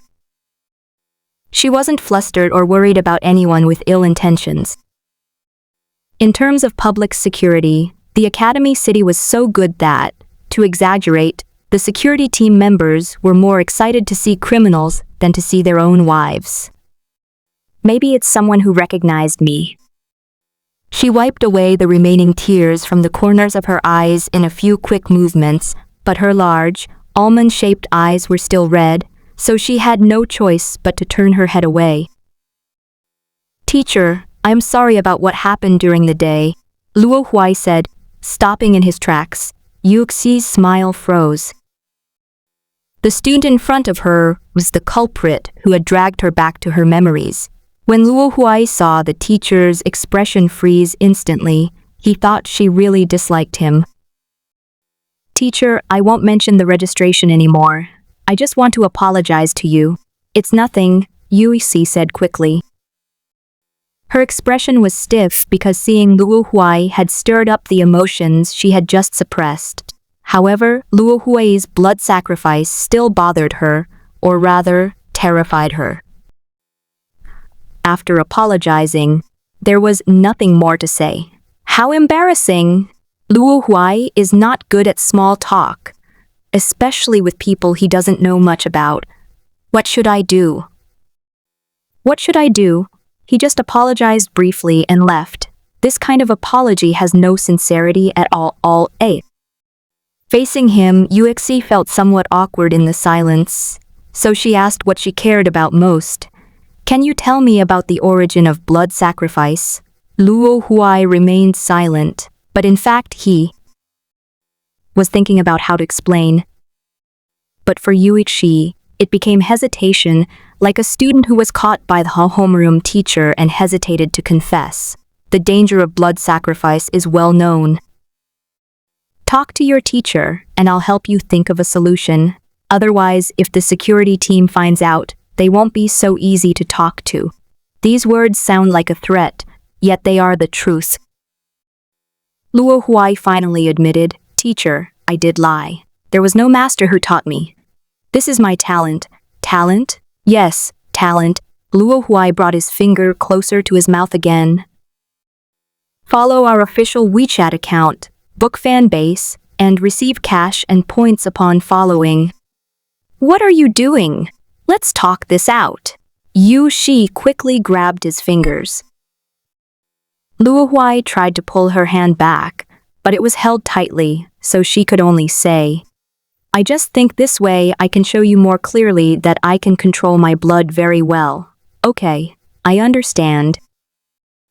Don't be impulsive, but Yu Shi wouldn't listen at all. She kept giving perfunctory replies while gripping the bag even tighter. I understand, teacher. Can you let go of me now? Yu Shi let go of her little hand. Teacher, if you don't mind, could you tell me why you care so much about blood sacrifice?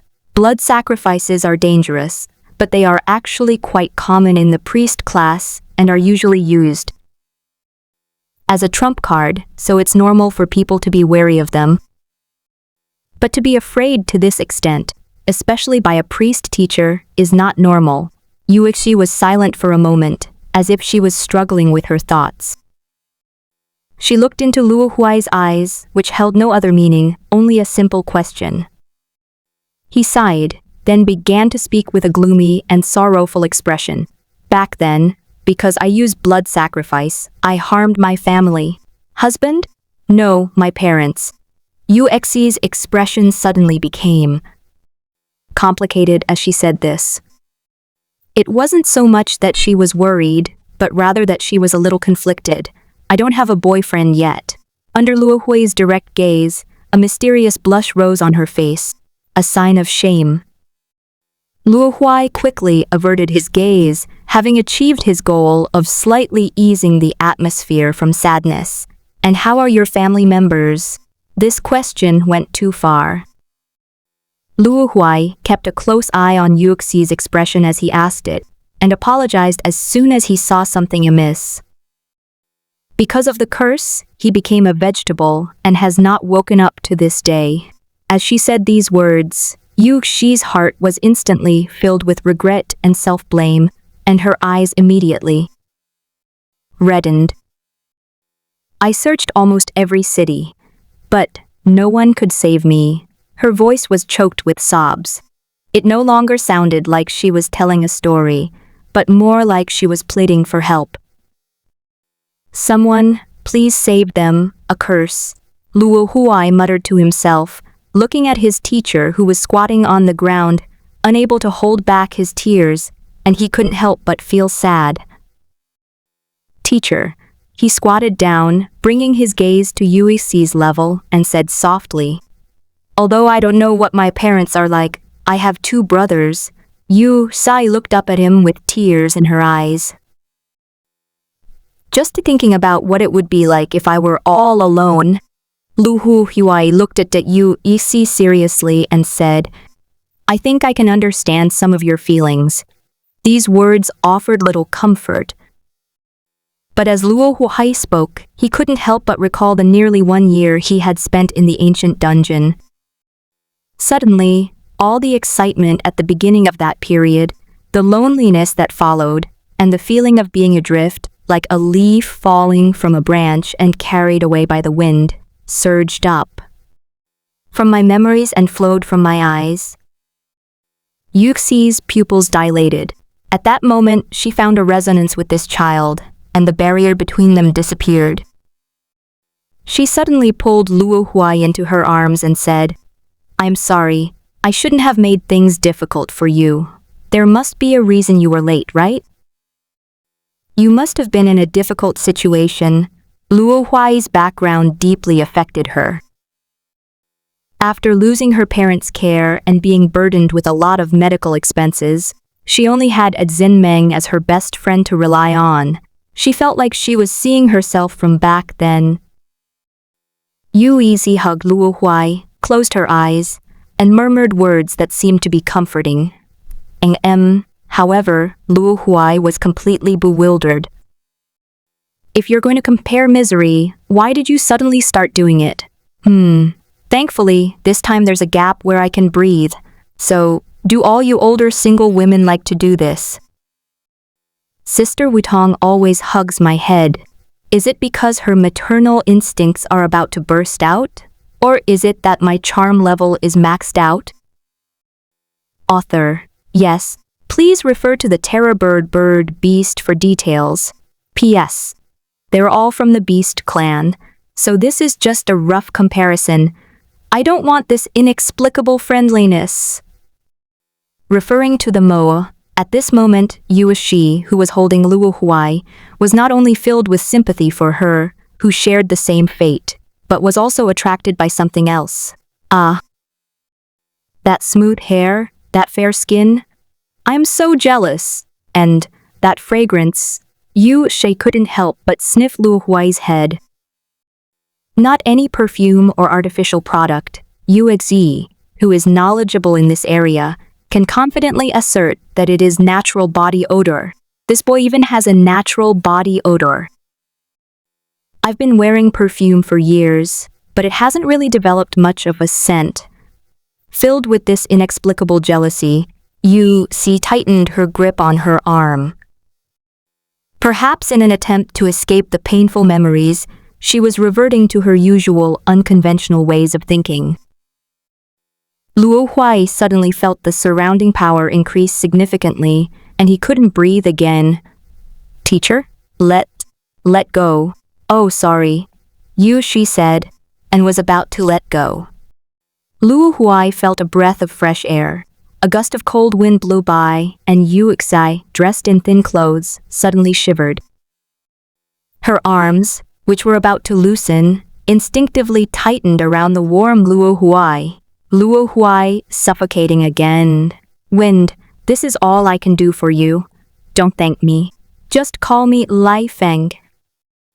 Well, thank you so much. Finally, Luo Huai took off his coat and draped it over Yu before he could finally get rid of it. My name is Yuixi. You can call me Teacher Yu. What's your name?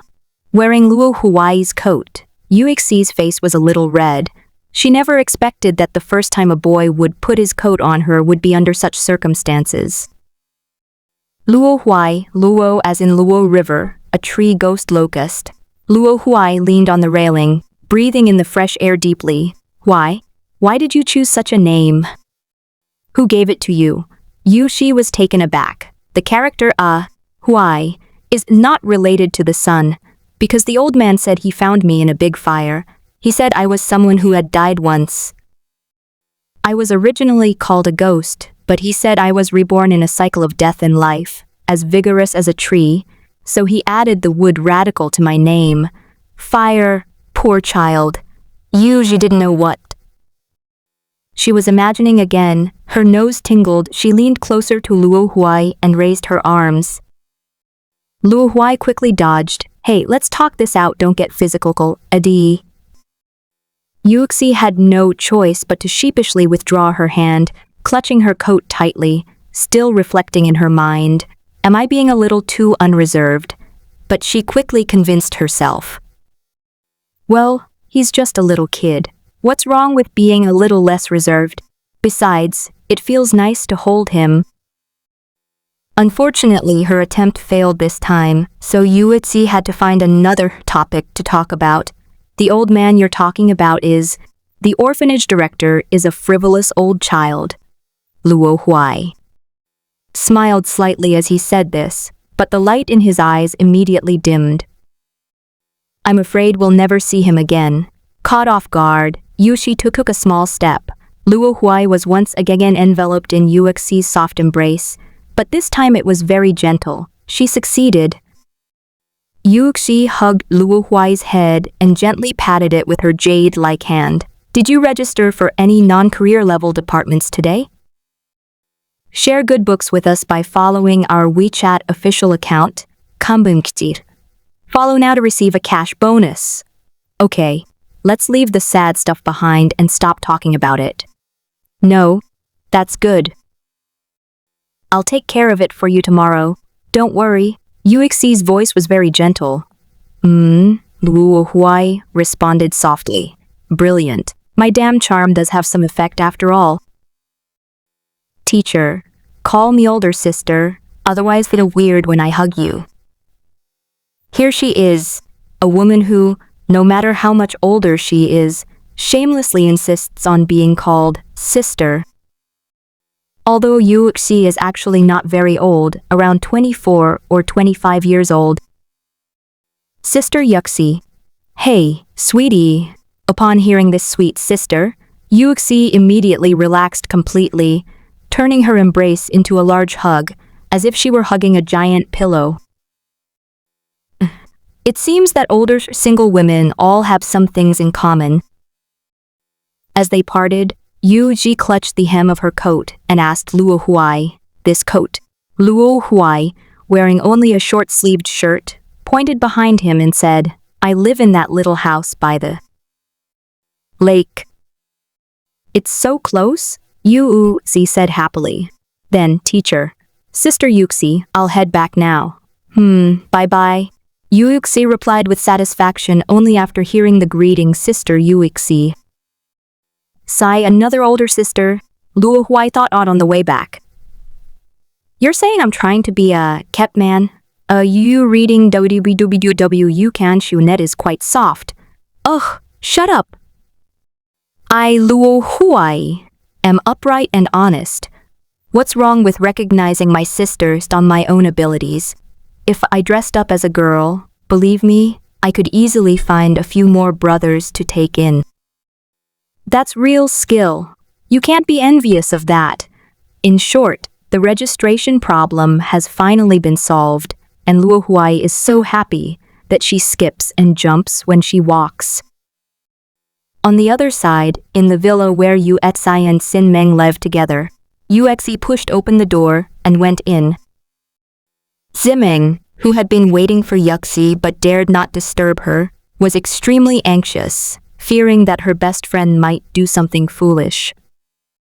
Finally hearing the noise, she rushed out of the living room. Yuxi, are you all right? She was prepared to face Yuexi with tears streaming down her face, but Yuzi? What's with this girl humming a tune and giggling like an idiot? Has she cried herself silly?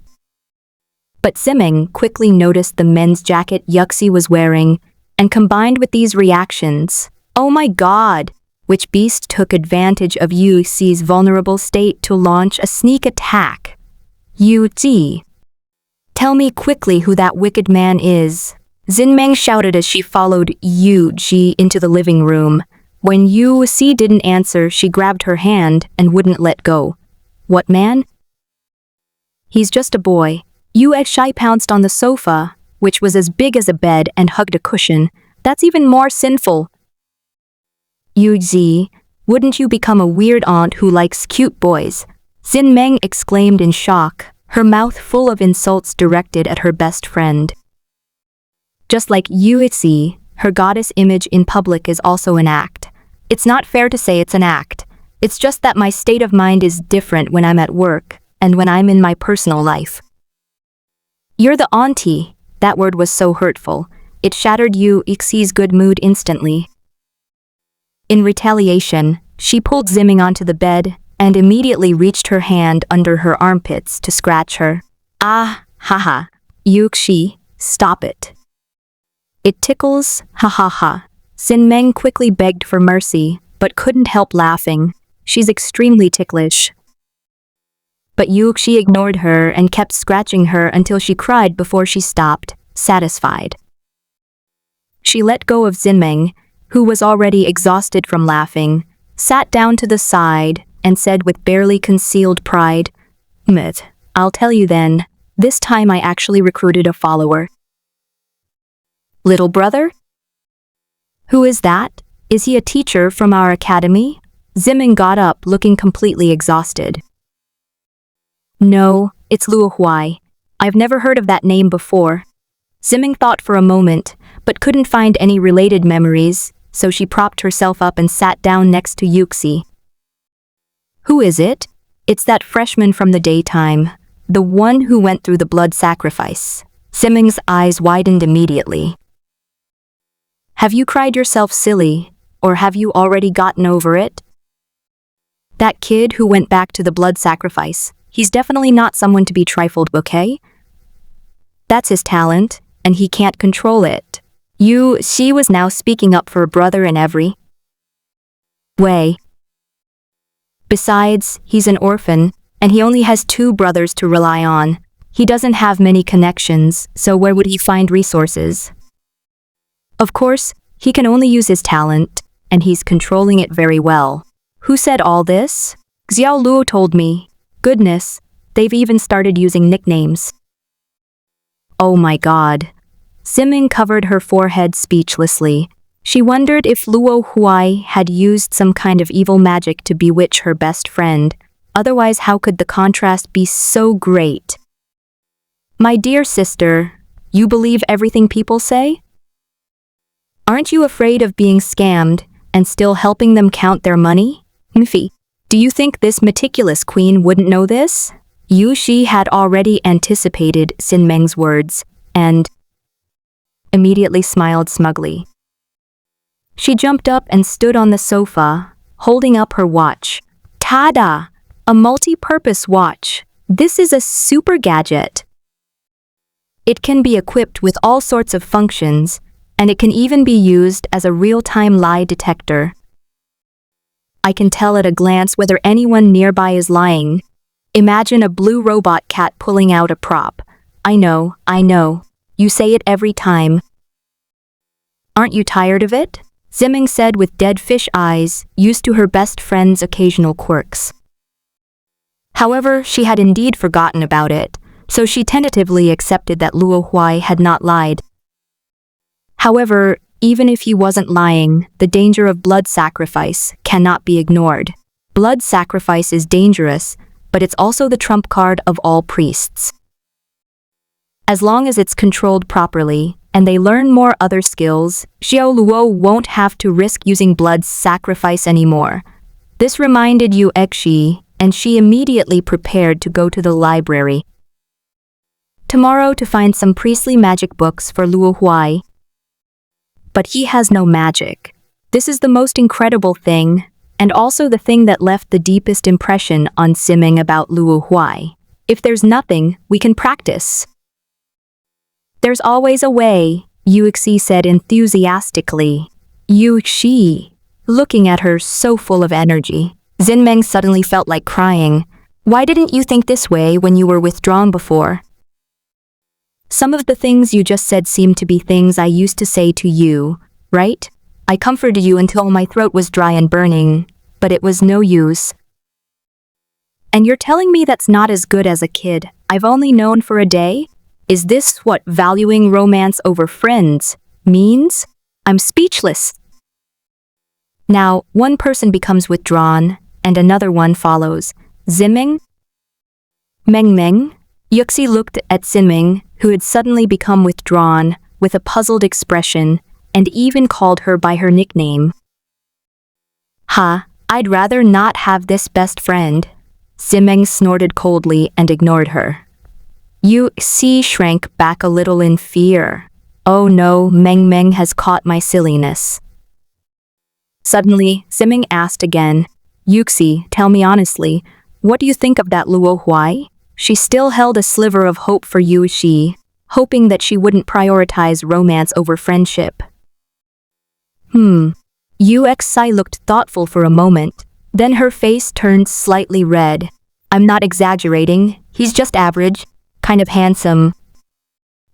The key thing is that he feels amazing to hold, so soft. It's hopeless. Ximing's hopes were shattered, and as she became withdrawn, she frantically complained in her mind. Generally speaking, my foot. Do you think I'm blind during the day? You weird auntie, you're just lusting after someone, and you even hugged me. And another thing, what do you mean by soft when you hug it? Don't you know what you're talking about? Ximing glared at that unattainable evil with jealous eyes. No money to read novels. We'll give you cash or virtual currency for 1 day only. Follow our official WeChat account to claim yours for free. That damned innate advantage? Itful? Back home, Luo Huai slapped his thigh in anger. Why do I lack the corresponding extraordinary energy? even though I can be of any class. Wouldn't it be better to have a little bit of everything? Wait, Luo Huai quickly slammed his hand on the brakes. A little bit of everything. He tapped his chin with his fingertip, and suddenly, a flash of inspiration struck him. Demons, crosses, inner fire, all sorts of miscellaneous things. Isn't this what they call a little of everything? Luo Huai's eyes widened, revealing a red cross. This might lead people to think about how to use these energies, but in reality, it's not possible, as each different class possesses different extraordinary energies. For example, mages have many personal imprints in their magic for better control, and some mages can even trace back to the caster through residual magic. The personal imprint is very small in the magic of priests, which is to facilitate transactions, since priesthood itself is a different kind of transaction. Clearly, the energy characteristics of the cross are too strong to be used as a universal currency. As for the other two, Luo Huai only theoretically knows that they exist in his body. He has never actually seen them in person. Luo Huai had no choice but to look for another way. Maybe I can. Gori's lessons had touched on this very superficially. There are two conditions for a priest to offer a sacrifice. One is to have sufficient offerings and magic power, and the other is to have a connection with the object of the sacrifice. Contact. The red cross in Luo Huai's eyes rippled slightly, and it even reached his eyes. This connection is incredibly valuable. In the living room, the tables and chairs were all pushed aside. Luo Huai lay on the open ground in the middle and used his own blood to draw a large sacrifice magic circle. 2 meters in diameter, it consumed countless amounts of blood. He finished drawing while munching on bread to recover his strength and biting his fingers. It hurt so much. He didn't know how many times he had bitten his healed finger before he made the final stroke. And then the offering is still blood. After several more major hemorrhages, the gaps in the magic circle indicated that the blood of the sacrifices had been placed there. But when he stood up, he was stunned. Looking at the red expanse in front of him, he suddenly realized what was happening. A magic circle drawn with blood, plus blood as a sacrifice. Isn't that just a huge pool of blood? What was the point of me painstakingly drawing so many lines? Well, this should be more sincere. Luo Huai picked up a piece of paper from the table, on which he had written his prayer, and then sat on the sofa and read it aloud without any emotion. 100%. Nonsense. Use your imagination. The glory of the Holy Cross. Descend upon the world. Luo Huai shouted the last sentence, his ears turning red, despite his shame. Why isn't there any response? Luo Huai stepped on the magic array, but there was no sound at all. Could it be? He suddenly thought of something. Cross-shaped eyes, open. The previously closed cross-shaped eye immediately reappeared. On the ground, as soon as the words were spoken, a powerful red light rose from the magic array, piercing through the roof and soaring into the sky. Luo Huai hurriedly ran outside and looked up at the sky. A huge, red phantom cross appeared in the deep night sky, radiating a powerful light. The cross looks exactly like the symbol of the tribunal for the cross, but instead of the holy silver and gold, it is a dark, blood-red color. Fortunately, it's late at night and everyone in the city is asleep, so probably no one saw it. All right, put it away quickly. Luo Huai ran back into the house and shouted at the magic circle without caring whether it would work or not. Woo, in the blink of an eye, the red light vanished without a trace. Wow, that's so convenient. I never knew Holy Cross was so easy to talk to. No wonder the members of the Tribunal for the Cross are so strong. There's a reason why the believer is considered one of the classes with the strongest burst damage. But what can I do? I'm a priest. Luo Huai sat back on the sofa and began drawing a magic circle on his hand again. No, why bother drawing any formations? Just leave a pool of blood. Then he started to imagine some gods. The world is so big, it's normal for gods to exist in the world as people can imagine. The believer class taught the world this fact with bloody lessons a long time ago. As for the bloody facts, they are probably what Luo Huai is doing now. Stars, no, what if 2 meteorites fall down and we're doomed? Oh, Earth, no, what if there's an earthquake? Luo Huai thought of several possibilities, but he was afraid of causing any trouble. In reality, normal people don't need to worry about these things. If it were that easy to create a catastrophic attack, then priests would be invincible long ago. But given the precedent, the large magic array on the ground was still warm. Let's try the punishment world next time. There are gods everywhere there, so even if we attract one, it won't be a big problem. Sigh, it's pointless. Without professional knowledge, you can't get any results just by figuring things out on your own. Let's just go out for a walk and kill some time tonight. The headquarters of the Academy City Security Forces is also the physical form of the guild E-Cross Judgment. Captain, we've observed the cross descending. The patrol team outside reported urgently to their superiors. Although all the believers in the city sensed it, they were the ones who saw it most directly with their naked eyes. What color is it? The headquarters manager asked, still in his office processing documents. Red. No, red. Although the cross in the sky has disappeared, its crimson color remains unforgettable. Snap! The minister on the other end immediately turned off his pager, because he needed to contact the president of the Red Cross directly. Hello? President, there's news. Tonight will be a sleepless night for the Red Cross. The patrol team also noted the locations where the Red Cross appeared. The next day, it was early morning again. Luo Huai lay in bed all night again. Knock, knock, knock. There was a knock on the door. Who is it, so early? It definitely wasn't Kinglin or his group. They all have keys. They could just open the door. Even if they didn't open it, they would definitely shout, not just knock quietly. Xiao Luo, your big sister has come to see you. Sister Yuxi? When the door opened, Yuxi was standing in front of it, carrying a large bag and 2 small bags. She was wearing thick clothes that covered her good figure. Wow, that's a really nice way to call me sister. Yu Shai exclaimed contentedly, then said thankfully, I knocked on the door for ages. I thought you didn't live here. I almost thought you were a little scammer. It was still quite cold in the morning, and Yuxi's breath was visible in the white air as she spoke. Oh, not so early. I was just sleeping in, Luo Huai said with a smile. Can I come in? It's so cold outside. Yuxi stamped her feet as if she was shivering outside. When she went out this morning, she couldn't understand how she had stayed on the bridge for so long last night.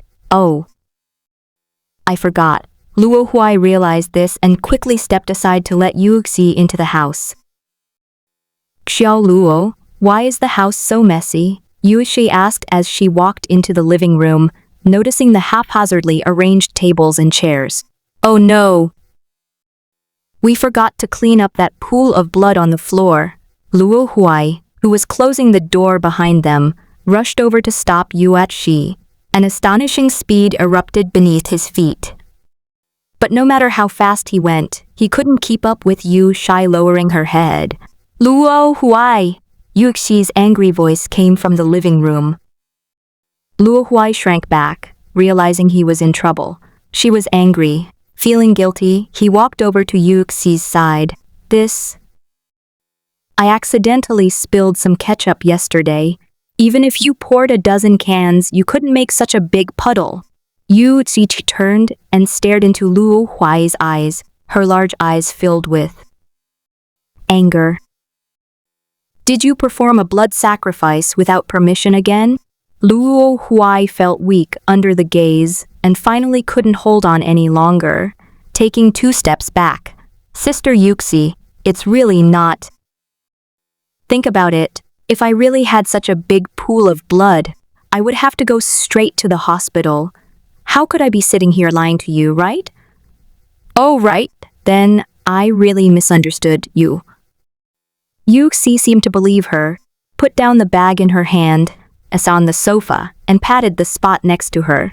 Then do you dare to sit next to your sister? Why wouldn't I dare? Luo Huai hesitated for only a moment, but for the sake of his innocence, he resolutely sat down. But as soon as he sat down, Yuxi grabbed him by the throat and pinned him to the sofa. Yuxi then revealed her true colors. You little brat! You actually dare to sit here! You think I don't have nose, do you? There's such a strong smell of blood. I won't do it again next time. You dare to do it again? Yuxi immediately increased the intensity. Despite having a B-grade physique, she possesses considerable strength. At least for now, Luo Huai cannot overpower her. Luo Huai took a deep breath with practiced ease, and then fell into the familiar state of suffocation again. This is primary magic refinement for priests. Snap. Yuxi pulled a thick book out of the big bag. Having finally managed to break free, Luo Huai sat on the side, her heart skipping a beat. Sister Yuxi, what's this? He pretended not to understand the big words on the book cover. Heh, trying to play dumb in front of me, huh? Don't forget I'm your teacher. You don't have any magic, do you? I'll give you a crash course now, Yuxi said, taking out a thin notebook filled with knowledge that new priests would encounter when they took office. The reason I had physical books was simply to record information. I never expected to actually use them one day. Seeing the growing unease and fear in Luo Huai's eyes, Yuxi patted her chest and confidently said to him, Don't worry, Luo Huai. Although I've only been a teacher for a few years, my skills are very solid.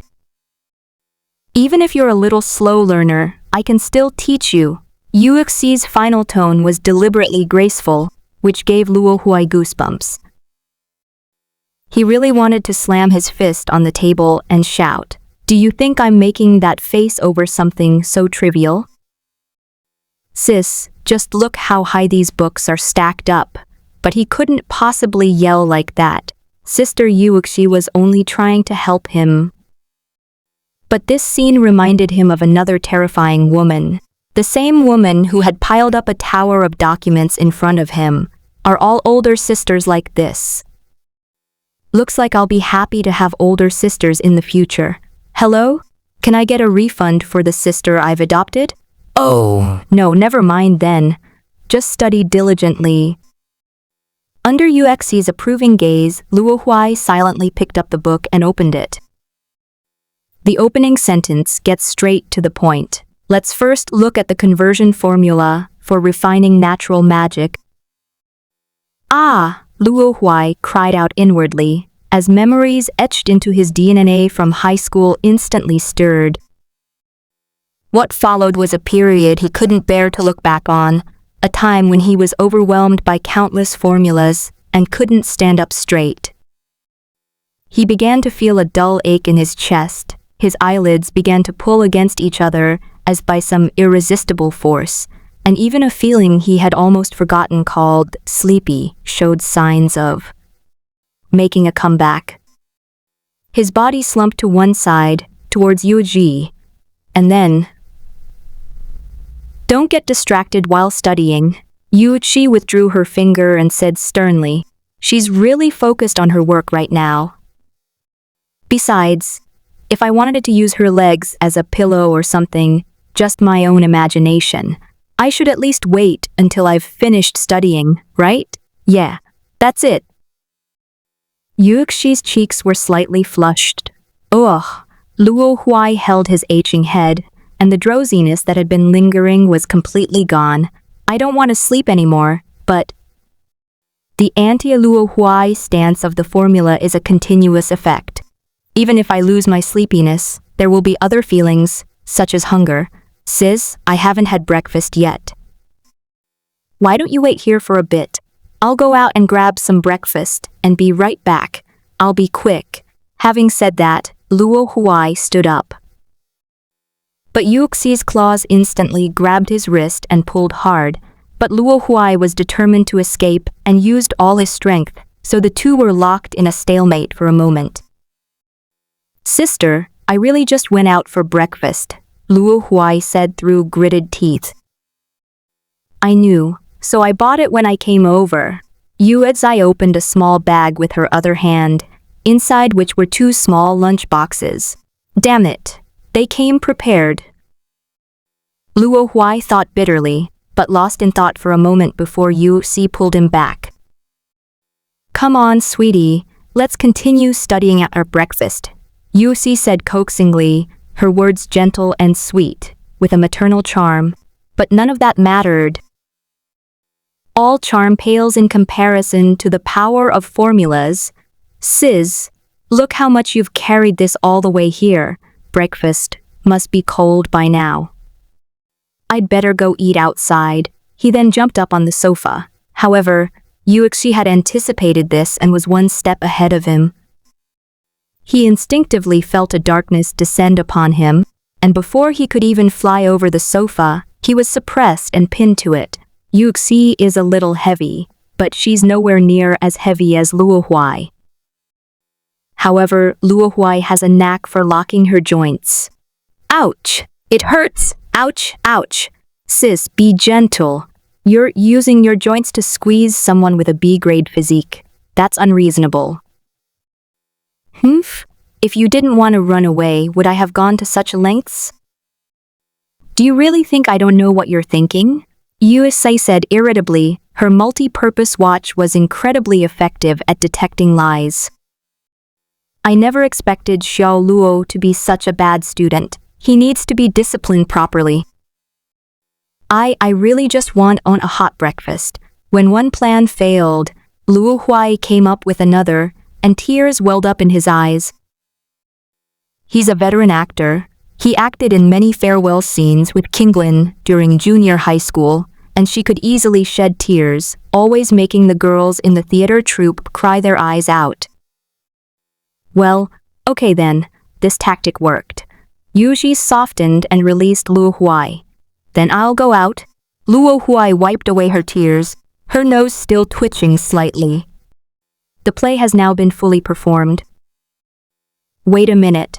Yuxi stopped him again, pointing to the open, steaming lunchbox on her lap, and said, This is a thermal lunchbox. Luo Huai. He saw a hint of cunning and smugness in Yuxi's eyes. Come on, sister is so kind, I'll feed you, Yuxi said, like a victor, holding up a small piece of cake. Completely defeated, Luo Huai had no choice but to obediently sit down next to her. However, he ignored the piece of cake that Yuxi had stuffed into his hand, and instead snatched the lunchbox from her lap in a fit of pique. Follow our WeChat official account, investment articles, and receive cash and virtual currency upon following. Eat heartily. He opened his mouth as wide as he could, as if pouring something out, and emptied everything in the box into his mouth. He chewed it a couple of times and then swallowed it. Finished eating? Time to study. After saying that, Ju threw himself onto his book, ignoring Yuxi, leaving her awkwardly holding a small piece of biscuit. Humphy. I'm just being stubborn, so what? I love learning. How could a mere formula possibly be his match? Yuxi finally had no choice but to stuff the piece of cake into her mouth, and then sat down next to Luo Huai with great interest to watch him read a book.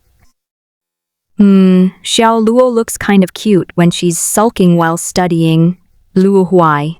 I solemnly declare that this is called handsome. Once Luo Huai got into the zone, he gradually rediscovered the battle-hardened feeling he had back in high school, and his movements as he turned the pages of the book became smoother. Yuzi nodded in satisfaction, but gradually his page-turning speed began to exceed the normal range, approaching that of an abnormal person. Even Yuzi, who was watching him close her eyes to rest after getting tired, noticed something was wrong. She had been wondering why Luo Huai wasn't asking her any questions, and finally couldn't help but say, "Little Luo, you're not allowed to play with books? Huh?" Luo Huai, who was engrossed in reading, was suddenly interrupted and turned around with a puzzled look on his face. "Look at how fast you flip through the book. What else could it be but playing around?" Yuichi took the book from his hand and pointed to the loose pages from turning the pages. "Sis, that's where." "You're wrong." Luo Huai straightened his expression, took the book back from Yuichi's hand and gently closed it. "How can you so easily dismiss my learning methods before you even know them?" At that moment, his eyes shone with light. Yuichi was genuinely taken aback. "So you were really reading a book just now? Could it be that Xiao Luo is actually a top student, just a bit mischievous?" But to everyone's surprise, Luo Huai's eyes darted around. "No, I was just tired of looking at them. I was just flipping through them for fun. And yet you still have the nerve to say that?" Yui was so angry that she grabbed his face and pinched it hard. Luo Huai was unable to speak. I'll teach him a little lesson this time." Having finished her pounding, she let go of him, crossed her arms, and lay back against the chair. Completely disoriented from being needed, Luo Huai said aggrievedly, "But I read it all before I started flipping through it." "Nonsense, this book is so thick, how could you possibly finish reading it in one punch?" She glanced at her watch. "We haven't even finished half of the morning yet. Isn't the book thick because the editors kept stuffing it with technical jargon? I only read the important parts, so it's normal that it's fast." "Oh my, so you're saying our Xiao Luo is a little genius?" She clearly didn't believe it. But Luo Huai sat there proudly, hands on his hips, and said, "Of course, you get all excited when I praise you, and you think you're all that now that I've given you a little pointers. I really know how. Okay, then show me your learning results." Yuxi sat up. Her intention was for Luo Huai to extract the magic power right now. Although this is the mortal realm where extraordinary energy is scarce, there is still some, otherwise magic could not be cast. Each magic-based class will exhibit a corresponding flowing light band when refining energy, which is easily observable. "Let's give it a try." Luo Huai put his hands on his hips, looking quite arrogant. Because he wasn't lying, he had grasped all the key points, and when the Fusion Monsters class was changed to Priest, he also gained the passive talent of sensing related energies. It can be said that he now has everything ready except for the final push. Luo Huai took a breath and sat cross-legged on the sofa. "Start refining," he even reminded Yuxi, afraid she might not notice. "Piaft, this is just like a child eager to prove himself," and Yuxi couldn't help but smile. But Luo Huai saw this as a form of disrespect. "I can't stand it. I can't stand it. Wait till I unleash my full power and scare your eyes out." With this thought in mind, Luo Huai immediately focused his energy in his danshin and connected with the heavens and earth. "I'm so angry." He was incredibly imposing, his claws pointing skyward, as if he were about to grab something. Sizzle. You'll collect free books. Follow our WeChat account ebook lovers base camp to receive recommendations for your favorite novels and earn cash rewards. There's nothing there. Luo Huai? This isn't right. Is something wrong? Luo Huai was about to think carefully about where she had gone wrong, but the laughter of her good sister, who was lying on the sofa next to her, was so grating. Xiao Luo, you're so funny. Ha ha ha, so childish. Yu Sai laughed without giving him any face, especially when Luo Huai raised his paw just now. She burst out laughing. What frustrated Luo Huai the most was that he couldn't refute it. I could clearly feel those energies. They were far more powerful than the examples in the photos in the book. Luo Huai muttered to herself, feeling wronged. Ha ha ha ha ha. The guy who was laughing so hard he was practically losing his morals was still mercilessly mocking her. I don't know what made her laugh. Sister Yuxi, as a teacher, is it really okay to dampen students' enthusiasm for learning like this? Luo Huai attempted to condemn Yuxi from the perspective of professional ethics. But Yuxi wasn't buying it. She finally managed to stop laughing and said matter-of-factly, "But I'm your older sister now, not your teacher. So what have you been doing so far? Isn't it normal for an older sister to urge her younger brother to study? That's perfectly reasonable." I'm not going to argue with you. Luo Huai didn't want to pay attention to her and started looking for problems on his own. Yuxi suddenly felt neglected and couldn't smile anymore, so she sneakily moved to Luo Huai's side. "Come here, let me see what's wrong with you." Her expression seemed to say, "Don't be angry." Luo Huai couldn't hold a grudge any longer, so he honestly asked for advice. "I can clearly feel those energies, but I can't activate them." He clenched his fist, sensing that the energy within him flowed as he disturbed it, but did not move with him. Yuxi naturally sensed this as well. "That's because these aren't the right energies for you. They're not compatible, so you can't control them." She began explaining some seemingly insignificant knowledge from the book to Luo Huai. There are many kinds of free energy in nature, and they are used in different ways. Each magic class has its own energy, and there are even great differences between many individual players of the same class. Does each color of energy have its own name? Luo Huai's focus was a bit off but not wrong. No, for ordinary abilities, color only indicates which attribute it is closer to. Only some special energies have color, and their power is often much stronger, and they also have various characteristics. Who named the energy source? Don't they know that this will increase the burden of memorization for students? No, no one has named them. Yuxi shook her head slightly. Just like the names of worlds like the illusionary realm, they seem to have existed since ancient times. In other words, it was obtained through the way of heaven. Then, Sister Yuxi, is your magic some kind of special energy? Mine? Yuxi raised her hand, and a faint purple light appeared and disappeared. It's called purple light, a special kind of magic used in rituals. Its characteristics are small fluctuations and strong secrecy. As she spoke, a hint of pride appeared on her face. Special energy was usually proof of excellence. Luo Huai immediately applied this to other situations. Is the red one called red light? Silly boy, Yuxi tapped him. You're such a genius. You'll find out your name when you refine it yourself. Can we not talk about this anymore? Luo Huai realized that she was implying something about what had just happened again. All right, I won't hurt your pride anymore. Yuxi poked Luo Huai's face, making his slightly puffed up cheeks deflate again. In short, what I want to tell you is that energy extraction is a process. You can't use it right away. You have to go through the process of encountering, getting to know, and even connecting with it on a spiritual level. She thought for a moment, then added a metaphor. It's like being in a relationship. No, it's like making friends.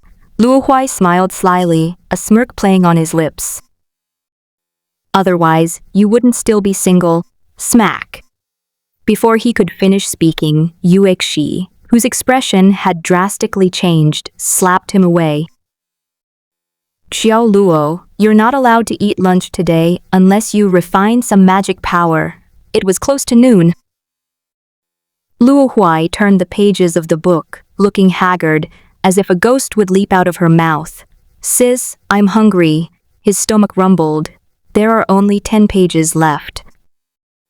Read them first. Yuishi, who had been wronged, was now giving Luo Huai a hard time, telling him to stop courting death. Pretending to be wronged won't work. Unless you act cute. But Luo Huai is so weak right now that she's too lazy to even pretend to be wronged. With Sister Yuichi watching him closely, he couldn't open his backpack to get something to eat, as his hunger level was almost 0. He then realized that his body seemed to be expending more energy than the average person. However, it's still worth it to have such strong recovery ability just because it's a little older. Sis, the last 10 pages are all mythological information. They're not very useful. How is it useless? Sacrifice requires offerings. How can you do it if you don't understand the background of the object of the sacrifice? You still have several language classes waiting for you after school starts. Yuichi wouldn't let him cut corners. Luo Huai's remnants. JP, someone please save me. Why? Open the door. My saviors have arrived. It's my 2 good brothers. Sister Yuxi, my 2 younger brothers are back. I'll go open the door. Oh, okay. Luo Huai, having a legitimate reason, was finally not stopped as Yuxi was busy tidying up her slightly disheveled clothes and hair. Why? Open the door quickly, came the urging voice from outside the door again. Here they come. Luo Huai rushed to the door and opened it. King Lin and Yi Feng each dragged 2 large suitcases. King Lin threw a large cloth bag at Luo Huai, who immediately raised his hands to catch it. These are your clothes and toiletries. I brought them over for you. Wow, you're so thoughtful. But Luo Huai knew that even if King Lin didn't take it, Yi Feng would definitely take it. Since he had no clothes to wear, it was their clothes that suffered. Come in quickly, it's cold outside. Luo Huai stepped aside to let the 2 in, but it took some effort to get the 4 huge boxes through the door, so Luo Huai had to help them carry the boxes over the threshold. Watching Luo Huai easily pull the suitcase over the threshold, Yi Feng couldn't help but sigh, "You're really strong." I should have waited for you to come back so we could go back and move things together. Luo Huai was anything but relaxed. He weighed the 2 suitcases in his hand and said, "They're so heavy." Did you bring all that stuff from the room with you? He initially thought the box was big, but now he just thought it was outrageous. How did they even manage to fit it in there? Of course, Yi Feng and King Lin said matter-of-factly. These are all treasures. What if they get stolen if we leave them there? Luo Huai was speechless. No one would steal your things, because if a thief saw them, he would call the police first. Especially the pile of molds, at night madness, huh? Why does it smell like blood in the room? Suddenly, King Lin twitched his nose and asked with a frown. It's nothing. I accidentally bleed a little last night and forgot to take care of it, Luo Huai explained as he carried his bag into the inner room. Oh, I see. King Lin and Yi Feng calmly followed behind, dragging their bags. Don't you care why so much blood is spurting out? Teach, haven't you shed enough blood from courting death since you were a kid? King Lin and Yi Feng had knowing expressions on their faces, as if they saw through everything. He must have bumped into something while jumping around again. There's no other reason. As the 2 were thinking this, they followed Luo Huai into the living room and saw Yuxi sitting upright on the sofa. Then they both looked down and saw the large pool of blood under the table and fell silent again. Overwhelmed by the sheer volume of information, the 2 involuntarily took a step back. Suddenly, their minds seemed to be in sync, and they both turned to look at Luo Huai. Luo Huai? Night Madman. You hold Luo Huai back. I'm going to call the police, King Lin shouted, rushing towards the door. Received. Despite the vast difference in strength, Yi Feng charged towards the bewildered Luo Huai with a death wish. These wicked people cannot be allowed to go unpunished. Today, they must uphold justice and even kill their own relatives. Smack! Unfortunately, the difference in strength was too great. Yi Feng, who pounced on Luo Huai, was grabbed by the face with a claw and lifted up. Crazy at Night died. What's gotten into you guys again? Luo Huai asked, puzzled. He introduced Yuxi. She's a teacher at the Academy City. I'll call her sister for now. She's here to tutor me today. But Yi Feng didn't hear a word, and even struggled, babbling incoherently. I never thought you were this kind of person, Huai. You actually like this strange duality. What kind of crap do you usually watch? A hashtag appeared on Luo Huai's forehead. Xiao Luo? Yuetsi, who had been left to watch the drama unfold for a while, finally couldn't help but interject. To be honest, she was a little nervous. After all, she was meeting Xiao Luo's family. And they didn't seem to know anything about her, so it wouldn't be good if there were any misunderstandings. What should I do? Will I be rejected? What if they don't like me? Sister Yuxi, don't mind us. The three of us just like to play around. As she spoke, Luo Huai increased the force of her scratch on Yi Feng's face, and Yi Feng gradually lost consciousness. Ahem, enough joking around. King Lin walked back from the doorway and politely said to Yuxi, "Thank you for taking care of my younger brother." However, Luo Huai was displeased upon hearing this. He put Yi Feng down, then walked over, grabbed him by the collar, and lifted him up again. Who are you calling the younger brother? Brother, he's a brother. King Lin succumbed to the power. PF'd. Yuxi couldn't help but laugh at the three clowns' antics. Sister Yuxi, let's go put our things away first. Oh, okay. The three brothers each carried their luggage to their own rooms and began setting up. But before Luo Huai could finish putting away her clothes, she heard the door behind her open and King Lin crawl in. Hey, Luo Huai, what are you thinking? He asked as soon as he came in. Luo Huai simply asked with a question mark. It's that one outside. How come you've recognized another sister?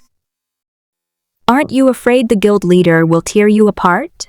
The guild leader was of course referring to Shi Wutong.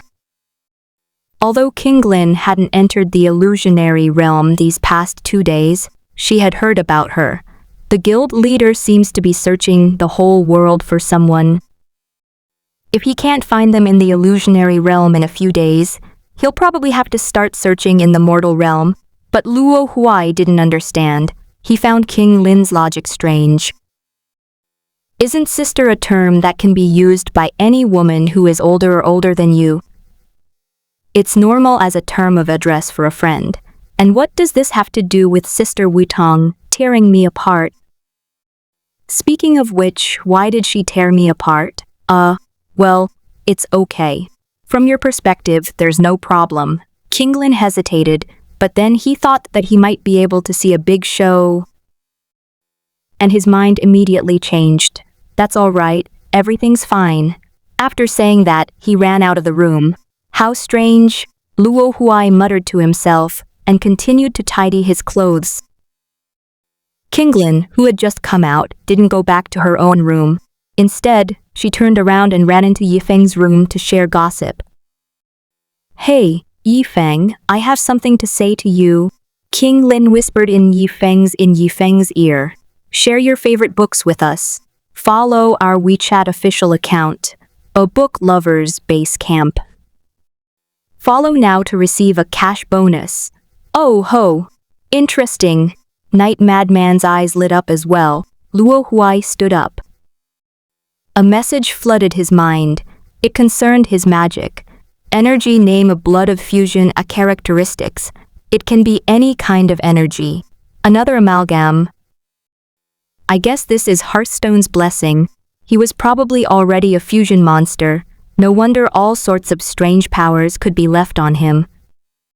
His body's high adaptability, evolutionary ability, combined with his fusion constitution, have created his current survival constitution.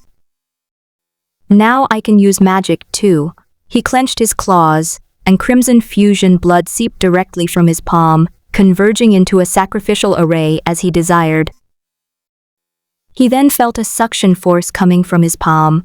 The magic array was drawing in the offerings, which was also under his control.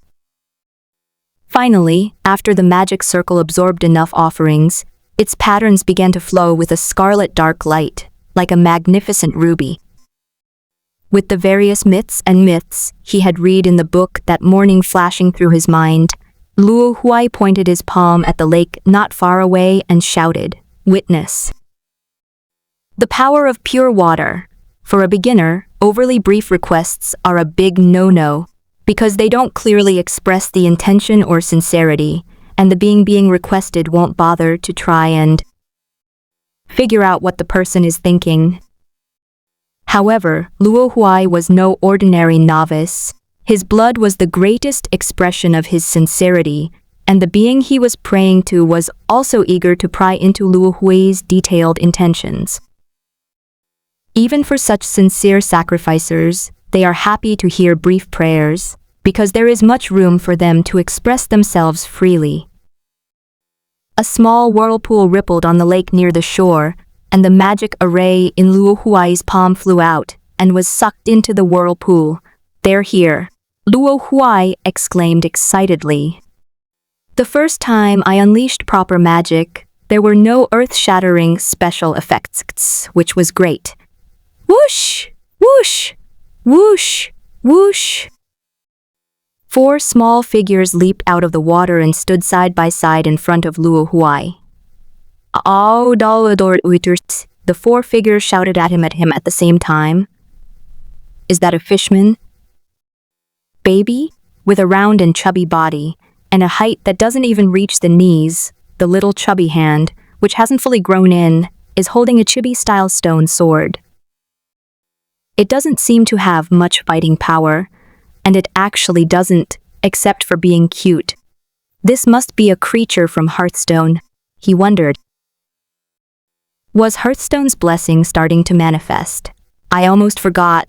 The game originates from reality, and I'm protected by this game, so the connection is definitely strong. It's normal to summon related creatures, even if they just look alike. Luo Huai accepted this setting and decided to study it further before canceling the summoning.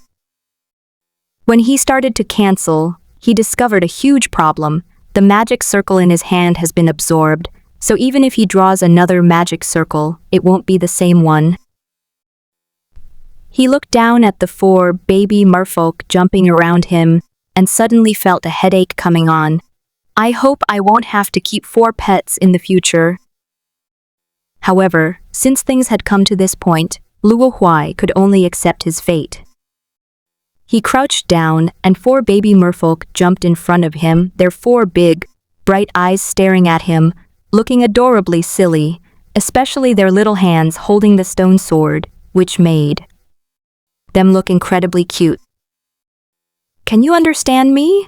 X4, do you understand what I mean?" "Oh no, this really means taking care of 4 kids." He stretched out his arm, and immediately the baby merman climbed up, 2 on each side, hanging on his shoulders. "You do know quite a bit about this." Luo Huai jumped twice lightly, weighted herself in her hands, and thankfully wasn't heavy. But in that jump, one of the baby mermen lost its grip and accidentally fell. Splat! The baby merman's round body fell to the ground and bounced twice. Luo Huai quickly squatted down to pick it up, but before he could even reach out, its body began to slowly fade, and finally, with a pop, it exploded into a puddle of water. A streak of red blood rose up and flew back into Luo Huai's palm. Luo Huai looked and saw that a quarter of the magic array had appeared in his palm, but the blood used as a sacrifice had not returned. So this isn't actually a living being? It's just a creation formed by the power he prayed for and his energy? In other words, there are no more scruples. Luo Hui's gaze towards the baby fish on his shoulder suddenly turned wicked.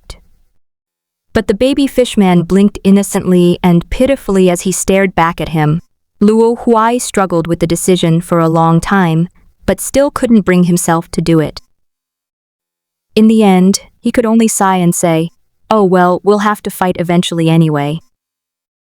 You can be considered to have fulfilled your mission by being cannon fodder. Perhaps it was because they had fused blood within them that he couldn't bring himself to kill them. It's definitely not because he's cute or anything like that. Those macho ideas have nothing to do with him. Yes? That's it. Huh? Since they have my blood on them, wouldn't you say they're my little clones? Luo Huai had another flash of inspiration. If that were the case, he took out his iron armor. Pick up a baby and put the iron armor in its little hand. Equipment, he thought to himself. The armor vanished instantly, and the baby merman donned a small full-body suit of armor. If that works, then wouldn't it be possible to... He started thinking about whether he could get them a set of diamond armor in the future. And he put the iron armor back and looked at the quarter of the magic circle in his palm. Can I summon that baby back right now? The sacrificial array is composed of many circular array patterns. The so-called quarter can actually be regarded as an extremely simple small array. A drop of blood, witness! The power of pure water. You have to shout it out with spirit. This time, only a few ripples appeared on the water's surface before a baby fishman crawled out of the water. Then it hopped over, climbed onto Luo Huai's shoulder, and hung in its original spot.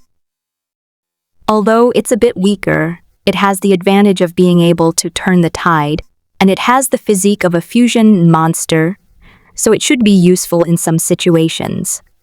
The panel appeared in Luo Huai's eyes. O baby fishman, rare. Race amalgam introduction making magnetic fish a reality is no longer a dream.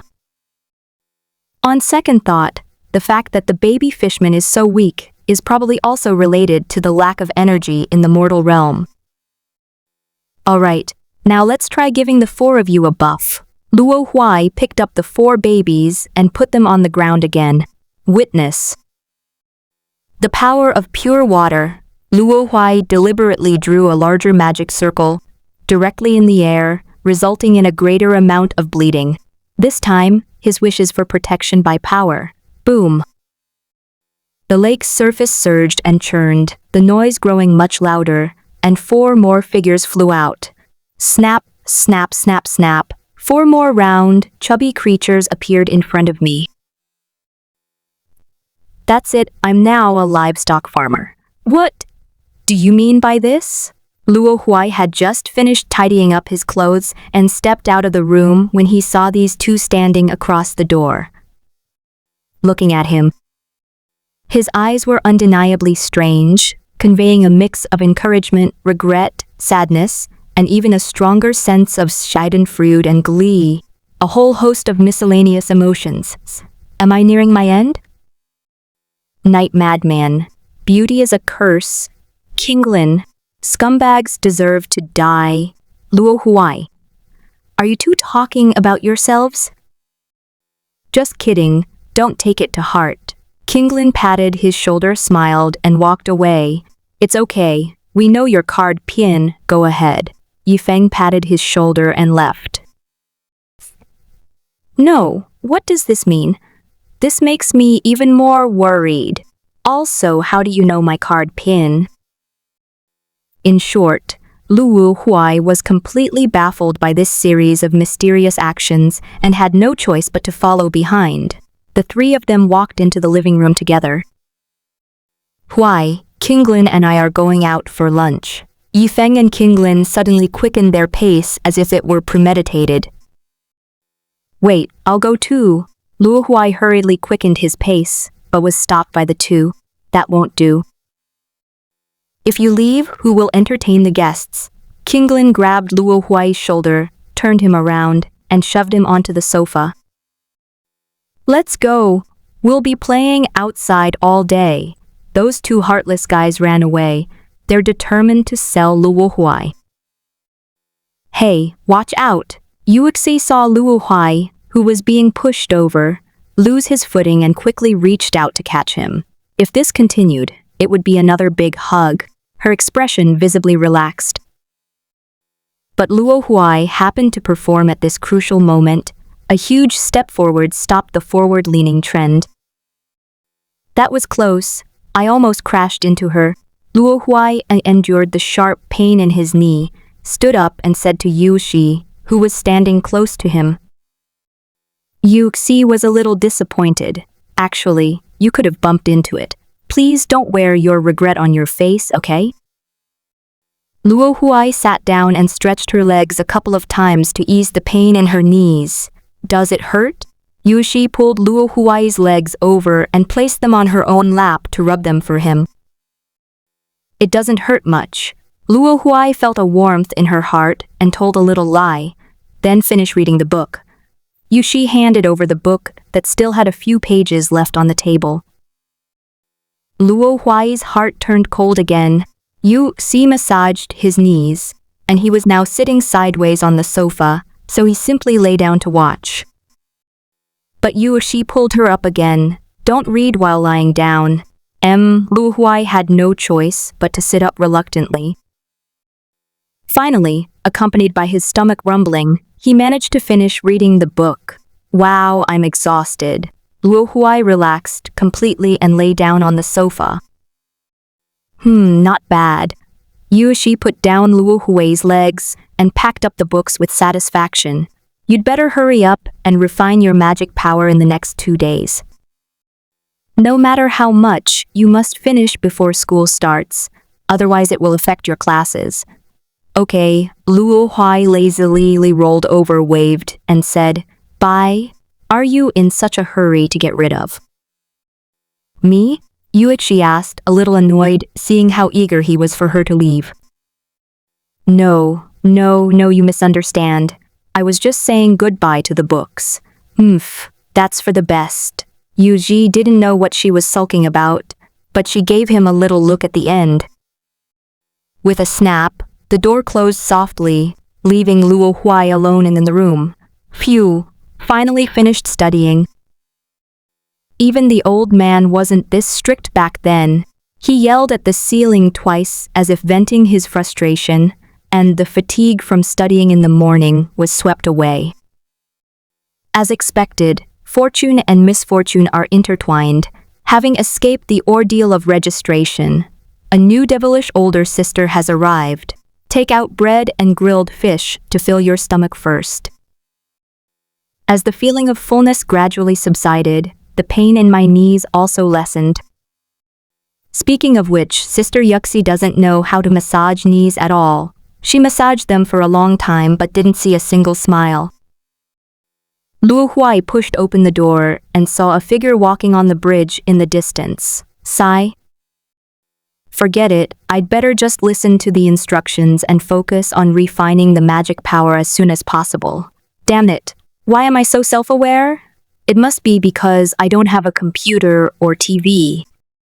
Luo Huai found a willow tree by the lake in front of the door and sat down cross-legged.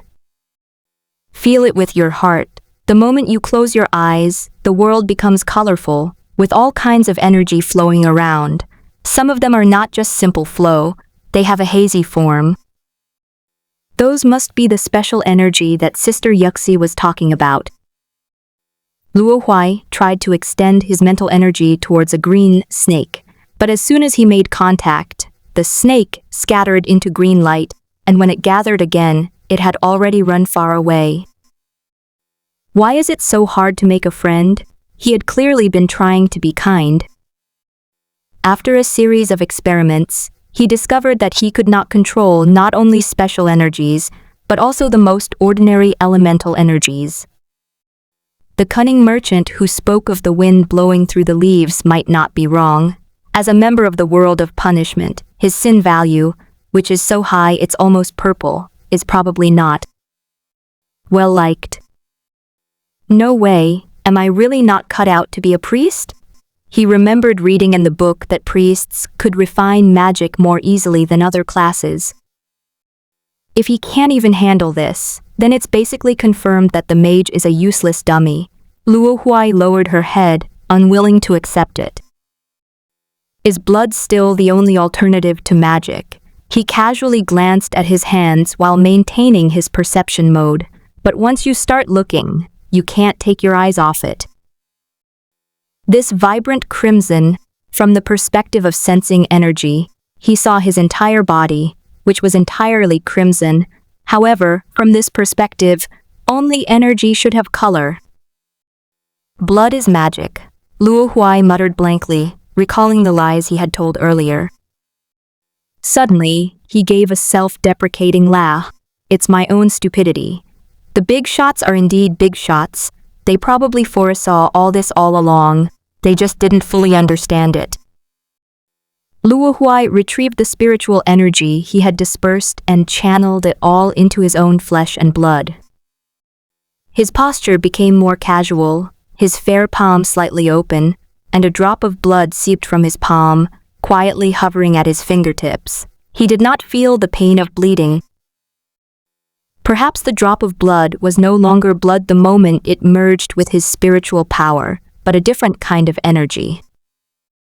Naturally, it was no longer bound by the physical body and could move at will. With a mere thought, the blood droplet began to spin, forming a small vortex, which then momentarily stopped, its surface still displaying the appearance of churning waves. Great, I can control it completely. It's like a part of my body, Luo Huai said happily. The droplets of blood splattered onto his palm, then seeped back in and disappeared without a trace. He then realized, wait, this seems to have always been a part of my body. Luo Huai stood up. A message flooded his mind. It concerned his magic. Energy name a blood of fusion a characteristics. It can be any kind of energy. Another amalgam. I guess this is Hearthstone's blessing. He was probably already a fusion monster. No wonder all sorts of strange powers could be left on him. His body's high adaptability and evolutionary ability, combined with his fusion constitution, have created his current survival constitution. Now I can use magic too. He clenched his claws, and crimson fusion blood seeped directly from his palm, converging into a sacrificial array as he desired. He then felt a suction force coming from his palm. The magic array was drawing in the offerings, which was also under his control. Finally, after the magic circle absorbed enough offerings, its patterns began to flow with a scarlet dark light, like a magnificent ruby. With the various myths he had read in the book that morning flashing through his mind, Luo Huai pointed his palm at the lake not far away and shouted, "Witness!" The power of pure water. For a beginner, overly brief requests are a big no-no because they don't clearly express the intention or sincerity, and the being requested won't bother to try and figure out what the person is thinking. However, Luo Huai was no ordinary novice. His blood was the greatest expression of his sincerity, and the being he was praying to was also eager to pry into Luo Huai's detailed intentions. Even for such sincere sacrificers, they are happy to hear brief prayers, because there is much room for them to express themselves freely. A small whirlpool rippled on the lake near the shore, and the magic array in Luo Huai's palm flew out and was sucked into the whirlpool. "They're here," Luo Huai exclaimed excitedly. The first time I unleashed proper magic, there were no earth-shattering special effects, which was great. Whoosh! Whoosh! Whoosh! Whoosh! 4 small figures leaped out of the water and stood side by side in front of Luo Huai. "Sen," the four figures shouted at him at the same time. Huh? Is that a fishman? Baby? With a round and chubby body, and a height that doesn't even reach the knees. The little chubby hand, which hasn't fully grown in, is holding a chibi-style stone sword. It doesn't seem to have much fighting power, and it actually doesn't, except for being cute. This must be a creature from Hearthstone, he wondered. Was Hearthstone's blessing starting to manifest? I almost forgot. The game originates from reality, and I'm protected by this game, so the connection is definitely strong. It's normal to summon related creatures, even if they just look alike. Luo Huai accepted this setting and decided to study it further before canceling the summoning. But when he started to cancel, he discovered a huge problem. The magic circle in his hand has been absorbed, so even if he draws another magic circle, it won't be the same one. He looked down at the four baby merfolk jumping around him and suddenly felt a headache coming on. I hope I won't have to keep 4 pets in the future. However, since things had come to this point, Luo Huai could only accept his fate. He crouched down and 4 baby merfolk jumped in front of him, their 4 big, bright eyes staring at him, looking adorably silly, especially their little hands holding the stone sword, which made them look incredibly cute. Can you understand me? X4? Do you understand what I mean? X4? Oh no, this really means taking care of 4 kids. He stretched out his arm, and immediately the baby merman climbed up, 2 on each side, hanging on his shoulders. You do know quite a bit about this. Luo Huai jumped twice lightly, weighed herself in her hands, and thankfully wasn't heavy. But in that jump, one of the baby mermen lost its grip and accidentally fell. Splat! The baby merman's round body fell to the ground and bounced twice. Luo Huai quickly squatted down to pick it up, but before he could even reach out, its body began to slowly fade, and finally, with a pop, it exploded into a puddle of water. A streak of red blood rose up and flew back into Luo Huai's palm. Luo Huai looked and saw that a quarter of the magic array had appeared in his palm, but the blood used as a sacrifice had not returned. So this isn't actually a living being? It's just a creation formed by the power he prayed for and his energy. In other words, there are no more scruples. Luo Huai's gaze towards the baby fish on his shoulder suddenly turned wicked. But the baby fishman blinked innocently and pitifully as he stared back at him. Luo Huai struggled with the decision for a long time, but still couldn't bring himself to do it. In the end, he could only sigh and say, "Oh well, we'll have to fight eventually anyway."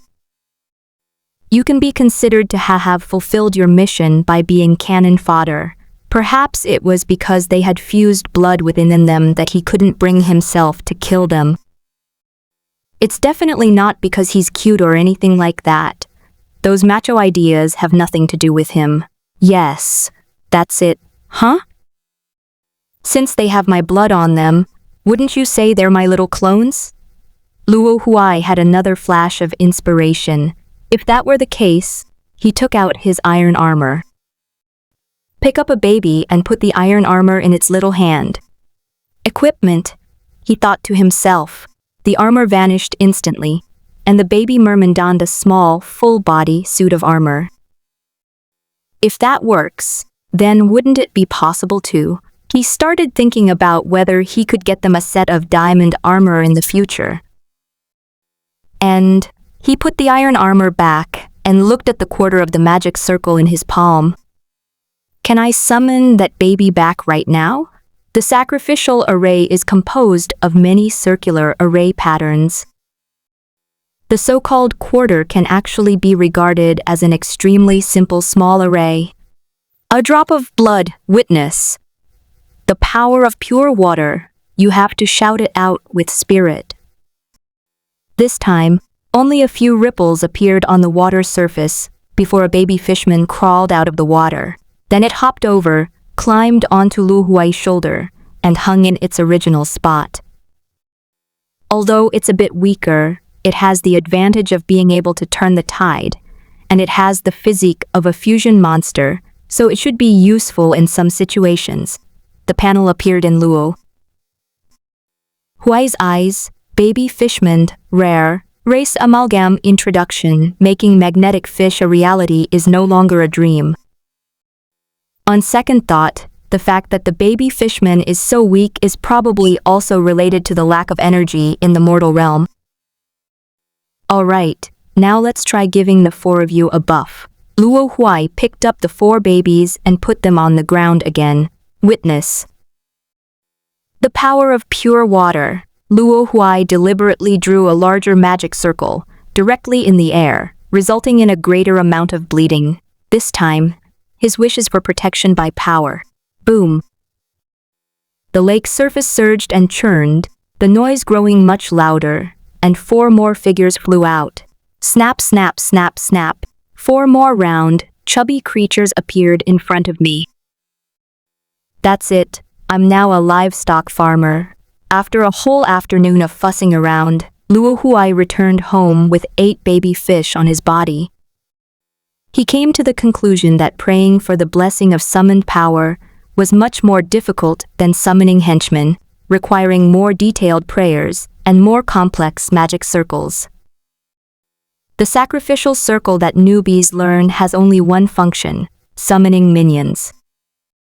Moreover, the magic circle's ability to withstand the descending power is shockingly weak, so even the strongest creature summoned is only of this level. So what exactly do you eat? Luo Huai piled the 8 baby fishmen on the sofa. Bread, grilled fish.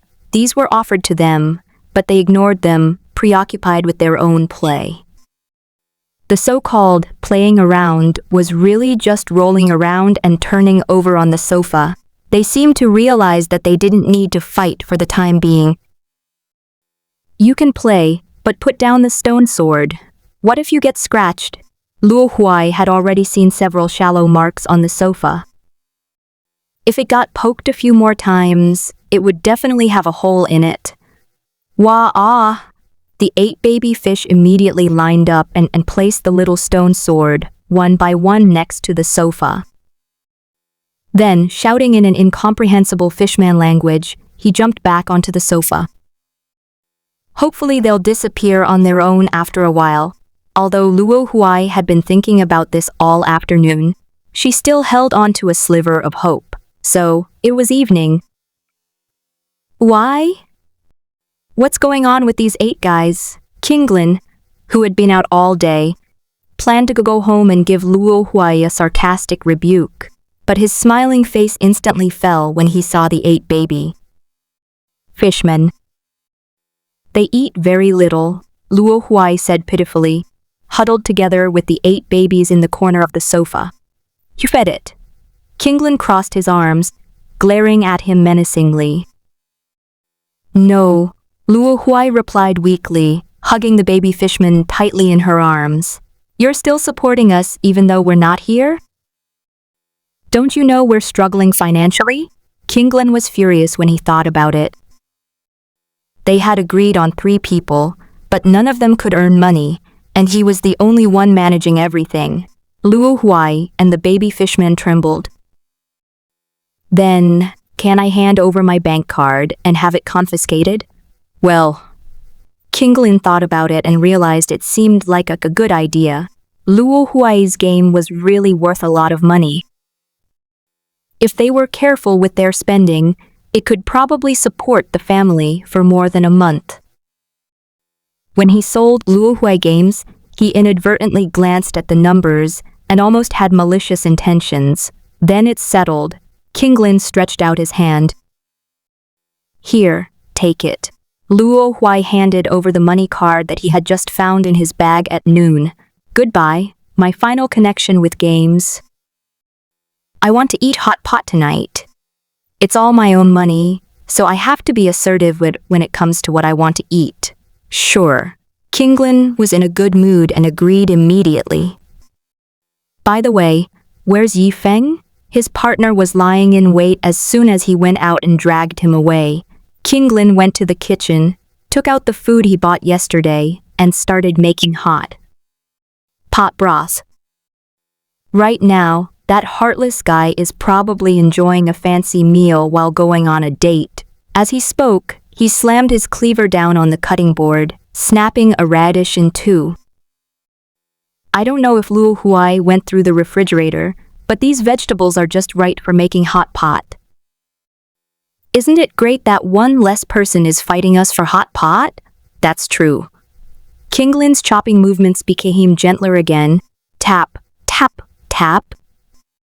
Waiting for dinner always requires a bit of patience. King Lin slowly prepared the hot pot ingredients, while Luo Huai sat in the living room playing with the fishman baby. Luo Huai, the dishes are ready. Take the hot pot to wash it and put it in the living room later. He took a large pot out of the cupboard and called out to the living room from the kitchen. Coming, Luo Huai replied casually, putting down the baby fishman in her arms and running over to help him. The two moved in perfect unison. In the quiet night, a few small lamps cast away the atmosphere of war in the illusory world, adding a touch of homey warmth. This scene used to only occur when the old man wasn't home, but it was only occasional before. Now and from now on, it will be the same every time. Sigh, old man, we can eat now. Luo Huai was about to express her sadness when King Lin patted her on the shoulder, interrupting her. All right. Since Yi Feng isn't here, his share is mine too. If you can eat it all, it's yours, King Lin said nonchalantly. The two carried the dishes and pot into the living room and got to work. Set out chairs and tables. The baby fishman lay on the table, curiously peering closer to investigate. Go away. Go away. If you look again, I'll throw you in. Luo Huai pushed them all away with his arm and put the hot pot down. The baby fish fell down and rolled all over the ground. But once they got up, they babbled and disappeared into some corner of the room. Ignore them. King Lin hadn't planned to interfere, so he lit the fire in the hot pot and said, "We can start eating once the water boils." Just as Luo Huai was about to pick up a plate of sliced meat, he was slapped away with a chop to the neck. What's the rush? I'm so hungry, Luo Huai screamed and slumped onto the table. He had already cleaned up the blood stains on the ground, so they weren't sitting in blood. To a starving person, this period of time feels incredibly long. King Lin, should we buy a TV? Luo Huai looked at the empty walls, feeling that they lacked a soul. Do you think TVs are free? Besides, we still need to buy cell phones. Luo Huai let out a dejected sound. Bump. Suddenly, the door was pushed open, startling both of them so much that they sat up straight. I'm home. Yi Feng's voice came from the entrance hall. Whoa, what's this? He was startled when 8 baby fishmen suddenly popped out from all 4 corners. He started walking with a hopping gait, as if afraid of stepping on something. That's what I summoned. You could call it a pet. Luo Huai saw that it was Yi Feng and lay back down on the table. Summoning? Luo Huai, are you a priest? I was wondering why that tutor who gave you lessons looked so familiar. She is also a beauty. Even if you only catch a glimpse of her during the registration process, you'll still remember her. Yi Feng's gaze finally fell on the boiling hot pot. Oh, hot pot today?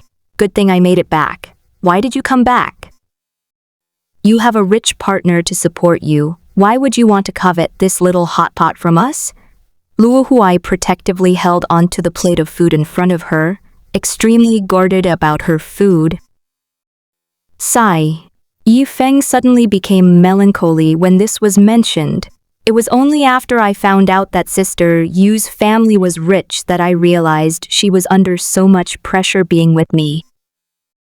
King Lin and Luo Huai both smelled the stench of a cheesy family drama, which seemed to have a hint of the dreaded idol drama mixed in. Yi Feng pulled out a chair and sat down, resting his chin on his hands, and began to speak. I originally thought she was just rich, but I never expected. I bet her family has some powerful influence, Luo Huai said, slurping up a mouthful of rice noodles. Pretty much, his family makes magical items. Yifeng paused, on a large scale. A magical item? Tell me what it's called, Kinglin asked with great interest. He was a mage, and if he could use Yifeng's connection, he might be able to get a factory price. Tianxing. I've never heard of it. Luo Huai didn't know much about this, so he could calmly slurp up the rice noodles. But Kinglin wasn't so calm. Tianxing? Which company is that? There's only one. Which one are you asking about? If it really is that family, Kinglin's expression changed several times. Luo Huai was stunned. Are you too crazy? Would it kill you to just follow the script and give a proper introduction? Reminded by this, Kinglin quickly began to explain. Tianxing is a famous magic prop workshop. In the mortal realm, it is a well-known brand of magical daily necessities. It is involved in almost all aspects related to magic. In the fantasy realm, it is even more famous. Its various magical props are sold all over major cities, and it often undertakes logistics commissions for some guilds. In short, he is not only rich, but also has connections with major guilds and is very powerful. Wow! Luo Huai's mouth opened into an O shape, and he took the opportunity to stuff a meatball into his mouth. The baby fish that had been hanging on his back were now staring at his chopsticks, moving back and forth. They didn't seem to want to eat them, they just found them amusing. So, Luo Huai swallowed the meatball and continued to ask, "How did you manage to break through her bodyguards and win her heart?" He didn't believe that a rich heiress like this wouldn't have 3 layers of bodyguards and bodyguards around her. I met Sister Yu in the newbie dungeon, who knew she'd been keeping it a secret from me. Yifeng frowned. She must be under a lot of pressure from her family. Stop talking. This cliched and melodramatic plot is predictable. Luo Huai was indifferent to it from beginning to end. So how do you plan to face her next? Kinglin took a soup spoon and filled a bowl of soup for everyone. It's getting chilly, so let's have some soup to warm us up. Strive to become stronger, be worthy of her, and not let her down, and then, Yifeng did not hesitate for a moment. The 2 people in front of him were people who could keep their mouths shut about things that were truly important. He took a deep breath and uttered those 2 words in a firm and powerful voice. Propose. Good. Clap, clap, clap, clap, clap. Kinglin and Luo Huai applauded his ambition. The baby fishman, unaware of what was happening, foolishly joined in the clapping. The brothers' major life event was settled, and the 2 who considered each other the elder brothers were very pleased. But Yifeng was ultimately wrong. He overlooked one thing. Their malicious intentions never ceased. Kinglin and Luo Huai, your proposal has nothing to do with us. Now let's think about how to use this as leverage to blackmail the knave parties involved. The next day, all the housework was left to Yifeng, while Kinglin and Luo Huai went out to have fun. Unfortunately, Luo Huai was caught by Yu Shi, who was jogging in the morning. When he turned left after leaving the house, Yu Shi forcibly dragged him to tutor him personally. In the end, only Kinglin escaped, but whether it was a curse or not, all 3 brothers were destined to perish today. Little fairy, with a title that could only be heard in the illusionary world, and the appearance of 3 girls, Kinglin typed GG. The 3 brothers were all killed. It wasn't until the start of the school year that the 3 brothers were able to appear together in a photo again. Of the 3, only Luo Huai looked haggard. Why is it that you 2 are having a sweet and romantic date, while I'm stuck in a dark and hopeless tutoring session? This is outrageous. He hasn't had a chance to play at all these past 2 days, as he's been learning all the basics a novice priest should know. Yuetsi also saw the 8 baby fishmen, and they became frequent visitors to her arms. Its adorable, goofy appearance and the tactile feel of this giant plush pillow are sure to awaken a girl's girlish heart, even if she's past puberty. In short, the 3 brothers, who had encountered each other again, stepped into the teaching area together. At this moment, they officially began their university life. But as soon as they walked in, a glib-tongued guy popped out. "Hey, isn't this Kinglin?" Ren Xiun walked up to them with a cocky look on his face. "Who is this guy?" Luo Huai asked the 2 people beside him. "He's an idiot, ignore him." The 2 answered in unison. Oh, so Luo Huai's gaze towards Ren Xian also became the same as King Lin Yifeng's. Ren Xiun was so angry he jumped up and down, pointing at Kinglin and shouting, "Don't forget. We still have a fight to fight." "I understand." Kinglin, who had already walked ahead, didn't even turn her head. "What is he saying?" Luo Huai asked curiously, as did Yifeng. "It's nothing, I just agreed to have a match with him when I have time. It's a small matter." "What department is he in?" "Like you, a priest." Yifeng and he were not surprised that Luo Huai had changed from a farmer to a priest. After all, you get a chance to change jobs after completing the beginner dungeon. That's interesting. It means my academic life will have one more source of fun. The Department of Sacrifice doesn't have many students. There are probably only a few classes. The chances of them being in the same class are very high. Let's part ways here. The 3 brothers parted ways, and each went to their respective school buildings. Following the small map in his hand, Luo Huai found the classroom and glanced at the sign. Sacrifice Class A. It was a very ordinary large classroom with tiered seating and a large podium, but blackboard was a bit fancy, projecting a 3-dimensional image. This is to facilitate the explanation of some 3-dimensional magic arrays. "Xiao Luo, you're here?" Yu Qi, who was sitting on the podium waiting for the new students to register, was scrolling through her phone out of boredom when she saw Luo Huai arrive first and immediately called out to him happily. If other new students arrive, she won't be able to use her nickname anymore. Otherwise, people might gossip about Luo Huai, like she got into Class A through connections or something. "Hello, Teacher Yu," Luo Huai greeted her politely. "Hey," Yuetsi slapped him with her little hand in dissatisfaction. "There's no one else here, so you should still call me sister." "Sister, hey," Xiao Luo's voice is so nice. Yuetsi happily rubbed Luo Huai's head, not caring whether he resisted or not. Xiao Luo is a treasure from head to toe. She's adorable, has a wonderful voice, and feels amazing to the touch. But suddenly, Yuetsi withdrew her hand and reverted to her teacher-like demeanor. Someone is coming. Luo Huai's heart skipped a beat, and sure enough, a freshman walked in through the door the next second. "Luo Huai, please find a seat for yourself." Yuetsi pointed out a seat to Luo Huai. "First row, right in the middle. Wow, you have to keep your eyes on the teacher the whole time. You can't even be distracted for a second." But that's exactly what Yuetsi means. From now on, she'll have to keep an eye on her older sister throughout every class. Ahem, I've gone a bit too far with my imagination.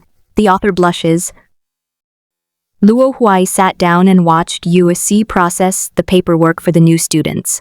Unexpectedly, this new student was as a familiar face. "Huh, aren't you the new guy who came with Kinglin?" "You're a priest too?" After Ren Xian finished signing in, he turned around and saw Luo Huai. Luo Huai's appearance could not be described as stunningly beautiful, but he was certainly capable of causing trouble for a region, so Ren Xian remembered him even though she had only met him once. Ren Shiyun was about to blurt out something sarcastic when he suddenly remembered King Lin's cold gaze, and the moment his head fell to the ground. He couldn't help but shudder and changed the words he was about to say. Being a priest is not easy. It consumes a lot of resources. Each practice of sacrifice, whether successful or not, means the loss of an offering. The more advanced the sacrificial array, the more expensive it is to connect.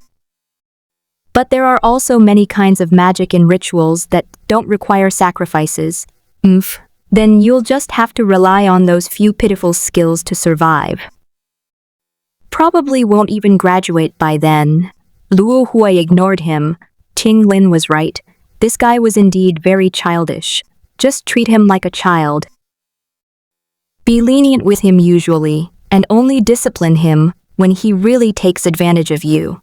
Luo Huai had a strong premonition that this guy would definitely cause trouble in the future.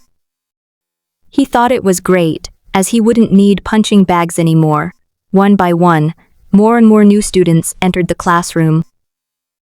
Although they had enjoyed a few days of leisure without parental supervision, most of the freshmen still had a bottom line and signed in before the late arrival bell rang.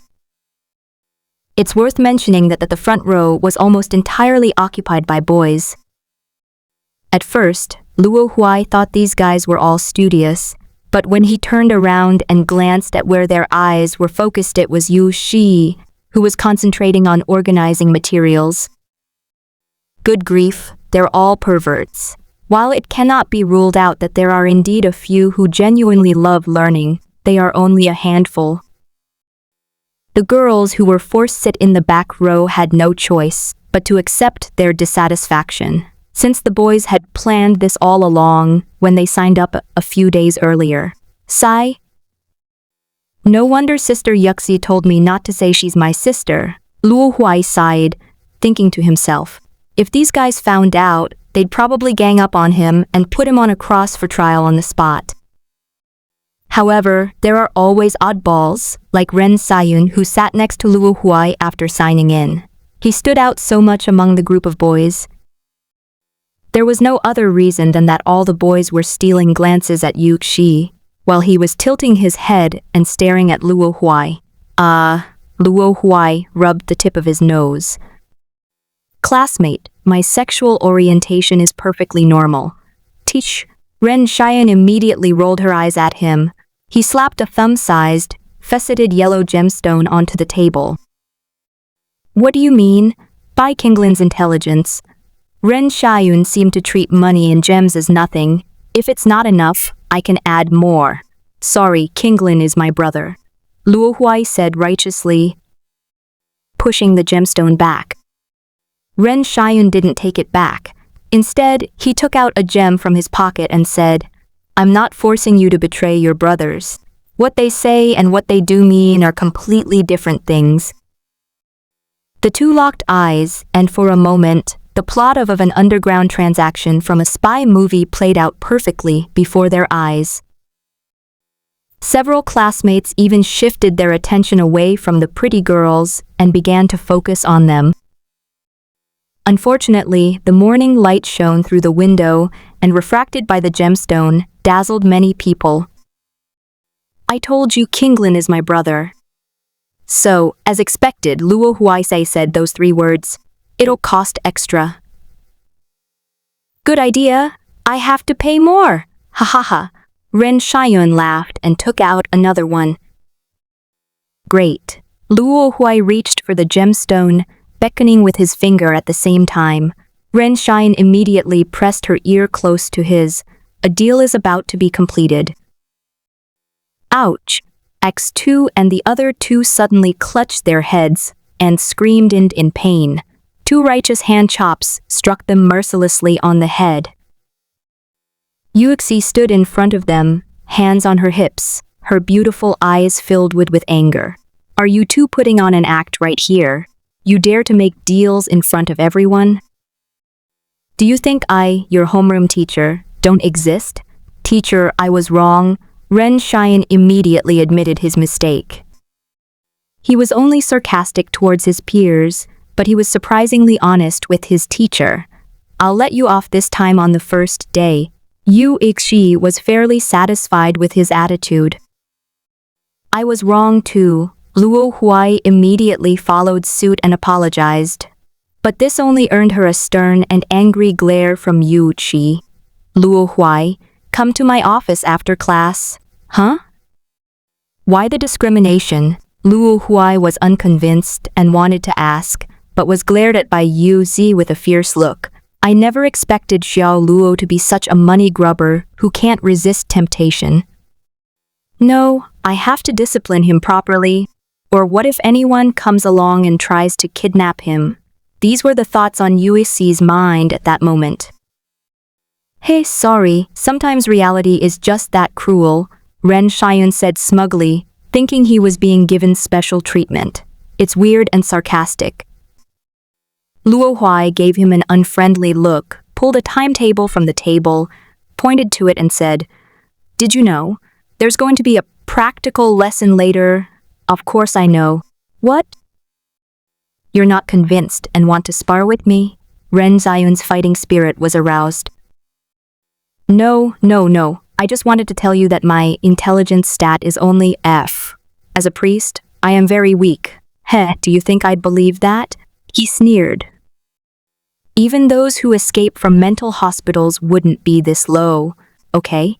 If you want me to underestimate you, at least come up with a plausible reason." "But I'm magnanimous, I'll give you some face then." He was very arrogant. Believe it or not. After saying that, Luo Huai turned his head and listened attentively to Yu Yuxi's explanation of some precautions. The first class came to a quick end. "All right, that's about all the points we need to pay attention to. Next class, we'll head straight to the arena." On the first day, Yu Xi planned to take the students to familiarize themselves with the venues and equipment that they would use frequently in the future.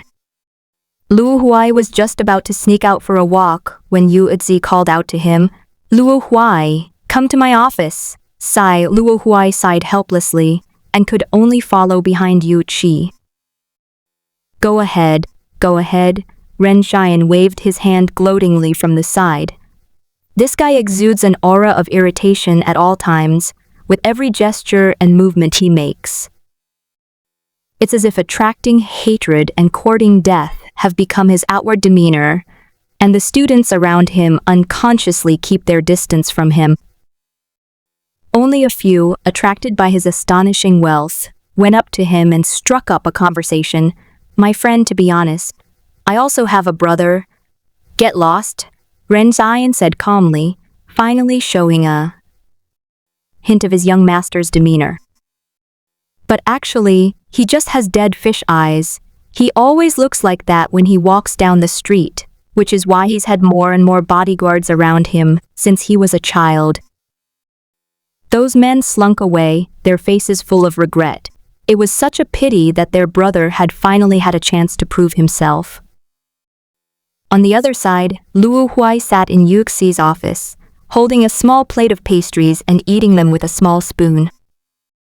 Yu Xi sat next to him, lecturing him incessantly about how he shouldn't be greedy for money, how he should resist temptation, and how he should tell his sister what he wanted, and so on. I'm not listening, Abba." Unfortunately, Luo Huai didn't listen at all, focusing on enjoying the pastries. "Yuxi, this won't work." Xin Meng, who shared an office with Yu Yi, couldn't stand it anymore.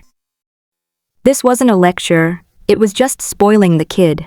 Who feeds someone when they're trying to train them to behave?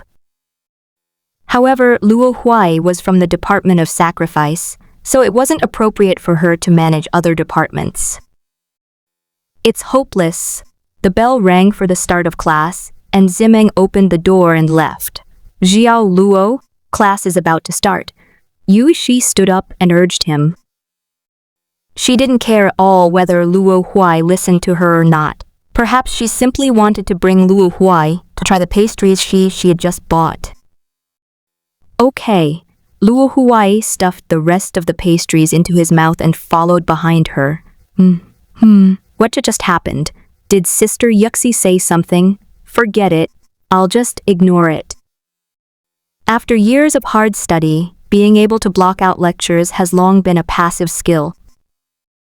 Everyone line up from tallest to shortest and follow me to the arena. In front of the classroom, Yu Ji lined up the group and led them toward the arena. Unfortunately, it seems I'll be your sparring partner later. As luck would have it, Ren Xiaoyan ended up in line next to Luo Huai again. That's great, Luo Huai said happily. Ren Xiaoyan felt a sense of vigilance, but then she thought about her solid foundation and relaxed. No matter how strong he is, he can't beat his pile of magical items. Upon entering the arena, it was found to be packed with people. I knew I was late. Yu Xiai looked at the room full of students and teachers and patted her furrowed brows in exasperation. Many law school classes choose to come here during the second period so they can finish school earlier in the afternoon. The central battle arena had become a chaotic free-for-all between magic-based classes. What? You're asking why there aren't any students from those departments who are soldiers? No need to ask, of course, we'll just start training right away, filling the entire physical training schedule. First, train them to the bone. This is when the physical gap between magic-based and melee classes widens. Yu Xi temporarily arranged for the students in her class to sit in the audience seats. Then he approached Ziming, who was sitting not far away. Sigh. She had barely sat down when she started complaining to her best friend. What's wrong with the dean? Every time school starts, he has to wait a week before opening the dungeon. It's like going to a crowded market every time. The major guilds have their own private instances, and the Academy City also has its own private instance, which is an all-encompassing super-large instance, a collection of countless miniature instances. Both students and teachers can enter, and all rewards obtained in the instance belong to the winner. The most distinctive feature of this instance is that it allows for the creation of miniature instances as needed. Simply place a specific identifier or data in the central generation hub, and it will immediately begin generating data around it. For example, if you put in a mythological book, a miniature copy related to that myth will be generated. This is actually the main teaching place for each department. This benefit is only available free of charge to faculty and staff, otherwise, a hefty fee must be paid. This private copy is called a Starry Sky Library, and it is jointly owned by the 4 Academy cities of the East, West, South, and North. It's very safe. Death triggers an emergency pop-up, but the rewards will be relatively less. I can't wait to take my students to the vampire castle. Just thinking about them running around in terror gives me a strange sense of excitement. Yu Xi sat there lost in her own dark fantasies, especially the thought of Xiao Luo, who had panicked and rushed into her arms. Oh! I'll go to the dean this afternoon to ask for access. Ziming, standing to the side, looked at Yuxi, who was lost in her own fantasy, and was speechless. I haven't even said anything yet. How come you're already getting all excited? However, Ziming didn't have time to care about her silly best friend right now. The reason she didn't say anything was because she was currently facing a student named Kinglin on the battle stage. What kind of evil spirit has been descended upon this world? Ziming pinched the bridge of her nose, feeling a headache coming on.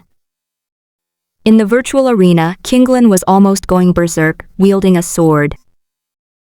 One opponent comes up, sword flashes and falls. The next one comes up, sword flashes and falls again. This is a serial killer? He's insane. In the audience, especially the students who were close by, they stared in horror at Kinglin, whose face was half red. Only a few hot-blooded individuals watched with shining eyes. There are also 3 girls, Crane, Cotton Candy, and Kite Girl. 2 days ago they finally caught her, and then Kinglin was targeted. Whenever she went out, she would be arrested. University is a place where youth is full of excitement, and there are potential fourth parties everywhere. Little Fairy now I call him Kinglin, doesn't know how to restrain himself, so we have to keep a close eye on him, right? The 3 members of TF Boreas have been forced to hold a matchmaking event for women, and now they feel unsafe with anyone, so they have completely united. Go Kinglin, X3. They were hoping Kinglin would kill more fiercely, scaring away all those young girls who had never seen blood. That would make them safe. Meanwhile, on the side of Class A, the sacrificial ceremony, Luo Huai affectionately put his arm around Ren Xian's trembling shoulders and asked, "So, do you still want to fight him?" Let me guess, can you finish drawing the first array pattern before he beheads you? This barrage of sarcasm pushed Ren Xian's pride to the limit, forcing him to declare, "If I released it myself, I'll take responsibility for it." Then please, Luo Huai spread out his other hand, gesturing for them to proceed. Now, not only were his shoulders shaking, but his legs started shaking too. At that moment, the arena where Kinglin was located was completely deserted. Nobody dared to challenge them. The novice mages didn't even dare to entertain the thought of facing such an opponent. Kinglin stood there, sword in one hand, like a beautiful green peak. His gaze was indifferent, yet beneath his half-closed eyelids shone a chilling light, making those who looked upon him feel as if snowflakes were falling around them. The splattered blood stains on his face added a touch of eeriness to his demeanor and also gave him a certain beauty. Once the students calmed down, they suddenly noticed his unusual good looks, especially many of the girls who couldn't take their eyes off him. Oh no! The 3 little ones immediately felt a sense of alarm. Someone come quick and beat Kinglin down. The worse he gets, the better. If they weren't physically unable to do it, the 3 boys would probably have taken matters into their own hands. Just then, a beam of light flashed in front of Kinglin. A new warrior has been born. The 3 little ones cheered. Upon seeing this, Kinglin on the stage recognized him as an old face and immediately raised his sword to strike. Kinglin, Ren Xian hadn't even finished making his threats. Click, next one. Kinglin continued to stand there, exuding his charm with unrestrained abandon. Wow, he's so handsome. They look like they stepped right out of a martial arts world, a girl exclaimed dreamily. Then a group of boys around her, their eyes shining, nodded in agreement. This wave is appealing to both men and women.